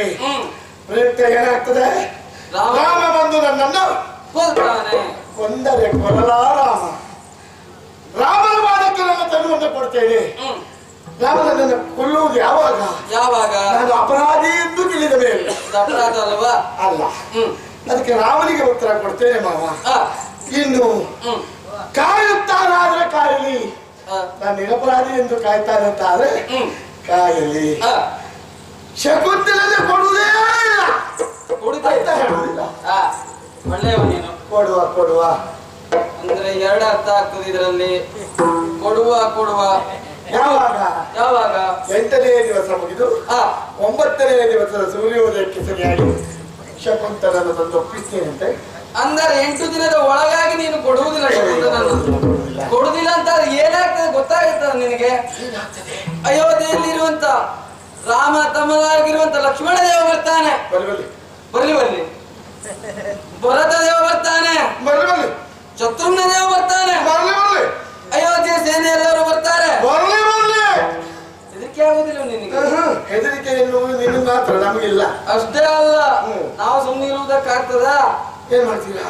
ನಮ್ಮ ವಾನರ ಸೇನೆ ಎಲ್ಲ ಬರ್ತದೆ ನಿನ್ನ ಯುದ್ಧಕ್ಕೆ. ಬರ್ಲಿ ನಾನು ಬರ್ತೇನೆ. ಮಾವನ ಮೇಲೆ ಭಯ ಇರಬೇಕು ಅಳಿಯನಿಗೆ. ಹೆದರಿಕೆ ಆಯ್ತೇನಾ? ನೀವು ಬರ್ತೀರಾ? ಮಂದಿಯನ್ನು ಕಡಿತೀರಿ ಮಾವ. ಅಲ್ವಾ? ಈಗ ಯೋಚನೆ ಮಾಡ್ಬೇಕಾಗಿದೆ. ಯಾಕೆ ನಿನ್ ಮೇಲೆ ಕೈ ಮಾಡಲೆ ಕೊಡಲೆ? ಈಗ ಯೋಚನೆ ಮಾಡ್ಬೇಕು. ಯಾಕೆ? ಇದೇ ಕೈಯಲ್ಲಿ ನಿನಗೆ ತುತ್ತನ್ನವನ್ನ ಉಣಿಸಿದವ ನಾನು. ಆ ತುತ್ತನ್ನ ತಿಂದವನನ್ನು ಒಮ್ಮೆ ನೋಡ್ಕೋ ಹೊಡೆಯುವಾಗ. ಅದೇ ಯೋಚನೆ ಮಾಡ್ಬೇಕು. ತುತ್ತನ್ನ ಕೊಟ್ಟವ ನಾನು. ಅದೇ ನೋಡ್ಕೋ, ತುತ್ತನ್ನ ತಿಂದವನನ್ನು ಒಮ್ಮೆ ನೋಡ್ಕೊಂಡು ಹೊಡಿ ಅಂತ ಹೇಳು. ಅಷ್ಟೇ, ಸುಮ್ಮನಿರುವುದಕ್ಕಾಗುವುದಿಲ್ಲ. ಹೇಳಿದ್ರು ಕೂಡ ಏನ್ ಮಾಡ್ತೀಯ? ಪೆಟ್ಟು ಕೊಡ್ತೇನೆ. ಎಷ್ಟು? 11. 42 ಆಗ್ತದೆ. 44 ಆಗ್ತದೆ. ಆಗ ನಿಮ್ಮ ಮುಸುಳು ಮುಖ ಇರುವುದು ಮುಸುಳು ಆಗ್ತದೆ ಹತ್ತಿರ ಇರಲಿ.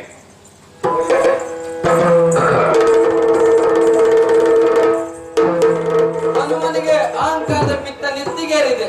ನಾವೇನನ್ನ ಮಾಡುವುದಕ್ಕಾಗುವುದಿಲ್ಲ. ನೇರವಾಗಿ ರಾಮನಂತೆ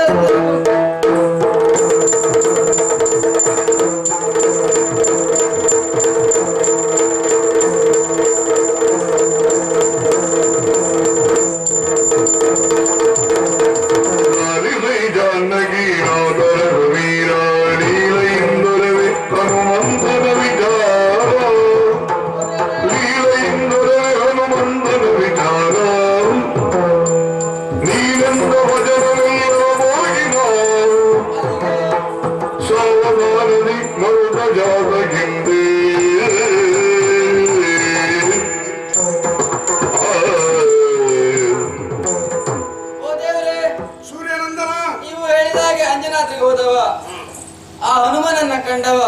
ಕಂಡು ನೀವು ಹೇಳಿದ ವಿಚಾರವನ್ನ ಪ್ರತಿಯೊಂದನ್ನು ಬಿಡದೆ ಆತನಿಗೆ ತಿಳಿಸಿದವ. ಆತ ಹೇಳಿದ ಮಾತೇನು? ಕೊಂದರೆ ಕೊಲಲಿ ಎನ್ನುವುದಾಗಿ ಹೇಳಿದ್ದಾನೆ. ಶಕುಂತನನ್ನ 8 ದಿನಗಳು ಕಳೆದು 9ನೇ ದಿನ ತಂದು ಒಪ್ಪಿಸ್ತಾನಂತೆ. ಕೊಂದರೆ ಕೊಲಲಿ, ಕಾಯ್ದರೆ ಕಾಯಲಿ.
ವೇದ ಸಾವಿರ ವೇದವನ್ನು ಅಭ್ಯಾಸ ಮಾಡಿದವನು ಇಷ್ಟು ಹೇಳದೆ ಇದ್ರೆ ಪ್ರಯೋಜನ ಉಂಟು? ಹೌದು, ಶಂಕೆ ಮೂಡ್ತದೆ. ಯಾಕೆ ಯಾಕೆ? ಯಾರ ಮುಂದೆ ತಮ್ಮ ವಿದ್ಯೆಯನ್ನು ಬಿಚ್ಚಿಡಬೇಕು ಅಂತ ಇದೆ. ಅದನ್ನು ಮಾಡಲಿಲ್ಲ ಅವನು. ಅಂದ್ರೆ ನನಗೆ ಅರ್ಥವಾಗಲಿಲ್ಲ. ಎಷ್ಟು ಕಲಿತರೆ ಏನು ಪ್ರಯೋಜನ? ಕೋಣನೇ ಸರಿ. ನೀನು ಹೋದದ್ದು ಕೋಣನ ಮುಂದೆ ಕಿನ್ನರಿ ಬಾರಿಸ್ದಾಗಾಯ್ತು.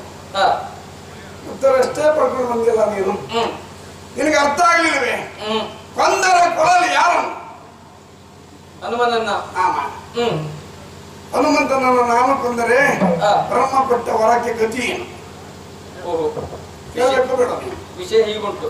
ಹೇಳಬೇಕಿತ್ತು ನೀನು. ಅಂದರೆ ಕೊಂದರೆ ಕೊಲಲಿ, ರಾಮ ಹೇಳಿದ ಹಾಗೆ ಶಕುಂತ ಭೂಪಾಲವನ್ನು ಕೊಂದರೆ ಕೊಲ್ಲಿ. ನೋಡು ನೋಡು ನೋಡು ಆ ಜಾತಿ ಅದು. ಕಾಯಿದರೆ ಕಾಯಿಲಿ ಯಾರನ್ನು? ಹನುಮನನ್ನ. ಬಾರಪ್ಪ, ನಿನ್ನ ದೇಹಕ್ಕೆ ಪ್ರಾಣಕ್ಕೆ ಎಲ್ಲ ನಾನೇ ಹೊಣೆ, ನೀನು ಏನು ಹೆದರ್ಕೊಳ್ಬೇಡ ಅಂತ ಒಬ್ಬ ಮತ್ತೊಬ್ಬರಿಗೆ ಆಶ್ವಾಸನೆ ಕೊಡ್ತಾನೆ, ಅಭಯ ಕೊಡ್ತಾನೆ ಅಂತ ಆದ್ರೆ ಅವನ ಪ್ರಾಣಕ್ಕೆ ಮತ್ತೊಬ್ಬ ಹೊಣೆ ಯಾಕೆ? ಹಾಗಿತ್ತ ಈ ಅಧಿಕ ಪ್ರಸಂಗ ಯಾಕೆ ಅಲ್ವಾ? ಕಾಯ್ದರೆ ಕಾಯಲಿ, ರಾಮನಾಡಿದ ಮಾತನ್ನು ಉಳಿಸಿಕೊಳ್ಳಲಿ. ಈ ಅರ್ಥ ಉಂಟು ಅದರಲ್ಲಿ. ಗರ್ವದಿಂದ ಹೇಳಿದ್ದ. ತ್ರಿವೇಣಿ ಸಂಗಮ ಒಳ್ಳೆದಾಯ್ತು. ಅವ ಸೂರ್ಯನ ಶಿಷ್ಯ, ನೀನು ಸೂರ್ಯನಿಗೆ ಮಗ, ನಾನು ಸೂರ್ಯ ವಂಶೀಯ. ಸರಿಯಾಯ್ತು. ಒಬ್ಬರನ್ನೊಬ್ರು ಬಿಟ್ಕೊಡೋದಿಲ್ಲ ಅಂತ ಆಯ್ತು. ಯಾಕೆ ಹೀಗೆ ಹೇಳ್ತಾ ಇದ್ದಾನೆ? ಗರ್ವದ ಗಿರಿಯನ್ನು ಏರಿದ್ದಾನೆ. ಕಾರಣ 100 ಯೋಜನ ವಿಸ್ತೀರ್ಣವಾದ ಸಮುದ್ರವನ್ನ ಮುಟ್ಟನೇ ಹಾರಿದ. ಅಲ್ಲಿ ಹೋಗಿ ದಾನವರನ್ನೆಲ್ಲ ಹತ್ತಿದ ಯಮಸದನಕ್ಕೆ. ಆಮೇಲೆ ಲಂಕಾನಗರವನ್ನು ಸುಟ್ಟ. ಸೀತೆಯ ಗುತ್ತು ತಿಳಿದುಕೊಂಡು ಬಂದು ಚೂಡಾರತ್ನವನ್ನು ನನ್ನ ಕೈಗೆ ಒಪ್ಪಿಸಿದ. ಕಪಿ ಕಟಕವನ್ನ ಸೇರಿಸಿದ. ರಾವಣಾದಿ ರಕ್ಕಸರನ್ನ ಕೊಲ್ಲುವಲ್ಲಿ ರಾಮನಿಗೆ ನಾನು ಸಹಾಯಕನಾಗಿದ್ದೇನೆ, ಅಪ್ರತಿಮ ವೀರನಿದ್ದೇನೆ ಎಂದು ಅಹಂಕಾರದ ಪರ್ವತವನ್ನು ಹೇಳಿದ್ದಾನೆ. ಸುಗ್ರೀವ, ಅಹಂಕಾರಿಗಳಿಗೆ ಲೋಕದಲ್ಲಿ ಬದುಕುತ್ತಾರೆ. ಅಹಂಕಾರಿಗಳಿಗೆ ದೈವೀ ಸಹಾಯ ಇಲ್ಲ ಎಂಬುದಕ್ಕೊಂದು ಉದಾಹರಣೆ ಕೊಡ್ತೇನೆ. ಯಾವುದು? ನಮ್ಮ ಮನೆಯಾಗಿರುವಂತಹ ಮಾಂಧಾತ ಚಕ್ರವರ್ತಿ ಹುಟ್ಟುವಾಗ ಮಗುವಿಗೆ ಪ್ರಾಣ ಇಲ್ಲ ಇತ್ತು. ಅಷ್ಟೊತ್ತಿಗೆ ದೇವೇಂದ್ರ ಬಂದು ಅಮೃತ ಕುಡಿದ ತನ್ನ ಕೈಯ ಹೆಬ್ಬೆರಳನ್ನು ಬಾಯಿಗೆ ಇಟ್ಟ. ಮಗು ಬದುಕಿತ್ತು. ಶೌರ್ಯೋನ್ಮತ್ತದಿಂದ ದೇವೇಂದ್ರನನ್ನು ತುಡಿಕೊಳ್ಳು ಹೋದ. ಇವನಿಗೆ ಅಹಂಕಾರ ಬಂದಿದೆ, ಅವನಿಗೆ ಗೊತ್ತಾಯ್ತು. ಭೂಮಿಯಲ್ಲಿ ಒಬ್ಬ ಇದ್ದಾನೆ ಲವಣಾಸುರ ಅಂತ ಹೇಳಿ ಅವನನ್ನು ಕೊಂದು ಮತ್ತೆ ಯುದ್ಧ ಮಾಡೋಣ ಅಂತ ಹೇಳಿ ನೇರವಾಗಿ ಲವಣಾಸುರನ ಬಳಿಗೆ ಹೋದ. ಶಿವ ಅನುಗ್ರಹದಿಂದ ಪಡೆದಿರುವಂತಹ ಶೂಲ ಅವನ ಬಳಿಯಲ್ಲಿತ್ತು. ಇವನಿಗೆ ದೈವ ಸಹಾಯ ಇಲ್ಲ. ಯಾಕೆ? ಅಹಂಕಾರ. ಆದ್ದರಿಂದ ಲವಣಾಸುರದಿಂದ ಸಹಿಸುವುದು. ಅಂದನ ಮೇಲಿದ ನೌಷ ಅಹಂಕಾರದಿಂದ ಕೆಳಗೆ ಬಿದ್ದ ಅಜಗರನಾಗಿ ನಿನ್ನನ್ನವಾಲಿ ಸಾಮಾನ್ಯನು 99 ಕೋಟಿ ವ್ಯಕ್ತಿಗಳು ಕಳೆಯುತ್ತಿರುವಂತಹ ಸಮುದ್ರ ಮಥನವನ್ನು ಕಂಡು ಅವರೆಲ್ಲ ವಿಶ್ರಾಂತಿಗೊಂಡಾಗ ಏಕಾಗ ವೀರನಾಗಿ ಹಿಡಿದು ತಡೆದು ಒಂದು ಹುಡುಗಿಯನ್ನು ಪಡೆದು ಮಡದಿಯಾಗಿ ಸ್ವೀಕರಿಸಿದಂತ ಕಥೆ ನೀನು ಹೇಳಿತು ಅಲ್ವಾ? ಅಂತ ಬಲಾಢ್ಯಗಿರುವಂತ ಅವನು ತಂದೆಗೆ ವೈರಿಯಾಗಿರುವಂತ ರಾವಣಾದಿಗಳನ್ನು ಕೊಲ್ಲಿಕ್ಕೆ ಹೋಗ್ಲಿಲ್ಲ. ನಿನ್ನ ಹೆಂಡತಿಯ ಮೇಲೆ ತನ್ನ ಪರಾಕ್ರಮವನ್ನು ವಿನಿಯೋಗಿಸಿದ. ಏನ್ ಮಾಡುದು ಸ್ವಾಮಿ? ಅಹಂಕಾರದಿಂದ ಬೇಸರ ಆಗ್ತದೆ ಅಲ್ವಾ? ಅದೇ ಅವನ ತಪ್ಪತನಕ್ಕೆ ಕಾರಣವಾಯಿತು. ರಾವಣಾಸುರ 20 ತೋಳುಗಳಿಂದ ಶಿವನ ಕೈಲಾಸವನ್ನು ಮುಗಿದವ. ಅವನು ಕೂಡ ಹಾಗೆ ಅಹಂಕಾರದಿಂದ ಪ್ರಮತ್ತನಾಗಿಯೇ ಸತ್ತ. ಅಹಂಕಾರಿಗಳಿಗೆ ಈ ಲೋಕದಲ್ಲಿ ಸ್ಥಳ ಇಲ್ಲ ಎಂಬುದನ್ನು ಈ ಕಥಾನಕರಿಂದ ಅರ್ಥ ಮಾಡಿಕೊಳ್ಳಬಹುದು. ನಮ್ಮ ಮನೆಯಾಗಿರುವಂತಹ ಆಂಜನೇಯನಿಗೆ ಅಹಂಕಾರ ಬಂದಿದೆ, ಸ್ವಾಮಿಯನ್ನು ಎದುರಿಸುತ್ತೇನೆ ಎಂದು ಹೊರಟಿದ್ದಾನೆ ಅಂತಂದ್ರೆ ನಮ್ಮವರಿಗೆ ಅಹಂಕಾರ ಬಂದ್ರೆ ಬೇರೆಯವರಿಂದ ಹೊಡಿಸಬಾರದು. ಹೊಡಿಸಿದ್ರೆ ನಮ್ಮ ಮರ್ಯಾದೆ ಕಡಿಮೆ ಆಗ್ತದೆ, ನಮ್ಮ ಯಜಮಾನಿಗೆ ಸರಿಯಲ್ಲ ಅಂತ ಆಗ್ತದೆ. ಆದ್ರಿಂದ ನಾವೆಲ್ಲ ಒಟ್ಟಾಗಿ ನಾಳೆ ಮುಂಜಾನೆಗೆ ಸರಿಯಾಗಿ ಅಂಜನಾಚಲಕ್ಕೆ ಹೋಗೋಣ. ಹನುಮಂತನನ್ನು ವಿಚಾರಿಸಿ ಆಮೇಲೆ ಬುದ್ಧಿ ಕಲಿಸೋಣ.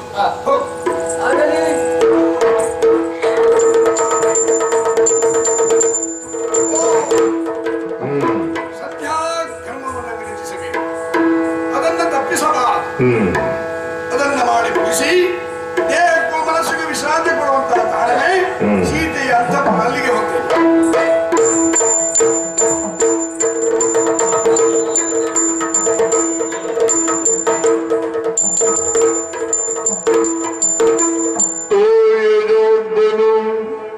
ಪಶ್ಚಿಮ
ಸೀತೆಯ ಅಂತಃಪುರ ಹಾಗೆಂದು ಪ್ರವೇಶ ಮಾಡಿದೆ. ಮಾನಸಿಕವಾಗಿ ದೈಹಿಕವಾಗಿ ನೆಮ್ಮದಿಯನ್ನು ಹೊಂದೋಣ.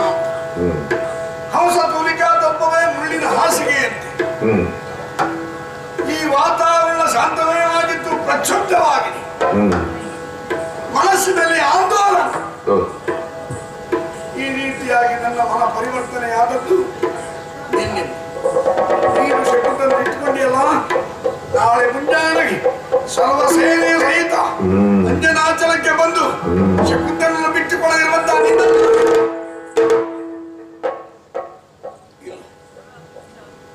ಇಲ್ಲ ಅಂಜನಿ.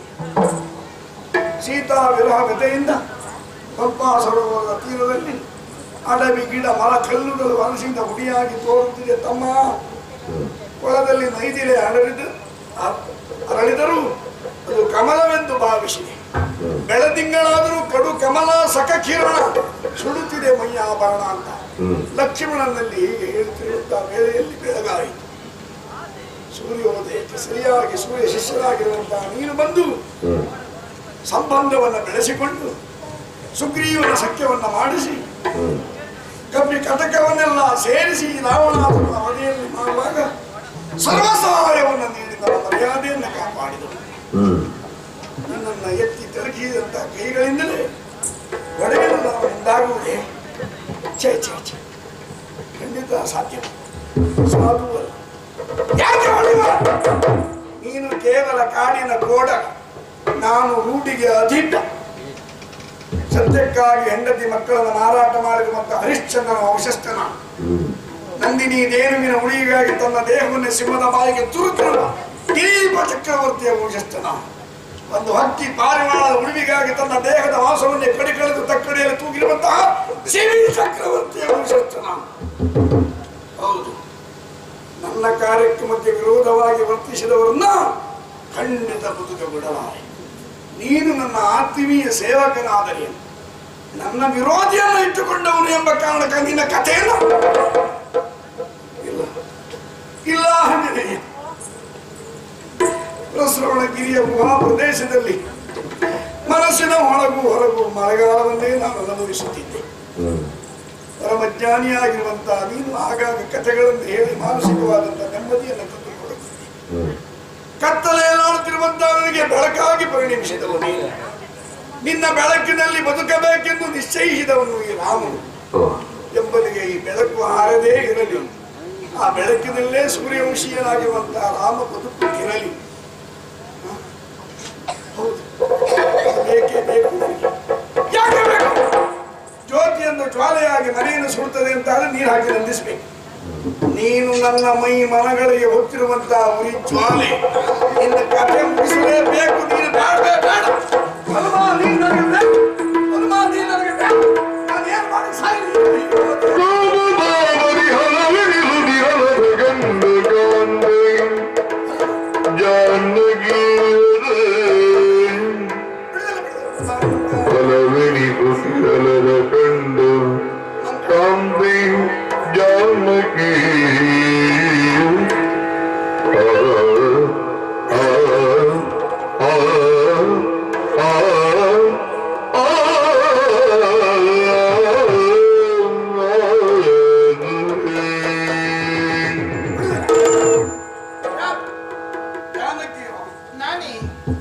ಇಷ್ಟೊತ್ತಿಗೆ ಇಲ್ಲಿ ನೀನು ಏನು ಅದನ್ನು ಕೇಳಬೇಕಾದ ನೀವಲ್ಲ, ಮತ್ತೆ ನಾನು. ಏನು ಸಿಕ್ತು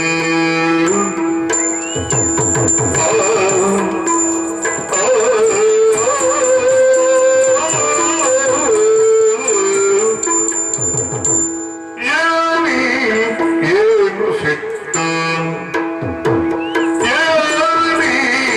ಏನು ಸಿಕ್ತು ಮಹಾರಾಜ ಮಹಾರಾಜ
ಸಿಟ್ಟು ಕೊಟ್ಟು ಮಹಾರಾಜ ಏನೇನು ಸಿಟ್ಟು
ಏನು ಸಿಟ್ಟು ಮಹಾರಾಜ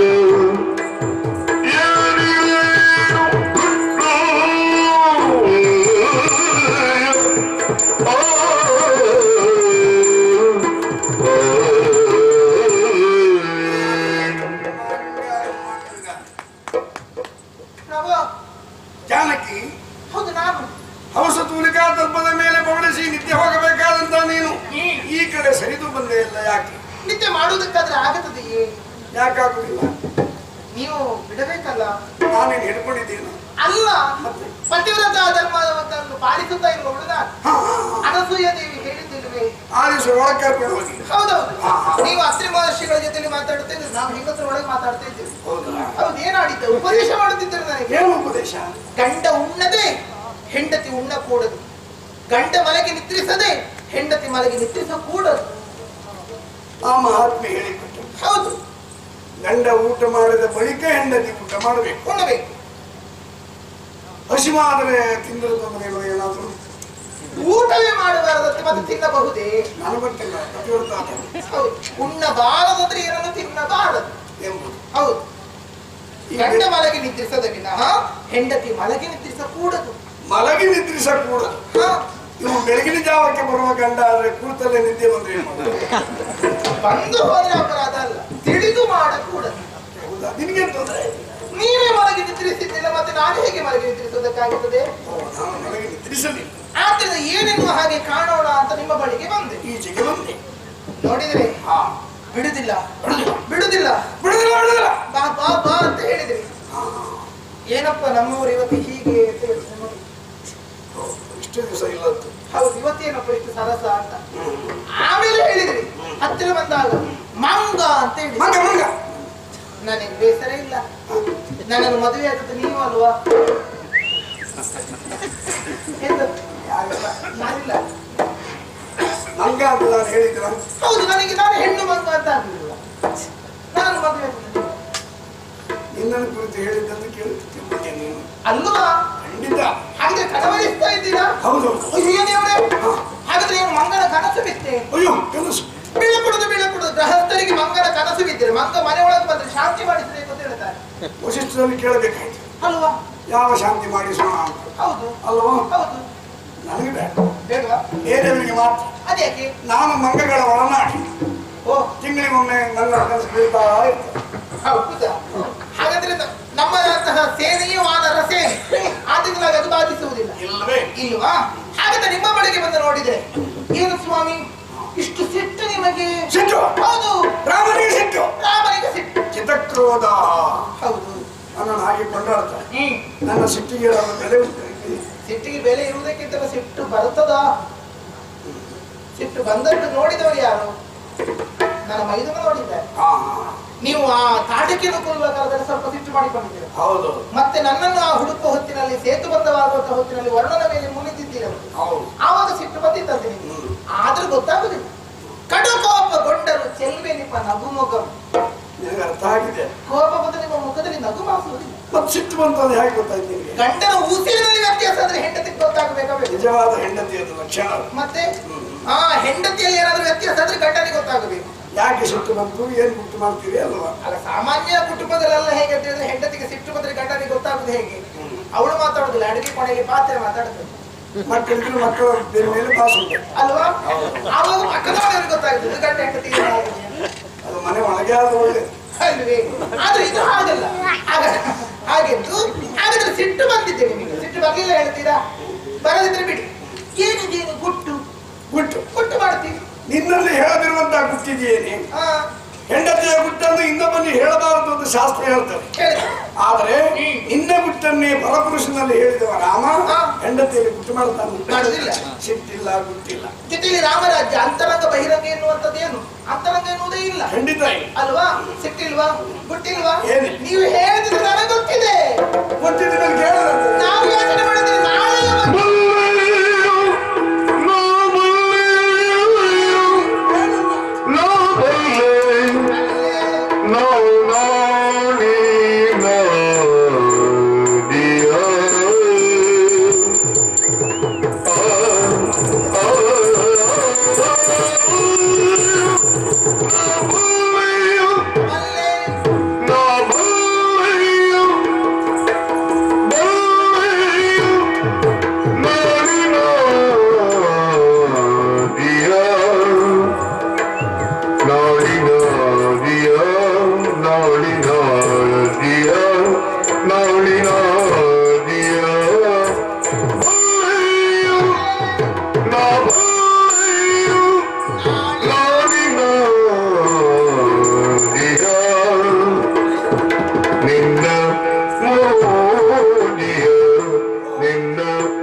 ಏನು ಸಿಕ್ತು ಮಹಾರಾಜ ಏನು ಬಿಟ್ಟು ಸಿಕ್ತು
ಕುಣಿದದ್ದು ಇದು ಎರಡನೇ ಬಾರಿ.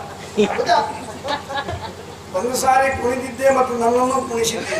ತನ್ನಂಗ ತಿನ್ನಂಗ ದಿಕ್ಕಿಟ್ಟ ಎಂದು ನೋಡಬಾರಲಿ ರಾಮ ಕಾಂಚನ ಬೇಗದ ಸನ್ನಿವೇಶ ಅಲ್ವ ಇಷ್ಟು ಕುಣಿದಿದ್ದೆ ಆ ದಿವಸ. ಹೌದು, ಅದು ಪ್ರಾರಂಭದ ತಾಳವೇ ಬೇರೆ, ಅದು ಅಷ್ಟದಾಳದಲ್ಲಿ ಕುಣಿತಾ ಇದ್ದೀನಿ.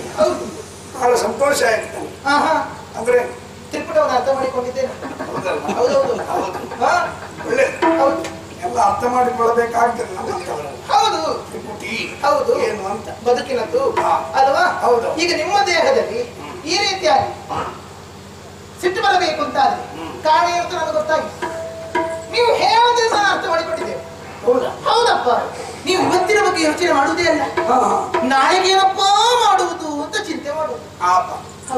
ರಾಮಚಂದ್ರನಿಗೆ ನಾಳೆಗೆ ಉಡ್ಲಿಕ್ಕಿಲ್ಲ ಏನ್ ಮಾಡೋದು ಅಂತ ಚಿಂತೆ ಅಲ್ವಾ? ಯಾರು ಹೇಳಿದ್ದು? ಅದು ಬಡವರಿಗಾಯ್ತು ನಾಳೆಗೆ ಏನು ಮಾಡುವುದು ಅಂತ. ಅದಲ್ವಾ? ಅದಲ್ಲ ನಿಮಗೆ ನಾಳೆ ಏನು ಮಾಡುದು ಅಂತ ಚಿಂತೆ ಅದು ಯಾವುದು ಗೊತ್ತಾ? ಏನು ಗೊತ್ತಿಲ್ಲ, ನೀವು ಹೇಳುದಿಲ್ವಾ? ಹನುಮಂತ ಬಂದ, ಹನುಮಂತ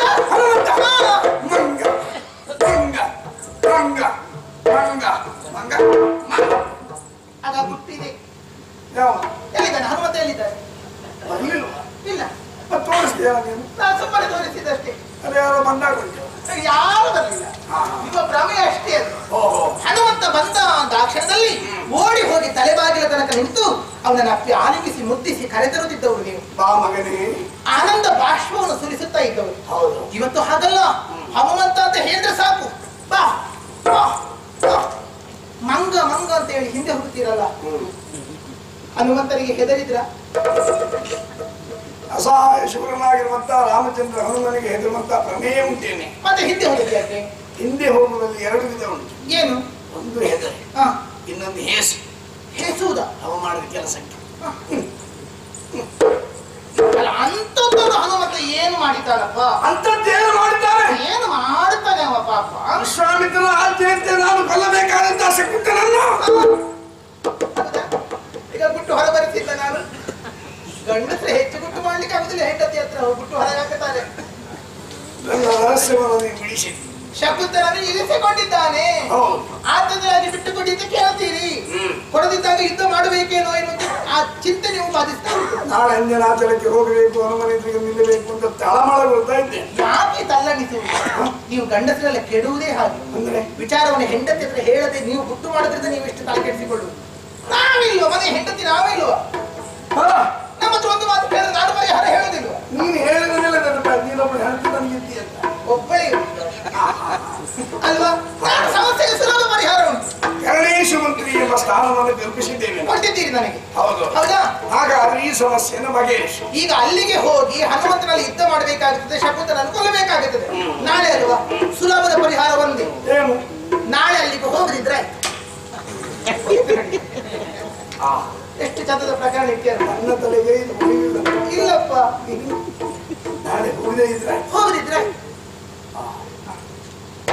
ಶ್ರೀರಂತದೆ ಮಗನ ಜನಕನ ಸಾಕು ಮಗಳ ಹೋಗಿ ನಾನು ಮನೆಯಲ್ಲಿ ಮಸ್ಕಾರ್ಕೊಂಡು ಇಟ್ಕೊಳ್ಳಿ. ಯಾರಾದ್ರೂ ಬಂದು ಕೇಳ್ತಾರೆ, ಯಜಮಾನರು ಇಲ್ಲ ಹೇಳ್ತೇನೆ, ಮನೆಗೆ ಇಲ್ಲ ಹೇಳ್ತೇನೆ. ಎಲ್ಲಿ ಹೋಗಿದ್ದಾರೆ? ತಡೀರಿ, ಕೇಳ್ಕೊಂಡು ಬರ್ತೇನೆ. ಮತ್ತೆ ಹೇಳಬೇಡ ಒಳಗೆ ಇದ್ದಾರೆ ಅಂತ. ಉಳಿದವರಿಗೆಲ್ಲ ಗೊತ್ತಾಗ್ತದೆ. ಮತ್ತೆ ಹೆಚ್ಚು ಸುಳ್ಳು ಹೇಳಲಿಕ್ಕೆ ಆಗುತ್ತದ? ಅಲ್ಲ, ಹೆಂಗಸರು ಬುದ್ಧಿಯ ಹೀಗೆ ಮೊಣಕಾಲ ಕೆಳಗೆ ಅಂತ. ಹೌದು. ಅದಕ್ಕೆ ಸ್ಥೂಲಾವಲೋಕನ ನಿರ್ಧರಿಸುತ್ತಾರೆ ಬಿಟ್ಟರೆ ಸೂಕ್ಷ್ಮಾವಲೋಕನ ಮಾಡುವುದಿಲ್ಲ. ಹೌದು. ಯಾಕೆ? ಸ್ಥೂಲಾವಲೋಕದಿಂದ ನಾನು ಹನುಮನ ಎದುರಿಗೆ ಜಗಳ ಕಾಯಲಿಕ್ಕೆ ಹೋಗ್ತೇನೆ ಅಂತ ನೀವು ತಿಳ್ಕೊಂಡ. ನಾನು ಶಕುಂತನನ್ನು ಬಿಡಿಸಿಕೊಳ್ಳುವಂತಹ ಆ ಒಂದು ಸಂದರ್ಭವನ್ನೇ ಕಾಯುತ್ತಿದ್ದು ಹೇಗೆ ಮಾಡಲಿ ಏನು ಮಾಡಲಿ ಅಂತ ತಲೆಗೊಳ್ತಾ ಇದ್ದವು. ನೋಡು, ನಾಳೆ ಅಂಜನಾಚಲಕ್ಕೆ ಹೋಗದಿದ್ದರೆ, ಶಕುಂತನನ್ನು ನಾನು ಕೊಲ್ಲದಿದ್ದರೆ ರಾಮನ ಮಾತು ಸಾಕಿ. ರಾಮ ಸಾಯುವುದು ಒಂದೇ, ರಾಮನ ಮಾತು ಸಾಯುವುದು ಒಂದೇ. ಆ ಕಾರಣಕ್ಕಾಗಿ ನಾಳೆ ಹೋಗುವುದೇ. ಏ ಮಂಗ, ಹನುಮನಲ್ಲಿ ನನ್ನ ವಿರೋಧಿಯಾಗಿರುವಂತಹ ಶಕುಂತನನ್ನು ಬಿಟ್ಟುಕೊಡು. ಆಗುವುದಿಲ್ಲ. ಹನುಮಂತ ಹೇಳು. ಆಗುದಿಲ್ಲ ಹೇಳ್ತಾನೆ ಅಂತ ನೀನು ಗ್ರಹಿಸು. ಹೌದೌದು. ಬಿಟ್ಟು ಕೊಡದಿದ್ದರೆ ಹನುಮಂತನನ್ನ ಕೊಂದಾದರು.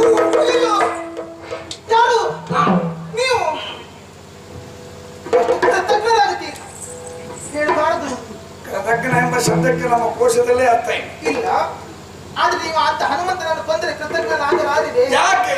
ಅಯ್ಯೋ, ಅವ ಮಾಡಿದ ಉಪಚಾರವನ್ನು ಮರೆಯುವಿಲ್ಲ.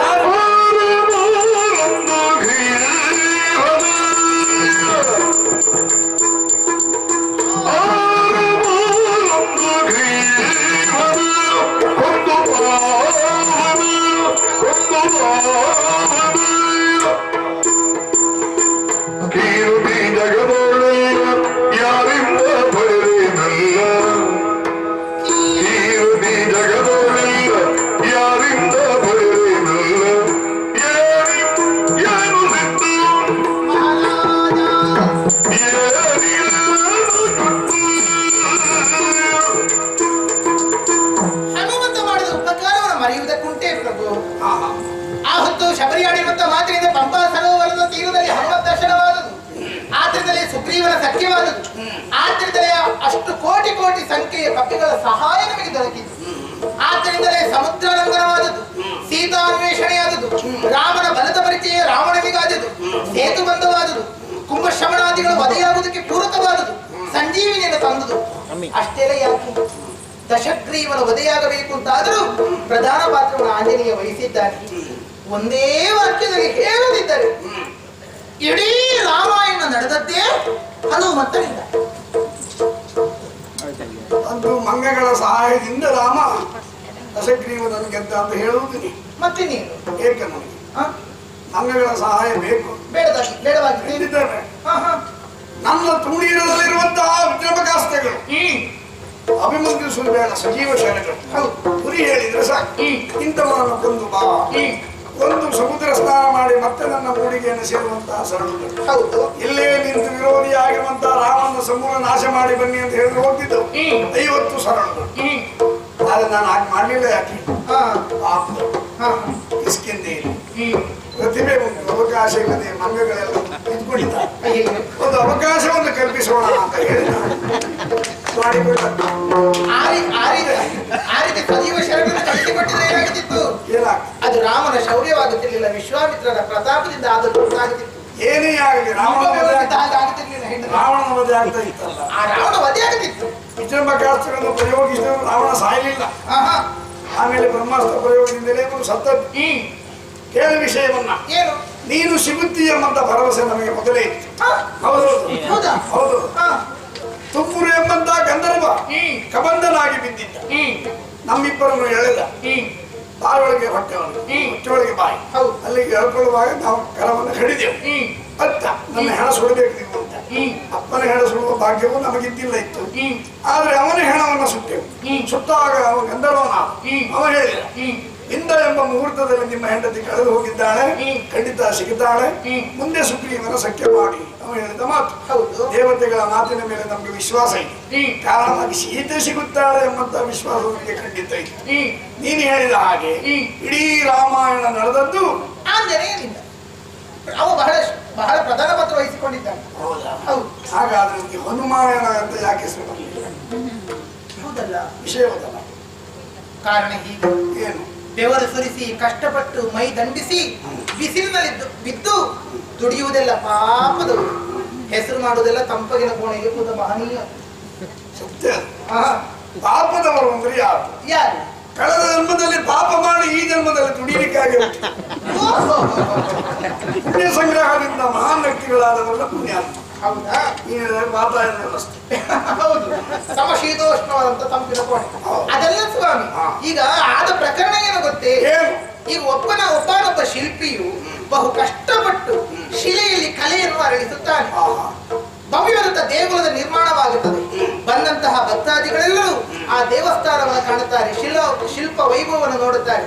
ಆಡುವುದೇನನ್ನು? ಈ ದೇವಸ್ಥಾನವನ್ನು ಇಷ್ಟು ಹಣ ಖರ್ಚು ಮಾಡಿ ಕಟ್ಟಿಸಿದ ಮಹನೀಯನೇ ಅವನಪ್ಪ. ಹಣ ಖರ್ಚು ಮಾಡಿದವನ ಹೆಸರು ಹೇಳುತ್ತಾರೆಯೇ ಹೊರತು ಕೆತ್ತಿದ ಶಿಲ್ಪಿಯ ಹೆಸರು ಹೇಳುವವರು ಯಾರೂ ಇಲ್ಲ. ಇಲ್ಲಿ ಯಾವುದು ಹಾಗೆ ಹನುಮಂತ ಅಷ್ಟು ಶ್ರಮ ವಹಿಸಿದ್ದಾನೆ, ಹೆಸರು ಹೇಳುವುದು ಮಾತ್ರ ನಿಮ್ಮ ಹೆಸರನ್ನೇ ಹೇಳುವುದು. ಗೊತ್ತಾಯ್ತು. ಅವರನ್ನು ನೆನಪಿಸಿಕೊಳ್ಳಬೇಕಿತ್ತು ಅಂತ ಹೇಳುವುದಲ್ಲ. ನೆನಪಿಸಿಕೊಳ್ಳಬೇಡುವ? ಆದ್ರೆ ಈಗ ರಾಮದೇವರು ರಾಮ ಅಂತ ಕೆಲಸವನ್ನು ಮಾಡಿದ್ದಾನೆ ಎನ್ನುವ ಹಾಗೆ ಜನ ಆಡಿಕೊಳ್ತಾರೆ. ಇಲ್ಲಿ ಆದದ್ದೇನು? ಮಂಗಗಳೆಲ್ಲ ಜೊತೆ ಸೇರಿ ಒಂದು ರಾಮ ಮಂದಿರವನ್ನು ನಿರ್ಮಾಣ ಮಾಡಿದ್ದಾರೆ. ಅದರಲ್ಲಿ ರಾಮ ದೇವರು ಎನ್ನುವ ಹಾಗೆ ಅವರದ್ದಾದಂತ ಭಾವುಕ ಭಕ್ತಿಯಲ್ಲಿ ಪ್ರತಿಷ್ಠಾಪಿಸಿದ್ದಾರೆ ಆದ್ರೆ ಈಗೊಂದುಂಟು, ಅವರಿಗೆ ಬೇಕಾದಂತಹ ವೇತನ ಅವರಿಗೆ ಕೊಡಬೇಕಾದದ್ದು ಏನುಂಟು ಅದು ಸಲ್ಲಲಿಲ್ಲ ಇನ್ನು. ಆದ್ರಿಂದ ಈಗ ನಾಳೆ ಯಾರಾದ್ರೂ ಭಕ್ತಾದಿಗಳು ಬಂದರೆ ರಾಮದರ್ಶನವಾಗುವುದಕ್ಕೆ ಈ ಮಂಗಗಳು ಬಿಡುವುದಿಲ್ಲ, ಬಾಗಿಲು ಹಾಕಿಕೊಂಡು ಬಾಗಿಲಲ್ಲಿ ಕೂತ್ಕೊಳ್ತಾರೆ. ಈಗ ಶಿಲ್ಪಿಗಳನ್ನು ನೆನೆಸಿಕೊಳ್ಳುವುದಿಲ್ಲ ಎಂಬುದಕ್ಕೆ ನಿಮ್ಗೆ ಉತ್ತರ ಕೊಡ್ತೇನೆ. ಅವರು ಮಾಡಿದ ಕೆಲಸಕ್ಕೆ ಸಂಬಳ ಹಿಡಿದು ಹೋಗಿದ್ದಾರೆ. ಹೌದಾ? ದೇವಸ್ಥಾನದ ಮೇಲೆ ಯಾವ ಅಧಿಕಾರವೂ ಇಲ್ಲ. ಹಾಗಂತ ಮಂಗಗಳಿಗೆ ಬೇಕಾದ್ದನ್ನು ನಾನು ಒದಗಿಸಿದ್ದೇನೆ. ಎಲ್ಲಿ? ವಾಲಿಯನ್ನು ನಿಗ್ರಹಿಸುವಾಗ ಅಮ್ಮಮ್ಮ ವಾಲಿಯ ರಾಮ ಕೊಂದರೆ ಸತಿ ರುಮೆಯ ಬಿಡಿಸಿ ತಂದರೆ ನಿಮಿಷದೊಡಿ ಸೇನೆ ಸಹ ಬಂದು ಬಾಲ ಕಮಲದ ಸೇವೆ ಮಾಡುವೆನೆಂದು ಮೊದಲೇ ಸುಗ್ರೀವನಿಗೆ ಕಿಷ್ಕಿಂಧೆಯನ್ನು ರುಮೆಯನ್ನು ನಾನು ಒದಗಿಸಿದ ಕಾರಣ ಅದು ಮೊದಲೇ ಕೊಟ್ಟಾಗಿದೆ. ಹೌದಾ? ಹೌದು. ಈಗ ಹನುಮಂತನಿಗೆ ಕೊಡ್ಲಿಲ್ಲ ಅಂತ ಹೇಳುದಲ್ಲ ನೀನು. ಏನು ಕೊಟ್ಟಿದ್ದೀರಿ? ನಿನಗೆ ತಿಂಗಳಿಗೆ ಎಷ್ಟು ಕೊಡ್ತೇನೆ ಸಂಬಳ? ಯಾರಿಗೆ? ಹೆಂಡತಿಗೆ ಸಂಬಳ ಬೇಕು. ನಾನು ನನ್ನ ಕರ್ತವ್ಯ ಮಾಡುವುದು ಗಂಡನ ಸೇವೆ ಅಂದರೆ. ತಂದೆಯ ಸೇವೆ ಮಾಡುವುದು ಮಗನಿಗೆ ಕರ್ತವ್ಯ. ಹೌದು. ಅಣ್ಣನ ಸೇವೆ ಮಾಡುವುದು ತಮ್ಮನಿಗೆ ಕರ್ತವ್ಯ. ಗಂಡನ ಸೇವೆ ಮಾಡುವುದು ಹೆಂಡತಿಗೆ ಕರ್ತವ್ಯ. ಸ್ವಾಮಿಯ ಸೇವೆ ಮಾಡುವುದು ದಾಸನಿಗೆ ಕರ್ತವ್ಯ, ಸೇವಕನಿಗೆ ಕರ್ತವ್ಯ. ನಾನು ಸ್ವಾಮಿಯ ಸೇವಕನ ಸಂಬಳ ಎಲ್ಲಿಂದ ಬರ್ತೇನೆ? ಆದರೂ ಕರ್ತವ್ಯ ಎನ್ನುವ ಹಾಗೆ ಸೇವೆ ಮಾಡಿರುವಂತಹ ದಾಸರಿಗಾಗಿ ಅಥವಾ ಹೆಂಡತಿಗಾಗಿ ಒಂದು ಹಬ್ಬಕ್ಕೊಂದು ಉಡುಗೊರೆ ಕೊಡೋದು ಗೊತ್ತಿಲ್ಲ. ಕೊಟ್ಟಿದ್ದೇನೆ.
ಕುತೂಹಲವಾದಂತಹ ಕಣ್ಣಿನಿಂದಲೇ ನನ್ನನ್ನು ನೋಡ್ತಾ ಇರುವೆ, ಪ್ರಶ್ನೆಯನ್ನು ಕೇಳ್ತಾ ಇರುವೆ. ಹನುಮನ ಮೇಲೆ ನಿನಗೆ ಅಮಿತವಾದಂತಹ ವಾತ್ಸಲ್ಯವಿದೆ ಎಂದು ನನಗೆ ಅರ್ಥ ಆಗಿದೆ. ಕೊಡಬೇಕಿತ್ತು, ಕೊಟ್ಟಿಲ್ಲ ಅಂತ. ಕೊಟ್ಟಿದೆ. ಏನು ಕೊಟ್ಟಿದ್ದೀರಿ? ಈ ಲೋಕದಲ್ಲಿ ದಾಂಪತ್ಯ ಜೀವನವನ್ನು ಅನುವು ಮಾಡಿಕೊಟ್ಟವರೇ ಸೂರ್ಯವಂಶೀಯರು. ಗಂಡ ಹೆಂಡತಿ ಇಳಿದ್ರೆ ಮನೆ ಉಂಟಾ? ಇಲ್ಲ. ಮನೆ ಇಲ್ಲದಿದ್ರೆ ಊರುಂಟಾ? ಇಲ್ಲ. ಊರುಗಳೇ ಇಲ್ಲದಿದ್ರೆ ಗ್ರಾಮ ಉಂಟು? ಇಲ್ಲ. ಗ್ರಾಮಗಳೇ ಇಲ್ಲದಿದ್ರೆ ನಾಡು ಅಂತ ಆಗ್ತದೋ? ಆಗುವುದಿಲ್ಲ. ನಾಡುಗಳೇ ಇಲ್ಲದಿದ್ರೆ ವಿಶ್ವ ಅಂತ ಆಗ್ತದೋ? ಹಾಗಾದ್ರೆ ವಿಶ್ವ ಪ್ರೇಮ ದ್ಯೋತಕವಾದಂತಹ ದಾಂಪತ್ಯ ಜೀವನವನ್ನು ಹುಟ್ಟು ಹಾಕಿದವರು ಸೂರ್ಯವಂಶೀಯರು. ಆ ದಾಂಪತ್ಯ ಜೀವನದಲ್ಲಿ ಎಲ್ಲಿಯಾದರೂ ತೊಂದರೆ ತಾಪತ್ರಯ ಬಂದು ಒದಗಿಸಿದವರಿಗೆ ವಾಲಿ ರಾವಣರಂತೆ ಮರಣ. ವಿಚಾರಿಸದೆ ಕಳೆದು ಹೋಗಿರುವಂತಹ ದಾಂಪತ್ಯ ಜೀವನವನ್ನು ಜೊತೆಗೂಡಿಸಿದವರಿಗೇನು ಏನು ಮುಂದಿನ ಜನಾಂಗ ಅರ್ಥ ಮಾಡಿಕೊಳ್ಳುವಷ್ಟು ಪವಿತ್ರವಾದದ್ದು ಅಂತ. ಬ್ರಹ್ಮ ಪಟ್ಟದಷ್ಟು ಪುಣ್ಯ. ದಾಂಪತ್ಯ ಆದ್ರೆ ಹಾಗೆ ಬ್ರಹ್ಮ ಪಟ್ಟಕ್ಕಿಂತಲೂ ಮಿಗಿಲಾದ ಚೂಡಾಮಣಿಯನ್ನು ನನ್ನ ಕೈಗೆ ತಂದು ಕೊಟ್ಟಾಗ ನಿನ್ನನ್ನು ಆರಂಭಿಸುವ ಈ ಕೈಗಳಿಂದ ನಮ್ಮನ್ನು ಆರಂಭಿಸಿ ಲಕ್ಷ್ಮಣದಲ್ಲಿ ನೀರು ತಾ ಅಂತ ಹೇಳಿದೆ. ಮುಂದಿನ ಕಲ್ಪಕ್ಕೆ ನೀನು ಬ್ರಹ್ಮ ಎಂಬ ಪದವಿಯನ್ನು ಧಾರೆಯಾಗಿ ಕೊಟ್ಟುಬಿಟ್ಟೆ. ಬ್ರಹ್ಮ ಪಟ್ಟ ಕಾರಣ ನಿನ್ನ ಮದುವೆ ಆಯ್ತಲ್ಲ, ನಾವೆಲ್ಲ ಒಟ್ಟಾಗಿ ಬಂದವರು. ಆ ಕೊಡಲು ರಾಮರು ಇದಿರಾದ್ರಲ್ಲ. ಹೌದಪ್ಪ. ಕ್ಷತ್ರಿಯ ಏನು ಮಾಡಲಿಲ್ಲ ಹೇಳಿ ಅಲ್ಲವ. ನನ್ನ ಗುರು ಮಹೇಶ್ವರನ ಧನವನ್ನ ಮುರಿದ್ಯಾ ನೋಡು, ವೈಷ್ಣವನು ತುಡುಕು ಕೈ ಹಾಕಿದೆ, ಬಾಣವನ್ನು ಹೂಡಿದೆ, ಗುರಿಯನ್ನು ಕೇಳಿದ್ರೆ ಲೋಕ ಕಲ್ಯಾಣಾರ್ಥವೇ ಇನ್ನು ಗುರಿಯಾಗಿರಲಿ. ಆಗ ತಾನು ಆರ್ಜಿಸಿದ ತಪಫಲವನ್ನೆಲ್ಲ ನನಗೆ ದಾರಿ ಇರುವುದು. ಕ್ಷತ್ರಿಯನವರು ಬ್ರಾಹ್ಮಣರಿಂದ ವಿದ್ಯೆಯನ್ನು ಮತ್ತೆ ಆಶೀರ್ವಾದವನ್ನು ಎರಡು ಪಡೆಯಬೇಕೇ ವಿನಃ ಇದ್ದದ್ದನ್ನೆಲ್ಲ ಪಡೆಯಬಾರದು. ಹಾಗಾದ್ರೆ ಅವರು ಕೊಟ್ಟರಲ್ಲ, ಇಟ್ಟುಕೊಳ್ಳುವ ಮನಸ್ಸು ನನಗಿದ್ದಿಲ್ಲ. ಹಾಗಾದ್ರೆ ಸಪಾತ್ರ ದಾನ ಮಾಡಬೇಕು, ಸಪಾತ್ರ ದಾನ ಮಾಡಬೇಕು ಎಂಬ ಕಾರಣವಾಗಿಯೇ ಹನುಮಂತ ಈ ಲೋಕದಲ್ಲಿ ಬ್ರಹ್ಮನನ್ನು ಅರ್ಥ ಮಾಡಿಕೊಂಡವನು ಎಂದೇ ಅರ್ಥೈಸಿ ಆ ಕಾಲದಲ್ಲಿ ಅದನ್ನು ಕೊಟ್ಟಿದ್ದೀರಾ? ಮುಂದಿನ ಕಲ್ಪದ ಬ್ರಹ್ಮನಾದವರು ಆಂಜನೇಯನ ಆಂಜನೇಯ ಸಿಕ್ಕು ಬಿದ್ರಿ ನನ್ನ ಕೈಯಲ್ಲಿ. ಆಯ್ತು ಈಗ. ನಿನಗೆ ಹೌದು. ನಿನಗೆ ಹೇಗೆ ಗಂಡ ದಿವಸಕ್ಕೆ ಬೀಳುದೇ. ಈಗ ಬ್ರಹ್ಮ ಪಟ್ಟವನ್ನು ಆಂಜನೇಯನಿಗೆ ಕೊಟ್ಟಿತ್ತು ಅಲ್ವಾ? ಈಗ ನಾಳೆ ದಿವಸ ಈ ಶಕುಂತಲ ದೇವರನ್ನೆಲ್ಲಾಗಿ ಅಂಜನಾದ್ರಿಗೆ ಹೋಗ್ತೀವಿ. ಬಿಟ್ಟು ಕೊಡು ಅಂತ ಕೇಳ್ತೇವೆ. ಆಗುದಿಲ್ಲ ಅಂತ ಯುದ್ಧಕ್ಕೆ ನಿಲ್ಲುತ್ತಾನೆ. ನೀವು ಆಡಿದ್ರಿ ಕೊಂದಾದರೂ ನಾಳೆ ಒಂದು ವೇಳೆ ಆಂಜನೇಯನನ್ನು ಕೊಂದು ಕಳೆದರೆ ನೀವೇ ಮೊದಲು ಬ್ರಹ್ಮ ಪಟ್ಟವನ್ನು ಆಂಜನೇಯನಿಗೆ ಕೊಟ್ಟಿದ್ದೀರಲ್ಲ, ಇಲ್ಲಿ ಹನುಮಂತನನ್ನು ಕೊಂದರೆ ಮುಂದಿನ ಕಲ್ಪದ ಬ್ರಹ್ಮ ಪಟ್ಟವನ್ನು ಏರಿಸುವುದಕ್ಕೆ ಯಾವ ಹನುಮಂತನನ್ನು ಹಿಡ್ಕೊಂಡು ಬರ್ತೀವಿ? ಯಾವ್ದಾದ್ರು ಮಂಗನ ಹಿಡಿದು ಮುಸುಡಿಗೆ ಬಾರಿಸಿದ್ರೆ ಹನುಮಂತನ ಆಗ್ತಾನ? ಆಗುತ್ತಾನ? ಆಗುತ್ತಿಲ್ಲ. ಸಿಕ್ಕಿ ಬೀಳಿಲ್ಲ ನೀವು? ಅಯ್ಯೋ, ಹೆಂಡತಿಯ ಕೈಯಲ್ಲಿ ಗಂಡ ಸಿಕ್ಕಿಬಿದ್ರಲ್ಲ. ಸಿಕ್ಕಿ ಬೀಳದಿದ್ರೆ ಅವ್ನು ಗಂಡನೇ ಅಲ್ಲ. ಹೌದಾ? ಹೆಂಡತಿಯ ಕೈಯಲ್ಲಿ ಸಿಕ್ಕಿ ಬಿದ್ರೆ ಒಳ್ಳೇದು. ಅದಕ್ಕಿಂತಲೂ ಅವನವನ ಹೆಂಡತಿ ಕೈಯಲ್ಲಿ ಅವನು ಸಿಕ್ಕಿ ಬೀಳುದು. ನೆರಮನೆಯಲ್ಲಿ ಸಿಕ್ಕಿ ಸುಮ್ಮನೆ ನೀವು ನನಗ ಪ್ರಮೇಯವೇ ಇಲ್ಲ. ಮಾಡಬಹುದು ಅಲ್ವಾ? ಆದ್ರಿಂದ ಅದಲ್ಲ. ಹೆಂಡತಿ ಕೈಯಲ್ಲಿ ಸಿಕ್ಕಿ ಬಿದ್ದರೆ ಏನಾದೀತು? ತಪ್ಪಿಸಿಕೊಳ್ಳಿಕ್ಕೆ ಮಾರ್ಗ ಸಿಕ್ಕಿತು. ಬ್ರಹ್ಮ ಪದವಿ ಅಂತ ಹೇಳೋದು ಒಂದು ವಸ್ತು ಅಲ್ಲ, ಪದವಿ ಸೂಚ್ಯವಾದದ್ದು. ಮಕ್ಕಳನ್ನೆಲ್ಲ ಕೂಡಿಸಿ, ಮಕ್ಕಳೇ ಹೋಗಿ ವಿದ್ಯಾಮಂದಿರಕ್ಕೆ ಹೋಗಿ ಸ್ನಾತಕೋತ್ತರದ ಪದವೀಧರರಾಗಿ ಬನ್ನಿ ಎಂದು ನಾವು ಕಳಿಸ್ತೇವೆ. ಈ ಹೋಗುವ ಮಕ್ಕಳು ಆಚೆ ಇದ್ದ ಮನೆಗೆಲ್ಲ ಕಲ್ಲು ಹೊಡಿತಾ ಇದ್ರೆ ಅವ್ರು ಪದವಿ ಪಡೆಯುವುದಿಲ್ಲ ಅಲ್ವಾ? ಅನರ್ಹರಾಗ್ತಾರೆ. ಒಳ್ಳೆಯ ನೆಂಟಸ್ತಿಕೆಯನ್ನು ಮದುವೆ ಮಾಡಿಬಿಡ್ತೇವೆ. ದಾರಿಯಲ್ಲಿ ಹೋಗುವಾಗ ಹೆಂಡತಿಯನ್ನು ಬಿಟ್ಟೇ ಹೋದರೆ ಗೃಹಸ್ಥ ಎಂಬ ಪದವಿಗೆ ಹೌದು. ಹಾಗೆಯೇ ನೀವು ಹುಚ್ಚಿ ಬಿಟ್ಟಿಲ್ಲ ಅಂತ ನಾನು ಕೊಟ್ಟಿರುವಂತಹ ಬ್ರಹ್ಮ ಪದವಿಯನ್ನು ಪಡ್ಕೊಳ್ಬೇಕು ಅಂತ ಆದ್ರೆ ಯಾವ ರೀತಿಯಲ್ಲಿ ಸೇವಾಹಿ ಫಲವೋ ಧರ್ಮ ಅಂತ ಸ್ವೀಕರಿಸಿದನು ಆಂಜನೇಯ ನನ್ನ ಕಾರ್ಯತತ್ಪರನಾಗಿರಬೇಕು, ಸಹಾಯಕನಾಗಿರಬೇಕು. ಯಾಕೆ ಹೀಗೆ ಮಾಡದೆ ಕೇಳುವ ಅಧಿಕಾರ ನನಗಿಲ್ಲ. ಅವನಿಗೆ ಕೊಟ್ಟ ಯಾಕೆ ಅಂತ ಕೇಳುವ ಅಧಿಕಾರ ಭಾಗ್ಯವರ ಅವರಿಗಿಲ್ಲ. ಅದು ಕಳೆದ ಹೋದಂತಹ ಸಂಗತಿ. ಬೇಕಾದ್ರೆ ಉಳಿಸಿಕೊಳ್ತಾನೆ, ಇಲ್ಲವಾದ್ರೆ ಕಳೆದುಕೊಳ್ತಾನೆ. ಈ ಯುದ್ಧಕ್ಕೆ ಹೋಗುದು ಹೋಗುದೆಯಾ? ಹೋಗುದೇ. ಒಂದು ಅಪೇಕ್ಷೆ ಅರಸಾಳುಗಳ ಭವ. ಇದು ತನಕ ನಾನು ಬಹಳ ಕೇಳಿದ್ದೇನೆ. ಗಂಡ ಅಣ್ಣ ತಮ್ಮಂದಿರ ಜಗಳ ಕೇಳಿದ್ದೆ, ತಂದೆ ಮಕ್ಕಳ ಜಗಳ ಕೇಳಿದ್ದೆ. ಅದು ಪ್ರಹ್ಲಾದ ಚರಿತ್ರೆ. ಈ ಅರಸಾಳುಗಳ ಯುದ್ಧ ಕೇಳಲಿಲ್ಲ. ಒಡೆಯನು ಒಕ್ಕಲಿಗನು ಹೊಡೆದಾಡಿಕೊಳ್ಳುವುದು ಕೇಳಲಿಲ್ಲ. ಇದು ನೂತನ ಪ್ರಸಂಗ. ಹೌದಾ? ನೋಡೋಣ. ಈಗ ನನಗಿಲ್ಲಿ ಕಾಣಬೇಕಾದ ಒಂದು ಕುತೂಹಲ ಅಂಶ ಉಂಟು. ಏನು? ಹನುಮಂತ ಕೊಟ್ಟರೆ ಎಷ್ಟು ಕೊಡ್ತಾನೆ ಅಂತ ನೋಡ್ತಾರೆ. ನೀವು ತಿಂದ್ರೆ ಎಷ್ಟು? ಆಳುವರಸನಿಗೆ ಹೊಡೆಯುವುದ ಜಾನಕಿ? ಆಳೊಬ್ಬ ಅರಸನಿಗೆ ಹೊಡಿಬೇಕಾ? ಚೇಚೆ, 4 ಜನ ಸಂಭಾವಿತರ ಮುಂದೆ ನಾನು ಯಜಮಾನಿಗೆ ಹೊಡಿಕೆ ಅಂತ ಹೇಳಿದ್ರೆ ಸಾಕು. ಕೇಳಿದ ಯಜಮಾನ ಹೊಳೆಗಾರಬೇಕು, ಮರ್ಯಾದೆ ಕೊಡುದು ಅಲ್ಲವಾ? ಅವ ಕೈ ಎತ್ತಿದಾಗ ಯಜಮಾನ ವ್ಯವಸ್ಥೆ ಮಾಡಿಬಿಡ್ತಾನೆ. ನಾನಾಡಿದಲ್ಲ. ಇದು ತನಕ ದೇವ ಎನ್ನುವ ಹಾಗೆ ತಿಳಿದುಕೊಂಡು ಪಾದ ಸೇವೆಯನ್ನು ಮಾಡುತ್ತಿದ್ದವನು ಆಂಜನೇಯ. ಹಾಗಾದ್ರೆ ಇಲ್ಲಿ ಆಗುತ್ತಿರುವುದು ಅರಸಾಳುಗಳ ಭವನ ಅಂದ್ರೆ ಏನು? ದೇವನಿಗೂ ಭಕ್ತನಿಗೂ ಆಗುವಂತ ಸಂಘರ್ಷವಿದೆ. ಆದ್ರಿಂದ ಭಕ್ತನೆನ್ನುವ ಹಾಗೆ ತಿಳಿದು ನಿಮ್ಮ ಪಾದ ಸೇವೆಯನ್ನು ಮಾಡುತ್ತಿರುವಂತಹ ಕೈಗಳಲ್ಲಿ ಕೊಟ್ಟರೆ ಏನನ್ನು ಕೊಡ್ತಾನೆ ಅವನು, ಹೇಗೆ ಕೊಡ್ತಾನೆ, ಯಾವುದನ್ನು ಕೊಡ್ತಾನೆ ಅದು ನೋಡ್ಬೇಕು ನನಗೆ. ಮುರಿದು ಎಸೆಯುತ್ತಾನೋ ಅಥವಾ ಪುಷ್ಪಗಳನ್ನು ತೊಗೊಂಡಿರ್ತಾನೋ, ಶಕುಂತಲನ್ನೇ ಕೊಡ್ತಾನೋ, ತನ್ನ ಪ್ರಾಣವನ್ನೇ ಕೊಡ್ತಾನೋ ಅದು ನೋಡ್ಬೇಕು. ನೀನು ಬರುತ್ತೇನೆ. ಯಾಕೆ? ನೀನು ಹೆಂಗುಸಲ್ಲವೇ? ಆದ್ದರಿಂದಲೇ ನೀವು ಮದುವೆಯಾದದ್ದಲ್ಲವೇ? ಮತ್ತೆಂತ ಹೇಳಬೇಕು ನಾನು? ಅದು ಹೆಂಗುಸಲ್ಲವೇ? ಇದು ಕಬ್ಬಿಣದ ಕಂಬ ಅಲ್ಲವೇ? ಅದು ಗೊತ್ತಿದ್ದ ಮೇಲೆ ಕೇಳೋದು ಯಾಕೆ? ಹೌದು ಅಂತ. ಕಬ್ಬಿಣದ ಎಲ್ಲಾ ಗುಣ ಅದರಲ್ಲಿ ಉಂಟು ಅಂತ ಅರ್ಥ. ಹಾಗೆ ಹೆಂಗುಸಲ್ಲವೇ ಕೇಳಿದ್ದು ಹೆಂಗಸರಿ ಎಲ್ಲಾ ಗುಣದಲ್ಲಿ ಉಂಟು ಅಂತ. ಅಂದರೆ ಹೆಣ್ಣು ನಾಚುತ್ತಾಳೆ ಯಾಕೆ? ಹೆಣ್ಣಾದ್ದರಿಂದ. ಹೆದರುತ್ತಾಳೆ ಯಾಕೆ? ಹೆಣ್ಣಾದ್ದರಿಂದ. ಹೊಟ್ಟೆ ಕಿಚ್ಚಿ ಬಿಡ್ತಾಳೆ ಯಾಕೆ? ಹೆಣ್ಣಾದ್ದರಿಂದಲೇ. ಮಾತಾಡ್ತಾಳೆ ಯಾಕೆ? ಹೆಣ್ಣಾದ್ದರಿಂದ. ಹೆಂಗಸರಿಗೆ ಮಾತೆಚ್ಚು ಎಂಬುದಿದೆ. ಸುಮ್ಮನೆ ಗಂಡಸಾದ ಈ ಕಿವಿಯಲ್ಲಿ ಕೇಳಿ ಈ ಕಿವಿಯಲ್ಲಿ ಬಿಡು, ಹೆಂಗಸಾದ 2 ಕಿವಿಯಲ್ಲಿ ಕೇಳುವುದು ಬಾಯಿಂದ ಬಿಡು. ಅಲ್ಲಿ ಈ ಕಿವಿಯಲ್ಲಿ ಕೇಳಿ ಈ ಕಿವಿಯಲ್ಲಿ ಬಿಡುದಾದ್ರೆ ಯಾವ ಕರ್ಮಕ್ಕೆ ಮತ್ತೆ ಕೇಳುದು? ಹಾಗೆ ಮಾಡಬೇಕು. ಹಾಗಲ್ಲ. ನಾವು ಯಾಕೆ ಮಾತಾಡ್ತೇವೆ? ನೀವು ಹೆಣ್ಣು ಮಕ್ಕಳನ್ನು ಗೌರವದಲ್ಲಿ ಕರೆಯುವುದು ಹೇಗೆ? ಮಾತೆಯರೇ ಅಂತ ಕರೆಯುವುದು. ನಾವು ಆ ಸ್ಥಾನ ಉಳಿಸಿಕೊಡ್ಬೇಕಾ ಬೇಡ? ಯಾಕೆ ಹೆಣ್ಣು ಮಕ್ಕಳನ್ನು ಮಾತೆಯರೇ ಅಂತ ಕರೆಯುತ್ತಾರೆ? ಮಾತು ಹೆಚ್ಚಾದ್ದರಿಂದ ಮಾತೆಯರೇ. ಯಾವ ಶಬ್ದಕೋಶ ಅಂತ ನನಗೆ ಗೊತ್ತಿಲ್ಲ. ನಾನು ತಿಳಿದಂತೆ ಮಾತೆ ಅಂದ್ರೆ ತಾಯಿ, ಮಾತೆ ಅಂದ್ರೆ ಮಕ್ಕಳಿಗೆ ಮಾತು ಕಲಿಸುವವಳು ಎಂದು ಆಗ್ತದೆ. ಮತ್ತೆ ಮಾತು ಕಲಿಸುವವರು 4 ಮಾತ್ರ ಹೆಚ್ಚಾಡಬೇಕಾ ಬೇಡ? ಅಡ್ಡಿಲ್ಲ. ಬರೋ ಬೇಡ ಅಂತ ಹೇಳಿದಕ್ಕೆ ನೋಡಿ ಯಾಕೆ ಗೊತ್ತಾ? ಯಾಕೆ ಹನುಮ ಶಕುಂತಲನ್ನು ಬಿಟ್ಟುಕೊಳ್ಳದಿರುವಂತಹ ವೇಳೆಯಲ್ಲಿ ತೀಕ್ಷ್ಣವಾದ ಒಂದು ಮಾರ್ಗವನ್ನು ಹೆದೆಯಸಿ ನಾನು ನಿಂತಾಗ ಸ್ವಾಮಿ ಸ್ವಲ್ಪ ತಡೀರಿ, ನಮ್ಮ ಸೇವಕ ನೀನು ಹೇಳಿದ ಮುಗಿಯಿತು. ನೀನು ಹೇಳಿದ ಹಾಗೆ ಆಳು ಅರಸನ ಮೈ ಮೇಲೆ ಬೀಳ್ತಾನೆ. ಈಗ ಮಾತಾಡಿದ್ರಲ್ಲ ಕಷ್ಟ ಆಗುವುದು. ನಾನು ಒಂದು ಮಾತಾಡುದು. ಹೌದಾ? ಖಂಡಿತ. ಒಂದು ನೀವು ಹೇಳುವುದರ ನಾನು ಮಾತಾಡುವುದಿಲ್ಲ. ಹೌದಲ್ಲ? ಖಂಡಿತ ಬಾಯಿ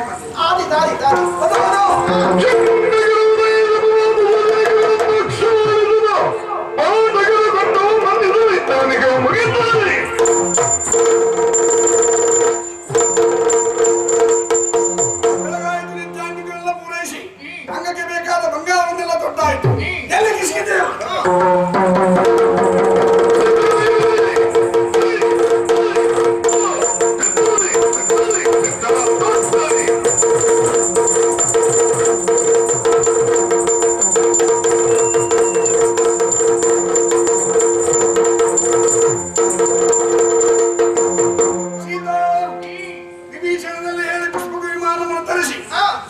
ಶೀಘ್ರವಾಗಿ ಅಂಜನಾಥನದ ತಪ್ಪಲನ್ನು ಸೇರಿದ್ದೇವೆ. ಇಲ್ಲಿ ಮಾಡಬೇಕಾದ ಕೆಲಸವನ್ನು ಹೌದಾ?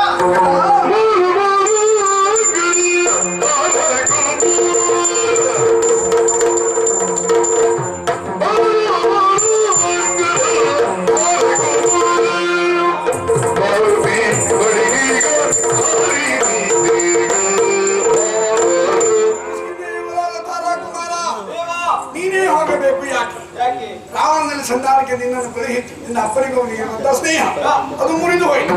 ಈಗ ನಿನ್ನ ಭಾವನಾಗಿರುವಂತಹ ಆಂಜನೇಯನ ಬಳಿಯಲ್ಲಿ ಕಳಿಸುತ್ತಾ ಇದ್ದೇನೆ. ತಂದು ಸಹಿತ ಕೋದಂಡ ದೀಕ್ಷಾಗುರು ಇಲ್ಲಿಗೆ ಬಂದಿದ್ದಾನೆ.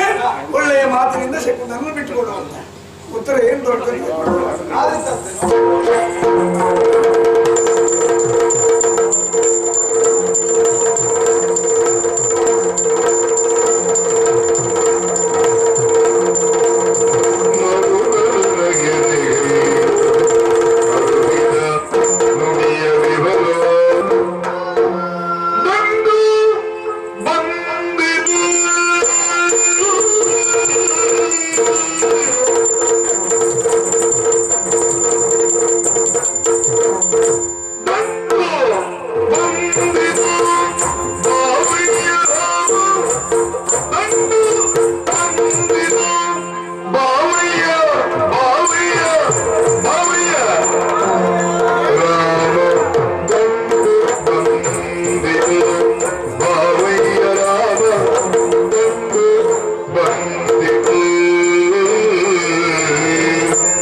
ಬಂದಾಯ್ತು ಬಾವಯ್ಯ. ಗೊತ್ತಾಯ್ತು ಹಂಗಲ್ಲ ಎಂತ ಏನು ಇಲ್ಲಿವರೆಗೂ ಬರ್ಬೇಕಾಯ್ತು. ಯಾಕೆ ಬಂದದ್ದು ಅಂತ ಗೊತ್ತಾಗ್ಲಿಲ್ಲ. ಕಾರಣ ಉಂಟು. ಏನ್ ಕಾರಣ? ಬರಮಾಡಿಸಿಕೊಂಡಿದ್ದೇನೆ ಇಲ್ಲಿ. ನಾನಾ? ಹೌದು. ಕರೆಯ ಕೊಡ್ಲಿಲ್ಲಲ್ಲ ನಿನಗೆ. ಅರ್ಥದಲ್ಲ. ನೀನು ಮಾಡಿದಂತ ಕೆಲಸ ಒಂದುಂಟಲ್ಲ. ನಾನು ಮಾಡಿದ ಕೆಲಸವ? ಹೌದು. ಏನು? ನೀನೇನ್ ಮಾಡಿದ್ಯಾ? ನೀನೇ ಹೇಳು. ರಾಮನ ವೈರಿಯಾಗಿರುವಂತ ಆ ಶಕುಂತನಿಗೆ ಏನ್ ಮಾಡಿದ ನೀನು? ರಕ್ಷಣೆ ಕೊಟ್ಟಿದ್ದೇನೆ. ರಕ್ಷಣೆ ಕೊಟ್ಟಿದ್ದೀಯಾ? ಆ ಕಾರಣಕ್ಕಾಗಿ ನಾನು ಬಂದವ. ಹೌದಾ? ಸಂಧಾನಕ್ಕಾಗಿ ಬಂದಿದ್ದೇನೆ. ಅಂಜನಾದ ಗಿರಿಯ ನೋಡು, ಆ ಕಡೆ ನೋಡು, ಈ ಕಡೆ ನೋಡು, ಓ ಅಲ್ಲಿ ನೋಡು, ಸುತ್ತಮುತ್ತ ನೋಡು, ಎಲ್ಲ ಇರುವೆಗಳಂತೆ ಇದ್ದಾರೆ. ಎಲ್ಲ ಯಾಕೆ ಬಂದಿದ್ದು? ಅವರೆಲ್ಲ ಅಲ್ಲಿದ್ದು ನೀನು ಬಂದದ್ದು ಯಾಕೆ?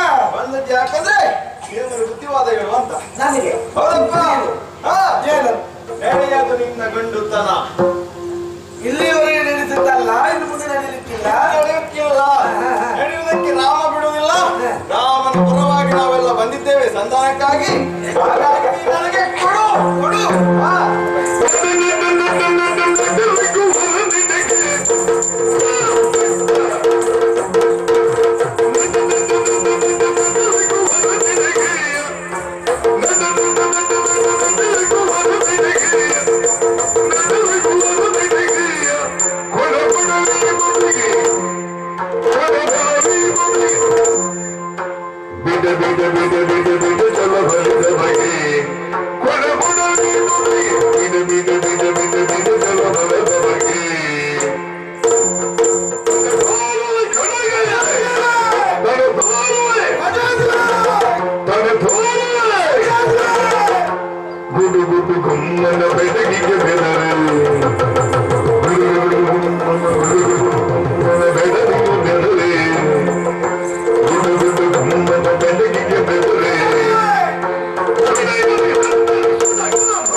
ದಂಡು ಬಂದಿದೆ, ರಾಮನ ದಂಡು ಬಂದಿದೆ.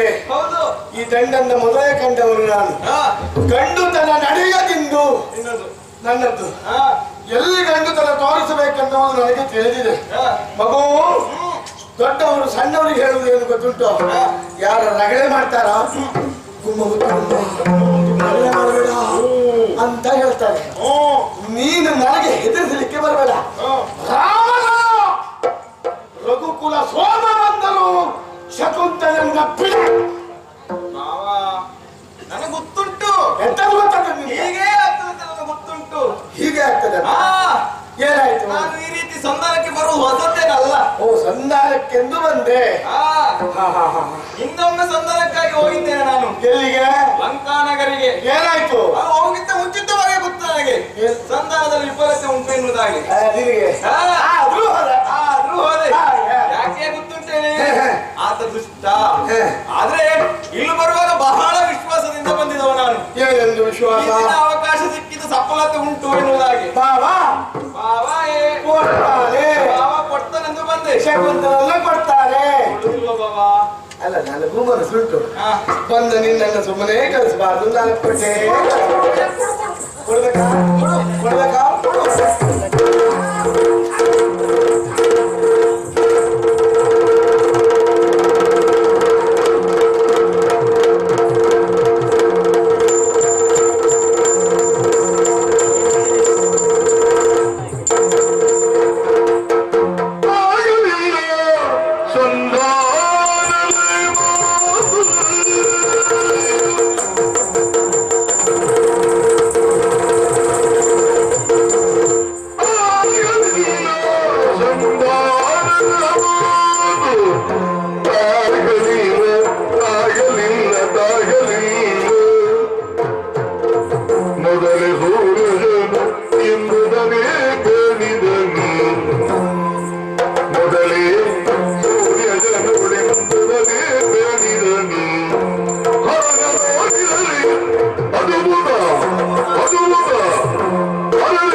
ಸ್ಥಿತಿಯಲ್ಲಿಲ್ಲ. ಆ ವಿಷಯವನ್ನು ಕುರಿತು ನೋಡಿದ್ರೆ ಅದ್ಭುತ ನನಗಾಗ್ತಾ ಇದೆ.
ಹೊಸ ಪ್ರಸಂಗ ಸೀತೆಗೆ ತೋರಿಸಲೇಬೇಕು.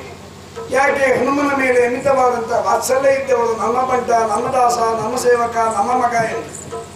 ನೋಡಿದೆಯಾ ಸೀತಾ, ನೋಡಿದೆಯಾ? ನೋಡು ಸೀತಾ ನಮ್ಮ ಭೃತ್ಯ ಮಾಡಿದಂತ ಘೋರ ಕೃತ್ಯ.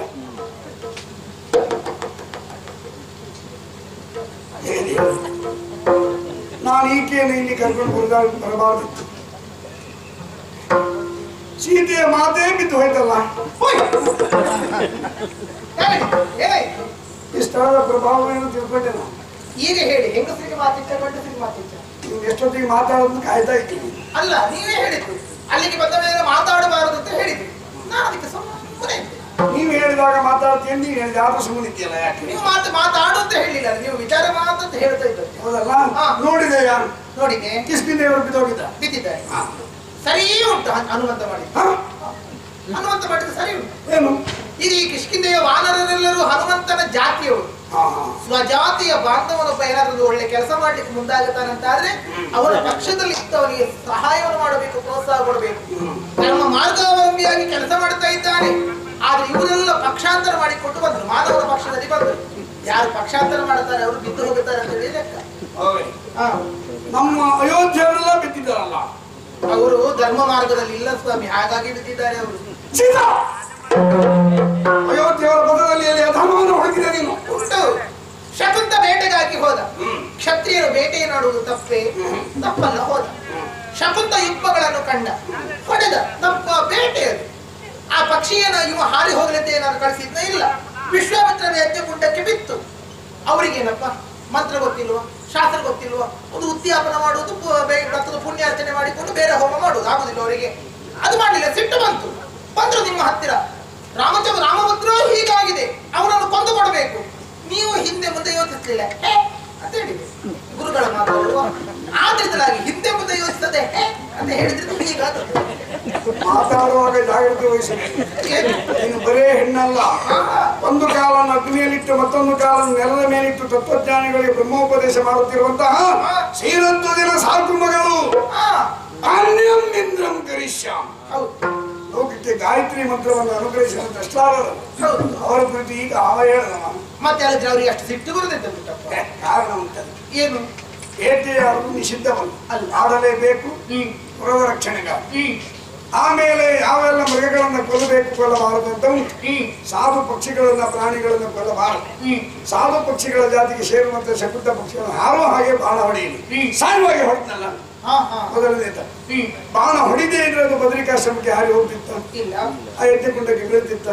ಹಾಗಾದ್ರೆ ಕಾರಣ ಇವನಾಗಿರುವ ಯಜ್ಞ ಭಂಜಕ ಇವನೇ ಆದ. ವಿಶ್ವಾಮಿತ್ರರು ಸಿಟ್ಟುಕೊಂಡು ಪ್ರತಿಜ್ಞೆ ಮಾಡಿದ್ರು ಶಾಪ ಕೊಡಬಹುದಿತ್ತು. ಸಂಗ್ರಹಿಸಿರುವಂತಹ ಪುಣ್ಯವನ್ನು ಕಳೆದುಕೊಳ್ಳಲಿಕ್ಕೆ ಅವರು ಸಿದ್ಧರಿಲ್ಲ. ನಿಗ್ರಹಾನುಗ್ರಹ ಶಕ್ತಿ ಸಂಪನ್ನನಾಗಿ ಕೇಳುವ ಒಬ್ಬ ಅಧಿಕಾರಿ ಇದ್ದಾಗ ತಾನೇ ಅಧಿಕಾರವನ್ನು ಕೈಗೆ ತೆಗೆದುಕೊಳ್ಳಬಾರದು ಎಂಬ ನ್ಯಾಯೇನ ಅಯೋಧ್ಯಾಭಿಮುಖರಾಗಿ ಬಂದರು. ಆಜ್ಞಾಪಿಸಿದರು. ಗುರುಗಳ ಆಜ್ಞೆಯನ್ನು ವಿಮರ್ಶಿಸಲಾಗದು. ನೀನು ಹೇ ಅಂತ ಹೇಳಿಲ್ಲ. ನಾನು ಈ ಮಾನವರಲ್ಲಿ ಈ ರೀತಿಯಲ್ಲಿ ಬಂದು ಇಲ್ಲಿ ಬಿದ್ದುಕೊಂಡದ್ದು ಏನು? ನಾಳೆ ಜಾತಿ ಮಗನಲ್ಲಿ ದೇವರೇ ನಿಷ್ಠುರ ಬೇಡ ಅಂತ ಹೇಳಿ ಅವನ ಕೈ ಎತ್ತುವ ಮೊದಲೇ ಮಾಡ್ಕೊಂಡಿದ್ದಾರೆ. ಇವರೆಲ್ಲ ಹರಕೆ ಹೊತ್ತಿದ್ದಾರೆ.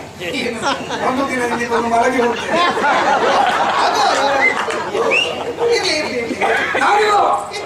ನಿನ್ನನ್ನು ಹಿಂದಿಟ್ಟುಕೊಂಡು ಮುಂದೆ ಹೋಗೋಣ.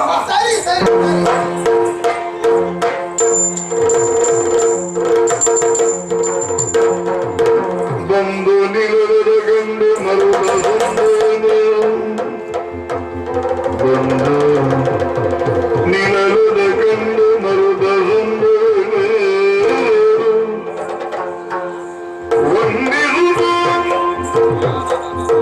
ಅಡಿಗೆ ಭಕ್ತಿಯು ನುಡಿಸಿದನು.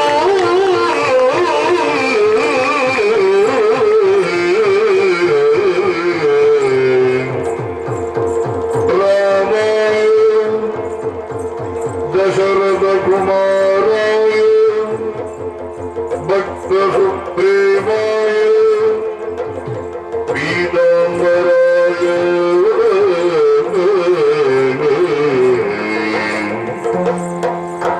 सूर्यकुलाब्धि सोमाय लोकनाथाय राम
ಪ್ರಕೃತಿ ಪುರುಷರಂತಿರುವ ಮಾತಾ ಸೀತಾದೇವಿ, ಪಿತಾ ಶ್ರೀರಾಮಚಂದ್ರನು ಅಯೋಧ್ಯೆಯಿಂದ ಅಂಜನಾದ್ರಿವರೆಗೆ ಐತಂದು ಮಗನಾಗಿರುವಂತಹ ಹನುಮಂತನಿಗೆ ದರ್ಶನವನ್ನಿದ್ದಕ್ಕೆ ನನ್ನ ಸಾಷ್ಟಾಂಗ ನಮಸ್ಕಾರಗಳು.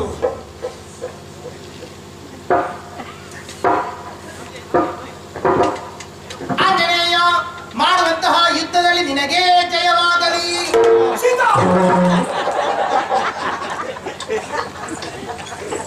ಯಾರು ಹೇಳಿದ ನಿಮಗೆ ಆಶೀರ್ವಾದ ಮಾಡೋದು?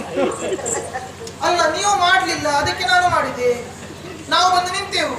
ಆ ರೀತಿಯಲ್ಲಿ ದೇಹವನ್ನು ಬಗ್ಗಿಸಿ ತಗ್ಗಿಸಿ ಭಕ್ತಿಯ ಭಾವದಿಂದ ಆ ರೀತಿಯಲ್ಲಿ ಸುತ್ತು ಸುತ್ತು ಬಂದು ಸಾಷ್ಟಾಂಗ ನಮಸ್ಕಾರವನ್ನು ಮಾಡಿದ್ದಾನೆ. ನಿಮ್ಮ ಮುಖ ನೋಡಿದೆ, ನೀವು ಆಶೀರ್ವಾದ ಮಾಡುವ ಲಕ್ಷಣವೇ ಕಾಣಲಿಲ್ಲ, ಅದಕ್ಕೆ ನಾನು ಮಾಡಿಬಿಟ್ಟೆ. ಸೀತಾರಾಮನಲ್ಲಿ ಪರಿಭೇದ ಉಂಟೇನೆ? ಉಂಟಾ? ನೀನು ಆಶೀರ್ವಾದ ಮಾಡಿದ್ರು ನಾನು ಮಾಡಿದ್ರು ಒಂದೇ. ಏನೆಂದು ಆಶೀರ್ವಾದ ಮಾಡಿದೆ? ಯುದ್ಧದಲ್ಲಿ ನಿನಗೆ ಜಯವಾಗಲಿ. ನಾವು ಯಾವ ಗುಂಡಿಗೆ ನನಗೆ ಗೊತ್ತಿಲ್ಲ, ಹಾಗೆ ಹೇಳಿದ್ದಲ್ಲ. ಅದು ಏನು ಅದ್ರ ತೀರ್ಮಾನವನ್ನು ಮಾಡಿಕೊಳ್ಳೋರು ನೀವಿದ್ದೀರಲ್ಲ, ಆಶೀರ್ವಾದ ಮಾಡೋದು ಮಾತ್ರ ನನ್ನ ಕೆಲಸ. ಅದೆಲ್ಲ ಗುಂಡಿಗೆ ಹಾರಬೇಕಾದದ್ದೆಲ್ಲ ಏನೂ ಇಲ್ಲ. ಪ್ರಸಂಗ ಮುಗಿಯಿತು, ಮನೆಗೆ ಹೋಗಿ ಎಲ್ಲರೂ ಹೋಗಿ. ಈಗ ಯುದ್ಧಕ್ಕೆ ಹಾಗೆ ಬಂದದ್ದು ನಾವು. ಅವ ಬಂದಿದ್ದಾನೆ, ಆ ರೀತಿಯಲ್ಲಿ ಕೈ ಜೋಡಿಸಿ ನಿಂದು ಭಕ್ತಿಯ ಭಾವದಲ್ಲಿ ಕಾಲಿಗೆ ಬಿದ್ದಿದ್ದಾನೆ. ಮತ್ತೆ ಯುದ್ಧ ಮಾಡೋದು ಯಾರ ಹತ್ರ? ಮುಗೀತು ಪ್ರಸಂಗ ಮುಗೀತು. ನನಗೆ ಎಷ್ಟೊತ್ತಿಗೆ ಮನೆ ಹೋಗುದಂತ ಒಟ್ಟಿಗೆ ಹೋಗುವ. ಆದರೆ ವಿರೋಧಿ ಶರಣಾದರೆ ಪ್ರತಿಕರಿಸಬೇಕು ಅಲ್ವಾ?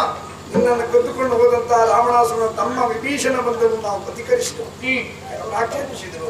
ಅದರ ವಾತ್ಸಲ್ಯ ಪೂರ್ಣವಾಗಿ ಸೂರ್ಯವಂಶೀಯನಾಗಿ ಅವನನ್ನು ಪ್ರತಿಕರಿಸಿ ವಿರೋಧಿ ಶರಣಾದ ಹನುಮಂತ ನನ್ನ ವಿರೋಧಿ ಅಂತ ನಿನ್ಗೆ ಯಾರು ಹೇಳಿದ್ದು?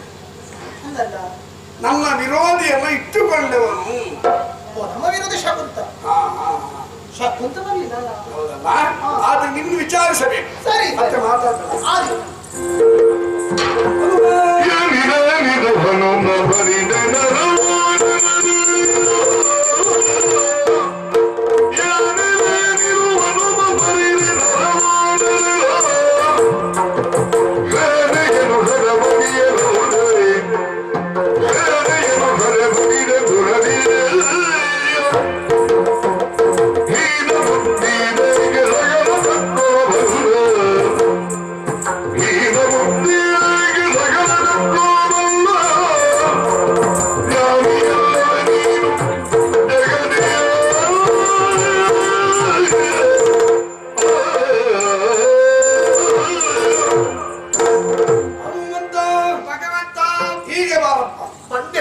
ಮಂಗನನ್ನು ಕಂಡ ಮನುಷ್ಯ ಏನ್ ಮಾಡ್ತಾನೆ? ಕಲ್ಲು ಹೊಡಿತಾನೆ. ಮನುಷ್ಯನನ್ನು ಕಂಡ ಮಂಗ ಕಲ್ಲಿಗೆ ನಿಂತದೆ. ಎರಡು ವರ್ಗದವರನ್ನು ಕಂಡಿರುವಂತಹ ದಾನವರು ಮುರಿದು ಮುಕ್ಕುತ್ತಾರೆ. ತ್ರಿವಾಕ್ಯದವರು ಒಂದಾಗಿ ಬದುಕುತ್ತಿದ್ದಾರೆ. ಯಾವಾಗ? ನಿನ್ನ ಕಾಲದಲ್ಲಿ. ಲೋಕ ಸಮಸ್ತ ಸುಖಿನೋ ಭವಂತು. ಈ ನ್ಯಾಯನ ನಾವೆಲ್ಲ ಒಟ್ಟಾದವರು ಅಂತ ನಿಮಗೆ ತಿಳಿದಿದೆ. ಸಮುದ್ರದ ಬೇಲಿಯಲ್ಲಿ ಎಷ್ಟು ಸಾವಿರ ಕಣಗಳಿರುವುದಿಲ್ಲ, ಕೋಟ್ಯಾನುಕೋಟಿ. ಒಂದು ಕಣಕ್ಕೆ ಸಮುದ್ರದ ನೀರನ್ನು ತಡೆಯುವ ಶಕ್ತಿ ಇದೆಯೇ? ಇಲ್ಲ. ಅಥವಾ ಒಂದು ಬಿಂದುವಿಗೆ ಅದನ್ನು ದಾಟಿ ಬರ್ಲಿಕ್ಕೆ ಆಗ್ತದಾ? ಇಲ್ಲ. ಹಾಗಾದ್ರೆ ಬಿಂದು ಬಿಂದು ಸೇರಿಯೇ ಸಿಂಧು, ಕಣಕಣಗಳು ಸೇರಿಯೇ ಸೈಕತ ಬೇಲಿ. ಧರ್ಮವನ್ನು ಸಂರಕ್ಷಿಸುವುದು ಅಂದ್ರೆ ಅದು.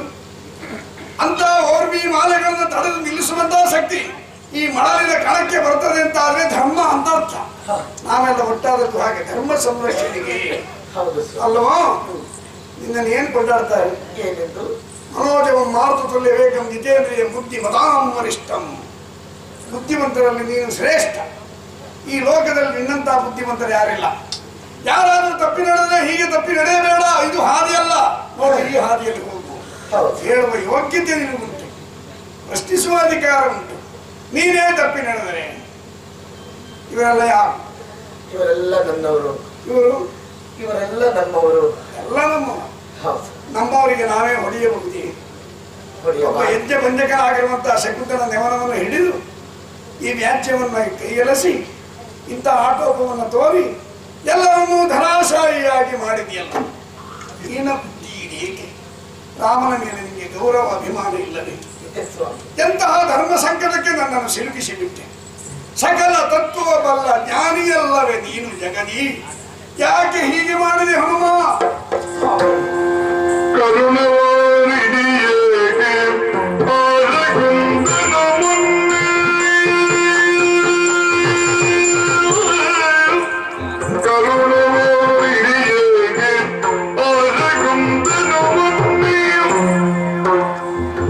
ಬರುದನ್ನು ಮಾತೆಯ ಬಳಿಗೆ ಬರುದನ್ನು ಮಾತೆಯ ಬಳಿಗೆ ಹರಣದಾಡವೇಳಿ ಮೊದಲು ನಂಬುಗೆಗೊಂಡು ಹರಣದಾಡವೇಳಿ ಮೊದಲು ನಂಬುಗೆಗೊಂಡು ಇದೆಯೊಳಗೆ ಕರುಣವಾರಿದೆ ಓ ಕರುಣಾವಾರಿದೆ ಆಂಜನೇಯ ರಣಕ್ಷೇತ್ರದಲ್ಲಿ ನಿಂತು ಮಗನೇ ಹನುಮ ಯಾಕೆ ಹೀಗೆ ಮಾಡಿದೆ ಎಂದು ಕೇಳ್ತಾ ಇದ್ದೀಯಲ್ಲ ಪರಮಾತ್ಮ. ಹೌದು, ಇವರೆಲ್ಲರೂ ನಮ್ಮವರನ್ನೂ ಹೊಡೆಯಬಹುದೇ? ನಮ್ಮವರೇ ನನ್ನ ಮೇಲೆ ಕೈ ಮಾಡಿದರು ಸ್ವಾಮಿ. ನಾನು ಅವರಿಂದ ಉಳಿದುಕೊಳ್ಳುವುದಕ್ಕಾಗಿ ಅವರನ್ನು ಹೊಡೆದನೇ ವಿನಃ ಅನ್ಯತಾ ಇಲ್ಲ. ಯಾಕೆ ಉಳಿದುಕೊಳ್ಳಬೇಕು? ಕಾರಣ ಉಂಟು ಭಗವಂತ. ಏನು? ಶಕುಂತಲ ನೆವನದಿಂದ ನಾನಿಂದು ಅಪರಾಧಿಯ ಸ್ಥಾನದಲ್ಲಿದ್ದೇನೆ, ನಿಂದಿದ್ದರಲ್ಲಿ ನಿಂತಿದ್ದೇನೆ. ಶಕುಂತಲ ಕುರಿತಾಗಿ ನೀನು ಯಾರನ್ನೆಲ್ಲ ಕಳುಹಿದೆಯೋ ಅವರೆಲ್ಲರೂ ನಾ ಹೇಳಿದ್ದನ್ನು ಬಂದು ಹೇಳಿದ್ರು. ನನ್ನಿಂದ ಸತ್ಯ ಯಾವುದು ಎಂದು ತಿಳಿಯಬೇಕೆಂಬ ಆಸೆ ನಿನ್ನದ್ದು. ಪರಾಮರ್ಶೆ ಪರಮಾತ್ಮ, ನಿನ್ನ ನಾಮವೇ ನಮಗೆ ಕಾಯಕ. ನಿನ್ನ ಧ್ಯಾನಾಸಕ್ತಳಾಗಿ ಕುಳಿತುಕೊಂಡಿರುವಂತಹ ನನ್ನ ಅಮ್ಮನ ಬಳಿಗೆ ಬಂದು ಇವ ಪ್ರಾಣ ಭಿಕ್ಷೆಯನ್ನು ಬೇಡಿದ ಈ ಶಕುಂತ ಮೊದಲಾಗಿ ವಿಷಯವನ್ನು ಅರುಹಲಿಲ್ಲ. ನಂಬುಗೆಯೊಂದನ್ನು ಕೊಡಬೇಕೆಂದ ಚೊಚ್ಚಲಾತ್ಮಜ ಅಂದ್ರೆ ನನ್ನ ಆಣೆಯನ್ನ ಕೊಟ್ಟ ಮೇಲೆ ವಿಷಯವನ್ನು ಅರುಹಿದ ಸ್ವಾಮಿ. ಅಯ್ಯೋ, ರಾಮನ ವೈರಿಗೆ ನಾವು ರಕ್ಷಣೆಯನ್ನಿದ್ದೇವೆ ಎಂದು ತಪ್ಪನೆ ನೆಲಕ್ಕೆ ಬಿದ್ದು ಹನುಮ ಎಂದು ಕೂಗಿದಳು. ಅಮ್ಮನ ಕಣ್ಣೀರನ್ನ ಕಂಡೆ. ಅಮ್ಮನಿಗೆ ಬಂದ ಚಿಂತೆಯನ್ನ ಏನೆಂಬುದಾಗಿ ಕೇಳಿ ಶಪಥವನ್ನು ಮಾಡಿದೆ. ನನ್ನೊಡೆಯ ರಾಮನ ಪಾದದಾಡಿಯಾಗಿಯೂ ನಿನಗೆ ಬಂದಿರುವಂತ ಚಿಂತೆಯನ್ನು ಬಗೆಹರಿಸುತ್ತೇನೆ ಎಂದು. ಆದರೂ ಒಂದು ಸುಳ್ಳು ಸಿಕ್ಕಿದೆ. ಹೌದು ಪರಮಾತ್ಮ, ಅದು ಬಿಟ್ಟು ಬೇರೆ ಗತಿ ಇಲ್ಲ ನಮಗೆ. ಆಮೇಲೆ ತಿಳಿಯಿತು ರಾಮನ ವೈರಿವ ಅಂತ. ಅಮ್ಮನ ಮಾತನ್ನ ಉಳಿಸಿಕೊಳ್ಳುವುದಕ್ಕಾಗಿ ಶಕುಂತಲೆಗೆ ರಕ್ಷಣೆ ಇದ್ದೇನೆ ವಿನಃ ಅನ್ಯತಾ ಇಲ್ಲ ಸ್ವಾಮಿ. ನಿನ್ನೊಡನೆ ಕಾಳಗ ಮಾಡಬೇಕೆನ್ನುವ ಚಪಲ ನನಗಿಲ್ಲ ಪರಮಾತ್ಮ. ಆಂಜನೇಯ, ಶಿಖರದಲ್ಲಿ ಹುಟ್ಟಿರುವಂತಹ ತೊರೆಯನ್ನು ನದಿಯಾಗಿ ಸಮುದ್ರವನ್ನು ಸೇರಿದ ಮೇಲೆ ಈ ನದಿಯ ನೀರು ಇದು ಎಂದು ಪ್ರತ್ಯೇಕಿಸಲಾಗಲಿ ಆಗುವುದಿಲ್ಲ. ಹನುಮನ ಜೀವನ ಹಾಗೆ ನನ್ನ ಬಳಿ ಬಂದು ಸೇರಿತು. ಅವಿನಾಭಾವ ಅವಿನಾದ್ವೈತ ಸಂಬಂಧ ನನಗೂ ನಿನಗೂ ಏರ್ಪಡಿಸಲು ಸಾಧ್ಯವಿಲ್ಲ. ಯಾಕೆ? ಅನ್ಯತಾ ಶರಣಂ ನಾಸ್ತಿ ತ್ವಮೇವಂ ಶರಣಂ ಮಮ ತಸ್ಮಾತ್ ಕಾರುಣ್ಯ ಭಾವೇನ ಲಕ್ಷ ಲಕ್ಷೋ ಶ್ರೀರಾಮಚಂದ್ರ ಹೇಳಿದವ ನೀವು. ಅನನ್ಯ ಪ್ರಪತ್ತಿ ಅಂದ್ರೆ ಏನು? ಎಲ್ಲವನ್ನ ಕಳಕೊಂಡ, ಸ್ವಾತಂತ್ರ್ಯವನ್ನು ಕಳಕೊಂಡವನು ಎಂಬ ಅರ್ಥ. ಈಗ ತಾನು ತನ್ನದ್ದು ಎಂಬುದನ್ನು ಎಲ್ಲ ಬಿಟ್ಟವನಿಗೆ ಮತ್ತೆ ಆ ರಂಗವನ್ನು ಪ್ರವೇಶ ಮಾಡುವ ಹಕ್ಕುಂಟು ಇಲ್ಲ. ಈಗ ಅಮ್ಮನ ಮಾತಿಗೆ ಅಂತ ಹೇಳ್ತಾ ಇದೆಯಲ್ಲ. ತಂದೆ ತಾಯಿ ಬಂಧು ಬಳಗ ಎಲ್ಲವೂ ನಿನ್ನಲ್ಲಿ ಕಂಡು ಸರ್ವ ಸಮರ್ಪಣ ಭಾವವನ್ನು ತಳೆದ ಹನುಮಂತನಿಗೆ ಅಮ್ಮನಿಲ್ಲ ಎನ್ನುವಂತಹ ಕಲ್ಪನೆಯಲ್ಲಿದ್ದವ ನಾನು. ನನ್ನಮ್ಮನ ನೆನಪು ಮಾಡಿದವ ನೀನು ನೆನಪಿಸಿಕೋ ಪರಮಾತ್ಮ. ಪಟ್ಟಾಭಿಮೋತನಾದ ಆ ಕಾಲದಲ್ಲಿ ಸೀತಾನ್ವೇಷಣೆಗೆ ದುಡಿದಂತ ಎಲ್ಲರನ್ನು ಕರೆದು ಒಂದು ಪಾರಿತೋಷಕವನ್ನಿತ್ತು, ಒಂದೊಂದು ಉದ್ಯೋಗವನ್ನಿದ್ದೆ. ನಾನು ನಿನ್ನ ಕಾಲ್ಬಡಿಯಲ್ಲಿ ಬಂದು ನನಗೇನು ಕಾರ್ಯ ಸ್ವಾಮಿ, ನಾ ಏನು ಕಾಯಕ ಮಾಡಬೇಕೆಂದು ಕೇಳಿಕೊಂಡಾಗ ಒಂದು ಮಾತನ್ನು ಹೇಳಿದೆಯಲ್ಲ ಭಗವಂತ. ಹನುಮ, ಇಲ್ಲಿಯವರೆಗೆ ಗಂಧದ ಕೊರಡಿನಂತೆ ನಿನ್ನ ದೇಹವನ್ನ ನಮಗಾಗಿ ಸೇರಿದವನು ನೀನು. ನಿನಗೊಬ್ಬಳ ಅಮ್ಮ ಇದ್ದಾಳಪ್ಪ, ಹೋಗು ನಿನ್ನ ಅಮ್ಮನ ಸೇವೆಯನ್ನು ನೀ ಮಾಡಿಕೊಂಡಿರು ಎಂದು ನೀ ಅಂದು ಅಂತ್ಯರಾತ್ರಿಗೆ ನನ್ನನ್ನ ಕಳುಹದೇ ಇದ್ರೆ ಈ ಪ್ರಸಂಗವೇ ಆಗ್ತಾ ಇರಲಿಲ್ಲ. ಇದಕ್ಕೆ ಕಾರಣ ನೀನೆ. ಅಡ್ಡಿಲ್ಲ, ಸಾಧಾರಣ ಬುದ್ಧಿವಂತ ಹೌದು ನೀ. ಅಲ್ಲಿವರೆಗೆ ಏನ್ ಮಾಡ್ಕೊಂಡಿದ್ದಿ? ನಿನ್ನ ಸೇವೆ. ಒಂದು ಉದ್ಯೋಗ ಮಾಡಿಕೊಂಡಿರುವವನಿಗೆ ಮತ್ತೊಂದು ಉದ್ಯೋಗ ಯಾಕೆ ಬೇಡವಾ? ಮತ್ತೊಂದು ಉದ್ಯೋಗವನ್ನು ಬಯಸ್ತಾನೆ ಅಂತಂದ್ರೆ ಮಾಡುವ ಉದ್ಯೋಗದಲ್ಲಿ ಮನಸ್ಸಿಲ್ಲ ಅಂತ ಇದ್ದವನಿಗೆ. ಹೌದಾ? ಮಾಡುವ ಉದ್ಯೋಗದಲ್ಲಿ ಮನಸ್ಸಿಲ್ಲದಿದ್ದವರಿಗೆ ಮನೆಗೆ ಕಳಿಸೋದು ಒಳ್ಳೆಯದು. ನಿನ್ನ ಕಳಿಸಿದ್ದೆ, ಕಳಿಸಿದ್ರಿಂದ ನಿನ್ನ ಮಾತನ್ನು ನಾನು ಉಳಿಸಿದ್ದೇನೆ. ಹಾಗಾದರೆ ಕ್ಷಣಕ್ಕೊಂದು ಚಿತ್ತವೃತ್ತಿ ಬದಲಾದವರು ಈ ಲೋಕದಲ್ಲಿ ಏನ್ ಹೇಳ್ತಾರೆ ಗೊತ್ತುಂಟ? ಏನೆಂದು?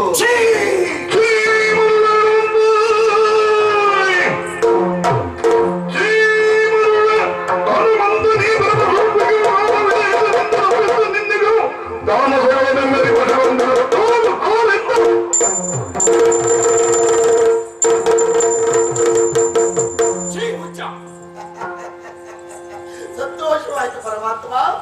ಒಮ್ಮೆ ಮಗನೇ ಎಂದು ಮುಕ್ತಿಸ್ತೀಯ, ಈಗ ನನ್ನನ್ನು ಹುಚ್ಚ ಎಂದು ಕರೆಯುತ್ತೀಯ. ಈ ಹುಚ್ಚನಿಗೂ ನೀ ದೇವರೆನ್ನುವುದು ಮರೆಯಬೇಡ. ಹುಚ್ಚನಿಗೆ ಮರದ ಕೊರಡು ಕಲ್ಲು ಗುಂಡು ದೇವರಾದೀತು. ಆದರೆ ಹುಚ್ಚರ ಕೈಯಲ್ಲಿ ಸಿಕ್ಕಿದ ದೇವರಿಗೆ ಕಷ್ಟ ಆಗ್ತದೆ. ಎಲ್ಲಿ ಬಿಸಾಡ್ತಾನೆ ಅಂತ ಹೇಳಲಿಕ್ಕಾಗುತ್ತೆ. ಹೌದಾ? ಅಂತರಂಗದಿಂದ ಹೇಳ್ತೀನಿ. ಏನೆಂದು? ನೀನು ನನ್ನ ಸೇವಕ, ಹೌದು. ನಾನು ನಿನ್ನ ಸ್ವಾಮಿ. ಹೌದು ಭಗವಂತ. ಸ್ವಾಮಿಯ ಇಚ್ಛೆಯನ್ನು ನೆರವೇರಿಸಬೇಕಾದ ಸೇವಕನಿಗೆ ಕರ್ತವ್ಯ. ಹೌದು. ಹೌದಲ್ಲ? ಮಾತು ಮೀರುವುದಿಲ್ಲಲ್ಲ? ನನ್ನ ವಿರೋಧಿಯಾಗಿರುವಂತಹ ಶಕುಂತನ ಮತ್ತು ಸ್ವಾಮಿಯ ಮಾತನ್ನು ನಾನು ಮೀರಲಿಲ್ಲ. ಅಮ್ಮನು ಕೊಟ್ಟ ಮಾತನ್ನು ಉಳಿಸಿಕೊಳ್ಳುವುದಕ್ಕಾಗಿ ನಾನು ಅವನಿಗೆ ರಕ್ಷಣೆ ಕೊಟ್ಟೆ. ನೀನು ಅಂಜನಾಸು, ನಾನು ದಾಸರಥಿ ರಾಮ. ನನ್ನ ಗುರುಗಳಾಗಿರುವಂತಹ ವಿಶ್ವಾಮಿತ್ರರಿಗೆ ಕೊಟ್ಟಿರುವಂತಹ ಮಾತನ್ನು ನಾನು ನೆರವೇರಿಸಲೇಬೇಕು. ನೀನು ಶಕುಂತನನ್ನು ತೋರದಿದ್ದರೆ ನಾ ಮುನಿದೇನಾದರೆ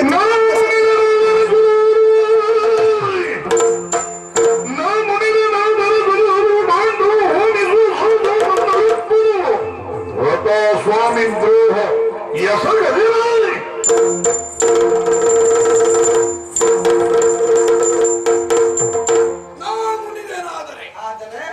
ನಿನ್ನ ಸಂರಕ್ಷಣೆಗೆ, ಶಕುಂತನ ಸಂರಕ್ಷಣೆಗೆ ವ್ಯಕ್ತ ಅವ್ಯಕ್ತ ಶಕ್ತಿಗಳೆಲ್ಲ ಒಟ್ಟಾಗಿ 14 ಲೋಕಗಳೇ ಬರಲಿ. ಒಂದೇ ಸರಳನಿಂದ ಸರ್ವನಾಶ ಮಾಡಿಬಿಟ್ಟೆ. ಸುತ್ತು ಪೂಜೆ ಮಾಡಿ ಭಗವಂತ ನಿನ್ನ ನಾಮ ಪ್ರಭಾವದಿಂದಲಿ ನೀನು ದೈವ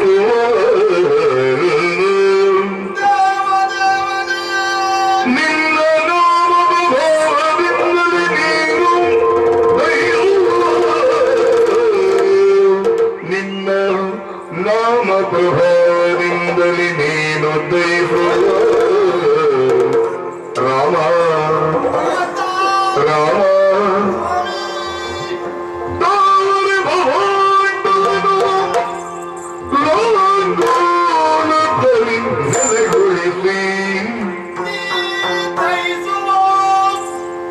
ಕಾವರಿ ಭವಾಂಡನು ಲಾಂಡೂಲನದಲ್ಲಿ ನೆಲೆಗೊಳಿಸಿ ಆವಗಂಸಲಹುವೆನು ಸಿಂಧು ಮಹೀವರನ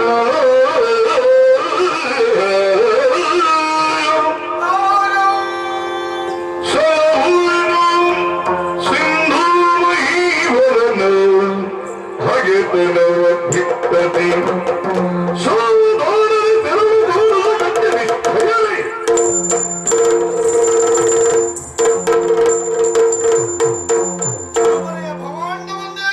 ದಹಿಸಿ ಬಿಡ್ತೀಯ ಪರಮಾತ್ಮ. ನೀ ದಹಿಸುವ ಬ್ರಹ್ಮಾಂಡವನ್ನು ನಿನ್ನ ನಾಮ ಪ್ರಭಾವದಿಂದಲೇ ಎಲ್ಲ ಅಂಗೋಲದಲ್ಲಿ ನೆಲೆಗೊಳಿಸಿ ಮಹೀಪತಿಯನ್ನ ನಾನು ಕಾಗೆ ಕಾಲವನ್ನು ಉಂಟಲ್ಲ ನಿನಗೆ.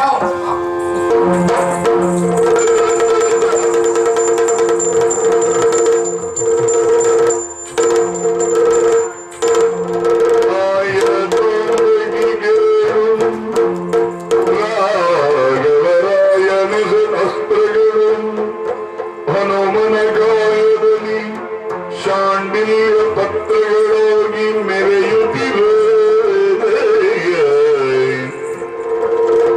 ರಾಯ ಹೆಸರಸ್ತಗಳು ಹನುಮನ ಗಾಯದಲ್ಲಿ ಶಾಂಡಿಲಿಯ ಪತ್ರಗಳಾಗಿ ಮೆರೆಯುತ್ತಿವೆ.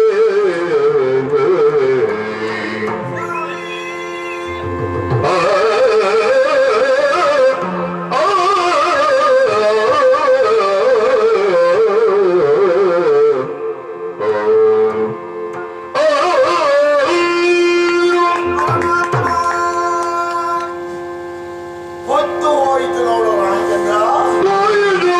ಬಡುಗಳಲು ಪರಿಯಂದರಿ ಹೋಗುವುದನ್ನು ಕಂಡ ವಾಯುಸುತ ಶ್ರೀರಾಮ ಇಂತೆಂದ ಪಜಾರಿಸುತ್ತ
ಗುರುಗಳಿಗೆ ಮಾತೊಂದನ್ನು ಕೊಟ್ಟಿದ್ದೀಯ.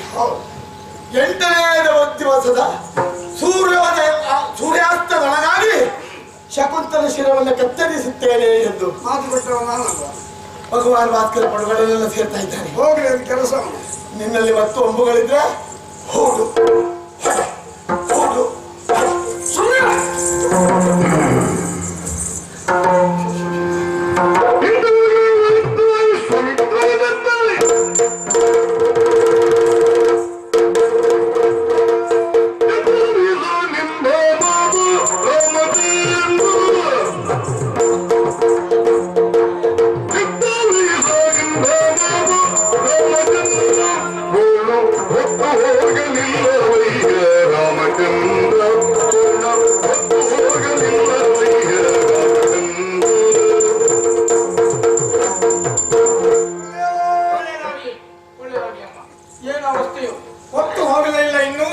ನಮಗೆ ಕೊಟ್ಟ ಮಾತು ಇನ್ನೂ ಮುಗಿಲಿಲ್ಲ.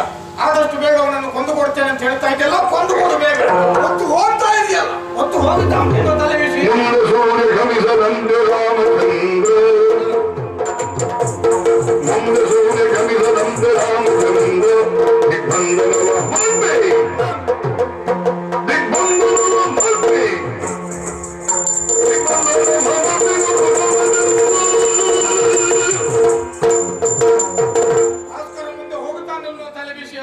ಅವನನ್ನು ನನ್ನ ಮಂತ್ರಶಕ್ತಿಯಿಂದ ದಿಗ್ಬಂಧನ ಮಾಡಿದ್ದೇನೆ. ನಿನ್ನ ಕೆಲಸವನ್ನು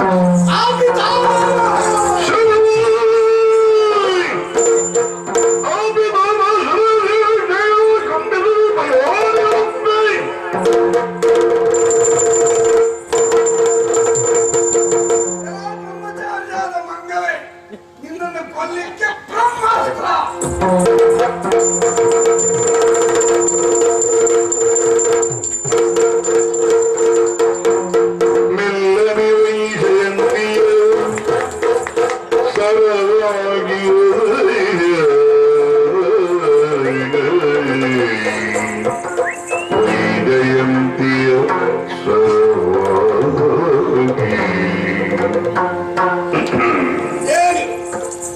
ದಂಡಚಕ್ರ, ಕಾಲಚಕ್ರ, ವಿಷ್ಣುಚಕ್ರ, ಅಮೋಘ ಮಂತ್ರಾಸ್ತ್ರಗಳ ಪ್ರಯೋಗವಾದರೂ ಮಾನೂರ ಕರುಣಗಳಾಗಿ, ಬಿಲ್ವ ದಳಗಳಾಗಿ, ಶಾಂಡಿಲ್ಯ ಪತ್ರಗಳಾಗಿ ಹನುಮನ ಶಿರಸಿನ ಮೇಲೆ ಪಿತಾಮಹಾಸ್ತ್ರವನ್ನು ಎಸೆದರೆ ವೈಜಯಂತಿ ಹಾರವಾಗಿ ಕೊರಳಲ್ಲಿ ಪರಿಶೋಭಿಸುತ್ತಾರೆ. ಏನು ಆಂಜನೇಯ ಇಲ್ಲಿಗೆ ಬರುವಾಗ ಯಾವನಾದ್ರೂ ಮಂತ್ರವಾದಿಯನ್ನು ನೋಡ್ಕೊಂಡು ಬಂದಿದ್ದಾನೆ? ವಶಿಷ್ಠ ವಿಶ್ವಾಮಿತ್ರರ ಶಿಷ್ಯನ ಯಾವ ಮಂತ್ರವಾದವು ರಾಮನ ಮುಂದೆ ನಡೀಲಿಕ್ಕಿಲ್ಲ. ಹಾಗಾದ್ರೆ ಯಾಕೆ ಹೀಗೆ?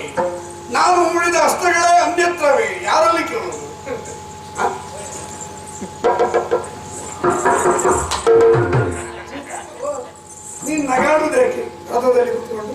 ಅಲ್ಲ ನೀವು ಈ ರೀತಿಯಲ್ಲ ಒಂದು ಸನ್ಮಾನ ಮಾಡ್ತಿರೋದು ಗೊತ್ತಿರ್ಲಿಲ್ಲ.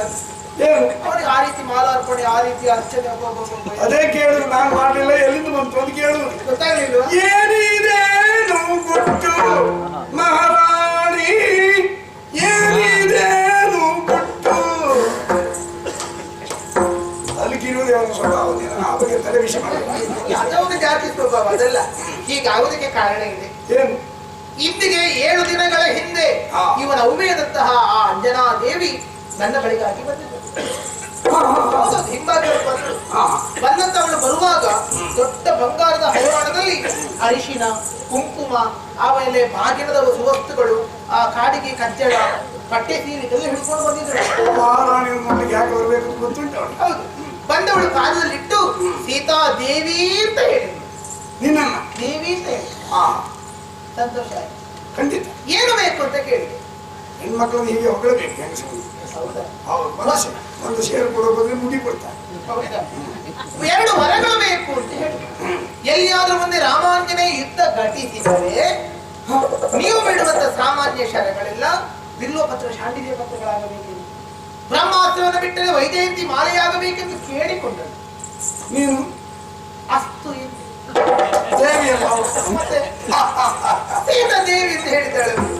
ನಿಜವಾಗಿಯೂ ನನ್ನ ವರದ ಬಲುಮೆಯಿಂದಲಾಗಿ ನೀವು ಬಿಟ್ಟದರೆ ಹೀಗಾಗ್ತಾ ಅಲ್ವಾ? ನೀನು ಕೊಟ್ಟ ವರ ಸತ್ಯ ಹೇಳ್ತೇನೆ. ಏನು? ನನ್ನ ಹೆಂಡತಿ ಸೀತಾದೇವಿ 2 ವರ ಕೊಡುವುದಿಲ್ಲವೋ ಇಷ್ಟೊತ್ತಿಗೆ ಹನುಮ ಮುನ್ಗಚ್ಚಿ ಹೋಗ್ತಿತ್ತು. ಹಾಗಾದ್ರೆ ನಾವು ಬದುಕಿದ್ದು ವರದಿಂದಲಾಗಿ. ನಿನ್ನಲ್ಲಿ ಒಂದು ಮಾತು ಹೇಳ್ತೇನೆ. ಏನು? ಜಾನಕಿ, ಗಂಡನಿಗೆ ಗೊತ್ತಿಲ್ಲದೆ ಹೆಂಡತಿಯಾದವಳು ಹಿಂದಿನ ಬಾಗಿಲಿನಲ್ಲಿ ಇಂಥ ವ್ಯವಹಾರ ಮಾಡಿದ್ರೆ ಯಾವ ಮನೆ ಉಳಿದಿತ್ತು? ಯಾವ ಮನೆಯೂ ಉಳಿಲಿಕ್ಕಿಲ್ಲ. ನಮ್ಮ ಮನೆ ಏನೂ ಆಗ್ಲಿಕ್ಕಿಲ್ಲ. ಹೌದಲ್ಲ? ಖಂಡಿತ ನೀವಿದ್ದಿರದ ವಿಶ್ವಾಸ. ಜಾನಕಿ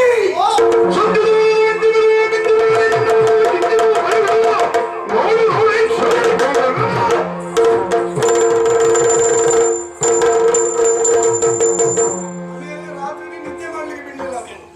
ಹನುಮ ಅಂತವ ಇಂಥವ ವಾತ್ಸಲ್ಯ, ಕರುಣೆ, ದಯೆ ಅವನ ಮೇಲೆ ಇರಬೇಕು. ಮಗನ ಬಂಟ ಹಾಗೆ ಹೀಗೆ ಹೇಳಿದವಳು ನೀನು ಯಾಕೆಂತ ಈಗ ಗೊತ್ತಾಯ್ತು.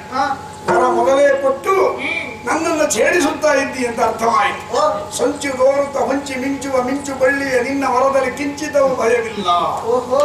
ಇವನ ಈ ದೇಹ ಅಂತ ಹೇಳುವುದು ಪಂಚಭೂತಾತ್ಮಕವಾದದ್ದು ಹೌದಲ್ಲ? ಹೌದು. ವರಬಲಾನ್ವಿತನಾಗಿರಲಿ, ವಜ್ರ ಶರೀರಿಯಾಗಿರಲಿ, ಪಂಚಭೂತಗಳ ಒಟ್ಟಾಗಿ ಒಂದು ದೇಹ ನಿರ್ಮಾಣವಾಗ್ತದೆ ಅಂತ ಅದಕ್ಕೆ ಬೇಕಾದ ನಾರಾಯಣ ತತ್ವ, ಸೃಷ್ಟಿಯ ಮೂಲ ತತ್ವವೇ ಅದು.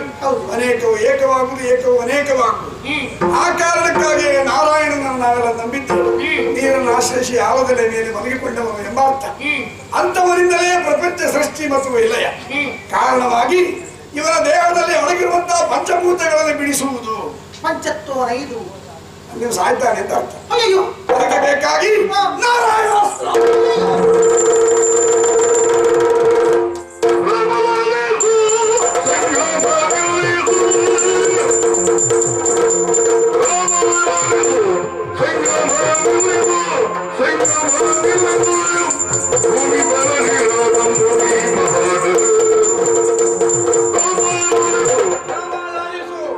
ಸಂಗ್ರಾಮ ನಿಲ್ಲಿಸೋ ಪುಣ್ಯಾತ್ಮ. ಏನು ಗುರುದೇವರೇ? ಏನು ಮಾಡ್ಲಿಕ್ಕೆ ಹೊರಟಿದ್ದೀನಿ ನೀನೀಗ? ನಾರಾಯಣಾಸ್ತ್ರ ಪ್ರಯೋಗ ಬಿಟ್ಟು ಎಲ್ಲವನ್ನು ಸುಟ್ಟು ಭಸ್ಮೀಭೂತನ ಮತ್ತೆ ಅದನ್ನೇ ಬಿಡ್ತೇನೆ, ಸೃಷ್ಟಿಸುತ್ತೇನೆ. ಬೇಡ. ಯಾಕೆ? ನಾನು ಹೇಳಿದಂತಹ ಕೆಲಸ ನಿನ್ನಿಂದ ಪೂರೈಸಿ ಆಗಿದೆ. ಮತ್ತೆ ಯಾಕೆ ಆ ಕೆಲಸವನ್ನು ಮತ್ತೆ ಮಾಡ್ಲಿಕ್ಕೆ ಹೊರಟಿದ್ದಿ? ನನಗೆ ಬೇಕಾದ ಶಕುಂತಲ ತಲೆ. ಆ ತಲೆ ನೀನು ತೆಗೆದಾಗಿದೆ.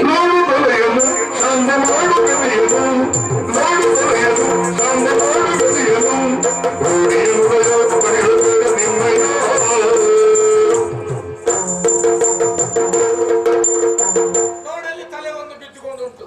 ಅದು ಯಾರ್ಯಾರದ ತಲೆ ಅಲ್ಲ, ನೀನು ಆ ಶಕುಂತನ ತಲೆಯೇ ಅದು. ಈಗ ನೀನು ನಾರಾಯಣಾಸ್ತ್ರ ಬಿಡಬೇಕಾದ ಅಗತ್ಯ ಇಲ್ಲ. ನೀನು ಆವಾಗ ಬಿಟ್ಟಂತ ಯಾವುದೋ ಒಂದು ಸಾಮಾನ್ಯ ಅಸ್ತ್ರದಿಂದ ಅವನ ತಲೆ ಚೆಂದಾಡಿ ಆಗಿದೆ. ಈಗ ಮತ್ತೆ ನೀನು ಇದನ್ನು ಪ್ರಯೋಗ ಮಾಡಿ ವ್ಯರ್ಥ ಮಾಡುವುದು ಬೇಡ. ನಿನ್ನ ಮಾತು, ನನ್ನ ಮಾತು ಉಳಿಯಿತು, ನಿನ್ನ ಖ್ಯಾತಿ ಹೆಚ್ಚಾಯಿತು. ಈ ಕೋತಿಗೊಂದು ಬುದ್ಧಿ ಕಲಿಸಿಬಿಡಿ.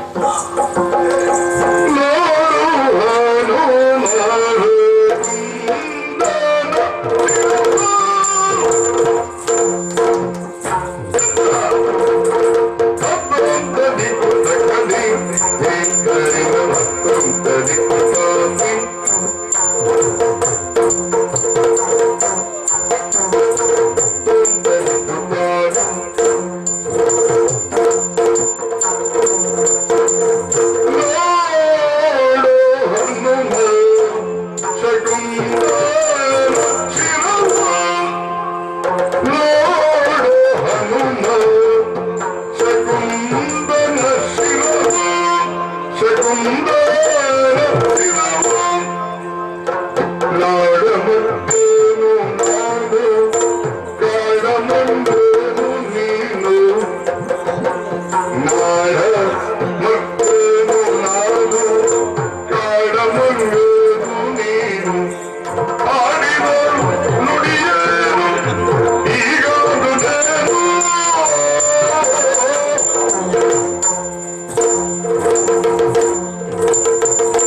ನುಡಿದಂತೆ ತಕ್ಕವರು ನಾವು. ಹೌದು, ಕಾಳ ಕೋತಿ ನಿನಗೇನು ಗೊತ್ತಾ? ನಿನ್ನೆ ಹೇಳಿದ್ರೆ ಇವತ್ತು ನೆನಪಿಲ್ಲ. ಚಪಲತೆಗೆ ಮತ್ತೊಂದು ಹೆಸರು ಮಂಗ ಅಂತ. ಅಮ್ಮನಿಗೆ ಮಾತು ಕೊಟ್ಟಿದ್ಯಲ್ಲ, ಶಕುಂತಲನ್ನ ಕಾಯುತ್ತೇನೆ ಎಂದು ಹೊತ್ತು ಮುಳುಗುವ ಮುನ್ನ ಶಕುಂತನ ತಲೆ ನೆರವೇರಿಸಿದೆ.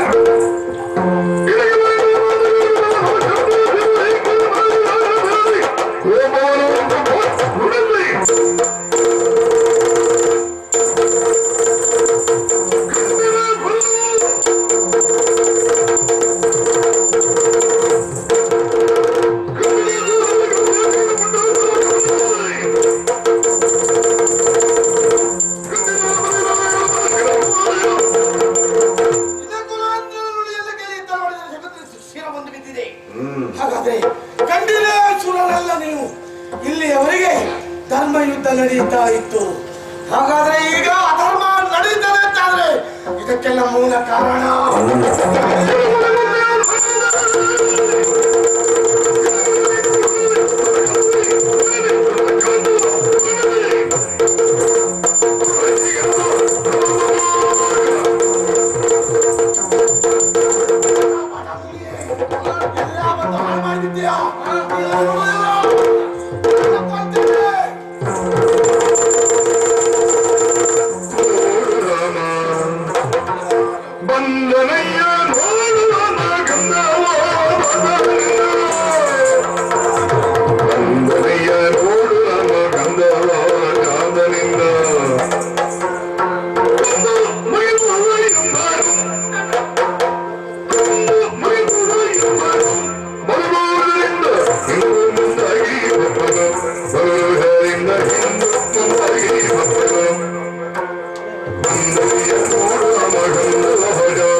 ನೀವು ಪ್ರಭಾಕರ ಕಿರಣ, ಅವ ಮಂಜಿನ ಪರ್ವತ ಕರಗಿ ಹೋಗ್ತದೆ. ಹೆದರ್ಬೇಕು. ಪರಮಾತ್ಮ ತಡಿಬೇಡ.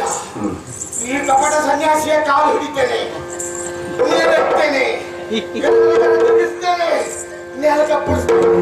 ಇವ ಮಾತುಗಾರ ತಿನ್ನುವ ಹೆಣ, ಹೆಣ ತಿನ್ನುವ ಬಿಡುವುದಿಲ್ಲ.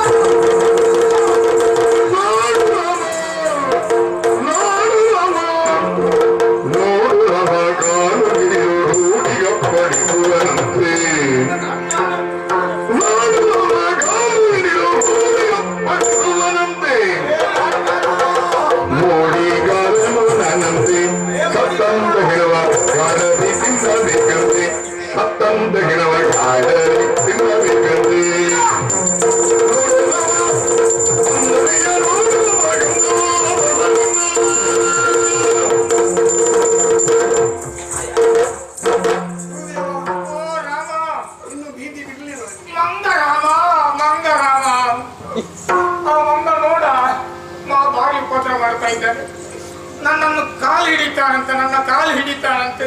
ನೀವು ಮಂಗ ಆಗುದು ಯಾಕೆ? ಕಾಲು ಹಿಡಿದು ಒಳ್ಳೆದಾಗಲಿ ಮಗನಿಗೆ ಆಶೀರ್ವಾದ.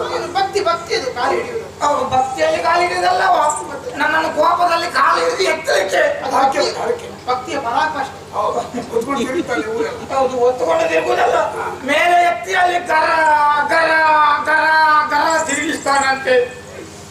ಮಂಗ ನೋಡುದು ನೋಡು, ನೆಲಕ್ಕೆ ನೆಲಕ್ಕೆ ಹಪ್ಪಳಿಸ್ತಾನಂತೆ. ನೆಲಕ್ಕೆ ಅಪ್ಪಳಿಸಿದ್ರೆ ನಾನೇನಾಗ್ತೇನೆ? ಅಪ್ಪಳಾಗಿ ಹೋಗುದಿಲ್ವಾ? ಮೋಡಿಗಾರ ಮತ್ತೆ ನನ್ನ ನೆತ್ತಿಗೆ ಸತ್ತಿಗೆ ಬೇಕಷ್ಟೇ. ಏ ಮಾಟಗಾರ ಮಾಟಗಾರ ಯಾರು? ನೀನು. ನಾನೆಂತ ಮಾಟಗಾರ? ಮಾಟ ಮಾಡಿದವ ನೀನೆ. ನೋಡು, ಇಷ್ಟು ಹೊತ್ತು ಪ್ರಸಂಗ ಸರಿ ಬರಬೇಕು ಅಂತಾದ್ರೆ ನಾ ಬಂದ ಕಾರಣ ಅಲ್ಲ, ಪ್ರಸಂಗ ಎಲ್ಲಿಗಾದ್ರು ನೀ ಬಂದೇ ಮಾಟ ಮಾಡಿದೆ ತಿಂದು ಹೆಣ. ನೋಡು, ನನ್ನನ್ನು ಹೆಣ ತಿನ್ಲಿಕ್ಕೆ ಹೇಳ್ತಾ ಇದ್ದೆ. ನಾನೇನು ಮಾಂಸಾಹಾರ ಭಕ್ಷಣೆ ಮಾಡುವವನ? ಅದು ಹಳೆ ಪ್ರಸಂಗ ಮತ್ತೆ ಕೈ ಇನ್ನು ನಾಯಿ ತಿನ್ನಿಲ್ವಾ ನೀನು? ಅದು ಹೋದ ಘಟನೆ ಮತ್ತೆ ಶರೀರ ಮಾಧ್ಯಮಗಳು ಧರ್ಮ ಸಾಧನ ಅದಕ್ಕೆ ಸ್ವಾಮಿ. ಓ, ಇವತ್ತೆಲ್ಲ ನೋಡಿ ಮಾಡಿದ್ದೀರಿ. ನಾವೇನು ಮಾಡ್ಲಿಲ್ಲ ಅದು ಹೇಳ್ತಾನಲ್ಲ. ಹೌದು, ಅವನು ಹೆಣ ತಿನ್ನಿಸ್ತಾನೆ ಅಂತ ನೋಡ್ತೇನೆ. ನನ್ನನ್ನು ಕೋಲಾಗಿ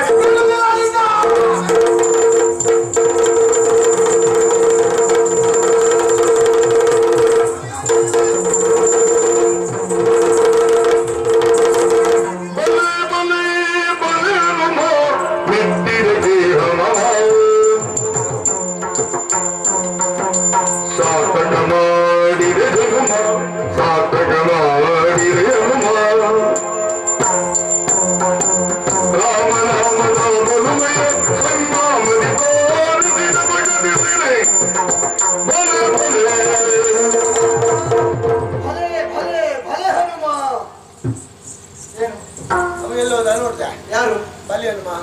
ಅದು ಅಲ್ವೋ, ಬರೀ ಬಲ ಅಲ್ವೋ, ಬಾಲ ಉಂಟ. ಓ ಭಲೆ ಭಲೆ ಹನುಮ. ನನ್ನನ್ನು ಹೊಗಳಿದ್ದ.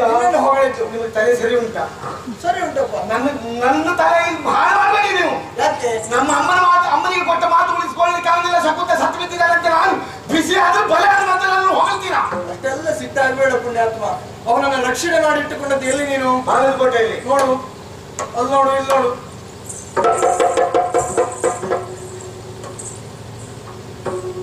ಅಷ್ಟು ದೂರ ಹೋಗಿ ನಿಂತುಕೊಂಡು ನೋಡ್ತಾ ಇದ್ದಾನೆ. ಪಾಪ ಹೆದರಿಕೊಂಡಿದ್ದಾನೆ.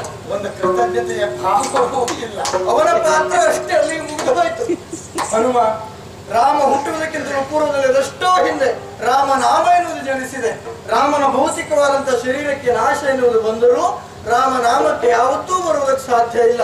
ಅಂತ ರಾಮನಾಮದ ಬಲುಮೆಯನ್ನು ಜಗತ್ತಿಗೆ ತೋರಿಸಿದಂತ ನಿನ್ನ ಜನ್ಮ ಸಾರ್ಥಕವಾಗಿ ಹೋಯಿತು ಇವತ್ತು. ಆದ್ರೆ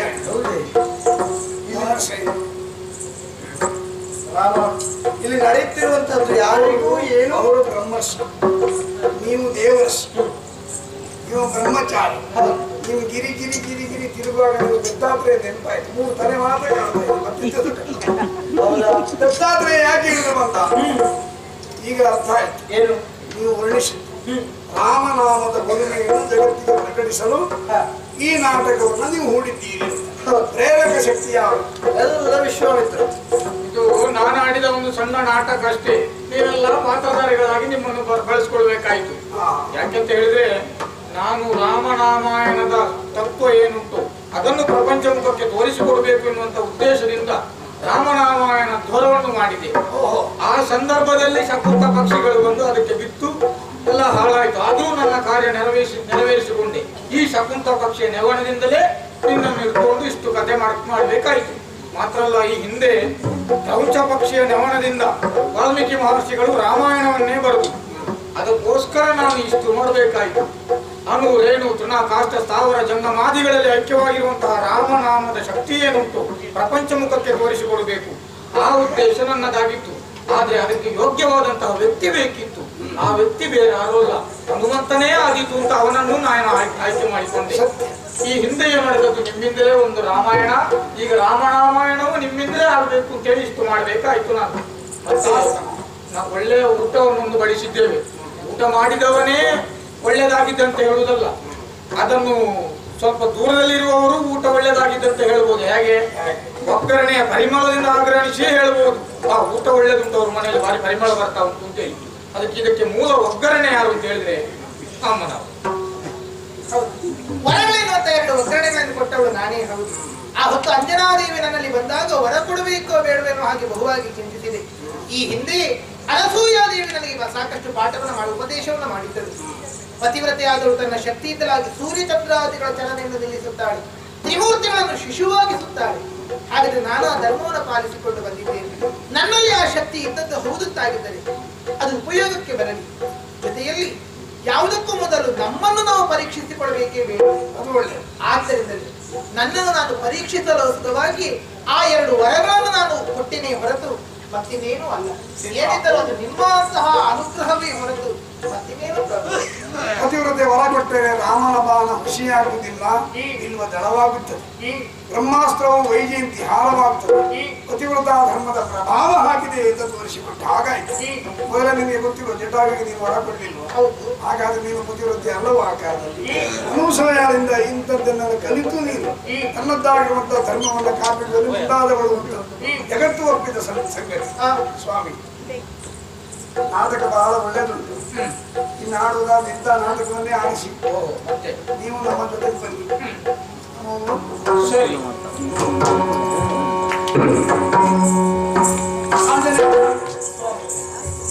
ನಿನ್ನಲ್ಲಿ ವಿರೋಧ ಖಂಡಿತ ಅವನಿಗೆ ಯಾಕೆ ಇಲ್ಲ?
ಕಾರಣ ಅಂದು ವೈಶಾಖ ಬಹುಳ ಸಪ್ತಮಿಯ ದಿವಸ ನಿಜ ಪಟ್ಟಾಭಿಷೇಕವಾದಾಗ ಧರಾಂಧರೆಲ್ಲ ಅವನಿಗೆ ಕಪ್ಪ ಕಾಣಿಕೆಯನ್ನು ಒಪ್ಪಿಸಿದಾಗ ವಿಭೀಷಣನು ಒಂದು ವರುಣಮಾಲಿಕೆಯನ್ನು ಒಪ್ಪಿಸಿದ. ವರುಣದೇವನು ಅದು ರಾವಣನಿಗೆ ಕೊಟ್ಟದ್ದು ಎಂದು ಅಮೂಲ್ಯವಾದದ್ದು ಒಪ್ಪಿಸಿದಾಗ ನಾನು ಸೀತೆಗೆ ಕೊಟ್ಟೆ. ಸೀತಾ, ನಿನಗೆ ಅತ್ಯಂತ ಪ್ರಿಯರಿಗೆ ಇದನ್ನು ಕೊಡುವು ಎಂದು. ಸೀತೆಗೆ ಅತ್ಯಂತ ಪ್ರಿಯನಾದವನು ನೀನು. ಕಾರಣವಾಗಿ ಅವನು ನಿನಗೆ ಕೊಟ್ಟಾಗ ಅದನ್ನು ನೀನು ಕಿವಿ ಹತ್ತಿರ ಹೀಗೆ ಹಿಡಿದು ಅಲುಗ ಅನಿಸಿ ಆಮೇಲೆ ತೆಗೆದು ಬಿಸಾಡಿ. ವಿಭೀಷಣನಿಗೆ ಇಷ್ಟು ಬಂತು, ಅಮೂಲ್ಯವಾದದ್ದು ವರುಣ ಕೊಟ್ಟ ರತ್ನ, ಅದನ್ನು ಹೀಗೆ ಅನಿಸುತ್ತೀಯ ಎಂದು ಹೇಳಿದಾಗ ನೀನೊಂದು ಮಾತು ಹೇಳಿ. ಅದರಲ್ಲಿ 1000 ಮಣಿ ಇದ್ದಿರಬಹುದು, ಆದರೆ ಒಂದು ಮಣಿಯಲ್ಲಿ ರಾಮನಾಮ ಉಚ್ಚಾರ ಆಗುವುದಿಲ್ಲ. ಇವನಿಗೆ ವಿಚಿತ್ರವಾಯಿತು. ಜಡ ವಸ್ತುಗಳು ಪರಸ್ಪರ ತಾಗಿಸಿಕೊಂಡಾಗ ಶಬ್ದ ಆಗ್ತದೆ ವಿನಃ ಅಕ್ಷರ ಉಚ್ಚಾರ ಆಗುವುದಿಲ್ಲ. ಹಾಗಾದರೆ ಶರೀರದಲ್ಲಿ ಇರಬಹುದಾದಂಥ ನಖವೋ ಅಥವಾ ಕೂದಲು ಶಬ್ದ ಮಾಡಲು ಸಾಧ್ಯವೇ ಕೇಳಿದವನು. ಆಗ ನೀನು ನಿನ್ನ ದೇಹದ ಒಂದು ರೋಮವನ್ನು ಕಿತ್ತು ಅವನ ಕಿವಿದೊಳಗೆ ಹಿಡಿದ. ಅವನು ಕುಡಿಲಿಕ್ಕೆ ಪ್ರಾರಂಭ ಮಾಡಲು ಏನು, ಆ ರೋಮದಲ್ಲಿ ರಾಮನಾಮ ಉಚ್ಚಾರ ಆಗಿತ್ತು ಎಂದು.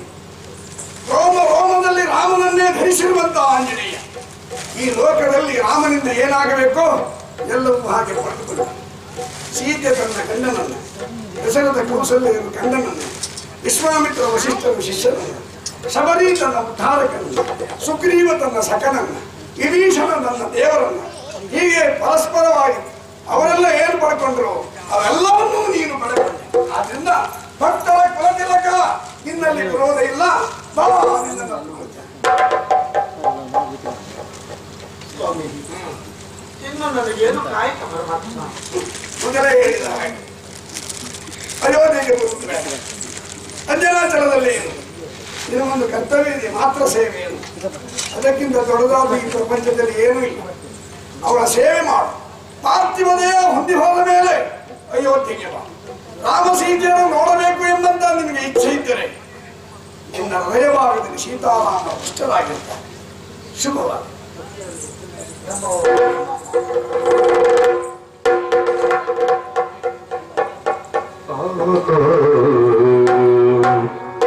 ರಾಮ ರಾಮ ರಾಮ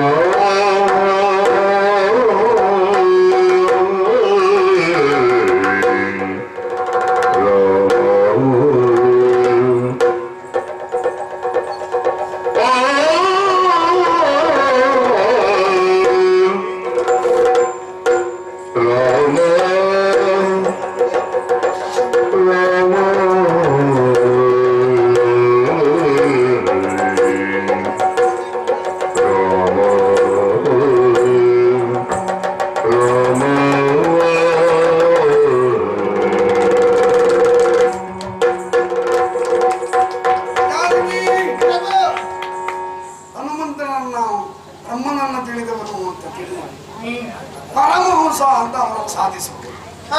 ಪರಮಹಂಸನು ಕಣ್ಣೀರು ಹಾಕ್ತಾನೆ ಯಾಕೆ? ಹೃದಯವಂತ ಎಂಬ ಅರ್ಥ ಅಲ್ಲ. ರಾಮಾಯಣ ಕಾಳಗ ನೋಡ್ಬೇಕು ಅಂತ ಎಷ್ಟೋ ಮಂದಿ ಬಂದಿದ್ದಾರೆ. ಕೆಲವರು ಮಧ್ಯದಲ್ಲಿ ಹೊರಟು ಹೋಗಿದ್ದಾರೆ. ಮುಂದೆ ಎಲ್ಲಿಗೆ ತಲುಪಿತ್ತು ಅಂತ ಇದ್ದವರು ಅವರಿಗೆ ಹೇಳಿ. ಆದ್ರೆ ತಲೆಯಲ್ಲಿಂದ ಬಂತು ಸಮಸ್ಯೆ ಆಯ್ತು, ತಲೆಗಿನ ಸಮಸ್ಯೆ ಆಯ್ತು. ತಲೆ ಮಾಯ ಅದು ಮಾಯವಾಯ್ತು. ಯಾಕೆ? ಮಾಯಾಸಿರ. ನಾರದರು ಲಂಕೆಗೆ ಹೋಗಿ ಭೀಷಣ ಧರಿಸಿರುವಂತಹ ಮಾಯಾಸಿರ ಮಾಯನ ಗಮನ. ಹಾಗಾದ್ರೆ ರಾಮನಾರಾಯಣವನ್ನು ಪ್ರಪಂಚ ಮುಖಕ್ಕೆ ತೋರಿಸುವುದಕ್ಕೋಸ್ಕರವಾಗಿ ಒಂದು ಮಿಥ್ಯಾ ಕಾರಣವನ್ನು ಸೃಷ್ಟಿಸಿದ್ರು ಈ ಋಷಿವರೇಣ್ಯರು. ಆದ್ರಿಂದ ಋಷಿ ಸಂಕಲ್ಪದ ಮುಖೇನವಾಗಿ ಈ ಹೊತ್ತಿಗೆ ರಾಮ ನಾಮದ ಬಲುಮೆ ಏನೆನ್ನುವುದನ್ನು ಪ್ರಪಂಚ ಮುಖಕ್ಕೆ ತೋರಿಸುತ್ತಾರೆ. ಋಷಿ ಸಂಕಲ್ಪವನ್ನು ಯಾರಿಂದಲೂ ಮೀರಲು ಸಾಧ್ಯ. ನಾವೆಲ್ಲ ತಲೆಬಾಗಲೇಬೇಕು. ಮತ್ತೆ ಬೇರೆ ಇವತ್ತಿಗೆ ಹೋಗೋಣವೇ? ಹೋಗೋಣಂತೆ.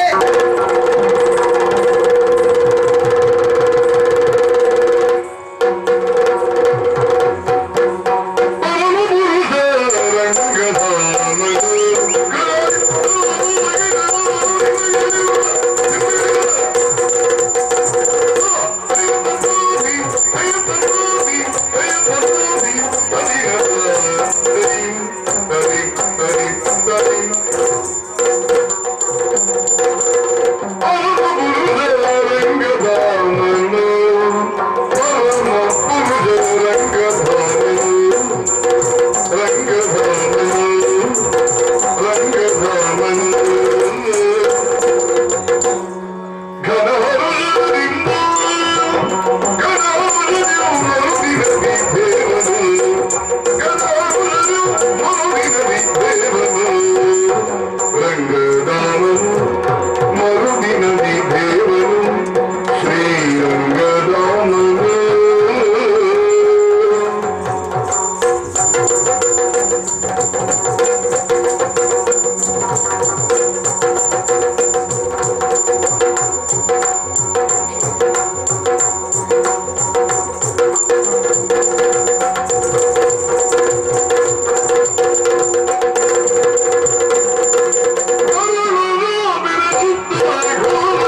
ಗೋಪಾಲಕರು ಹೇಳಿದಂತ ಮಾತು ಚಂದ್ರಾವಳಿ ವಿಷಯ ಒಮ್ಮೆ ನಾನು ಸತ್ಯದಿಂದಾಗಿ ಕಾವಿತಿಲ್ಲ. ಆಮೇಲೆ ಆಣೆ ಪ್ರಮಾಣ ಮಾಡುವುದರ ಮೂಲಕವಾಗಿ ನನ್ನ ಮನಸ್ಸನ್ನು ಒಪ್ಪಿಸಿದ ಕಾರಣದಿಂದ ಒಪ್ಪಿದ್ದೇನೆ ಸತ್ಯ. ಹಾಗಂತ ಚಂದ್ರಾವಳಿ ವಿಷಯದತ್ತ ಕಲೆ ಹಾಕುವುದಕ್ಕೆ ಬಹಳಷ್ಟು ಪ್ರಯತ್ನ ಮಾಡುವ ಸತ್ಯ. ಗೋಗಳನ್ನು ಗೋಪಾಲಕರು ಕಳೆದುಕೊಂಡು ಈ ಗಿರಿಯನ್ನು ಹೇಳಿದವ ನಾನು. ನಮ್ಮವರೆಲ್ಲ ವಿಶ್ರಾಂತಿ ಪಡೆಯುತ್ತಾ ಇದ್ದಾರೆ. ಗೋಗಳು ಹಸಿರುವನ್ನು ಮೆಂದು ನೀರನ್ನು ಕುಡಿದು ಬೀಸುವ ತನುವಿಗೆ ತನವನ್ನೊಡ್ಡಿ ಹಾಯಾಗಿ ಮಲಗಿದೆ. ಆದ್ರೆ ನನಗೆ ಯಾಕೂ ನಿದ್ದೆ ಬರ್ತಾ ಇಲ್ಲ. ನೋಡೋಣ, ಚಂದ್ರಾವಳಿ ವಿಷಯದಲ್ಲೇ ನಾನು ಬಹಳ ಆಸಕ್ತಿನಾದ್ರಿಂದ ಹೀಗೆ ಸುತ್ತಾಡ್ತಾ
ಚಂದ್ರಾವಳಿ ಜಾಣೆ ಎನ್ನುವ ಹಾಗೆ ಕರೀತಾ ಇದ್ದಾರೆ. ಜಾಣತನ ಇಲ್ಲದಿದ್ದರೆ ಪ್ರಪಂಚದಲ್ಲಿ ಬದುಕುವುದಕ್ಕೆ ಸಾಧ್ಯ ಉಂಟ ಸ್ವಾಮಿ?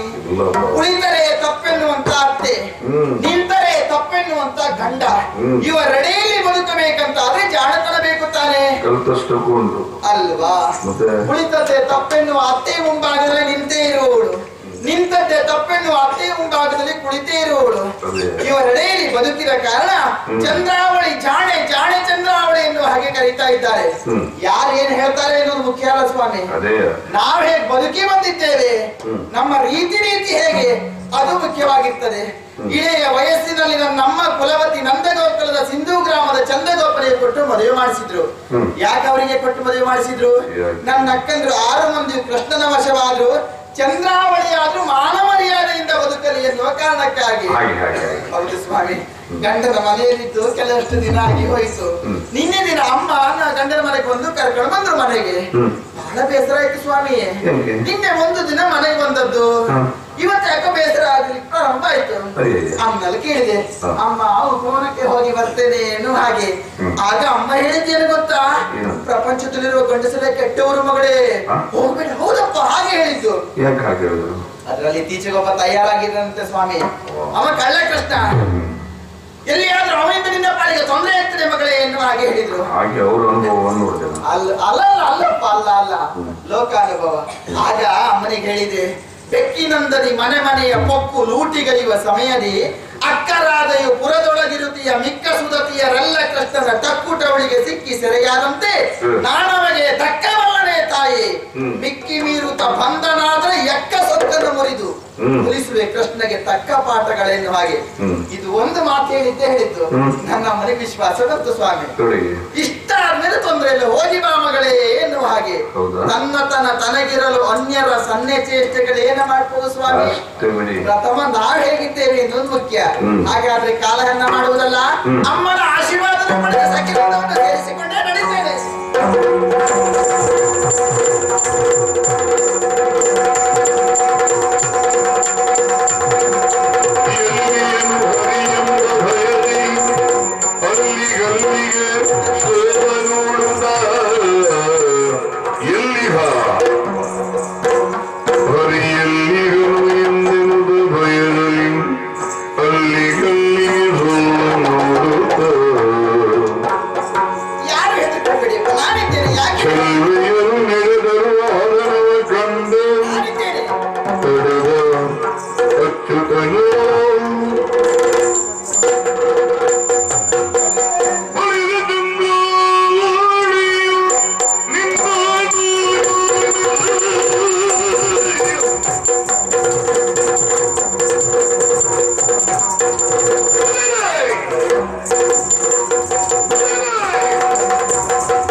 ಯಾರಿಗೆ ಹೇಳಿದ್ದ ನೀನು? ನನಗ ಎಲ್ಲಿಯಾದ್ರೂ ಆಸ್ಥಾನದಲ್ಲಿ ಮಹಾರಾಜ ಮುಂಭಾಗ ಈ ರೀತಿ ಹೊಗಳಿದ್ರೆ ಅವರಿಂದ ಏನಾದ್ರೂ ನನಗೆ ಸಿಗಬಹುದು.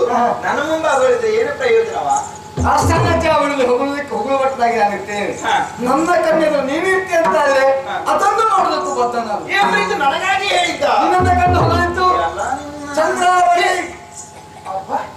ಹೆಸರು ಗೊತ್ತುಂಟಿರ ನಿನಗೆ? ಹೆಸರಲ್ಲಿ ಎಂತಂತೆ ನೀನ್ ಎಷ್ಟು ಹತ್ರ, ಎಷ್ಟು ಅಪ್ಪ, ಎಷ್ಟು ಉದ್ದ, ನಿನ್ನ ಒಳಗೆ ನಿನ್ನ ಕುಟುಂಬ ಕುಟುಂಬ, ನಿನ್ನ ಬಂಧು ಬಾಂಧವರು ವಿಷಯ ಎಲ್ಲ ನನಗೆ ಕೊಟ್ಟಿಯೇ ಉಂಟು. ಅಂದ್ರೆ ಭವಿಷ್ಯ ನಿನ್ನ ಸ್ವಭಾವ ಹೀಗಿರ್ಬೇಕು.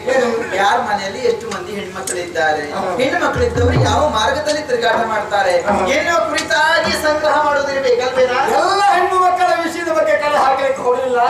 ಚಂದ್ರಾವಳಿ ವಿಷಯದ ಭಯಂಕರ ತಲೆ ಕೆಡಿಸಿದ್ರು. ಹೌದೇನಾ? ನನ್ನ ವಿಷಯ ಖಂಡಿತ ಹೌದು. ನಿನಗೊಂದು ಕೋಟಿ ವಂದನೆ ಪುಣ್ಯಾತ್ಮ. ಯಾರಿಗೆ ನೀನು ಅಲ್ಲಿ ಮೇಲಿದ್ದವರಿಗೆ ನಮಸ್ಕಾರ ಮಾಡಿದ್ದ? ಮರದಲ್ಲಿ ಮಂಗಾಲವೇನೋ ಇರುವುದು. ನಿನಗೆ ಅವರದ್ದೇ ಒಡನಾಟ ಬಿಟ್ಟರೆ ಮತ್ತೇನ ಹೇಳು? ಮಂಗನಿಗೆ ಅಲ್ವೇ ನಮಸ್ಕಾರ ಮಾಡಿದ್ದು, ಮತ್ತೊಮ್ಮೆ ಇನ್ನ ಮೇಲೆ ಆ ಬ್ರಹ್ಮನಿಗೆ ನಮಸ್ಕಾರ ಮಾಡಿ. ಬ್ರಹ್ಮನಿಗ? ಯಾಕೆ ನಮ್ಮಿಬ್ಬರನ್ನು ಇಂಥದ್ದೊಂದು ಸರಿಯಾದ ಸಂದರ್ಭದಲ್ಲಿ ನಮ್ಮನ್ನು ಜೋಡುಗೂಡಿಸಿದ್ನಲ್ಲ ಎನ್ನುವ ಕಾರಣಕ್ಕಾಗಿ ಅವನಿಗೆ ಕೋಟಿ ವಂದನೆ. ಅಲ್ಲ ಪುಣ್ಯಾತ್ಮ, ನೀನು ಅವನಿಗೆ ನಮಸ್ಕಾರ ಮಾಡಿದಾಗ ಅವ ನಿನಗೆ ಅನುಗ್ರಹಿಸುವುದಕ್ಕೆ ಏನ ನಿನ್ನ ಮಗನ ಅವನ? ಅವ ನಿನಗೆ ಅಪ್ಪನ? ಏನ ಏನ ಅವನ ಮಗನ? ನಾನು ಅಪ್ಪನೇ ಅಂತ ತಮಾಷೆಗೆ ಹೇಳಿದ್ದು ಅದು ಹೌದು ಹೇಳ್ತೀಯ? ನಾನು ತಮಾಷೆಗೆ ಹೇಳಿದ್ದು. ಚಂದ್ರಾವಳಿ, ನಿನ್ನನ್ನು ಎಷ್ಟೊತ್ತಿಗೆ ಕಂಡೇನು, ನಿನ್ನಲ್ಲಿ ಹೇಗೆ ಮಾತಾಡಿದೆ ಎನ್ನುವುದಾಗಿ ನಿನ್ನದೇ ಹಂಬಲದಲ್ಲಿ ಇದ್ದವ ನಾನು, ನಿನ್ನದೇ ನೆನಪಿನ ಕನಸಿನಲ್ಲಿ ಇದ್ದವ ನಾನು. ಒಂದು ಒಳ್ಳೆಯದಾಯ್ತು, ತಂದೆಗೆ ನೀಡಿ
ನಾನು ಹೇಳಿದ್ದೆ ಉತ್ತರ ಕೊಡಬೇಕೆನ್ನುವ ಉದ್ದೇಶದಿಂದ ಹಾಗೆ ಮಾತಾಡುವುದು ಹೇಗೆ?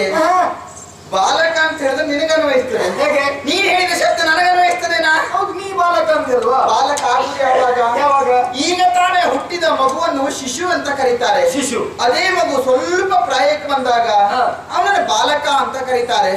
ಅದೇ ಮಗುವಿಗೆ ಪ್ರಾಯಕ್ಕೆ ಬಂದು ಮುಖದ ಮೇಲೆ ಮೀಸೆ ಬಂದಾಗ ಅವನನ್ನು ಯುವಕ ಅಂತ ಕರೆಯುವುದು. ನಿನ್ನನ್ನು ನೋಡಿದ್ರೆ ಮುಖದ ಮೇಲೆ ಎಂತದ್ದು ಇಲ್ಲ, ನೀನೇನ ಯುವಕ ಆಗುದು? ನನ್ನ ಮುಖದಲ್ಲಿ ಮೀಸೆ ಬರಲಿಲ್ಲ, ಹಾಗಾಗಿ ನಾನು ಯುವಕ. ನೀನು ಬಾಲಕ. ಬಾಲಕ ಹೌದು. ಚಂದ್ರವಳಿ, ಏನ ಸಮಸ್ಯೆ ಆಯ್ತಲ್ಲ? ಗಂಡು ಮಕ್ಕಳು ಪ್ರಾಯಕ್ಕೆ ಬಂದಿದ್ದಾರಂತ ಗೊತ್ತಾಗಬೇಕು ಅಂತಂದ್ರೆ ಮುಖದ ಮೇಲೆ ಮೀಸೆ ಚಿಗುರಬೇಕು. ಪೌರುಷದ ಪದ ಹಾಕಿ. ಅದೇ ಹೆಣ್ಣುಮಕ್ಕಳು ದೊಡ್ಡವರಾಗಿದ್ದಾರೆ ಅಂತ ತಿಳಿಲಿಕ್ಕೆ ಏನು ಬರಬೇಕು? ಅಭಿನಯದ ಭಾವನೆ ಜಾಗ್ರತೆ ನನಗೆ ಮಾಡಬೇಡ, ಗೊತ್ತುಂಟ? ಹೇಳ್ತೇನೆ ನಾನು ಬಾಲಕ, ನನಗೆ ಹೇಳು. ಎಷ್ಟು ಧೈರ್ಯ ಕೇಳ್ತೇನೆ ನಿನಗೆ? ಯಾಕೆ? ಏನ ಅದಕ್ಕೆಲ್ಲ ಧೈರ್ಯ ಬೇಕೇನೆ. ಏನಕ್ಕೇನ ಮಾತಾಡ್ತೀನ? ನಿನಗೆ ಏನಾಗಿದೆ ಅಂತ ನನಗೆ ಗೊತ್ತುಂಟು. ತಲೆಗೆ ಪಿತ್ತ ನೆತ್ತಿಗೇರಿದ ಪಿತ್ತವನ್ನು ಕಾಲಿಗಿಳಿಸ್ತೇನೆ ಈಗ. ಅಧಿಕ ಪ್ರಸಂಗ ಮಾಡಿದ್ರೆ ನಿನ್ನ ಹಲ್ಲು ಧರಿಸ್ತೇನೆ ಈಗ. ಒಳ್ಳೆಯದೇ ಆಯ್ತು, ಹಲ್ಲು ಧರಿಸಿದ್ರು ಒಳ್ಳೆಯದೇ. ಯಾಕೆ? ಅಮ್ಮ ಸಿಹಿ ಉಂಡಿಯನ್ನು ಕೊಟ್ಟು ತಿಂದು ಈ ಕಡೆ ಹೊಲಕ್ಕೆ ಅಲ್ಲ, ಉದುರಿಸಿದ್ರೆ ಇದೇ ಒಂದಲ್ಲ. ನಿನಗೆ ರೋಗ ಬರ್ಬೇಕಿತ್ತು ಸಿಹಿ ತಿಂದು. ಇನ್ನು ಒಂದಲ್ಲ, ಬಾಯಿಲಿರುವಷ್ಟು ಹಲ್ಲು ನನ್ನ ಕೈ ಪೆಟ್ಟು ದವಡೆ ಪೆಟ್ಟಿನ ಬಾಯಿ ಪೆಟ್ಟಿನಿಂದ ಉದುರಿ ಬೀಳ್ತದೆ. ಜಾಗ್ರತೆ ಗೊತ್ತುಂಟ? ನಿನ್ನ ನೋಡಿದ್ರು ಅಯ್ಯೋ ಅನಿಸುವುದು. ಯಾಕ? ನಿನ್ನ ಪರಿಸ್ಥಿತಿ ಏನಾಗಿದೆ ಗೊತ್ತುಂಟ?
Thank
you.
ನಿನ್ನ ನೋಡಿನ ಕವನದ ಹಿಡಿ ಬಿಹರಾಕ್ಷಿ ಬಂದೆ ನಾನು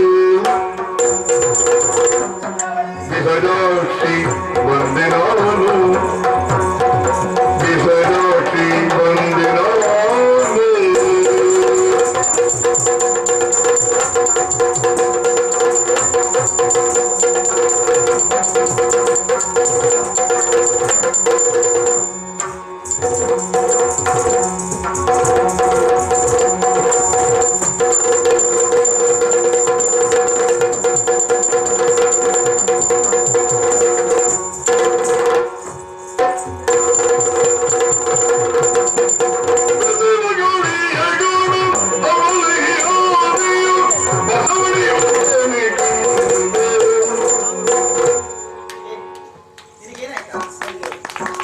ಅಲೆ ಸರಿ ಇಲ್ವಾ ಅಥವಾ ಇದು ಹುಚ್ಚೆ ಹೆಚ್ಚಾಯ್ತಾ? ತಲೆ ಸರಿಲಿಕ್ಕೆ ಹೀಗೆ ಮಾಡ್ತಾರೆ. ಅಲ್ಲ ಒಳ್ಳೆ ಮಜಾ ಬಂದ ದಾನೆ ಹಾಗೆ ಮಾಡ್ತೀಯಾ? ನನಗೆ ಹೆಣ್ಣು ಆಮೇಲೆ ಅಣ್ಣ ಇಲ್ವೋ ಹಾಗೆ ಆಯ್ತೀಗ.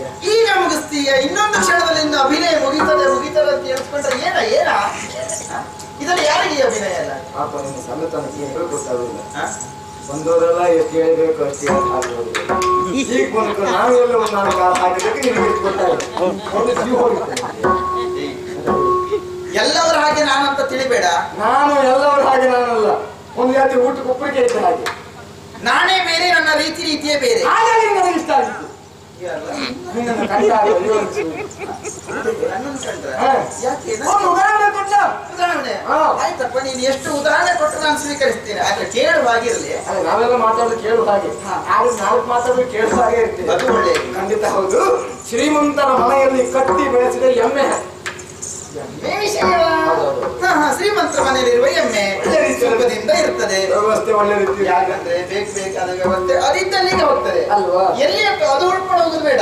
ಇಲ್ಲ ಆ ಎಮ್ಮೆಯನ್ನು ಅಪರೂಪಕ್ಕೆ ಸುಮ್ಮನೆ ಗಾಳಿಯಲ್ಲಿ ಓಡಾಡ್ಲಿ, ಸುಮ್ಮನೆ ಕುಳಿತಲ್ಲಿ ನಿಂತಲ್ಲೇ ಕಟ್ಟುವುದು ಬಿಡುವುದು. ಸ್ವಲ್ಪ ಕಾಲು ನಡ್ಕೊಂಡು ಬರ್ಲಿ ಅಂತ ಬಿಡುವುದು. ಎಲ್ಲ ಈ ತಿಂಗಳಿಗೊಮ್ಮೆ 2 ತಿಂಗಳಿಗೊಮ್ಮೆ ಹೀಗೆ ಅಲ್ವಾ? ಒಮ್ಮೊಮ್ಮೆ ಹಾಗೆ ಬಿಟ್ಟಂತ ಆ ಎಮ್ಮೆ ಬಿಸಿಲಿನ ಛಳಪಕ್ಕೆ, ಗಾಳಿಯ ಸೆಳೆತಕ್ಕೆ ಬೆಳ್ಳಗಿದ್ದ ಎಮ್ಮೆ ಹೇಗಾಗ್ತದೆ ಗೊತ್ತುಂಟ? ಬಿಸಿಲಿನ ಛಳಪಕ್ಕೆ, ಗಾಳಿಯ ಸೆಳೆತಕ್ಕೆ ಕೆಂಪು ಬಿಳಿ ಆಗ್ತದೆ. ಕೊಟ್ಟಿಗೆ ನಿರ್ಮಾಣ ಬರೀ ಬಿಳಿ ಇರ್ತದೆ. ಇದಾಗಲ್ಲ ಸ್ವಲ್ಪ ಕೆಂಪು ಬಿಳಿ ಆಗ್ತದೆ. ಆ ರೀತಿಯಾದ ಎಮ್ಮೆ ಉದಾಹರಣೆ ಕೊಟ್ಟೆ. ಇಷ್ಟೊತ್ತಿಗೆ ನನಗೆ ಎಮ್ಮೆ ನೆನಪು ಯಾಕಾಯ್ತಾ? ನೀನು ನೋಡಿದಾಗ ಉದಾಹರಣೆ ಕೊಟ್ಟೆ. ಬಿಸಿಲು ಕಂಡವಳು ನೀನಲ್ಲ. ಎಮ್ಮೆ ಅಂತ ನನಗೆ ಹೇಳಿದ್ದೀರಾ? ಎಲ್ಲೋದ್ರು ಇದು ನೋಡಿ ಒಳ್ಳೆ ಮಾಡ್ತೀಯ ನೀನು. ಎಮ್ಮೆ ನಾನು ಕೋಣ, ಎಷ್ಟು ಒಳ್ಳೆ ಜೋಡಿ ನೋಡಿ. ಈಗ ಹೇಳಿದ್ರು ನೀನು ಅದಕ್ಕೆ ಸಂಬಂಧ ಕಲ್ಪಿಸುದೇನಾ? ಹಾಗೆ ಆಯ್ತು. ಹೊಸ ಬಳಿ ನಿಂತೀಯ, ಮಾಡಿ ಬೆಂಡಾಗಿದ್ದೀಯ. ನಾನು ಒಂದು ಜಾತಿ ಹೆಂಗರುಡೆ. ಯಾರಾದ್ರೂ ಕಷ್ಟದಲ್ಲಿದ್ದವ್ರು ನೋಡಿ ಸಹಿಸ್ಕೊಳ್ಳಿಕ್ಕೆ ಆಗುದಿಲ್ಲ. ಅಲ್ಲ, ಬರೀ ಹೆಣ್ಮಕ್ಳನ್ನು ನೋಡಿದ್ರೆ ಮಾತ್ರ ಸಹಿಸ್ಕೊಳ್ಳಿಕ್ಕೆ ಆಗುದಿಲ್ವ ಅಥವಾ ಎಲ್ಲರ ಕುರಿತಾಗಿ ಕರುಣೆ ಉಂಟಾ? ಎಲ್ಲವರ ಹೊರಗಿಂದ ನಾನು ಮನಸ್ಸನ್ನು ಮಾಡ್ತೇನೆ. ಖಂಡಿತ. ಯಾಕೆ ನಿನ್ನ ಕಡಿಕರ ಆಯ್ತು? ಒಂದು ಜಾತಿ ನಾನು ಆಶ್ರಯ ತಾಣ ಇದ್ದ ಹಾಗೆ. ಆಶ್ರಯ ನೀಡ್ತೀಯ? ಯಾವ ರೀತಿಯಪ್ಪ ಅದು? ನಾನು ಒಂದು ಜಾತಿ ಸಾಲ್ಮರ ಇದ್ದ ಹಾಗೆ. ಅಂದ್ರೆ ಈ ಬೀದಿಯ ಬದಿಯಲ್ಲೆಲ್ಲ, ಮಾರ್ಗದ ಬದಿಯಲ್ಲೆಲ್ಲ ಇರ್ತದೆ. ಹೌದೌದು. ಯಾರು ಬಲಿದ್ದಾರೋ ಅವರಿಗೆ ಹೋಗಿ ಆಶ್ರಯ ನೀಡುವಂತ ನಾನೊಂದು ಸಾಲ್ಮರ ಆಗ್ತೇನೆ. ಅಲ್ಲ, ನೀನ್ ಈಗ ಹೇಳಿದಾಗೆಲ್ಲ ತಪ್ಪಿಸಿಕೊಳ್ಳುದು ಬೇಡ. ಈ ಮಾರ್ಗದ ಬದಿಯಲ್ಲಿರುವ ಸಾಲ್ಮರ ಹೇಗಿರ್ತದೆ, ಈಗ ಬಳಲಿದವನೇ ಆ ಮರದಡಿ ಹೋಗಿ ನಿಂತ್ಕೊಳ್ಬೇಕು. ಆಯಾಸ ಪರಿಹಾರ ಆಗ್ಬೇಕಾದ್ರೆ ಎಲ್ಲಿಯಾದ್ರೂ ಸಾಲ್ಮರ ಎನ್ನುವುದು ಬಳಲಿದವನಲ್ಲಿ ಬರುದುಂಟೇನಾ? ಇದು ಹಾಗೆ ಐತಲ್ವಾ?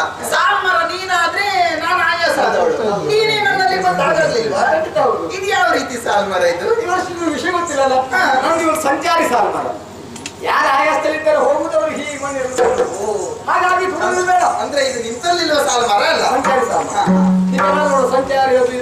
ಸರಿ ಸರಿ. ಹಾಗಾಗಿ ನಿನ್ನ ತೋಳಿನ ಕವಚದಿಂದ ನನ್ನನ್ನೊಮ್ಮೆ ಸಂತುಷ್ಟಗೊಳಿಸು.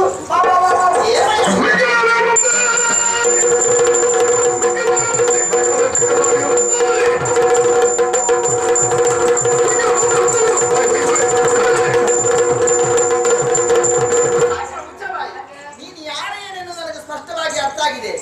ಏನ್ ಕಳ್ಳ ಕೃಷ್ಣ, ನಿನಗೆ ಎಷ್ಟು ಅಧಿಕ ಪ್ರಸಂಗ ಪುಣ್ಯ ಅಲ್ವಾ? ಎಷ್ಟು ಧೈರ್ಯ ಕೇಳ್ತೇನೆ.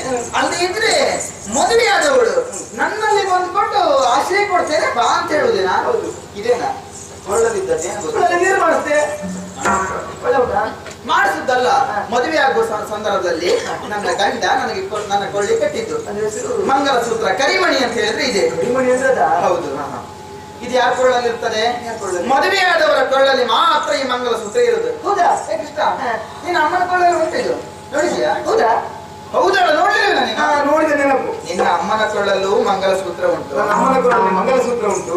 ನನ್ನ ಕೊಳ್ಳಲ್ಲೂ ಕರಿಮಣಿ ಉಂಟು. ನಿನ್ನ ಕೊಳ್ಳಲ್ಲೂ ಮಂಗಲಸೂತ್ರ ಉಂಟು. ಆದ ಕಾರಣ ನಾನು ನಿನ್ನ ಅಮ್ಮನ ಹಾಗೆ. ಚಂದ್ರವಳಿ, ಸರಿ ಆಲೋಚನೆ ಮಾಡುವ. ಆಲೋಚನೆ ಮಾಡ್ತೇನೆ ನಾನು. ನಿನ್ನ ಕೊಳ್ಳಲ್ಲಿ ಮಾಂಗಲ್ಯ ಉಂಟು, ನನ್ನ ಅಮ್ಮನ ಕೊಳ್ಳಲ್ಲೂ ಮಾಂಗಲ್ಯ ಉಂಟು. ನೀ ನನ್ನ ಅಮ್ಮನ ಹಾಗೆ. ಚಂದ್ರವಳಿ, ನನ್ನ ಅಪ್ಪನ ಕೊಳ್ಳಲ್ಲಿ ಮಾಂಗಲ್ಯ ಇಲ್ಲ. ನನ್ನ ಕೊಳ್ಳಲ್ಲಿ ಉಂಟಾ? ಇಲ್ಲ. ನನ್ನ ಅಮ್ಮನ ಕೊಳ್ಳಲ್ಲಿ ಮಾಂಗಲ್ಯ ಉಂಟು, ನಿನ್ನ ಕೊಳ್ಳಲ್ಲಿ ಮಾಂಗಲ್ಯ ಉಂಟು. ನೀನು ನನ್ನ ಅಮ್ಮನ ಹಾಗೆ. ನನ್ನ ಅಪ್ಪನ ಕೊಳ್ಳಲ್ಲಿ ಮಾಂಗಲ್ಯ ಇಲ್ಲ, ನನ್ನ ಕೊಳ್ಳಲ್ಲೂ ಇಲ್ಲ. ನೀ ನನ್ನ ಅಮ್ಮನ ಹಾಗೆ, ನಾನು ನನ್ನ ಅಪ್ಪನ ಹಾಗೆ. ಚಿಕ್ಕ ಪ್ರಸಂಗಿ ಅಲ್ಲೂ ಸಂಬಂಧವೇನಾ? ಸಂಬಂಧ. ಏ ಕೃಷ್ಣ, ನಿನ್ನ ಹಣೆ ಬರ ಗೊತ್ತಿಲ್ಲ ಅಂತ ಭಾವಿಸಿದೀರಾ? ಹಿಂದೊಮ್ಮೆ ಗೋಪಿಕಾ ಸ್ತ್ರೀಯರಿಗೆ ಎಷ್ಟೆಲ್ಲೂ ಪದ ಕೊಟ್ಟಿಯೋ. ನದಿಯ ತೀರಕ್ಕೆ ಸ್ನಾನಕ್ಕೆ ಹೋದಾಗ ಬಟ್ಟೆಯನ್ನು ಬಿಚ್ಚಿಟ್ಟು ನದಿಗಿಳಿದ್ರಂತೆ. ಕೊನೆಯದಾಗಿ ನೋಡಿ ನೀನೇನು ಮಾಡಿದೆ? ಬಿಚ್ಚಿಟ್ಟ ಬಟ್ಟೆಯನ್ನೆಲ್ಲ ತೆಗೆದುಕೊಂಡು ಒಂದು ಮರದ ಮೇಲೆ ಹೋಗಿ ಕುಳಿತುಕೊಂಡೆ ಅಂತೆ. ಸ್ನಾನ ಮುಗಿಸಿ ಮೇಲ್ ಬಂದವರು ನೋಡ್ತಾರೆ, ಬಿಚ್ಚಿಟ್ಟ ಬಟ್ಟೆ ಇಲ್ಲ. ನೀನು ಒಂದ್ ಕಡೆ ಕುಳಿತುಕೊಂಡು ಕೊಡಲೂತ್ತಾ ಇದ್ದೀಯಂತೆ, ಅಲ್ವೇನಾ? ಬಟ್ಟೆ ಕೊಡುವೆನ್ನು ಹಾಗೆ ಕಾಡಿಬೇಡಿ ಕೇಳಿದ್ರು ಕೊಡುವುದಿಲ್ಲ. ಕೊಡ್ಬೇಕಂತಾದ್ರೆ ಕೈ ಮೇಲೆ ಎತ್ತಬೇಕು. ನೀನು ಹೇಳಿದ್ದು ಅದು ಒಂದು ಕೈಯಲ್ಲ, ಎರಡು ಕೈಯನ್ನ ಮೇಲೆ. ಹೌದು, ಬೆತ್ತರಿಯಾಗಿದ್ದಾರೆ.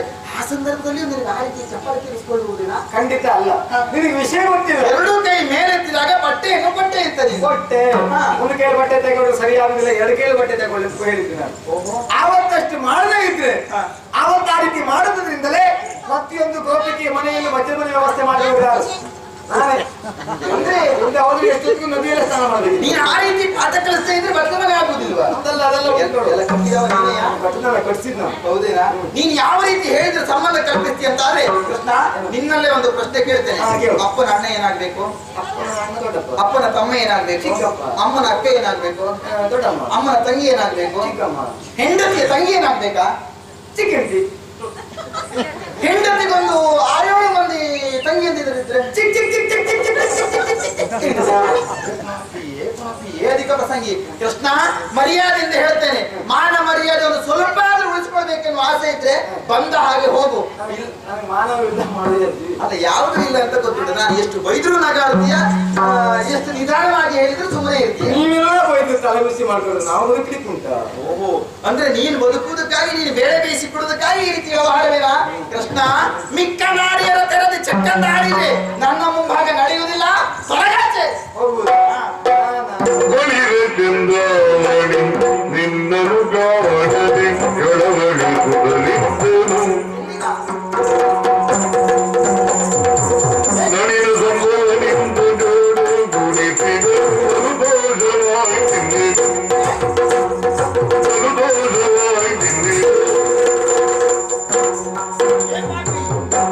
ಬಳಿರಿ ಚಂದ್ರಾವಳಿ ನಿನ್ನನು ಕಾಣಲಿ ಎಳವಳಿ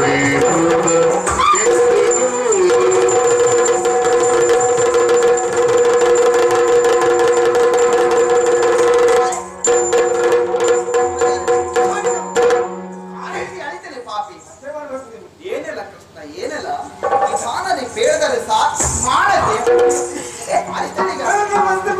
ಬೀಳುವುದಲ್ಲ. ಅಷ್ಟೊತ್ತಿಗೆಲ್ಲ ಎತ್ತದಿದ್ದಾರೆ. ನನ್ನ ವಿಷಯ ಅಲ್ಲ. ಹೆಣ್ಮಕ್ಳು ಕಡೆ ತರ ಹಾಕಿ ಮಲಗಿದ್ರೆ ಜಾಗ್ರತೆ.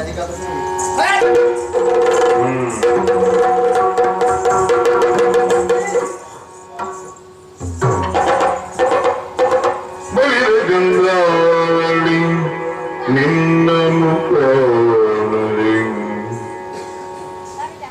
ಗೊತ್ತು ಏನೂ ಇಲ್ಲ ಸ್ವಾಮಿ.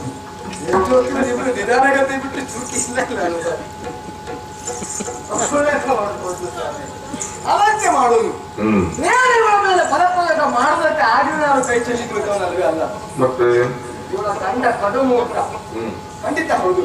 ನಾನು ಏನಾದ್ರೂ ಈ ರೀತಿ ಇವಳ ಮನಸ್ಸಿಗೆ ನೋವುಂಟು ಮಾಡಿದ, ಇವಳನ್ನು ಸ್ಪರ್ಶ ಮಾಡಿದಿಂದಾಗಿ ಆತನಿಗೆ ಗೊತ್ತಾಯ್ತು ಅಂತ ಆದ್ರೆ ಖಂಡಿತ ಇವಳನ್ನು ಮತ್ತೆ ಪುನಃ ಆತ ಸೇರುವುದಿಲ್ಲವೇ ಇಲ್ಲ. ನನ್ನಿಂದ ಒಂದು ಸಂಸಾರ ಒಂದುಗೂಡಬೇಕು ಬಿಟ್ರೆ ನಮ್ಮಿಂದ ಸಂಸಾರ ಹಾಳಾಗಬಾರದು ತಾನೆ. ಅವಳು ಹೋಗುವಾಗ ಆ ರೀತಿ ಮಾತಾಡಿದ ಸತ್ಯ. ಅಂದು ನಂದಗೋಪಾಲನಲ್ಲಿ ಬೆಣ್ಣೆ ಕಳುವುದು ಅಥವಾ ಸೀರೆ ಸೆಳೆಯುವ ಪ್ರಯತ್ನ ಮಾಡಿದ ಯಾಕೆ ಕೇಳಿದ್ರೆ ಗೋಪಿಕರಿಗೆ ತಕ್ಕ ಪಾಠ ಕಲಿಸಬೇಕೆಂದು ಗಂಡ ಮಾಡುವುದಕ್ಕೆ ಯಾವ ಉದ್ದೇಶ ಇಲ್ವೇ ಇಲ್ಲ. ಏನೇ ಇರಲಿ, ಅಹಂಕಾರಿಗೆ ತಕ್ಕ ಪಾಠ ಕಲಿಸಬೇಕು ಅಂತ ಆದ್ರೆ ನೋಡೋಣ ಕಾಲವನ್ನು.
ಯಾರು ಗೊತ್ತಾಗಿಲ್ವಾ?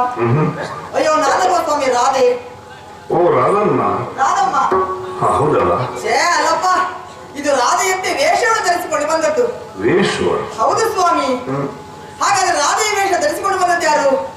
ಬೇರೆ ಯಾರು ಅಲ್ಲ, ಶ್ರೀಕೃಷ್ಣ ಪರಮಾತ್ಮ ಅಂತ ನಾನೇ ರಾಧೆಯ ವೇಷವನ್ನು ಧರಿಸಿಕೊಂಡು ಬಂದದ್ದು. ದೇವರ ವೇಷ? ಹೌದಪ್ಪ. ಹಾಗಂತ ಇನ್ಯಾರಿಗೂ ಮೋಸ ಮಾಡಬೇಕಂತ ಕಾರಣಕ್ಕಾಗಿ ಅಲ್ಲವೇ ಅಲ್ಲ, ನನಗಾಗಬೇಕಂತ ಮೋಸವನ್ನು ತಪ್ಪಿಸಿಕೊಳ್ಳಬೇಕಂತ ಕಾರಣಕ್ಕಾಗಿ ವೇಷವನ್ನು ಧರಿಸಿಕೊಂಡು ಬಂದದ್ದು. ಕಾರಣ ಇಷ್ಟೇ, ಚಂದ್ರಾವಳಿಯನ್ನು ನೋಡಬೇಕು, ನನ್ನ ಮನದ ಆಸೆಯನ್ನು ಈಡೇರಿಸಿಕೊಳ್ಳಬೇಕಂತ ಕಾರಣಕ್ಕಾಗಿ ರಾಧೆಯ ವೇಷವನ್ನು ಧರಿಸಿಕೊಂಡು ಬಂದಿದ್ದೇನೆ. ರಾಮಣ್ಣ ಬಂದಂತ ಸಮಯದಲ್ಲಿ ಆ ರಾಧೆ ಇಲ್ಲವಾಗಿತ್ತು. ಇದ್ದಂತ ಉಡುಗೆ ತೊಡುಗೆಯನ್ನು ಧರಿಸಿಕೊಂಡು ಹೆಣ್ಣು ವೇಷ ಮಾಡಿಕೊಂಡಿದ್ದೇನೆ.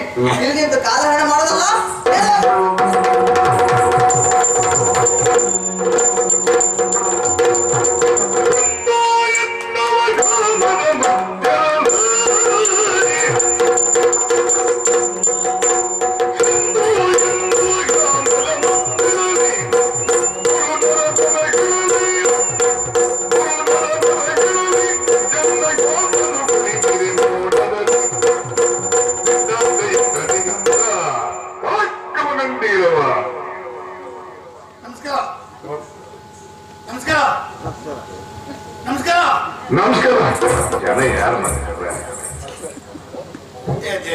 ಇದೇ ಕೆಲಸ ಆಯ್ತು.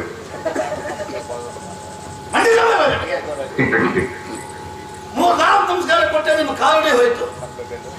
ಆಮೇಲೆ ಗೌರವದಿಂದ ಕೊಡೋದು ಸರಿ ಕಲ್ತ್ಕೊಳ್ಬೇಕು ಸ್ವಾಮಿ. ನೀವು ಕೆಪ್ಪರ ಸಂತೆ ಹೋಯ್ತಲ್ಲ. ಕೆಪ್ಪರ ಸಂತೆ ಅಲ್ಲ, ತಲೆ ಮೇಲೆ ಕಲ್ಲು ಬಿದ್ದಾಗಾಯ್ತು ನನಗೀಗ. ಒಳ್ಳೆ ಗುಂಡಿ ಕಲ್ಲು ಹೊತ್ತಾಗ್ತಾಗೆ ಜಂತು ಹೆಣ್ಣು ಗ್ರಾಮದಿ ಎಂತದ ಸ್ವಲ್ಪ ಸೌಜನ್ಯ ಬೇಕು ಸ್ವಾಮಿ. ನಾವು ನಮ್ಮಂತವರು ಬರುವಾಗ ನಮ್ಮ ಪ್ರವೇಶ ಅದನ್ನು ಕಲ್ತ್ಕೊಳ್ಳಿ.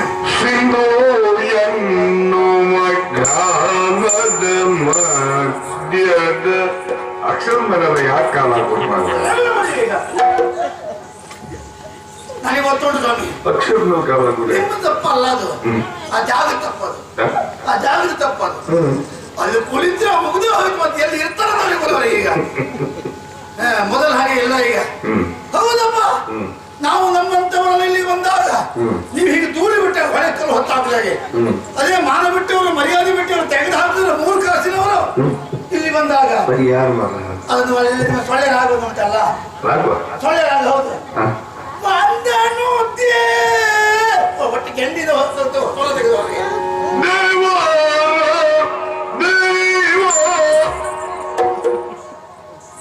ಏನೂ ಅಂತ ಅವರು ದೇವ್ರು ಮಾಡ್ರೆ ಯಾರು ಕೆಲಸ 10 ರೂಪಾಯಿ ಭಾಗವತರು. ನಿಜವಾಗಿ ಕೇಳ್ತೇನೆ ನಾನು, ಯಾರು ದೇವರಲ್ಲ, ನಮ್ಮಂತವ್ರು ಇದ್ದಾರಲ್ಲ ಗ್ರಾಮ ಸೇವಕರು. ಗ್ರಾಮ ಸೇವಕರ? ಹೌದು, ಲೆಕ್ಕಿಗರು. ಚಂದು ಗ್ರಾಮ ಸೇವಕರಲ್ವ ನಾವು, ಚಂದುಗೋಪನವರು ಅಂತ. ನಮ್ಮಂತವ್ರು ಬಂದಾಗ ರಥ ಗೊತ್ತೇ ಆಗಿಲ್ಲ ಅಂತ. ನಿಮ್ಗೆ ಗೊತ್ತಾಗುದು, ನಮ್ಗೆಲ್ಲ ಗೊತ್ತುಂಟು. ನಿಮ್ಗೆ ಬೆಳಗಾಗಿದ್ದು ಗೊತ್ತಾಗುದಿಲ್ಲ ನಿಮಗೆ. ಹೌದಾ ಭಾಗವಂತ, ಬೇಸರ ಆಯ್ತಾ? ಬೆಳಗ್ಗೆ ಆಗ್ಲಿಲ್ಲ ಅದೆಲ್ಲ ಭಾಗವಂತ, ನಂಗೆ ಬೇಸರ ಆಗಿದೆ. ನಂಗೆ ದೇವರೇ ಬೇಸರ ಆಗಿದೆ. ಯಾಕೆ? ನೀವು ಆ ಕೃಷ್ಣನ ದೇವರು ಅಂತ ಹೇಳ್ತೀರ, ಅದಕ್ಕೆ ಬೇಸರ ಆಗಿದೆ ನನಗೆ. ಯಾಕೆ?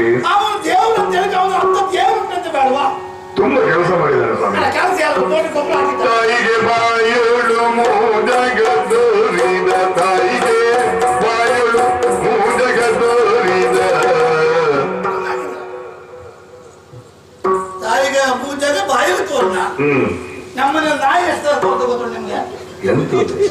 ಎಂತ ಅಲ್ಲಪ್ಪ ಬಾಯಿ ಸತ್ಯ ಹೇಳ್ತಾರೆ ನಿಮಗೆ. ಒಂದು ಪ್ರಶ್ನೆ, ಅಮ್ಮನಿಗೆ ಜಗತ್ತನ್ನು ತೋರುವಾಗ ಈ ತೆಗೆದು ಹಾಕಿದ ಕೃಷ್ಣ ಮತ್ತು ಅವನು ನಮ್ಮ ಇಬ್ಬರು ಎಲ್ಲಿದ್ರೆ ಹೇಳಿ? ಅಲ್ಲೇ ಎಲ್ಲೋ ಬದಿಯಲ್ಲಿ ಎಲ್ಲಿ ಬದಿಯಲ್ಲಿ ಇರೋದು? ಸುಮ್ಮನೆ ದಿಗ್ಧಾಂಶ ಬೇಡಿ ನೀವು. ಆದುದರಿಂದ ಹೊಸ ಸುಳ್ಳು ಇದು. ಮತ್ತೆ ಬೇರೆ ಏನಾದ್ರು ಮಾಡಿದ್ದುಂಟವ? ಅಲ್ಲ ಮತ್ತೆ ಏನಾದ್ರು ಮಾಡಿದ್ದುಂಟ? ಗೋವರ್ಧನಗಿರಿಯನ್ನು ಕಿರುಬಂದಲ್ಲಿ ಎತ್ತಿದವ. ಯಾವುದ್ರಲ್ಲೇ? ಗೋವರ್ಧನ ಅಂತ ಹೇಳ. ಬಾಬಂದ್ರೆ ಏನು ನಿಮ್ಗೆ ಆ ವಿಷಯ ಗೊತ್ತು, ಇವತ್ತು ನಾನು ಹೇಳ್ತೇನೆ, ನೀವೆಲ್ಲ ಸಮರ್ಥನೆ ಮಾಡಿ. ಗೋವರ್ಧನಗಿರಿಯನ್ನು ಕಿರಿಬೆರಳ ಎತ್ತಿದ್ದಲ್ಲ, ಈ ದನ ಕಾಯುವ ಮಕ್ಕಳಿದ್ರಲ್ಲ ಅವರೆಲ್ಲ ಗೋವರ್ಧನಗಿರಿಗೆ ದನಗಳನ್ನು ಹೊಡ್ಕೊಂಡು ಹೋದ್ರು. ಗೋರಾಚಾರ ಮಳೆ ಬಂತು, ಆವಾಗ ಇವ್ರಿಗೆ ಕಮ್ಮಿ ಇರಲಿಲ್ಲ. ಏನ್ ಮಾಡಿದ್ರು? ಓಡಿ ಬಂಡೆಕಲ್ಲ ನಿಂತ್ಕೊಂಡ್ರು. ಇವನು ಹೋದ, ಈ ಕೃಷ್ಣ ಹೋದಾಗ ಬಂಡೆಕಲ್ಲಲ್ಲಿ ಒಂದು ಕಿಂಡಿ ಇತ್ತು. ಕಿಂಡಿಯಲ್ಲಿ ನೀರು ಬೀಳುತ್ತಾ ಇತ್ತು. ನೀವು ಎಲ್ಲೂ ಹೋದ್ರೆ ಸುಮ್ಮನೆ ನಿಂತ್ಕೊಳ್ಳೋ ಅಭ್ಯಾಸ ಇಲ್ಲ, ಯಾವ ಜನ ಕೈ ಹಾಕ್ತಿರ್ಬೇಕು. ನೀರು ಬೀಳುತ್ತಿರುವ ಸಂದರ್ಭ ಕಿರಿಬೇರೆ ತೆಗೆದು ಕಿಂಡಿ ಒಳಗಿಟ್ಟ. ಹೌದು, ಅದೇ ಸಂದರ್ಭದಲ್ಲಿ ದನ ಕಾಯುವ ಮಕ್ಕಳು ಕೃಷ್ಣ ಕಿರಿಬೇರೆ ಗೋವರ್ಧನಗಿರಿ. ಅದೇ ದಾರಿಯಲ್ಲಿ ಒಂದು ಚೀಲ ಹಿಡಿ ಹಾಕೊಂಡು ಭಾಗವತರು ಹೋಗ್ತಾ ಇದ್ರು. ಹೌದಪ್ಪ, ಇದುವೇ ಮಕ್ಕಳು ಹೇಳಿ ಕೇಳ್ದ, ಓ ಗೋವರ್ಧನಗಿರಿ ಜನ ಕಿರಿಬೇರಳಲ್ಲಿ ಎತ್ತಿ. ಹೌದಪ್ಪ, ಹಾಗಾಗಿ ಆ ಕಿರಿಬೇರ ಗೋವರ್ಧನಗಿರಿ ಎತ್ತಿದ್ದ, ಬದನೆಗೆ ಎತ್ತಿದ್ದ. ಮತ್ತೊಂದುಂಟಲ್ಲ, ಹೆಳೆಯ ಮೆಟ್ಟಿ ಕುಣಿದಾನು ಕೃಷ್ಣ, ಹೆಳೆಯ ಮೆಟ್ಟಿ ಕುಣಿದಾನು ಕೃಷ್ಣ, ಕಾಳಿಂಗದ ಬಾಲವ ಗಿಡಿದು. ಕಾಳಿಂದಿ ಕಾಳಿಂಗ ಸರ್ಪ ಅಂತಂದ್ರೆ ವಿಷಪೂರಿತವಾದಂತಹ ಸರ್ಪ ಅಲ್ವಾ? ವಿಷಪೂರಿತವಾದಂತಹ ಸರ್ಪ ಕಾಳಿಂದಿ ನದಿಯಲ್ಲಿ ಇರ್ತದ? ನದಿಯಲ್ಲಿರುವುದಿಲ್ಲ. ಸ್ವಲ್ಪ ಪ್ರಜ್ಞೆ ತಿರುಗುತ್ತಾನೆ. ನದಿಯಲ್ಲಿ ಅದು ಇರೋದಿಲ್ಲ ಅಂತ ಆದ್ರೆ ಹಾಗಂತ ಕೃಷ್ಣ ದೇವರನ್ನ ಕೊಂದದ್ದು ಸುಳ್ಳಲ್ಲ, ಹಾವನ್ನು ಕೊಂದದ್ದು ಹೌದು. ಅದು ಕಾಳಿಂಗ ಸರ್ಪ ಅಲ್ಲ, ನೀರುವಳ್ಳಿ ಹಾವು. ನೀರುವಳ್ಳಿ ಹಾವು ಕೊಂದ, ಕಾಳಿಂಗ ಸರ್ಪ ಕೊಂದದ್ದಲ್ಲ. ಯಾವುದೋ ಒಂದು ಅದು ನಿಮ್ಮಂತವರ ಭಾಗವತರಿಗೆ ಅದೇ ಒಂದು ಆಯ್ತು ವಿಷಯ. ಆ ಭೂತನಿಯನ್ನು ಮುಂದಾಗ್ತದಲ್ಲ ಬಿಡಿ ವಿಷಯ ಸ್ವಾಮಿ ಅಂತ ಹೇಳಿ ಹೋಗ್ಬಿಡಿ. ಈಗ ನನ್ನ ಸಮಯ ಸಂದರ್ಭ ನೋವಾಗ್ತದೆ ಸ್ವಾಮಿ ನಿಮ್ಗೆ.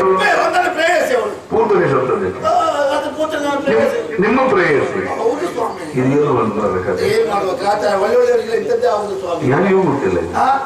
ನಿಮ್ಗೂ ಗೊತ್ತಿಲ್ವಾ? ಅಯ್ಯೋ, ನಾನು ಹಾಗೆ ಪ್ರಚಾರ ಮಾಡಲಿಲ್ಲ ಸ್ವಾಮಿ. ನನ್ನಷ್ಟಕ್ಕೆ ನಾನು ಒಂದು ಪ್ರೀತಿಸ್ತಾ ಇದ್ದೆ. ಮಾನಸಿಕ ಪ್ರೇಮಿಗಳ ಅಲ್ಲ, ಹೌದು, ಅವಳು ಹಾಗೆ ನನ್ನನ್ನೇ ಪ್ರೀತಿಸ್ತಾ ಇದ್ದದ್ದು. ಅಯ್ಯೋ, ಹೌದು.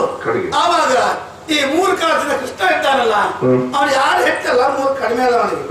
ಹೌದಪ್ಪ, ಈ ಪೂತನೆಯ ವಿಚಾರದಲ್ಲಿ ಕೃಷ್ಣ ಪೂತನೆ ಬಂದದ್ದು ಅವಳು ಆತ್ಮಹತ್ಯೆ ಮಾಡ್ಕೊಂಡದ್ದು. ಕೃಷ್ಣ ಕಂಡಿಕೊಂಡ ಹೆಣ್ಣು ಮಕ್ಕಳನ್ನು ಬಿಡೋದಿಲ್ಲ ಅಂತ ಗೊತ್ತಾಯ್ತಾ? ಪೂತನೆ ಅವನು ನನ್ನನ್ನೂ ಇಲ್ಲ ಬಿಡ್ಲಿಕ್ಕಿಲ್ಲ ಅನ್ನುವ ಕಾರಣಕ್ಕಾಗಿ ಅವಳು ಆತ್ಮಹತ್ಯೆ ಮಾಡಿಕೊಂಡ್ಳು. ಆತ್ಮಹತ್ಯೆ ಮಾಡಿಕೊಂಡ ಮೇಲೆ ಇವ ಏನೋ ಅವಳ ಮೈ ಮೇಲೆ ಎತ್ತಿಕೊಂಡ ಸುದ್ದಿ ಉಂಟು. ಅಲ್ಲ, ವಿಚಾರ ಮಾಡಿ. ಆದ್ರೂ ಅದನ್ನ ಮತ್ತೆ ನನಗೆ ನೆನಪು ಮಾಡ್ಕೊಳ್ಳಿ, ಯಾರೇ ಹೆಚ್ಚಿನ ಆಗ್ತೇನೆ. ಭಾಗವಂತರೆ, ನಿಮ್ಮ ವಿಚಾರ ಯಾರಿಗೆ ಬೇಸರ ಆಗ್ತದೆ? ಹರಿಕತೆ ನಿಮ್ಗೆ ಗೊತ್ತುಂಟು ನಿಮಗೆ? ಹರಿದಾಸರು ಒಂದು ಸಲ ಹೋಗ್ತಾ ಇರುವಂತಹ ಸಂದರ್ಭದಲ್ಲಿ ಒಂದಾನಂದ ಕಡೆಯಿಂದ ಹರಿದಾಸರು ಕತೆ ನಡೀತಾ ಇತ್ತು. ನೋಡಿ ಬಂದಿತ್ತುಕೊಂಡಿದ್ದೆ ನಾನು. ಅವ್ರು ಹೇಳುದು ತುಂಬಾ ಜನ ಸೇರಿದ್ದಾರೆ. ಇವ್ರು ಹೇಳುದು, ನಂದಗೆ ಕಂದನು ದೇವಕಿ ಜಾತನು, ನಂದಗೆ ಕಂದನು ದೇವಕಿ ಜಾತ. ಇವ್ರು ಬಂಡಿ ಮುಂದೆ ಹೋಗುದೇ ಇಲ್ಲ. ಭಾಗವತ ನಿಮ್ಗೆ ಅರ್ಥಜ್ಞಾನ ಉಂಟಾ?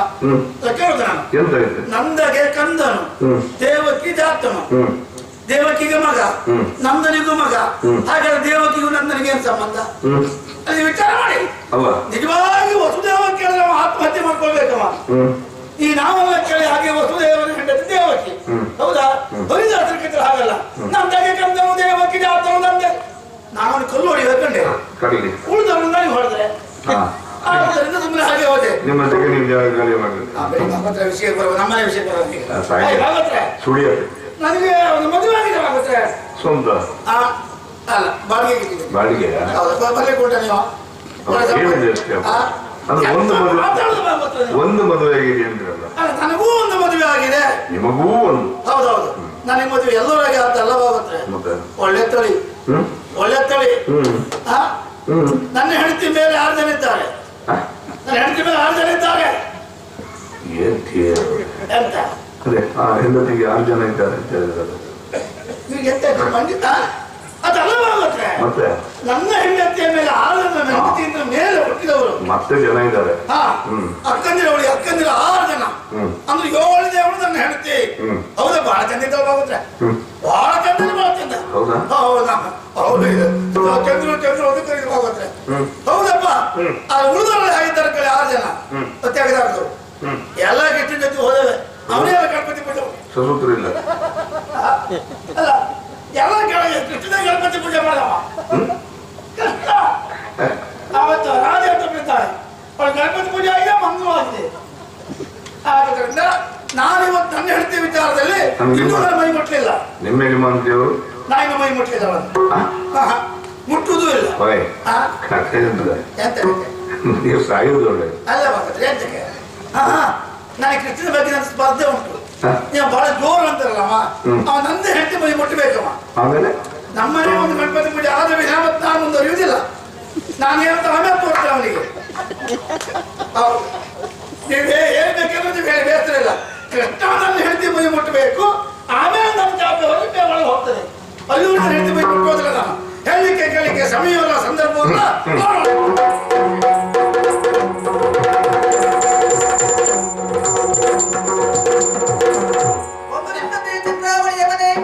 ಯಾರಾದ್ರೂ ಮಾತಾಡ್ಬೋದು ಅಂತ ಮಾಡಿದ್ದು ಏನು ತೊಂದರೆ ಇಲ್ಲ. ಮಾಡಿ ಮನೆ ಎದುರಿಗೆ ಯಾರು ಬಂದಿದ್ದಾರೆ, ನಿಮ್ಮ ಪಂಚಾಯತಿ ಕಟ್ಟ ಇದೆ, ಪಟೇಲ್ ಮನೆ ಹೆಬ್ಬಾಗಲ ಇದೆ. ಎಂತ ಎಂತ ಪಟೇಲ್ ಮನೆ ಹೆಬ್ಬಾಗಲ ಇದೆ ನೋಡು, ಮನೆ ಮುಂದೆ ಯಾರೋ ಬಂದಿದ್ದಾರೆ. ಬೇಡುವವರಿಗೆ ಆವಾರ ಈ ವಾರ ಅಂತಿಲ್ಲ. ಹೆಣ್ಣು ಸ್ವಾಮಿ, ಹೆಣ್ಣು ಜನ ಗೊತ್ತಾಯ್ತಾ? ನಮ್ಮ ಹೆಂಡತಿ ಅಕ್ಕ, ನಮ್ಮ ಹೆಂಡತಿ ಅಕ್ಕ, ನಿಮಗಕ್ಕ ನಮಗೂ ಅಡ್ಡಿಲ್ಲ, ಏನು ತೊಂದರೆ ಇಲ್ಲ. ನನ್ನ ಹೆಂಡತಿ ಅಕ್ಕ ಅಡ್ಡಿಲ್ಲಪ್ಪ. ಎಂತ ನಮಗೇನು ಯಾವುದು ಅಕ್ಕ ಕೇಳಿದ್ರೆ ಅದೆಲ್ಲ ನನ್ನ ಹೆಂಡತಿ ಅಕ್ಕ. ಅದೇ ನಾನು ಹೇಳಿದ್ದೇನೆ. ಗಣಪತಿ ಪೂಜೆ ಮಂಗಳ ಪೂಜೆ ಅಂದಲ್ಲ, ಒಂದಿನ ಜನ ಆವಾಗ ಹೇಳಿದ ಅದೇ ಗಣಪತಿ ಪೂಜೆ ಆಗ್ತಿದೆ. ನೆಂಟು ಬಂದವಾಗ ನೀವು ಮಾತಾಡೋದಿಲ್ಲ, ಜನ ಇದ್ದಾರೆ. ಮತ್ತೆ ಯಾರು ಗಂಗನಾಥ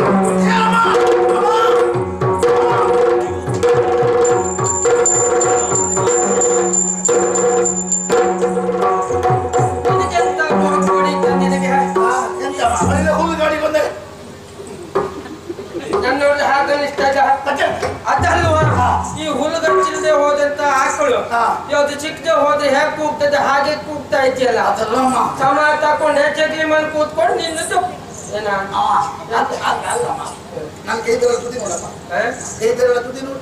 ನಾನು ಎಷ್ಟು ಸಾರಿ ಹೇಳಿದ್ದೆ, ಈ ಉಗ್ರೆಲ್ಲ ಬೆಳೆಸ್ಕೊಳ್ಳಿಕ್ ಹೋಗ್ಬೇಡ. ನಮ್ಮನೆಗೆ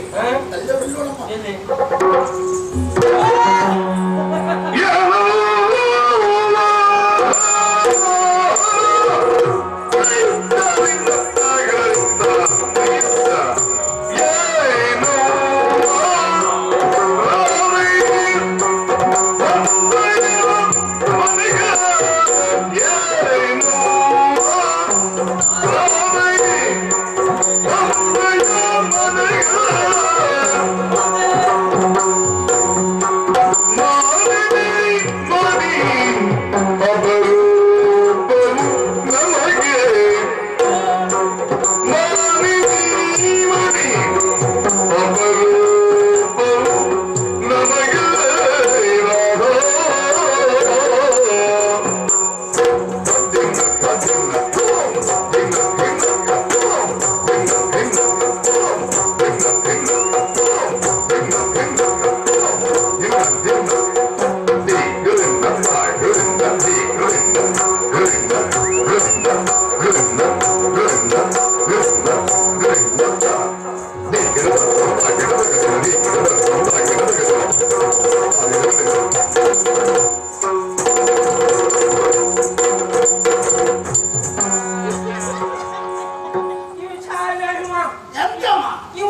ಮನೆಗೆ ಹೋದ್ರೆ ಸುಮಾರು ದಿನ ಆಯ್ತಾ?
ಹೌದು ನಮ್ಗೆ ಈ ಭಾಗವತ ನೋಡ್ರಿ ಈ ಹಳೆಯ ನೋಡ್ರೆ ಒಂದು ರೀತಿ ಅವಕಾಶ ಬಿಡಬೇಡ.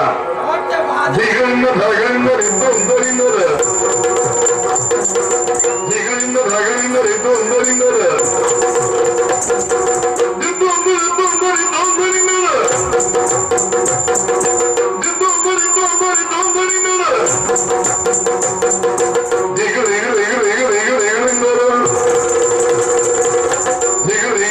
ದಿಗಳು ದಿಗಳು ದಿಗಳು ದಿಗಳು ದಿಗಳು ದಿಗಳಿಂದರ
ತೊಂದ್ರೆ ಅಲ್ಲಮ್ಮ ಭಾಗವತ ದೇಣಿಗೆ ಕಟ್ಟಿಗೆ ಕೊಡ್ತಂತ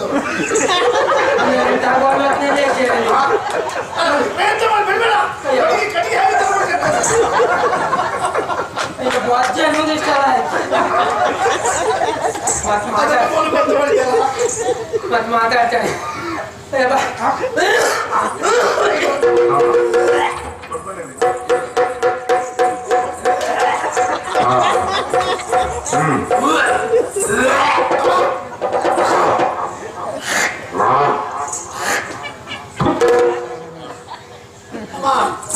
ಇದು ಎಂತ ಮಾಡೋದಮ್ಮ ಕೆಲಸ ಮಾಡು ಅದು ಹಾಳಾಗ್ಲಿಕ್ಕೆ ಬಿಡ್ಬೇಡ ಅದಕ್ಕೆ ಸ್ವಲ್ಪ ಬೂದಿ ಹಾಕು ಬೂದಿ ಹಾಕಿ ಒಳ್ಳೆ ತೆಂಗಿನ ಮರ ಐತೆ ತಕೊಂಡು ಹಾಕು ಗೊಬ್ಬರ ಹಾಕುದೇ ಬೇಡ 3 ವರ್ಷ ಅಮ್ಮ ಶಿವಾನಂದ ಕೈಗಳು ಬೇಡಿಕೆ ಮಂಡಳಿ ಕಳಿಸಿಕೊಡ್ಲ ಕೊಡ್ತಾರೆ ನೋಡ್ಕೊಂಡು ಖರ್ಚು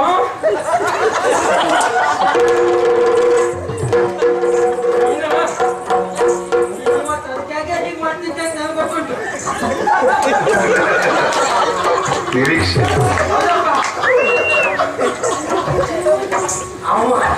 ಅವು ಹಾಗಾಗಿದ್ದಲ್ಲದೆ ಉಳಿದವ್ರನ್ನು ಹಾಗೆ ಮಾಡ್ತಾ ಸಾಕ ಅಯ್ಯಬ್ಬ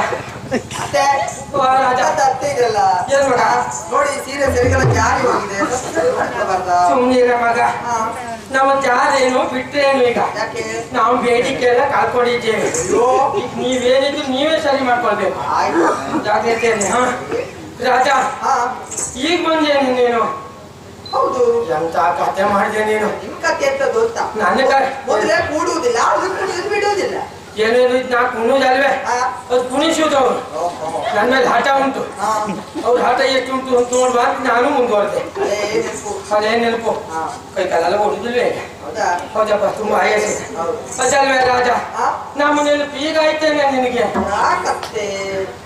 ಯಾಕೆ ಅತ್ತಿ ಅಲ್ಲ ಯಾಕೆ ಅತ್ತೆ ಬಿಡ್ಸಿ ಹೇಳು ಕೂಡ್ಸಿ ಬೇಡ ಅದಲ್ವೇ ಇಲ್ವಾ ಅದು ನೀನು ಗೊತ್ತೇ ಎಷ್ಟು ವರ್ಷ ಆಯ್ತು ಗೊತ್ತುಂಟ ಇದೇ ಒಂದು ಮಾತು ಹೇಳಿದ್ದಾರೆ ಕೇಳಿಲ್ವಾ ಬಂದು ಹೋಗದಾಗಿದ್ದರೆ ಬಂಧುತ್ವ ಹಾಳಾಗ್ತದಂತೆ ಬಳತೆಗಿದ್ದರೆ ಬಾವಿ ನೀರು ಹಾಳಾಗ್ತದಂತೆ ಹೌದೇನೆ ನೀನು ಇವತ್ತವರೆಗೂ ಬರ್ಲಿಲ್ಲ ಈಗ ಬಂದೆಲ್ಲ ಸಂತೋಷ ಆಯ್ತು ಅದು ಹೌದು ಮನೆಯಲ್ಲಿ ನಿಮ್ಮ ಅಮ್ಮ ಹೇಗಿದ್ದಾರೆ ಕುಲ್ದತ್ತಿ ಅಂತ ಮಾಡ್ತಾ ಇದ್ದೆ ಅಲ್ಲ ಕುಲವತಿ ಮೊದ್ಲು ಹಾಸಿಗೆ ಹೆಚ್ಚಿಗೆ ಮಾಡ್ಕೊಳ್ತಾ ಇದ್ಲು ಅವಳು ಈಗ ಹಾಗೆ ಮಾಡ್ಕೊಳ್ತಾ ಇದ್ದಾಳೆ ಮೊದಲು ಹೌದತ್ತೆ ಅದು ಈಗ ಹಾಗೇನಿಲ್ಲ ಕಷ್ಟಪುಷ್ಟವಾಗಿ ಬೆಳೆದಿದ್ದಾರೆ ಎಷ್ಟು ಚುರುಕಾಗಿ ಓಡಾಡ್ತಾರೆ ಗೊತ್ತುಂಟಾ ಹೌದೇನೆ ಅದು ಹಾಗೆ ಮಗ ಒಳ್ಳೆ ತೊಳಿ ಎಲ್ಲ ಹಾಗೆ ಅದು ಒಳ್ಳೆ ತೊಳಿ ಅದು ನನ್ ತಳಿ ಯಾವ್ದಮ್ಮ ನನ್ ತಳಿ ಯಾವ್ದಮ್ಮ ಈ ಹಾಬಿಟ್ ಮುಖ ನೋಡ್ರು ಗೊತ್ತಾಗೋದಿಲ್ಲ ಇದು ವಿದೇಶಿ ತಳಿ ಅಂತ ನಿಂಗೆ ಹೇಳುದು ನಿಂಗೆ ಮನೆ ಯಜಮಾನ ಹೌದು ಬೀಗಿನ ಕೈ ಏನಿಟ್ಟ ಬಂದ್ಬಿಟ್ಟೆ ಹೋಳಿ ಯಜಮಾನ ತಂಗಿ ತೋರ್ಸ್ಲಿಕ್ಕೆ ಮುಂದೆ ಎಲ್ಲಿ ಇರ್ತದೆ ಇಲ್ಲ ಹೌದೇ ಮಗ ಅಮ್ಮನ ಕಥೆ ಹಾಗಾಯ್ತಲ್ಲ ಸರಿ ನಿನ್ನ ಅಬ್ಬಯ್ಯ ಅಂತ ಮಾಡ್ತಿದ್ದೆ ನಿನಗೆ ಗೊತ್ತೇ ಬರ್ತದೆ ಬೇರೆಯವ್ರಿಗೆ ಹೇಳು ನೀನು ಸತ್ತವ ನೀನ್ ಅಪ್ಪ ಎಂತ ಮಾಡಿ ಆರೋಗ್ಯವಾಗಿದ್ದಾರೆ ಹೌದೇನೆ ಹೌದಪ್ಪ ನನ್ ಸುದ್ದಿ ಏನಾದ್ರು ಕೇಳ್ತೇನೆ ನಿನ್ನೆ ತಾಗಾಗಿ ಹೇಳ್ತಿದ್ದಾರೆ ಕೇಳ್ತಾನ ಒಂದು ಊಟ ಉಂಟು ಯಾವಾಗ ಕೇಳ್ತಿರೋದು ಒಂದು ಊಟ ಉಂಟು ಯಾವಾಗಲೂ ಗೊತ್ತಿಲ್ಲ ಅಂತ ಕಾದೂಟ ನಾನು ನಂದಲ್ಲ ನಿಂದು ಮಗನೇ ನೀನ್ ಇದೇ ರೀತಿ ಮಾತಾಡಿದ್ರೆ ನೀ ಸಸ್ಯದಲ್ಲಿ ಹಾಗೆ ಆಗ್ತೇನೆ ನೋಡು ಮತ್ತೇನಿಲ್ಲ ಸುಮ್ಮ ಸಹಾಯ ನೀನು ಮಾತಾಡ್ಬೇಕು ಬಿಡುದಿಲ್ಲ ಮತ್ತೆ ತಲುಪಿಸಲಿದ್ದೇನೆ ಮಗ ನಿನ್ನ ಅಪ್ಪಯ್ಯ ಗೆಲ್ಸ್ಕೊಂಡ್ರೆ ನಂಗೆ ಇಷ್ಟು ಸಂತೋಷ ಆಗ್ತದೆ ಗೊತ್ತಾ ನಿನ್ನ ಅಪ್ಪಯ್ಯ ಮೊದ್ಲೇ 15 ದಿವಸಕ್ಕೊಂದ್ ಸಾರಿ ಅದು ನಮ್ಮನೆ ಬರ್ತಾ ಇದ್ರು ಹೌದು 15 ದಿವಸ 20 ದಿವಸ ಎಲ್ಲ ಉಳ್ಕೊಂಡು ಹೋಗ್ತಿದ್ರು ಹೌದಪ್ಪ ನನ್ ಮೇಲೆ ಎಷ್ಟು ಪ್ರೀತಿ ಅಂತ ಕೇಳ್ತೀಯ ನಾನೆಲ್ಲ ಒಸ್ಲಿಕ್ಕೆ ಹೋಗ್ಲಿ ಅವಳು ನನ್ ಜೊತೆಯಲ್ಲೇ ಬರ್ತಾನೆ ನಾನು ಕಸ ತೆಗಿಲಿಕ್ಕೆ ಹೋಗ್ಲಿ ಅವಳು ನನ್ ಜೊತೆ ಬರ್ತಾನೆ ನಾ ಬಟ್ಲಿ ಮನೆಗೆ ಹೋಗ್ಲಿ ಬಾಗಿಲು ತನಕ ಬರ್ತಾನೆ ಹೌದೇ ಅಷ್ಟೊಂದು ಪ್ರೀತಿ ಅವನಿಗೆ ನನಗೆ ಈಗ ಗೊತ್ತಾಯ್ತಮ್ಮ. ಏನ ನಮ್ಮ ಅಪ್ಪಯ್ಯ ಗಟ್ಟಿಗೆ ಓದುತ್ತೀರಿ ಯಾಕೆ ಬರುವಂತ ಈಗ ಗೊತ್ತಾಯ್ತು.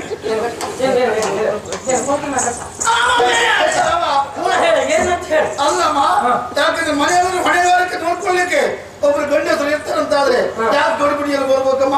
ಆ ಬೊಗಳು ಸಾವೇಂತ ನೀನು ಜನರು ಅಪಾರ್ಥ ತಿಳ್ಕೊಳ್ಳುದಿಲ್ವಾ? ಎಂತ ಅಪರಾಧ? ಅಪರಾಧ ಅಲ್ಲ, ಅಪಾರ್ಥ ಮಾತಾಡ್ತಾನೆ. ನಿನ್ಗೆ ಏನು ನಿನ್ಗೆ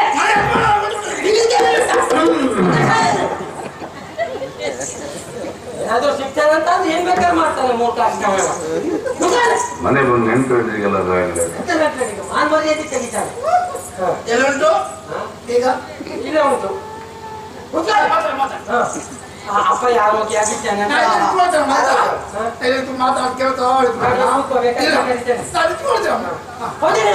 ಇವತ್ತು ಅಪ್ಪಿ ಮಿಡಿ ಸಿಗ್ತೇನೆ ನಿನ್ಗೆ.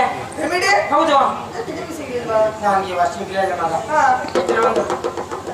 ಎಂತ ಮಾತಾಡ್ತೀಯ? ಬಂದಿಟ್ಟಿದ್ದಾನೆ ಅಪ್ಪಿ ಅವನ ಕೋಳಿ ಮಗು ಕೂಳಿ ನೀವು ಹೇಳುವಾಗ ಒಂದು ಕೋಳಿ ನೀಡುವುದಿಲ್ಲ. ನೀವು ಸ್ವಲ್ಪ ಉಂಟೇನೆ ಹೋಗ್ತೇನೆ ಹೇಳಿಕೆ ಎಲ್ಲಿ ನಾಯಿ ಹಿಡ್ಕ ಬಂದು ಕೋಳಿ ಎಲ್ಲ ಹಿಡ್ಕ ತಿನ್ನೋದು ಮಗ. ನಾಯಿ ಕೋಳಿ ತಿನ್ನೋದು ಕೊತ್ಕೊಂಡು ಬರೋದು ಉಂಟ ಮನೆಯಲ್ಲಿ ನಾಯಿ ಸಾಕೊಂಡಿದ್ದಾನೆ. ಅದೇ ಪಕ್ಕದ ಮನೆದು ಒಂದು ಕೋಳಿ ನೋಡ್ಲಿಲ್ಲ. ಹೌದಾ ಮಗ? ಅಪ್ಪಿ ಸಿಗ್ಲಿಲ್ಲ ಅಂತ ಈ ಪಾಪಿ ಮಗನ ಹತ್ರ ಹೇಳ್ದೆ ಅಪ್ಪಿ ಮೆಡಿ ತಗೊಳ್ ಬಾ ಅಂತ ಹೇಳ್ದೆ. ಏನ ಅದೇ ನಿನ್ನ ನೀತಲ್ಲಿ ಬೇಕಿತ್ತು ಅದು ಉಂಟಲ್ಲ ನಮ್ಮ ಪ್ರಾರಬ್ಧ. ಅದೇ ನಮ್ಮಲ್ಲಂತೂ ಇಲ್ಲ.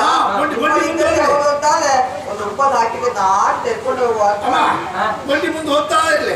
ಬಂಡಿ ಮುಂದೆ ಹೋಗ್ತದೆ ಎದ್ದು ಅಪ್ಪಿ ಮಿಡಿಬೇಕು ನಿನ್ಗೆ. ಹೌದು ಉಂಟು ಮಗ. ಕೈ ಹಾಕಿ ನೀನೇ ತಗೋ. ಕೈ ಹಾಕಿ ನೀನೇ ತಗೋ. ಕೈ ಹಾಕಿ ತಗೋ. ಅದು ಬರ್ತಾ ಹುಳ ಹಾಕಿದ್ದೆ ನಾವೇ ತಿನ್ನುವುದಿಲ್ಲ ಮತ್ತೆ ಅದು ಕೇಳ್ತಾರೆ. ಹೌದು ಹೌದು ಮಗ. ಏನೇ ಆ ಕಡೆ ಈ ಕಡೆ ಏನ್ ನೋಡ್ತೇವೆ? ನಾನು ಒಂದು ಇಷ್ಟು ಹೊತ್ತಾಯ್ತು ಅತ್ತೆ. ಚಂದ್ರು ಇಲ್ಲಿ ಕಾಣಿಸ್ತಾನೆ ಇಲ್ಲ ಅತ್ತೆ. ಚಂದ್ರನ ಕತೆ ಎಂತ ಹೇಳುದು ಮಗ? ನೀನು ಬರ್ಲಿಲ್ಲ ಅಂತ ಈಗ ಯೋಚನೆ ಮಾಡ್ತಾ ಇರುವುದು. ಹೌದು ತಿಂಗಳಿಗೆ 15 ದಿವಸಕ್ಕೆ ಬರ್ತಾ ಇದ್ದೀವಿ ಯಾಕೆ ಬರ್ಲಿಲ್ಲ ಅಂತ. ಎಲ್ಲೋದ್ರು ನಿಂತೆ ನೆನ್ಕೊ ಮಗ. ಬಾವಿ ಕಟ್ಟೆಗೆ ಹೋದ್ರೆ ಸಾಕು ಪಡ್ಪಾನೆ ಇಟ್ಕೊಳ್ಳುವುದು. ಹೀಗೆ ನೋಡ್ತಾ ಇರುವುದು ನೋಡ್ತೇನೆ. ನೀರು ತುಂಬಿಕೊಂಡು ಉಂಟು ಇದ್ರಲ್ಲಿ ಪಡ್ಪಾನದಲ್ಲಿ. ನೀರೊಂದು ಯಾವ್ದು ಕಣ್ಣೀರು ಕೊಂಡೆಯಲ್ಲಿ ಮುಖ ಹೀಗೆ ಮಾಡ್ಕೊಂಡಿರ್ತಾಳೆ. ಅಂದ್ರೆ ಅಲ್ಲಿಯೂ ನಿನ್ನ ಬಿಂಬಿಯೇ ನೋಡೋದು. ಪ್ರತಿಬಿಂಬಿಯೇ ನೋಡೋದು. ಹೌದು ಮಗ. ಈಗ ಆ ಕಡೆ ಹೊಳಿತಾರೆ.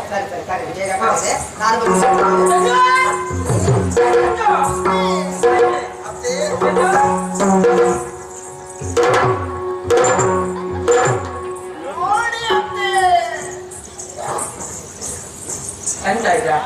ಎಂತ ಮಾಡಿದ್ರು? ಏನು ಹೊಟ್ಟೆ ಕೊಡ್ಕೊಂಡು ಹಿಡ್ಕೊಂಡು ಹೊಸ ಕೊಡ ನಿನ್ನ ಅಟ್ಟೆ ಯಜಮಾನ್ ತನಕಿ ನೋಡಿ ಆ ಹೊಟ್ಟೆ ಕೊಡ ತಂದಿದ್ದಾರೆ. ಮಗ ಸಾಯಲ್ಲಿ ಅದೇನ ಹೇಳ್ತೇನೆ ಎಂತ ಉಸ್ಮಾನ್ ರೇಟ್. ಉಸ್ಮಾನ್ ರೇಟ್ ಉಸ್ಮಾನ್ ಅಂತ? ಹೌದು. ಉಸ್ಮಾನ್ ಯಾರು ಮಗ? ಉಸ್ಮಾನ್ ಅಂದ್ರೆ ಏನು ಗೊತ್ತಿಲ್ಲ. ರಾಮಾಯಣದ ಉಸ್ಮಾನ್ ರಾಮನ ತಮ್ಮ. ಬೇತ್ರೆ ಉಸ್ಮಾನ್. ಬೇತ್ರೆ ಉಸ್ಮಾನ್. ದೇವ್ರೆ ನಿನ್ನ ಬಾಯಿ ಸಿಕ್ಕಿ ಯಾರ್ಯಾರು ಎಂತೆಂತ ಆಗ್ತಾರೆ ಮಗ. ಬೇತ್ರೆ ರಾಮನ ತ್ರೇತೆಯ ರಾಮ. ರಾಮನ ತಮ್ಮ ಲಕ್ಷ್ಮಣ ಅಲ್ಲ. ನಿನ್ನ ಮಂದಿ ಹೇಳ್ತಾ ಇಲ್ಲ ನಂಗೆ ಬೇತ್ರಿ ರಾಮ ಬೇತ್ರಿ ರಾಮ ಅಂದ್ರೆ ಬೇತ್ರೆ ರಾಮ. ರಾಮ ತಮ್ಮ ಉಸ್ಮಾನ್ ಅಲ್ಲ, ರಹೀಮ್ ತಮ್ಮ ಉಸ್ಮಾನ್ ಅಂತ ಹೇಳು. ಒಟ್ಟು ಕೊಡ್ತೇನೆ ನಾನು. ರಾಮ ತಮ್ಮ ಲಕ್ಷ್ಮಣ. ಹೌದಾ? ಹಾಗೆ ಲಕ್ಷ್ಮಣ ಹಾಕಿಲ್ವಾ ರೇಖೆ? ಐದು ಚೆನ್ನಾಗಿ ಒಬ್ಬ ರೇಖೆ. ಅವನ ರೇಖೆಯಲ್ಲಿ ಒಂದು ಮಣವೂ ಸಾಯಲಿಲ್ಲ. ನಿನ್ನ ರೇಖೆಯಲ್ಲಿ ಎಂತ ಸಾಯ್ತದೆ? ಅದಲ್ಲ ಮಗ. ತಪ್ಪಲ್ಲ ಮಗ. ನಿನ್ನ ಬಾಯಲ್ಲಿ ಇಂಥದ್ದು ಶಬ್ದ ಬಂದ್ರೆ ತಪ್ಪಲ್ಲ. ಯಾಕೆ ಹೇಳು? ನಾನು ತುಂಬು ಗರ್ಭಿಣಿ ಆದಾಗ ನೀನು ತುಂಬು ಗರ್ಭಿಣಿ ಆಗಿದ್ದಾಗ ಸೂಲಿಗಿತ್ತಿದ್ದೆಲ್ಲ ನನ್ನನ್ನು ಕರ್ಕೊಂಡು ಹೋಗ್ಬೇಕು ಅಂತ ಮನೆಯಿಂದ ಬಾಲ್ ಜಡೆ ಬಿಟ್ಟಿರಂತೆ. ಹೊಸೊತ್ತಿಗೆ ಒಬ್ಬ ಪಾತ್ರೆ ಮಾರೋ ಇಷ್ಟು ದೊಡ್ಡ ಗಡ್ಡೆ ಬಿಟ್ಕೊಂಡು ಬಂದಂತೆ. ಆವಾಗಲೇ ಅವನನ್ನು ನೋಡಿದಾಗಲೇ ಲೆಕ್ಕ ಹಾಕಿದ್ದೆ ನಾನು. ಇಂದೆಲ್ಲ ಮುಂದೊಂದು ದಿವಸ ನನ್ ದುಷ್ಪರಿಣಾಮ ಬೀರ್ತದೆ ಅಂತ. ಅಜ್ಜಿ ಗೊತ್ತಾಯ್ತು ನನಗೆ. ಎಲ್ಲಿಗೆ ಸಂದರ್ಭ ಬಂದದ್ದು? ಇಲ್ಲ ಮತ್ತೆ ಯಾವ್ದು ಏನು ಕರ್ಮ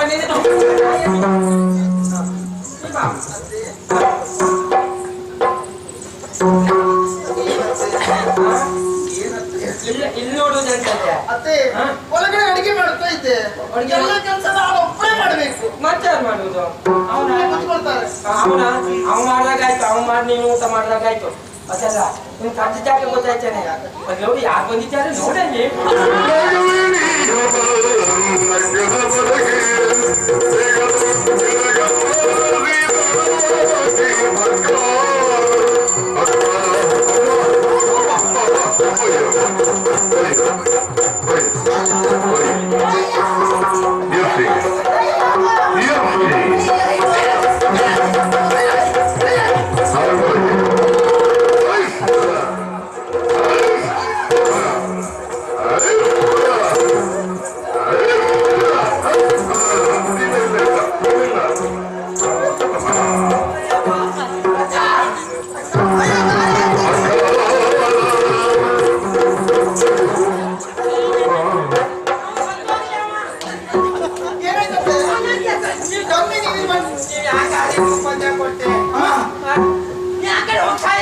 ಅಕ್ಕ ಬಾರೆ ಬಾರೆ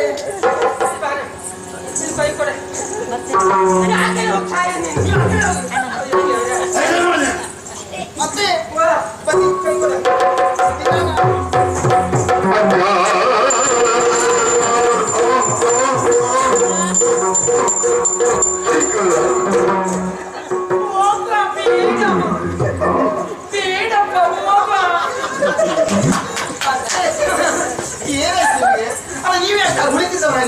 ಶಾಲೆಕ್ಕೆ ತಪ್ಪಿಕೊಂಡ್ರೆ ಇಷ್ಟೊತ್ತಿಗೆ ನಾವು ಒಂದು ಆರಿಸ್ತಾ ಇದ್ದೆ. ನಾವೇನೋ ಆನಂದ ಲಹರಿ ಹಾಕಿಕೊಂಡದಪ್ಪ. ಅದೆಲ್ಲ ಆಲ್ರೆಡಿ ಬಿಸ್ನೆಸ್ ಹೊತ್ತೋಗ್ತೀವಿ. ಅದಲ್ಲ ಸಂತೋಷದಲ್ಲಿ ಒಪ್ಕೊಂಡ್ರೆ ಏನಾಗ್ತದೆ? ಒಪ್ಕೊಂಡ್ರೆ ಏನೂ ಆಗುದಿಲ್ಲ. ನೋಡ ಅವ್ರು ಯಾಕೆ ನಿಮ್ಮನ್ನ ಅದೇ ಹೇಳೋದು, ಯಾಕಂತ ಗೊತ್ತಾಗ್ಲಿಲ್ಲ. ಇವತ್ತಿನವರೆಗೂ ನಮ್ಮ ಯಜಮಾನ ಸಹಿತ ಈ ರೀತಿ ಮೈ ಮೇಲೆ ಬಿಟ್ಟಿದ್ದಿಲ್ಲಪ್ಪ. ಮರ್ಯಾದೆ ತೆಗಿತಾನೆ ಅವ. ನೀವು ಮಾತಾಡಿ.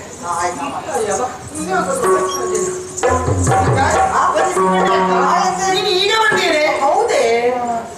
ನಾನು ಬ್ರಾಹ್ಮಣರ ಮೂಲಕ ಹೇಗೆ ಕಳಿಸಿದ್ದೇನೆ. ಯಾವಾಗ ಬಂದ? ಏನು ಪಟ್ಟ ಅವನಿಗೆ? ಅಲ್ಲ ಹೆಚ್ಚಿಕೊಂಡು 25 ನಿಮ್ಮ ಅಪ್ಪನ ಮನೆಯಲ್ಲ?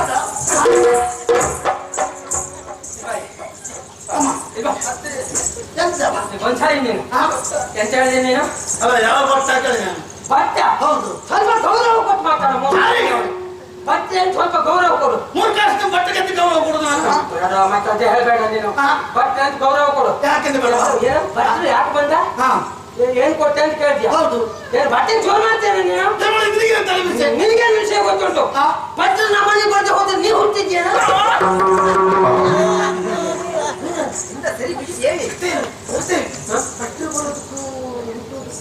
ಎಂತ ತಿಳ್ಕೊಂಡೆ ನೀನು? ಗೊತ್ತಾಗ್ಲವೇ ನನಗೆ ಆರೋಗ್ಯ ಎಲ್ಲ ಸರಿ ಇರ್ಲಿಲ್ಲ. ಹಾಗೆ ಒಂದ್ ದಿವಸ ಜಾತಕ ತಕೊಂಡು ಬಟ್ಟೆ ತೋರಿಸ್ಬೇಕು ಅಂತಿದ್ದೆ. ಆ ಬಟ್ಟೆ ನಮ್ಮ ಮನೆಗೆ ಬಂದ್ರ ಬಂದ್ಕೊಂಡು ಹೇಳಿದ್ರು ನಿನ್ ಜಾತಕ ಸರಿ ಇಲ್ಲ, ಆದ್ರಿಂದ ಗಣ ಹೋಮ ಇತ್ಯಾದಿ ಒಂದು 4-5 ರೀತಿ ಹೇಳಿದ್ರು. ಇದು ಮಾಡ್ರೆ ನಿನಗೆ ಮಕ್ಕಳು ಆಗ್ತಾರೆ ಅಂತ ಹೇಳಿದ್ರು. ಹಾಗೆ ನಾ ಅದೆಲ್ಲ ಮಾಡಿಸ್ದೆ. ಅದೆಲ್ಲ ಮಾಡಿಸ್ಮೇಲೆ ಹುಡ್ಕೊಂಡ ಈ ಹುಡುಗ ಹುಡ್ಕೊಂಡಿದ್ದೆ ಅವಾಗ. ಈಗ ಮತ್ತೆ ಹೇಗೆ ಹಾಗೆ ಹೇಳ್ತೀನಿ. ಅದು ಯಾವ ಭಟ್ರು ಅಂತ? ಅದು ನಮ್ಮ ಗಣೇಶ್ ಭಟ್ರು. ಅವಶ್ಯಕತೆ ಉಂಟಾ? ಬಟ್ಟೆ ಕೊಟ್ರೆ ಏನು ಹೋಗ್ತದೆ? ಬಟ್ಟೆ ಕೊಟ್ರೆ ಮನೆ ಹೋಗ್ತದೆ. ಅದಲ್ಲ ಮಗ, ನಾವು ಯಾವುದೇ ಮಾಡುವುದಿದ್ರೆ ನಾವು ಮಾಡಿದಂತ ಪಾಪವನ್ನು ಅವ್ರು ತಿಳ್ಕೊಡುವುದು. ಅವರು ಅದನ್ನು ಬಳಸ್ಕೊಳ್ಬೇಕಾದ್ರೆ ಅವರು ಅಷ್ಟೇ ಅನುಷ್ಠಾನ ಮಾಡ್ಬೇಕು ಮಗ. ಅದಲ್ಲದಿದ್ರೆ ಮತ್ತೆ ಅವ್ರ ಮನೆಯಲ್ಲಿ ಒಂದು ವ್ಯಂಗ್ಯ ಚಿತ್ರ ಅದೆಲ್ಲ ಸರಿ ಗೊತ್ತುಂಟು ನಿನಗೆ.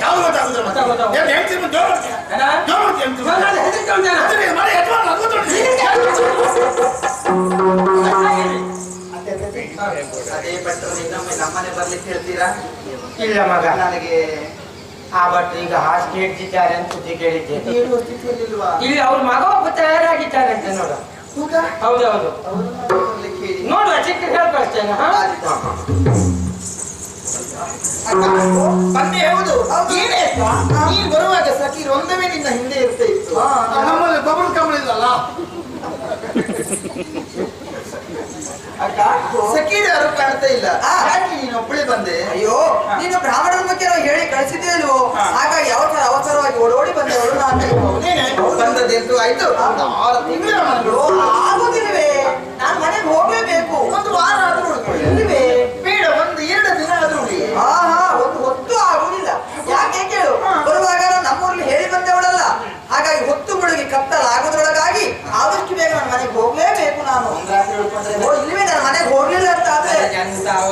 ಅತ್ತೆ ಒಂದು ರಾತ್ರಿ ಉಳ್ಕೊಂಡ್ರೆ ಆಗುದಿಲ್ವಾ? ಇಲ್ಲ ಅಂತ ಏನು ಅಯ್ಯೋ ಮನೆ ಹೋಗಿಲ್ಲ ಅಂತ ಆದ್ರೆ ನಾನು ಬಡಿತಾವ್ರೆ ಬೈತಾರೋ ಅಯ್ಯೋ ಮನೆಯಿಂದ ಹೊರಗೆ ಹಾಕೊಂಡು ಹಾಕ್ತೇನೆ ಗೊತ್ತುಂಟಾ? ಅಂತ ಬಡುವುದೇ ನಮ್ಮ ಯಜಮಾನ್ರು ನೋಡ್ಬೇಕಿತ್ತು.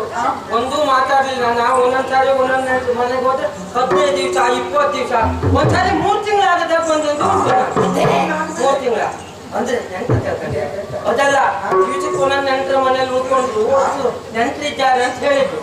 ಹಾಗಾಗಿ ನಮ್ಮ ಯಜಮಾನ್ರು ನನ್ಗೆ ಎಷ್ಟು ಹೊಡಿಬೇಡ ಎಷ್ಟು ಬೈಬೇಡಿತ್ತು ಉಳ್ಕೊಂಡೆ ತೊಂದರೆ ಮನೆಗೆ ಹೋಗ್ಬೇಕು. ಅವಳು ಯಾಕೆ ಹೇಳ್ತಾರೆ ನನಗೆ ಅರ್ಥ ಆಗಿದೆ. ಹೇಳುವರು ಹೇಳಲಿಲ್ಲ ಅಂತ ಇಷ್ಟೊತ್ತಿನವರಿಗೆ ಯಾರು ಅತ್ತೆ ಮನೆ ಯಜಮಾನ ಹೇಳ್ತಾ ಇದ್ದದ್ದು? ಅವ್ರು ಹೇಳ್ಬೇಕು. ಅದನ್ನ ಬರ ಇಲ್ಲಿ ಬಾರ ನಾನೇನು ಕೆಲಸ ಮಾಡ್ತಿದ್ದೀರಮ್ಮ. ಎಂತದ್ದು ಮಾಡ್ಬೇಕಾದ್ದೊಂದು ಮಾಡ್ಬೇಡ ನೀನು. ಅದಲ್ಲ ಅವ್ರು ಮನೆಗೆ ಹೋಗ್ಬೇಕು ಅಂತಿದ್ದಾರೆ. ಹೋಗೋದು ಬೇಡ ನೀನು ಹೇಳು. ಮನೆ ಯಜಮಾನ ನೀನು ಹೇಳು. ಯಜಮಾನ ನೀನು ಹೇಳು. ಸತ್ಯಕಮ್ಮ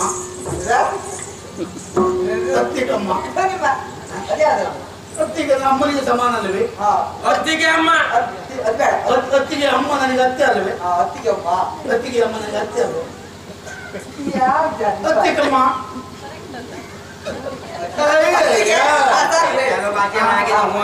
ಅತ್ತಿಗಮ್ಮ ನೀವು ಹೂ ಹಾಕಿ ಅತ್ತಿಗಮ್ಮ ಹೇಳಿದ್ರ ಈಗ ಇನ್ನೊಂದು ರಾತ್ರಿ ಉಳ್ಕೊಂಡು ನಾಳೆ ಹೊರಡ್ಬೋದಲ್ಲ? ಅಲ್ಲ ಬಾವ ನಮ್ಮ ಮನೆಗೆ ಹೋಗ್ಲೇಬೇಕು. ಆಯ್ತು.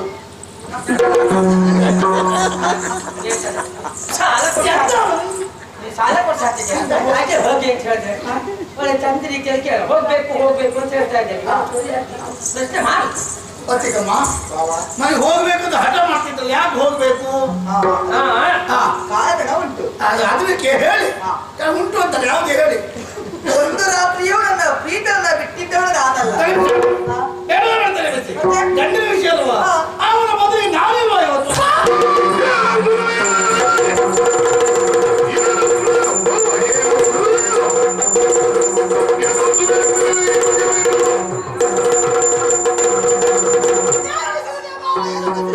ನನ್ನ ಪ್ರೀತಿಯ ಮದುವೆ ನೀವಿರ್ತೀರಾ?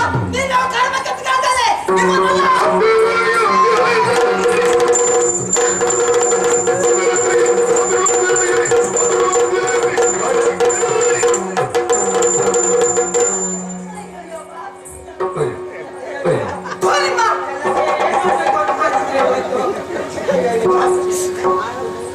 ಅತ್ತೆ ಮಕ್ಕಳಿಗೆ ಎಲ್ಲ ಕೊಟ್ಟು ಸಾಕಾಗುದಿಲ್ಲ. ಮಕ್ಕಳಿಗೆ ಸರಿಯಾದ ಸಂಸ್ಕಾರ ಕೊಡಬೇಕಾದ್ರೆ ತಾಯಿನ ಕರ್ತವ್ಯ ಆಗಿರ್ತಾರೆ. ಅದಂತ ತಾಯಿ ಹೇಳ್ತಾರೆ.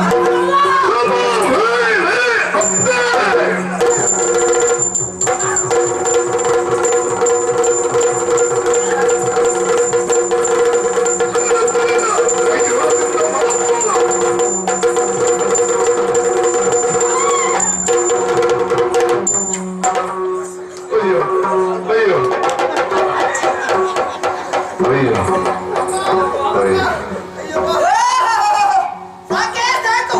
ಮನೆಗೆ ಬಂದ ಕ್ಷಣದಲ್ಲಿ ಚೆನ್ನಾಗಿ ಉಪಚಾರ ಮಾಡಿಕೊಂಡದ್ದು ಈ ರೀತಿ ಅವಮಾನ ಮಾಡಬೇಕಂತ ಎಷ್ಟು ಸಮಯದ ಕಾಯ್ತಾ ಇದ್ದೆ. ಬಿಡುವುದಿಲ್ಲ. ಊರು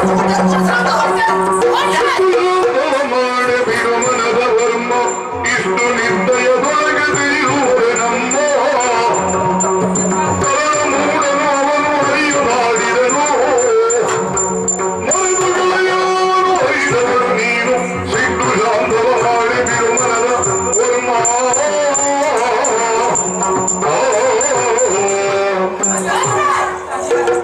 ಅವಸರ ಮಾಡ್ಬೇಡ್ವೆ. ಇಷ್ಟು ಸಣ್ಣ ವಿಷಯಕ್ಕೆಲ್ಲ ಯಾಕೆ ಚೆಕ್ ಮಾಡ್ಕೊಳ್ತೀಯ ನೀನು?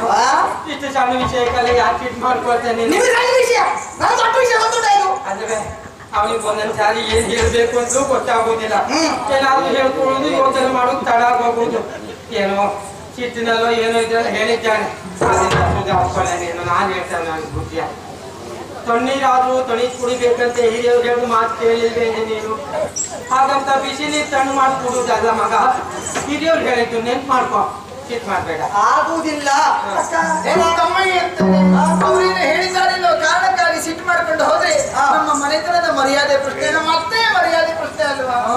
ಯಾರು ಹೊರದವ್ರು ಕೇಳಿದ್ರೆ ಏನ್ ಹೇಳಿ ನಮ್ಮ ಮರ್ಯಾದೆ ನಾವು ತಕೊಂಡು ಹಾಗೆ ನಿಮಗೆ ಏನಾಗಿದೆ ಅಂತ ನೀವೇ ಕೊಟ್ಟಿ ಹಾಕುದು. ನೀನು ಹೋಗಬೇಡ ಅಂತ ಹೇಳುದು. ನಿಮ್ಮನೆ ಕೇಳ್ತೇನೆ, ಎಮ್ಮೆ ಜ್ವರ ಬಂದ್ರೆ ಕೋಣೆ ಬರೆ ಹಾಕುದಾ?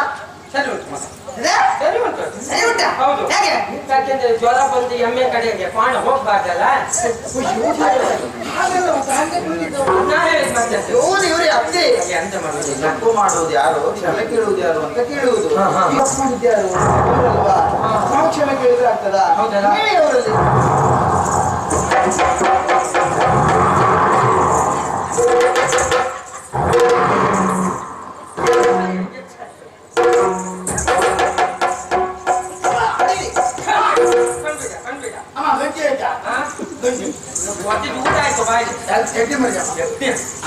ನೀವು ಹೋಗ್ತಾ ಉಂಟು, ನೀವು ಚರ್ಚೆ ಮಾಡಿದ್ದೆ ಎಂತ ಹೇಳ್ದೆ ನೀವು?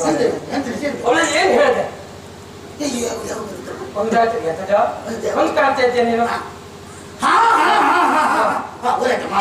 ಹೇಳುದು ಗಂಡನ ಬರ್ಲಿಕ್ಕೆ ತಾನಿದ್ದೇನೆ ಒಂದು ರಾತ್ರಿ. ಎಂತ ಎಂತ ಅರ್ಥ ಎಂತ ಏನ್ ಹೇಳಿದಾಗ ಆಗ್ತಾ ಇದ್ದೀನಿ? ಏನ್ ಅರ್ಥ ಹೇಳಿದ್ದು? ಹೌದಾ? ನಿನ್ನೆಲ್ಲ ಕೇಳ್ತೇನೆ. ಈಗ ಒಬ್ಬ ಬಂದ್ಕೊಂಡು ನಿಮ್ಮ ತಾಯಿ ಒಟ್ಟಿಗೆ ಒಂದು ರಾತ್ರಿ ಮಲ್ಬಹುದ ಕೇಳ್ತಾನೆ, ಇರ್ಬೋದ ಕೇಳ್ತಾನೆ. ಅವಾಗ ನೀ ಏನ್ ಹೇಳ್ತೀಯ? ನಿನ್ನಿಷ್ಟ. ನನ್ನ ಇಷ್ಟ ಅಲ್ಲ, ನಾನು ವೈಯಕ್ತಿಕ ವಿಷಯ ಹೇಳ್ತೇನೆ. ಅದೇ ಬದಲಿಗೆ ಇನ್ನೊಬ್ಬ ಬಂದ್ಕೊಂಡು ನಿನ್ ಹೇಳ್ತಿರೋ ಜೊತೆ ಒಂದು ರಾತ್ರಿ ಉಳಿತೇನೆ ಅಂತ ಹೇಳ್ತಾನೆ. ಹೌದಾ? ಅಮ್ಮನಿಗಾದ್ರೂ ಒಂದು ಉತ್ತರ, ನಿನ್ ಹೆಂಡತಿಗಾದ್ರೆ ಮತ್ತೊಂದು ಉತ್ತರ. ಹಾಗಲ್ಲ ಅಮ್ಮ, ನನಗೆ ಗೊತ್ತುಂಟು ಎಂತವನೇ ಅಲ್ಲಿಂದ ಕೇಳಿದ್ರೆ ಅವನ ಮುಖಕ್ಕೆ ಮಂಗಳಾರತಿ ಮಾಡ್ತೀನಿ, ನನಗೆ ಗೊತ್ತಿಲ್ವಾ? ಅದಕ್ಕೆ ಯಾರು ಹೇಳ್ತಮ್ಮ? ಹೌದಾ? ಎಂತ ವಿಷಯ ಎಂತದ್ದು ವಿಷಯ ಅಲ್ಲ. ನೀನ್ ಹೇಳಿ ತಪ್ಪಾಗಿದೆ, ಅದರಿಂದ ತಪ್ಪಾಗಿ ಕ್ಷಮೆ ಕೇಳು. ಕ್ಷಮೆ ಕೇಳು ಬೇಗ. ಒಂದು ಪ್ರಕರಣದ ಮೇಲೆ ಮತ್ತೊಂದು ಪ್ರಕರಣ ಮಾಡ್ತಾ ಇದೆಯಲ್ಲ, ನಿಮ್ಗೆ ಎಂತ ಸೀರೆ ಇರ್ತದೆ? ಹಾಲು ಕಾಣ್ಬೇಕು, ಅದಕ್ಕೆ ಸೀರೆ ಅಂತ ಹೇಳುವುದಾ? ಸುಧಾಪ್ಪ ಏನಾದ್ರು ಮಾಡ್ಬೇಕು. ಏನೋ ತಪ್ಪಾಯ್ತು, ಉಳ್ಕೊಂಡು ಹೋಗಿ ಎತ್ತ. ಇಲ್ಲ ಇಲ್ಲ, ನನಗೆ ವಿಶ್ವಾಸವೇ ಬರೋದಿಲ್ಲ ನಿನ್ನೆ. ಯಾಕೆ ಯಾಕೆಂತ ಹೇಳಿದ್ರೆ ನೀವು ಈಗೇನೋ ತಪ್ಪಾಯ್ತು ತಪ್ಪಾಯ್ತು ಅಂತ ಹೇಳೋದು. ರಾತ್ರಿ ನಾನು ಕೇಂದ್ರ ಅವಳು ಮಲಗಿಕೊಂಡಾಗ ಯಾವ್ದಾದ್ರು ಬಂದ್ರೆ ಬಂದ್ರೆ ಗೊತ್ತಾಗ್ತದಲ್ಲ. ಎಂತದ ಗೊತ್ತಾಗ್ಬೋದು? ಸರಿ ಉತ್ತರ ಹೇಳೋದು ಗೊತ್ತಾಗ್ತದೆ. ಮತ್ತೆಂತ ನಾಳೆ ಅವ್ರು ಕಟ್ಟಿ ಭರವಸೆ ಬರ್ಬೇಕಲ್ಲ. ಎಲ್ಲಿಯಾದ್ರೂ ನಿಮ್ಮ ಸ್ವಾಮಿಗಳು ಬಂದು ಹೋಗುವಂತಾದ್ರೆ ನಾ ದೇವರನ್ನೇ ಹಬ್ಬ ಹುಟ್ಟಿದವನಲ್ಲ. ಅಯ್ಯೋ ಊರವ್ರು ಮೊದಲೇ ನನ್ ಕೂತಾಗ ಅಪವಾದ ಆಗ್ತಾ ಇದ್ದಾರೆ. ಮೊದಲು ಅಪ್ಪಳಿ ಕೂತವಲ್ಲ ಅಂತ ಹೇಳ್ತೇವೆ. ಎಲ್ಲಿಯಾದ್ರೂ ನಾನು ಕೋಳಿ ಬಂದು ಹೋಗುವಂತಾದ್ರೆ ನಾನು ಜಾತಿಹೀನ. ನನ್ನ ಅಮ್ಮ ಮಗನೇ, ಇದು ಫಸ್ಟ್ ವಿಷಯ ತಲೆಗೆ ಹೋಗುವುದಿಲ್ಲ. ಶಬ್ದ ಅಲ್ವಾ ವಿಷಯ? ನಾಳೆ ಕೊಟ್ಟ ಈ ವಿಶ್ವಾಸ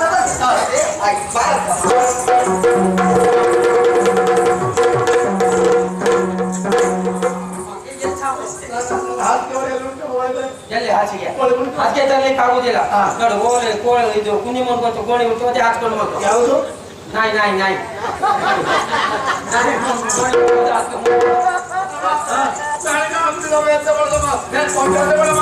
ಒಂದು ದೀಪ ಇಟ್ಕೊಂಡು ಪಕ್ಕದ ಮನೆ ಹೋಗಿ ಬೆಳಗ್ಗೆ ಇವತ್ತು ಎರಡೆರಡು ಸೂರ್ಯ ಬಂದಿದ್ದಾನೆ. ಇದು ಒಂದೇ ಸೂರ್ಯ ತುಂಬ ತಾಯಿ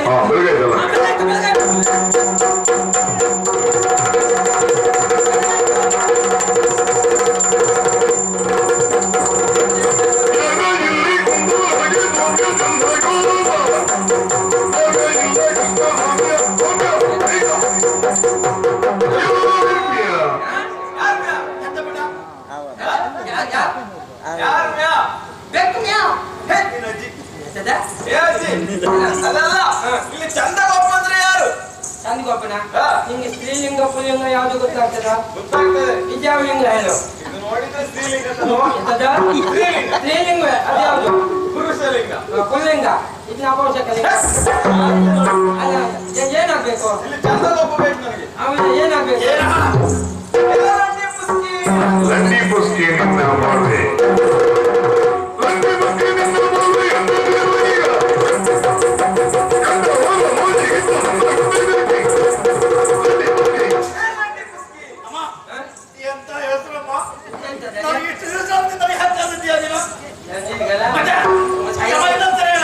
ಲಂಡಿ ಪುಸ್ಕಿ ಅಂದ್ರೆ ಏನು? ಅತ್ತೆ ಲಂಡಿ ಪುಸ್ಕಿ ಅಂದ್ರೆ ಅಲ್ಲ ಅವನೇ. ಅಂದ್ರೆ ಏನು ಅವನಂದ್ರೆ ಏನು? ಬೈಬಲ್ ಅದು ಅದು ಬೈಬಲ್. ಮುಗ್ದವನ ಎಷ್ಟು ದಿನದ ಶುರು ಮಾಡಿದೆ ನೀನು ಯಾವ್ದಾ? ವ್ಯಾಪಾರ? ಎಷ್ಟು ಹೊತ್ತಿನಿಂದ ಶುರು ಮಾಡಿ ಅಂತದ ವ್ಯಾಪಾರ ವ್ಯಾಪಾರ ಮೂಗ್ನ ವ್ಯಾಪಾರನ ಎಲ್ಲಿ ಬಂದಿದೆ ಗೊತ್ತುಂಟ ನೀನು ಬಂದಿದ್ದೇವೆ ಗೊತ್ತುಂಟ ಹೆಣ್ಣಿನ ವ್ಯಾಪಾರ ಎಷ್ಟು ದಿನ ಶುರು ಮಾಡಿದವ? ಹೆಣ್ಣಿನ ವ್ಯಾಪಾರ ಹೌದು. ಮೊಳ್ ಮಾತಾಡ್ತೇನೆ ನೀನು ಎಲ್ಲಿ ಹೆಣ್ಣಿನ ವ್ಯಾಪಾರ ಯಾರು ವ್ಯಾಪಾರ ಒಳಗಡೆ ಏನಾಗ್ತಾ ಇದೆ? ಒಳಗಡೆ ಏನಾಗ್ತದೆ? ಏನಾಗ್ತಾ ಉಂಟು ಅಂತ ಹೇಳಿದ್ರೆ ಒಳಗಡೆ ರಾಜಚಂದ್ರ ಒಳ್ಳೆ ಇದ್ದಾರೆ ಒಳಗೆ ಅದೇ ರಾಜ ಭೂತವಾದ ಸುತ್ತಿ ಬಂದ ನಾನೀಗ ಮನೆಯಿಂದ ಬರ್ತಾ ಇದ್ದೇನೆ. ಮನೆಯಿಂದ ನಮ್ಮ ಹುಡುಗಿಕೊಂಡು ಬಂದ ನಾನು. ಒಳಗಿರೋದು ಕೃಷ್ಣ.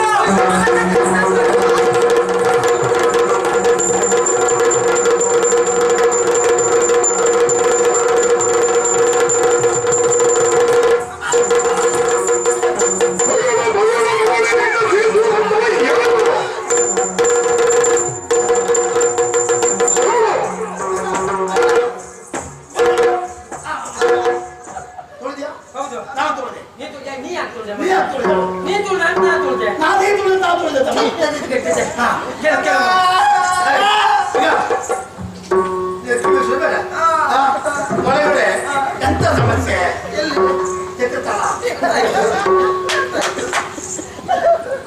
ಅಕ್ಕ ತಂಗಿ ಹೋಗಿದ್ದಲ್ವಾ? ಹೋದದ್ದು ಅಲ್ಲಿ ಏನ್ ನಡೀತು? ಒಳಗೆ ಹೋಗುವಾಗ ಹೆಣ್ಣು ಒಳಗೆ ಹೋಗಿ ನೋಡಿದಾಗ ಹೆಣ್ಣಲ್ಲ ಗಂಡವ. ಅಂತಿದಮ್ಮ ಅವ್ನು ಗೊಂಡ ಹೌದು. ನನ್ನ ಕರಿಬಹುದಿತ್ತಲ್ಲ ನೀನು ನನಗೆ ಗೊತ್ತಿಲ್ಲ. ಕರಿಬೇಕಂತ ಬಾಯಿ ಬಿಟ್ಟಾಗ ಅವನು ಕೆಂಪಾದ ತುಟಿಯಿಂದ ನನ್ನ ತುಟಿಯನ್ನು ಮುಚ್ಚಿ ಅದನ್ನೆಲ್ಲ ಕೂಗಿ ಹೇಳುವುದನ್ನೇ ಮರ್ಯಾದೆ ತತ್ತವಳೆ ಹೇಳ್ಬೇಕು ಅದನ್ನ. ಇಷ್ಟು ಜನ ಕಾಯ್ದಿರಿಸಿಕೊಂಡಿದ್ದೆ ಅಮ್ಮ. ನಿನ್ನ ತುಟಿ ಮುಚ್ಚಿದ್ದ ಅಲ್ಲೇ ಈಚೆಗೆ ಹಪ್ಪಳ ಡಬ್ಬ ಇತ್ತು ಅದನ್ನಾದ್ರೂ ಹೊಡಿಬೇಕಿತ್ತ ಬೇಡವ ನೀನು? ಹೊಡಿಬೇಕೆಂತ ಕೈ ಬಿಟ್ಟಾಗ ಅವನು ನೀಳವಾದ ತೋಳಿನಿಂದ ಅತ್ತೆ ನನ್ನನ್ನು ಬಿಗಿಯಾಗಿ ಹೊರಗೆ ಇಡಬೇಡಿ ಅತ್ತೆ, ಮರ್ಯಾದೆ ಪ್ರಶ್ನೆ. ನಾ ಹೇಳಿದಂಗೆ ತಿರ್ತಿರ್ತೇನೆ ನೀನು. ನೀನು ಏನ್ ಮಾಡ ಮತ್ತೆ ಅವ ನೋಡುವುದಕ್ಕೆ ಒಮ್ಮೆ ಬೆಳ್ಳಗಾಗಿ ತೆಳ್ಳಗಾಗಿ ಸುಳ್ಳಿಗಾಗಿ ದಪ್ಪಗಾಗಿ ಕಪ್ಪಗಾಗಿ ಒಂದೊಂದು ರೀತಿಯಾಗಿ ಕಾಣ್ತಾ ಇದ್ದ. ಬೆಳಗಾಗ್ತಿಷ್ಟೊತ್ತಿಗೆ ಕಪ್ಪಾಗ್ತಿಷ್ಟೊತ್ತಿಗೆ ದೊಡ್ಡ ಆಗ್ತಿಷ್ಟೊತ್ತಿಗೆ ಸಣ್ಣ ಆಗ್ತಿರ್ತದೆ ಅವ್ರಿಗೆಲ್ಲ ಹೇಳ್ಬೇಕು. ದೂರದಿಂದ ನೋಡಿದಾಗ ಗಿಡ್ಡಾಗಿ ಕಂಡ, ಹತ್ತಿರದಿಂದ ನೋಡಿದಾಗ ಉದ್ದಾಗಿ ಕಂಡ, ಒಮ್ಮೆ ನೋಡಿದಾಗ ಕಪ್ಪಾಗಿ ಕಂಡ, ಮತ್ತೊಮ್ಮೆ ಅವ ಏನು ಅಂತ ಹೇಳು. ಅವ ಏನು ಸರಿ ಹೇಳು. ನಂದಗೆ ಬಾಳನು ದ್ರೋಹಿಣಗೆ ತಾತನು ಹಿಂದೂಮುಖಿಯರಿಗೆ ಯೌವನವಂತನು ಮಂದ ಮಂದ ಗರ್ಭಿಕರಿಗೆ ದುಷ್ಟನು. ಅವ ಎಲ್ರಿಗೂ ನಾಥ. ಎಲ್ಲವರಿಗೂ ನಾಥ. ನಮ್ಮ ಕೋಳಿಯ ನಾಥ ಆಯ್ತಾ? ಹೌದು. ಇಲ್ಲ ಹಾಗೇನಾಗ್ಲಿಲ್ಲ. ಅಂದ್ರೆ ಅಪ್ಪನಿಗೆ ಮಗ, ಮಗನಿಗೆ ಅಪ್ಪ, ಚಿಕ್ಕಪ್ಪನಿಗೆ ಮಗ, ಮಗನಿಗೆ ಚಿಕ್ಕಪ್ಪ, ಮಾವನಿಗೆ ಅಳಿಯ, ಅಳಿಯನಿಗೆ ಮಾವ. ಒಂದು ಹೇಳ ತಾಯಿ ಅಂದ್ರೆ ಎಲ್ರಿಗೂ ಗಂಡನೇ ಗಂಡ. ನಾನು ಮಾತಾಡ್ತೀವಿ ಎಲ್ಲರಿಗೆ ಗಂಡ. ನಮ್ಮ ಪಾಪದವರು ಚಂಡವರಿಗೆ ಅವ್ರಿಗೆ ಗಂಡಪ್ಪ, ಮತ್ತೆ ಅವರಿಗೂ ಗಂಡ. ನಮ್ಮ ಪಾಪದವರಿಗೆ ಅವರಿಗೂ ಗಂಡನೇ. ಅವರೆಲ್ಲ ಹೋಗ್ತಾರೆ. ನಮ್ಮ ಅಮ್ಮನಿಗೆ ನಿಮ್ಮ ಅಮ್ಮನಿಗೂ ಗಂಡ.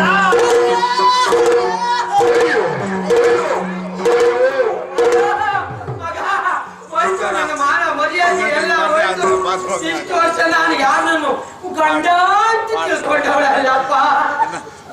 ನನ್ನ ಮಾನ ಮರ್ಯಾದೆ ಹೋಯ್ತು. ಹೀಗಾದ್ಮೇಲೆ ನಾನು ಇನ್ನು ಇರುವುದಿಲ್ಲ. ಅದೇ ಕ್ಷಣ ಇರುವುದಿಲ್ಲ. ನಾನು ಎಲ್ಲಾರು ಹೋಗಿ ತಾಯ್ತಿಲ್ಲ. ಈಗ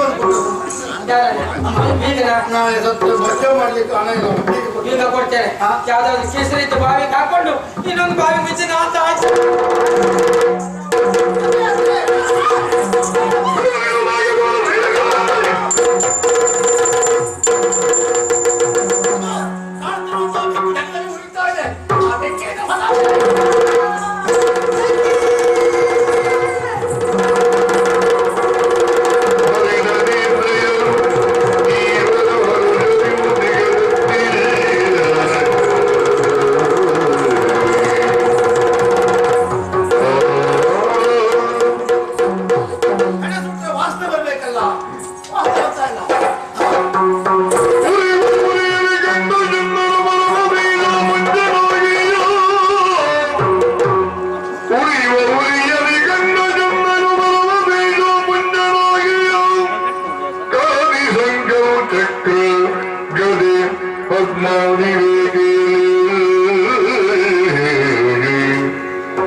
ನಾನು ಮಾಡಿದ ಸರ್ವಾಪರಾಧಗಳು ಈಗ ಅರ್ಥ ಆಗ್ತಾ ಇದೆ. ನಿನ್ನ ಮಹಿಮೆಯನ್ನು ತಿಳಿದವನ ಹಾಗೆ ವರ್ತಿಸಬಿಟ್ಟೆ. ನನ್ನ ಮಧ್ಯಮಾನ್ಯತೆ ಈಗ ದೂರ ಆಗಿದೆ. ವಿಜ್ಞಾನದ ಪ್ರಕರಣ ಈಗ ಕಾಣ್ತಾ ಇದೆ. ಆ ಕಾರಣಕ್ಕಾಗಿ ಓ ಪರಮಾತ್ಮ, ನನ್ನ ಬಂಧುವಾಗಿ ದೇವರಾಗಿ ಅವತಾರ ಪುರುಷನಾಗಿರುವಂತ ನಿನ್ನನ್ನು ಗುರುತಿಸುವಂತ ಕಣ್ಣು ನನಗೆ ಆಯಿತು. ಈಗಿನಿಂದ ನಾನು ಕೇಳಿಕೊಳ್ಳೋದಷ್ಟೇ, ನಾನು ಮಾಡಿದ ಅಪರಾಧನೆಲ್ಲ ಕ್ಷಮಿಸಿ ಸಿಂಧುವಿನೋಪಾದಲ್ಲಿರುವಂತಹ ನೀನು ಬಿಂದುವಿನೋಪಾದಲ್ಲಿರುವಂತಹ ನನ್ನನ್ನು ನಿನ್ನಲ್ಲಿ ಸೇರಿಸಿಕೊಂಡು ನಾವು ಸಿಂಧುವೆ ಆಗುವ ಹಾಗೆ ನನ್ನನ್ನು ಅನುಗ್ರಹಿಸಬೇಕೆಂದು ಕೇಳಿಕೊಳ್ತಾ ಇದ್ದೇನೆ. ಸತ್ಯದ ವಿಷಯದಿಂದ ಮನಸ್ಸಿಗೆ ಹುಟ್ಟಿದ್ದಾನೆ. ಯಾವ ವ್ಯಕ್ತಿ ಆಗಿರಲಿ, ಹುಟ್ಟು ಸಾವಿನ ಮತ್ತೆ 4 ದಿನದ ಜೀವನದಲ್ಲಿ ಆಸ್ತಿ ಒಡವೆ ಹಣ ವಿತ್ತಗಳಲ್ಲ ಅಲ್ಪ ಎನ್ನುವುದು ನಿನಗೆ ಅರ್ಥ ಇರುತ್ತಾರೆ. ಯಾವ ವ್ಯಕ್ತಿ ಅಹಂಕಾರ ಇರುವುದು ಒಳ್ಳೆಯದಲ್ಲವೇ ಅಲ್ಲ. ಚಂದ್ರಾವಳಿ, ನಿನಗೆ ಐಶ್ವರ್ಯದ ಮತ, ವಿದ್ಯೆಯ ಮತ, ರೂಪದ ಮತ ಎನ್ನುವುದು ತಲೆಗಡಲಿತ್ತು. ಆ ಅಹಂಕಾರವನ್ನು ವರ್ತಿಸಬೇಕೆಂದು ಈ ರೀತಿ ನಾಟಕವನ್ನು ಆಡಿದವ.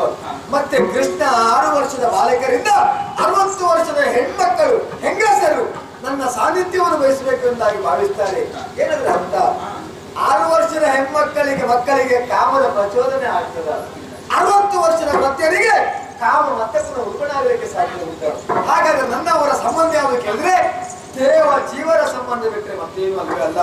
ಅಹಂಕಾರವನ್ನು ಬಿಡಿ, ಸದ್ಧರ್ಮದಿಂದ ಸದ್ಮಾರ್ಗದಿಂದ ಬದುಕಲಿಕ್ಕೆ ಪ್ರಯತ್ನ. ಈಗ ಸಂಪೂರ್ಣವಾಗಿ ನನ್ನ ಅರ್ಥ ಮಾಡಿಕೊಳ್ತಾ ಇದ್ದೇನೆ. ನಾನೀಗ ನೀನು ಬಂಧುವಾದಾಗ ನಿನ್ನ ಸತ್ಕರಿಸುವಂತ ಮಾತನೆ ಬರಲಿಲ್ಲ. ಸರಿ, ಇವಾಗ ದೇವನಾಗಿ ನಮ್ಮ ಮನೆಯ ಬಾಗಿಗೆ ಬಂದಿದ್ದೀಯ. ನಿಮ್ಮಿಬ್ಬರನ್ನು ನಾನು ದೇವರ ಪಡೆಯಲಿಟ್ಟು ಪೂಜೆ ಮಾಡಬೇಕಂತ ಬಯಸ್ತಾ ಇದ್ದೇನೆ. ಹೀಗೆ ಬರಬೇಕು.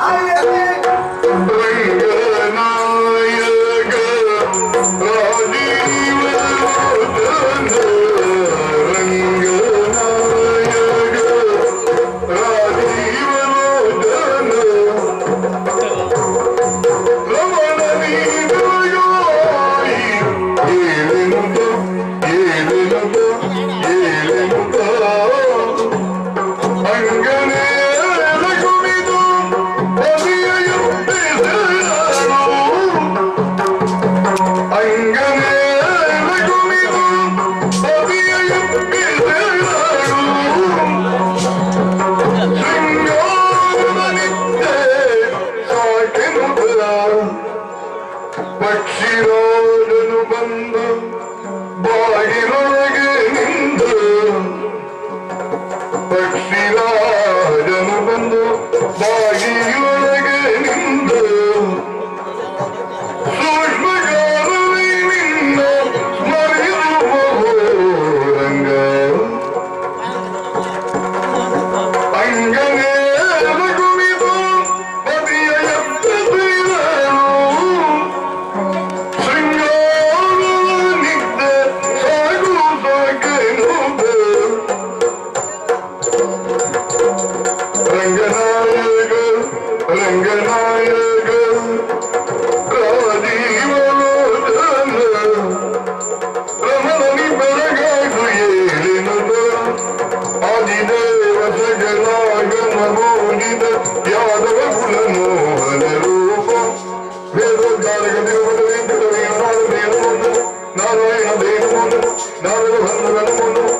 ಮಂಗಲಂ ಭಗವಾನಿಷ್ಣು ಮಂಗಲಂ ಮಧುಸೂದನ ಮಂಗಲಂ ದೇವದೇವತ್ರ ಮಂಗಲಂ ಗರುಡಧ್ವಜ ಕೃಷ್ಣಾಯ ವಾಸುದೇವಾಯ ದೇವಕೀನಂದನಾಯ